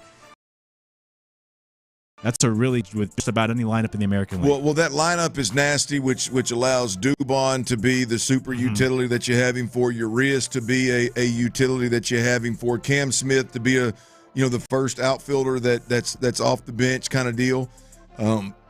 Whether somebody agrees with your lineup or not, or your positions there or not, I mean, it is a great problem to have for the Astros. I think they're in really, really good shape. You get Jordan back and Jake back, I think you're in really, really good shape with or without Paredes. But the Paredes piece makes it interesting because you have Carlos Correa, you have Urias, you've got Pena, you got too many shortstops, too many second basemen, and too many third basemen to make it all work, right? So somebody has to be not necessarily the odd man out, but somebody has to play a position that maybe they don't ideally want to play. We'll see. It'll be interesting to see how that unfolds. All right, we got another. I would say a rough day for the Texans offense. Some would say there was some positive, but I would say overall, when your quarterback's throwing 2 interceptions and not having as much success as you would like, I would say that it's a rough day. Bottom line is this, Luke. It's been a rough camp for the Texans.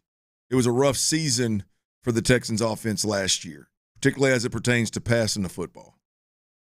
How much more of this can the offense handle?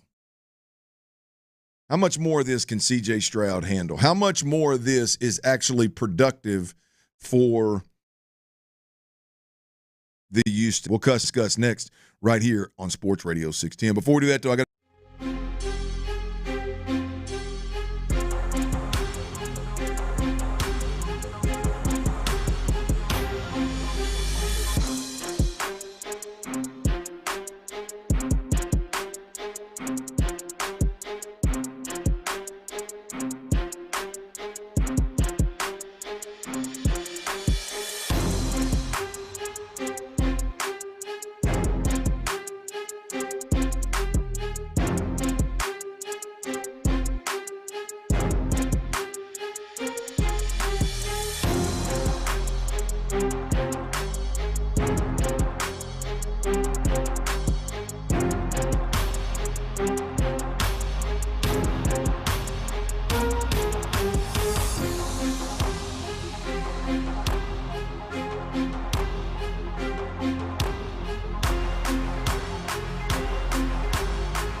With more than 50,000 active clients today, the market has spoken. Call D&M Leasing before you buy. Live from the Mokaram Injury Lawyers Studios, Sports Radio 610 presents The Drive with Stoerner and Hughley.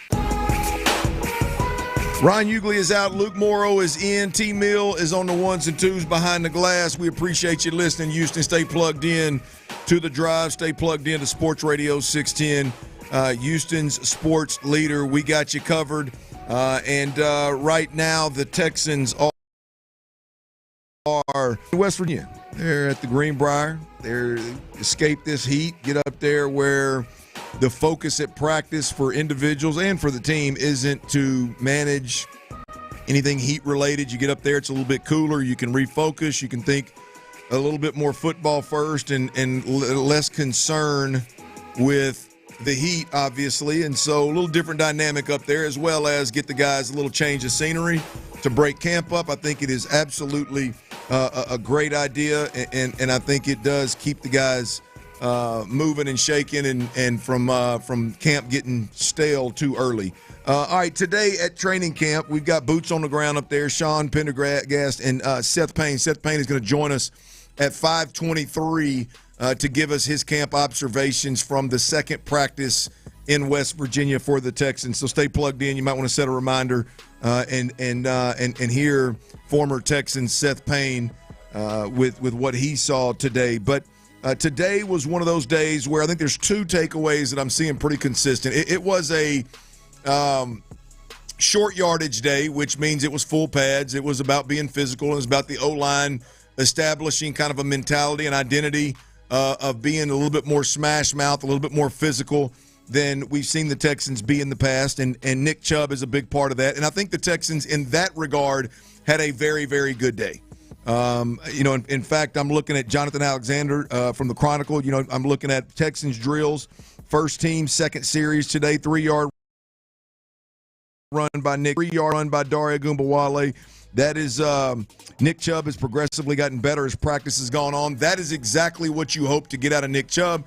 That's exactly what you hope to see out of the Texans from a run game perspective. If you keep running down here, Jonathan Alexander, this is the first team, the Texans team drill, the first set of downs that they went. Play 1 was a 15-yard run by Nick Chubb.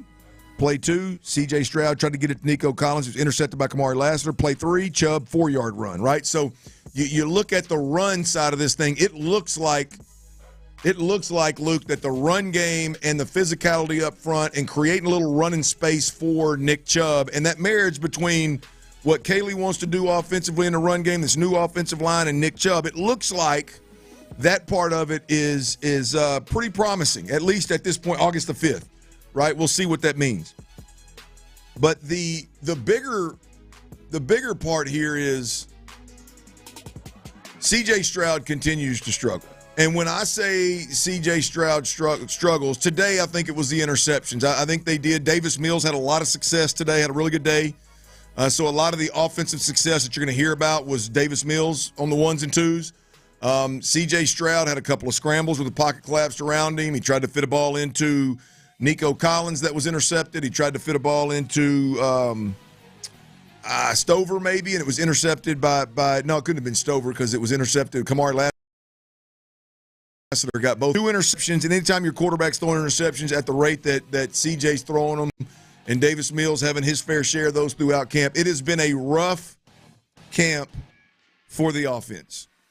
Luke, I warned folks that there was going to be more days that were ugly days for this offense than there were going to be good days, significantly more, because there's 2 things at play here. You are nowhere near as talented as a defense that you're butting up against every day. Just roster-wise, you're not as talented as them, right? And then to even further that, you're installing an offense. You're taking baby steps. You're starting over in 101 classes, and this defense is over here in year 3 of DeMeco Ryan. Sure, you plugged in a couple of veterans. You got a couple of draft picks, but these guys are building on top of great success last year. And this is a championship caliber defense. And so you've got a you got an interesting dynamic in camp. And I think the question, Luke, and I know you've been wanting to get to this, I think the question, big picture, is for the Texans, how much more of this, we'll call it abuse, right? We'll call it abuse for a lack of better terms. I'm talking all things considered. How much more can this offense, can C.J. Stroud, can this O-line, can Nick Caley, the offensive coordinator, how much more of this dominant defensive performance day in, day out, how much more of that can they handle? Yeah, I worry about, irreparable damage done to this offense at this point where they're trying to start out and build something and can't get any. People have already, kind of mocked the whole iron sharpens iron thing, and I get it because I do think it's a bit of a misnomer. I compared it yesterday to in The Office, the Michael Scott Paper Company, where Michael Scott visits his accountant, and he says, it's our low prices that are keeping us in business. And the accountant says, no, it's your low prices that are actually putting you out of business. And it's this idea of, like, what you think is working so well for you is actually turning into a negative for, in this case, your team. And what I mean is, from the defensive perspective, look, this defense should be top 5, could be the best defense in the league this year. But in basketball, there's always an expression that if you're the best player on that basketball court, it's time to find a new basketball court. And so I don't know, like, how sharp their iron is getting to try to put that phrase into this scenario by going up against this offense day in and day out. It'll be good for them to go up against a team like the Vikings this weekend. But then on the flip side for the offense is where the large concern comes. And I know there was all sorts of texts yesterday and throughout this whole conversation about, like, forget participation trophies. Why would you take it easy on the offense? It's not that idea, and I'm sure they are getting better. Their iron is being sharpened by going up against this defense. But for me, it's specifically to begin things. Where you're just trying to install this new system and get some momentum and have some positive vibes around the offense and get your feet on the ground and get moving towards week 1. Especially when you look at last year, it was not ideal for the offense. You have to get rid of Bobby Slowick. Then you bring in a new guy, but it's his first time ever calling plays. And so when you go out there and you keep getting manhandled day in and day out, I would imagine it could be easy for the certain player, like, you're just doom and gloom, which is why, as we discussed earlier, I was happy to see actual physical fights today where some fight back from this offense instead of being so beat mentally that I wouldn't say check out, but just, so downtrodden. And it's almost like, Clint, I don't know if your kids are at this stage yet, but anyone who's raised kids, they always say, like, I can't do it when it's a very simple task that they can do. And you just have to encourage them. And every once in a while, you probably need to let, like, your kids get these victories to keep them coming back so that they don't get completely discouraged where they just give up on something. And that's my concern, where for this offense, if you keep getting beat down day in and day out, you start thinking mentally of, like, man, like, we're never going to be able to figure this out. We had a fire offensive coordinator last year. We're bringing a new guy this year. It's been a bad training camp. Now we're jumping right into the season. And if you continue to struggle, you start having that thought process of, like, this is never going to change. Luke, you're spot on, man. I'm so glad you brought this up. It is. I told folks after a couple of days of training camp, like, hey, man, somebody might want to call Will Anderson off. Mm-hmm. Right, and then everybody called me weak and talk same type conversation, right? Yeah. And then all of a sudden, always working too hard for you, Clint. Well, guess what D'Amico Ryans is doing? Guess what D'Amico Ryans literally at practice is having to yell at Will Anderson, "Stay away from my damn quarterback!" Right? So it's the bigger picture here, and there's so much more to winning football games and playing good offensive football than getting right. I mean, the two most important, I think, figures on the offense, it's Nick Caley and C.J. Stroud. C.J. Stroud gets absolutely nothing out of taking snaps, the pocket collapsing on him scrambling and throwing the ball across his body, or he gets absolutely nothing out of it. And when you're installing an offense, it is reps are tenfold important, more important than they are when you're just, hey man, I'm just trying to get some chemistry rolling. Hey, we're putting in a new wrinkle. Hey, I'm trying to get back in the swing of things and knock off some rust. I'm trying to install an offense. And let's say C.J. Stroud on the high end's getting 16 reps a day in a 7-on-7 or a team period, everything combined. If half of those are runs. So now we're down to 8 reps, right? And if 4 of those are pressures, he's not seeing the picture. So you're getting 4 reps where he may or may not get a clear picture, and the receiver may or may not run the right route. And it's not about participation trophies. It's not about softening up. It is about, at some point, the most important thing for this football team is going to be C.J. Stroud and Nick Caley getting a clear picture. That's it. That at some point, I'm with you. I don't. The iron sharpens iron. Everybody's getting better. Those are crutches for me. Now, they are accurate and very true in the rawest form. But the reality of it is you got a quarterback over there that has been getting the absolute crap beat out of him for a calendar year. Right. I mean, you're coming up on a calendar year, and the damage that was done last year, it is real. There's no denying it. Like, quarterbacks that get hit all the damn time, they get gunshot. It ruins some guys. I'm not saying it ruins C.J. Stroud, but it ruins guys. It takes time to get out of that, to get that out of your mind. It takes time to settle back in. And if the first thing you do is when you crank up, the pocket's collapsing around you, everything's chaotic, you may get gunshot. You may bounce the pocket a little early. You may have a hard time anchoring the way that the offensive coordinator wants you to. I just think I'm not complaining about it. I'm not concerned about it. I'm just sitting here going, this is a very real conversation that DeMeco Ryans has to be having sooner rather than later. Yeah. And to think, all the people, they're going to play Minnesota on Saturday. Guess who ain't playing Minnesota? You know what I mean? C.J. Stroud's going to get about 3 or 4 drives this year. It's not going to have any bearing on whether he is anchored in and seeing things clear and getting it out on time. And at some point, I don't know that going against a championship caliber defense every day is going to be ideal. And by the way, I don't know if going up against Minnesota would help or make things any easier either. They were a top 10 defense last year. Brian Flores is a New England guy, and Kevin O'Connell is a Sean McVay guy. So they should know this offense would Saturday. Even though you don't game plan a ton like that in the preseason, they should still have a pretty good feel of what the Texans will try to do offensively. It was just an interesting juxtaposition today where finally, or I shouldn't say finally, but the run game had a good day today. You feel good about the things they did on the ground, but then you look over at those stats from the passing, and as you mentioned, interception on the first pass play, then a sack, then another sack. And it's like, well, at least Nick Chubb ran the ball well, but still can't do much through the air yet for this offense. Yeah, at some point in time, I think that messaging, that communication needs to change, and we need to make C.J. Stroud in this offense a priority and give him some good looks. I'm the guy that kicks field goals in the preseason. Mm-hmm. I'm that guy. Like, hey man, if we especially if you're rebuilding and we have 8 plays and we get to the 30 and this drive stalls.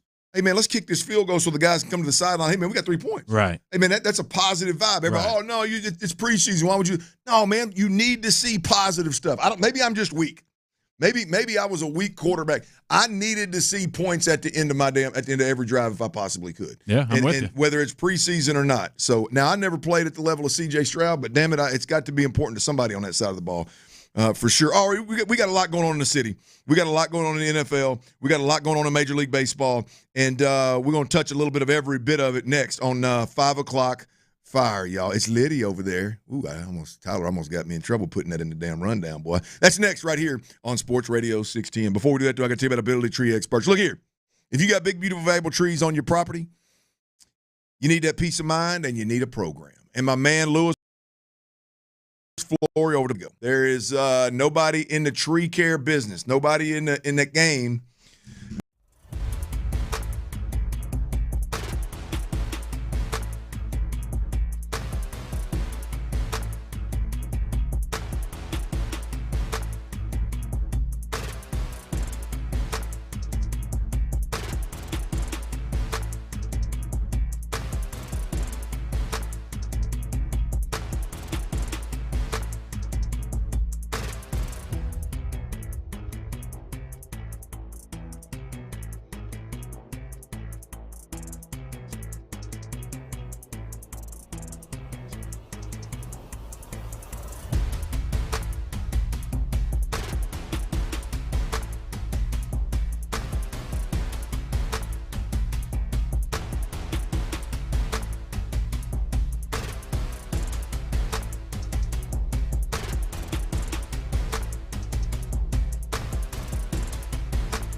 610. The Texans play here. An Odyssey sports station. We have a liftoff. Sports Radio 610 presents The Drive with Stoerner and Hughley. It's the 5 o'clock fire. Ron Hughley is out. Luke Morrow is in. T. Mill is talking about fire now behind that glass in there doing work. Now you can hear it. He's on the ones and twos, and it's busy in the city now. Tyler phrased that a little bit different up the top here. I can't say that word. Which, by the way, them commercials we got running. That old Dick law firm? I mean, yeah, I tell you what, that old fella there, man, if he can get away with saying what he's saying, I can't say this right here, boy, something. I mean, I don't know. Yes, what kind of world are we living in, man? Damn, we got to figure this out. Boss man, I got to talk about this now. And PSA to all our beautiful listeners, the Drive family, as we refer to you. Me, Clint, Luke, we got no control over some of the ads. So yeah, that ain't nothing. I hear you, but sorry. That ain't got nothing. Now, me being reprimanded, for the last 6 years about it, and that happening kind of doesn't really necessarily sit real well with me. But what to each own. But the fact that I can't talk about them itty bitties, I just it is because it's litty as it's that's one word in the English language. I know, I love it. I mean, maybe it's just because my dad let me stay up and watch Cinemax with him when I was about 12. That Skinemax may have done something to it. But that word right there, boy, it just ain't never. It just always moves you a little bit. All right, first off, these Astros, man. I talked about it earlier, guys. I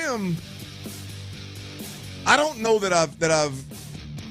I'll be honest with you. Other than the World Series moments, obviously, I don't know that I've ever been more fascinated, more excited, more amped up about regular season Astros baseball than I am right now. The way the Astros, pushed a lead up to I think 7 or 7.5 games in the division with a bunch of replacements, and really they've continued to do it after the All-Star break. Then they go out there and they make moves at the All-Star break to bring back one of my favorite Astros ever, Carlos Correa. And by the way, I think it's a great fit, good timing. Like I think it's a good get. It's not just me being excited about this guy. I think it's a good fit. Now all of a sudden we're at that point where you start getting guys healthy, and now the team's starting to kind of get whole and get healthy, if you will. Like, man, I'm just every night's different. Every night's exciting. One night they're sweeping a team they have no business sweeping. The next night they're getting swept by a team they have no business getting swept by. So. It's fascinating. It's exciting. It's fun to be an Astros fan right now. And last night was no exception. We had the conversation of this lineup for the Astros. It just looks like a lineup. Again, it's getting a little bit more whole. You don't have a bunch of Sugarland Space Cowboys in that joker. But it just looks like a lineup that should allow you to win some games offensively. You should be able to have some big innings. You should be able to hang crooked numbers. And the Astros did that last night in the fourth, and they gave Jason Alexander, the young pitcher, got his second win, 6 innings, 0 earned runs. He had again 6 scoreless, not just 0 earned. They didn't score at all on Jason Alexander. It was a good night for the Astros, Luke, in a sense of. They offensively, they came alive. They won 8-2, by the way, against a really good baseball team, a hot baseball team. They helped a young pitcher, get that quality start. And, some of their guys that were getting hot are continuing to get hot. Some of their guys that were injured and came back, they got right back on it and are still swinging the bat well. And it was a good night for the Astros, man. Yeah, it sure was. A good win. The Marlins had the second-best record last 6 weeks, so, this is a good team, like you said. You go into their building, and they've been playing good baseball. The Astros are coming off that sweeping over the weekend, so nice for them to bounce back and get the job done last night. Jason Alexander, that was clutch to step in and pitch that well because they're probably going to need more outings like that from guys like Jason Alexander the rest of the way as we hope to get more arms back in the rotation. And then tonight's another good one because you get Cal Quantrill on the mound for the Marlins, who has been a month. And on the flip side for the Astros, you're throwing blue ball after an opener, making his second start. So for the pitching matchup, kind of like last night, you would think it favors the Marlins. We saw how that played out last night. We'll see about this evening. But, yeah, it's a good win for the Astros. Good bounce back. And the lineup, as we've discussed, is now full. You're done with the half minor leaguers filling out the lineup, and you saw that last night. A great rally in the fourth inning. They score 8 runs on the road. They get the win. Hopefully they could keep it going tonight there in Miami. Well, that fourth inning, man, that is what you're talking about, man. They just, got hot and just attacked in a hurry. Jeremy Pena, again, stays hot. He had 2 doubles. Yainer Diaz, he keeps on coming, baby. He was 2 for 4 with 2 RBIs, big double. Jesus Sanchez, he's contributing. He's come in swinging the bat well from that left-handed side. Correa has got an RBI single last night, I believe. Correa's doing Correa things.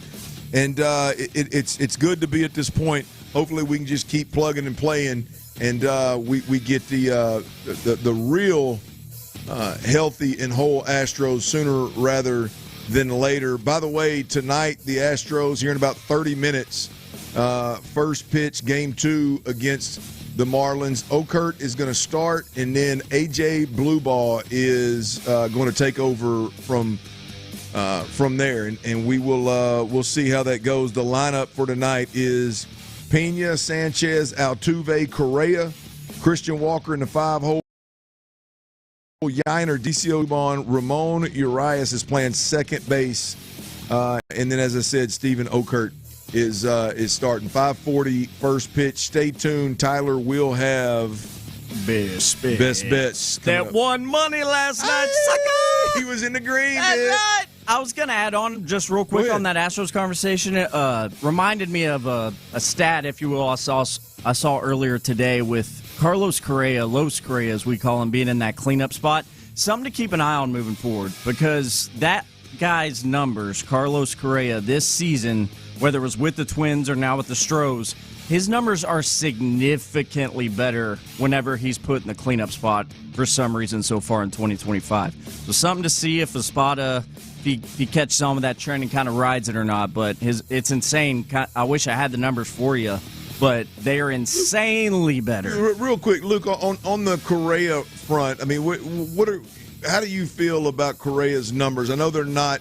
I mean, they're not what they were last year in Minnesota, or what maybe some folks may have remembered when he was with the Astros. But do his numbers or the lack thereof or anything concern you with Correa? Yeah, I don't know. Concern might be too strong of a word. I know I did not love the move as much as you guys did here. I liked it because it helps you get better. I just don't know how much better for the regular season. But what I really appreciate for having Carlos Correa will be if and when we get to the playoffs, because he is just so clutch. And even when he went to the Twins, and the Twins have been one of the worst playoff teams in baseball the last 35, he still hit 400 with them. So even with them, he still had a good postseason the one time he made it with them. So he's not the same player he once was. His defense has gotten a lot worse since he left Houston. Maybe returning to Houston will help. He has been hitting better over the past 2 months. But for me, that was more about like October. Get to the playoffs, and then you got this clutch bat now in the middle of your lineup in these big games. That's where I think you'll see the real impact more so than these next 2 months. Well, Carlos Correa is in the 4-hole tonight. First pitch, 5:40, I believe, again in Miami. So get your bets in. If you don't know the facts, then you got to chill. 5 o'clock fire. Damn it, I love that, Carlos. Me too, Let me say it again. I think I match you on it. I would hit it every day if I could, but Ron gets grumpy. Damn it, I love you, Los. All right, the Houston Texans, they have made a couple of moves here. Dalton Keene is listed as a tight end. He is more of a fullback and a guy that they can use in some of those short yardage situations. They have signed Dalton Keene, and the Houston Texans have waived. This one hurts me.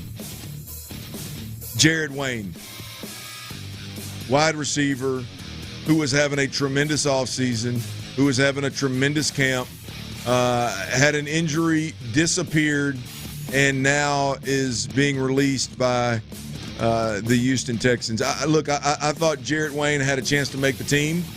I wouldn't be shocked if when it's all said and done, they don't find a way to bring him back. I mean, he is a bigger-bodied wide receiver, which looks like kind of a route that they're taking, given the Diggs and Tank Dell. The smaller, may have not been the route they wanted to take across the board. They wanted to add some size. Obviously, with Higgins, I thought Jared Wayne had a real chance. He was having a hell of a camp. I don't know exactly what his injury status was when he got released. So I don't know if this is an injury settlement or if he got healthy and they axed him. But Jared Wayne is out. Dalton Keene is in. And I will tell you, Dalton Keene, again, is more of a hard-nosed fullback type of player, hybrid type fullback than a true inline tight end. So don't get too caught up on that tight end positioning group that he's in. He's 6'4", 251, 3 years in the league out of Virginia Tech. He's a guy that I could see helping his team at that fullback position if indeed that's something Nick Caley needs. 5 o'clock fire. All right, let's stay in the division. Anthony Richardson Sr. is Anthony Richardson is going to start the Colts' first preseason game. As you know, they've got a big-time competition, quarterback competition going between Anthony Richardson and Daniel Jones. I think they were listed as oars, like not first and second string. I think they were listed as both first stringers there. They hadn't made that decision yet. The thought was early on that Daniel Jones was winning that battle. Anthony Richardson, there you go. Anthony Richardson was maybe, I don't know if he was nicked up again early on in camp or what. But yeah, he was. He was dealing with some sort of injury. Yeah, Richardson has come on strong as of late. And look, I think the Colts are going to be a tough out. They're going to be a good football team. Anthony Richardson obviously brings a boom or bust type of approach, where I think Daniel Jones brings a little bit more clarity, a little bit more consistency maybe to that position, a little bit more conservative play there to that position. So I don't know which route they're going to go, but it's going to be interesting being in the division with the Colts to watch these two guys battle it out and see who ends up starting when the season comes around. Yeah, I think Daniel Jones gives them the best opportunity. They won. They were almost a playoff team with Gardner Minshew 2 years ago, as we know, and Daniel Jones was a playoff 10 games. Yeah, and you know, DJ was a playoff quarterback. They were at the Giants before things fell apart the last 2 years. So he gives you the better option, but it just has felt like throughout this whole process they just feel pot committed to Anthony Richardson, being that they drafted him so high and maybe even not wanting to admit that they might have been wrong by taking on that project. So it just feels like every opportunity they get, they're trying to force Richardson into that starter's role. But I mean, we saw when he came to Houston last year, he was something like, 4 for 20 to start the game. He's just, I don't think he's the answer, but they're going to give him every option or every chance they can because of what they've invested in him until he shows otherwise. Anthony Richardson to start the first preseason game for the Colts. I imagine Daniel Jones will get to go in the second game. We shall see. 5 o'clock fire. All right, Rams running back Kyren Williams agrees to a 3-year, $33 million extension. That's week one opponent this season, regular season. Kyren Williams, 3 more years, $33 million. That is $11 million per. And for those out there that are interested, the top paid running backs in the NFL right now, Saquon Barkley at 20.6. I think he's earned every penny of it. I think he's a true game changer. Christian McCaffrey at $19 million. I see the videos of Christian McCaffrey at camp. He appears to be healthy. Can he stay healthy? When he's healthy, he is definitely worth every bit of that. Derrick Henry, $15 million. Jonathan Taylor, again, Indianapolis Colt right there, $14 million. Alvin Kamara at 12.25. Josh Jacobs at $12 million. Kyren Williams, the Rams I just mentioned, $11 million per. Aaron Jones at $10 million. Then our running back right here in Houston, Joe Mixon at $9.9 million. You get Joe Mixon under $10 million, along with a Nick Chubb that could potentially be a really, really good option, whether it's as a starter when Joe Mixon is out or as a 1-2 punch with Mixon in. Luke, did you realize that Nick Chubb last year was a top 5, not a top 10, but a top 5 running back in terms of the NFL rankings by position? And for salary? Yeah, no. Just power rankings. The running backs in the NFL. Oh, yeah. He was. I think he was 3 or 4 last year before the injury. Now that seems right. Before the injury, it's just crazy to think this time last year he was a top 10 running back in the league. I know. As that be, you will, for what that's worth, you got that guy as a 1-2 punch, man. We'll see, what he can do coming off of injury. But Kyron Williams well, I didn't have him as a top 10 paid running back in the league, but he's a good player. He is good. I'm not saying he doesn't deserve the money, but I'm surprised they did it because when they made it to the Super Bowl with Jared Goff, it was with C.J. Anderson off his couch as their running back, and then when they won the Super Bowl a couple of years ago, it was with Sony Michel as their running back, who I believe is out of the league now. So McVay has never really been, kind of like Kyle Shanahan, has never been really about that premier running back, kind of win with anybody in the backfield. So I am surprised they devoted that much money to one running back. All right, y'all. That is Luke Morrow. He is in for Ron, the show Hughley. You're listening to Sports Radio 610, Houston's sports leader. And coming up next, we've got original Texan Seth Payne, one half of Payne and Pendergast. He is going to join us directly from West Virginia, the Greenbriar, where the Texans are practicing as we speak. Not literally practicing, but they are practicing in West Virginia instead of here. They practiced this morning. What did Seth Payne see? That's next right here on Sports Radio 610. Before we do that, though, I got to tell you about Low T Center and Synergenics, y'all. Look, you already know.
Texans training camp. Live from the Mokaram Injury Lawyers Studios, Sports Radio 610 presents The Drive with Stoerner and Hughley. He's in trouble. He's sacked for a safety. It's a deuce for the Texans. The Texans have done it. They have beaten the Dallas Cowboys on opening night in team history, 19-10.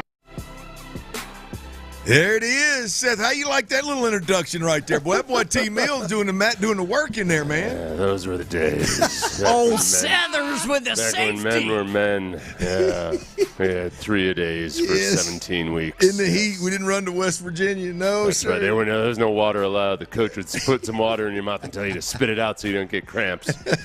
That's one half of Payne and Pendergast, y'all. Seth Payne joining us right now. Hey, you know what? Real quick, I just got to tell the kids out there, you kids got to understand, that was a thing. They used to tell us not to drink too much water because we'd get cramps. That's the environment that your fathers and grandfathers were raised in, okay? Hey, so when you ask why we are the way we are, it's because we were raised by other idiots, okay? That's why. Hey, that old gut water sloshing around the whole time you're out there running. I mean, what a mess. Well, hey, speaking of, Seth, you would have loved this. The early on in camp, man, I'm into this. I'm probably a little more into this Nick Chubb thing than I should have, given his injury history and his age and all that kind of thing. But I'm really hoping that this pans out in a really, really good way. But the first time I see him, I show up after. I don't get there to watch stretch. I show up after.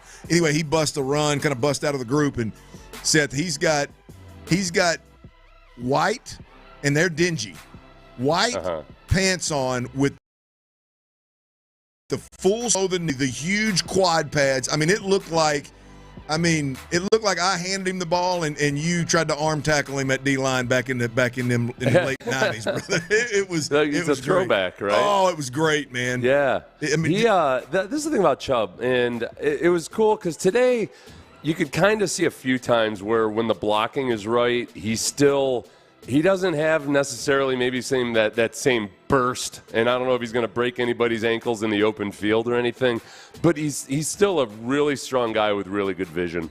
And he had one nice long run today. They popped outside for 15 to 30 yards, depending on, if you want to call it a tackle or not.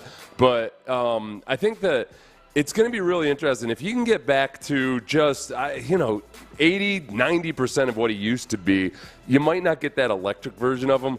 But I think he's a guy that could just keep moving the ball, just churn out yardage so that you're not wasting downs on first down if you have to use them. Just as D'Amico said yesterday, just run behind his shoulder pads, use that leg strength, maybe in short yardage situations. That's what I'm allowing myself to think as the upside right now. And then who knows? Maybe maybe he ends up making more of a recovery as the season goes along or down the road. But the big difference I would think between him and Mixon perhaps might be that Chubb's a little bit less of a freelancer, and when you're just trying to churn out steady yardage, he's not as likely to bounce outside when maybe he shouldn't. He's going to follow the blocking yardage. So that's what I'm hoping for right now, and then anything above and beyond that would be a huge bonus. Along those lines, Seth, tell me if I'm crazy, and look, I understand why the reaction to the pocket collapsing consistently in practice and the protection appearing to not be improved at all. I understand why that is the big to-do. I understand why it's being talked about. I get it. But as I watch this team, it's I think if we're talking about winning games and taking the next step and being complimentary to this defense, and I'm more concerned is not the right word. I'm more interested. Let's put it that way. I'm more interested in this team's ability up front to run the football, to be able to handle a double team, to get movement up front, to have that physical identity, if you will, and be able to run the ball effectively. I'm more interested in that, and I think that part of it will tell us more about whether this team can actually win beyond what we've seen them win at, more so than I am the pass protection that we're all been hung up on for a year and a half now. Well, yeah, and I think if you think about what they want to be, in the modern NFL, you can say certainly you don't have to establish the run necessarily to be a successful offense. It's possible to get by without it. But if your chosen methodology is to be a team that wants to run the ball and use play action and then help your offensive linemen out, especially by running the ball, you better be able to run the ball. And where I am right now is I do think the two big things that could help them out the most, if things up to where guys are on the same page and guys are actually like playing actual football techniques instead of doing whatever the heck they were doing at times last year. Where, because Clint, I know you do the same thing I do. You send film off to O-line coaches and offensive linemen that you know, and you get back the same replies I do at times, which is like, I can't help you, Seth. I don't know what this guy's doing here. That's what we saw the last couple of years. Yes. So the big thing is just they're clean before the snap. I would say in comparison to a lot of what we saw last year, I'm not seeing as many miscues. You're not seeing false starts all over the place. They seem to be a pretty clean operation right now. Beyond that, I do think that they could potentially be a more physical offensive line. They're really emphasizing double teams in the run game and just playing a more powerful smash mouth brand of football. Some of that you can't go full bore 100% when you're trying to stay up and not go to the ground. So it's not like they can try to bury guys on those double teams. And I've seen flashes of it. I thought today there were some good flashes on inside run of just good physical play by the offensive line, by the interior three. But they're also doing it against a defense. It's a very, very good defense that's operating on all cylinders. The preseason games, you always got to take those with a grain of salt. But hopefully what I hope to see is that, all right, look, against another opponent, against teams that don't know what's coming, yeah, we're seeing that physicality and we're seeing the dividends from it. That's the run game side, because we were having this conversation earlier and obviously needing to see or wanting to see something from the pass side. And while it seemed like things were good with Chubb in the ground game today, then when they dropped back, the first play, according to reports, was an interception. The next two were sacks. So when you look at this, like, I know it's always hard to look at training camp stats because teams are trying to do different things during training camp and it's practice. But Seth, for you, like, what has stood out most about trying to get the pass game in sync, or a lot of these interceptions that we hear are being reported upon in practice that they keep occurring at such a high rate? What has stood out, why this keeps happening? You know what? I was trying to think of a good analogy for this when I was out on my walk through the wilds of West Virginia today, where I ended up on a posted property and tried to get the hell out of there as fast as possible. I was like, boy, this is a beautiful country road. Oh, I'm in the middle of a ranch right now, and there's all kinds of "stay the hell out" signs up here. I'm gonna get the hell out. And so the analogy I thought of in that moment is that there's times out there where the offense, it looks like the offense is just getting out of bed, but the defense is standing at their bed challenging them to a fist fight. And they know, and like the defense is ready to go. They know exactly what their first combo is going to be. And the offense is just still trying to figure out what time it is. That's what it feels like at times, is the offense is going to be relatively vanilla at this point as guys are trying to figure out what to do. But meanwhile, defensively, they're just throwing everything at them. They're throwing the kitchen sink. I mean, I don't think D'Amico's not trying to be the remedial course for the offense. It's like some of the blitzes and some of the pickups, they kind of look caught off guard. And then on the secondary, they're so good. And I think they know these receivers, the guys who are veterans, and they're jumping routes, they're getting into passing lanes, they're making life really, really difficult for CJ after the first read is gone. So what you see at times is, man, the quick game has looked better than it did last year, when a lot of times it just seemed like CJ trying to find Stephon Diggs somewhere when he was under duress. It looks like a more orchestrated quick game. But when he moves on into the second and third read, he doesn't have a lot of clean looks.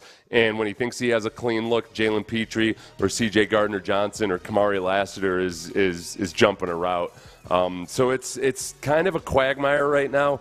I was talking to Ben Solak, who's with ESPN now, and he's a real, he's a real bright guy. He's one of these new age, nerdy types, but who actually just, really, really studies the game. And I know a lot of our listeners probably love him, and a lot of them probably hate him. But he made a couple really good points about The fact that, hey, right now, he's been to a bunch of camps, and a lot of the teams that are installing new offenses, it looks sloppy, and it looks like everything we were talking about earlier, just false starts, bad snaps, just can't get through a period right, and that the Texans look a lot cleaner than a lot of those other new camps. But the other side of it, too, is yes, the Texans are going to face other good defenses this year. The Texans' defense isn't the only good defense out there. But in training camp, the wanting the best 4 defensive linemen every single snap. You know, there's no snaps out there where Will is in, but Daniil is out, and you can slide the protection towards Will or anything like that. And you just, he was almost urging patience to try to just wait and see it play out in preseason games and then obviously the regular season. All right, that's Seth Payne, one half of Payne and Pendergast on location at the Greenbriar in West Virginia. Hey, man, stay off them private roads, man. Don't be out there. I don't know if that's a place to be out there trespassing now. It's so beautiful here, though, man. And I'm like walking down this road, and there's I don't know, it's like a mile-long, perfectly painted fence, a horse fence around this pasture. Probably like a 300-acre farm or something, and but it turned out somewhere along the way I stumbled into private property. Yeah, man, they probably would have brought me in for some lemonade or something, you know. Hey, stay your ass at the Airbnb and at the Greenbriar, man. Stay off them private farms, brother. We appreciate you. I'm not going to the Greenbriar. I ain't there with the upper crust. I need to be out with the common folk. Damn it. We appreciate you, brother. Thanks for joining us, man. Yep, my pleasure. All right, coming up next, some Astros, baby, is we're starting to get healthy, starting to get whole. On a crooked number last night. Are these Astros for real? We'll talk about that next right here on Sports Radio 610. Breathing is one of the most essential parts of living, y'all. You got to breathe well to sleep well. You got to sleep well to live well.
Sports Radio 610 presents The Drive with Stoerner and Hughley. Ryan Morrow is in. It's been a hell of a day. We got a lot going on in Houston, man. We got a lot to cover. We appreciate everybody choosing to join us, choosing to hang with the drive on your afternoon. Today and every day, we greatly appreciate you doing that. We feel like we got a good thing going, and we can't do it without all you out there listening. We greatly appreciate it. I know there's some times when Tyler doesn't always sound like he appreciates. Oh, my bad.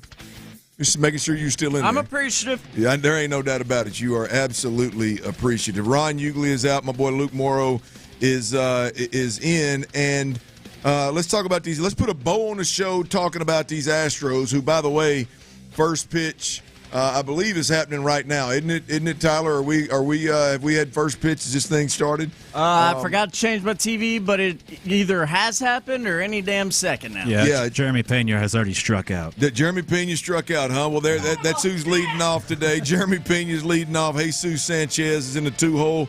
Jose Altuve, Carlos Correa, that's your 3-4 hitter. Christian Walker's 5. Yainer Diaz is 6. Cam Smith 7. Mauricio Dubon in center field is 8. Ramon Urias is at second base. He's batting 9th. Stephen Okert is starting here, and then he will be quickly followed up, replaced by A.J. Bluebaugh to hopefully get to, at 7th, 8th inning so we can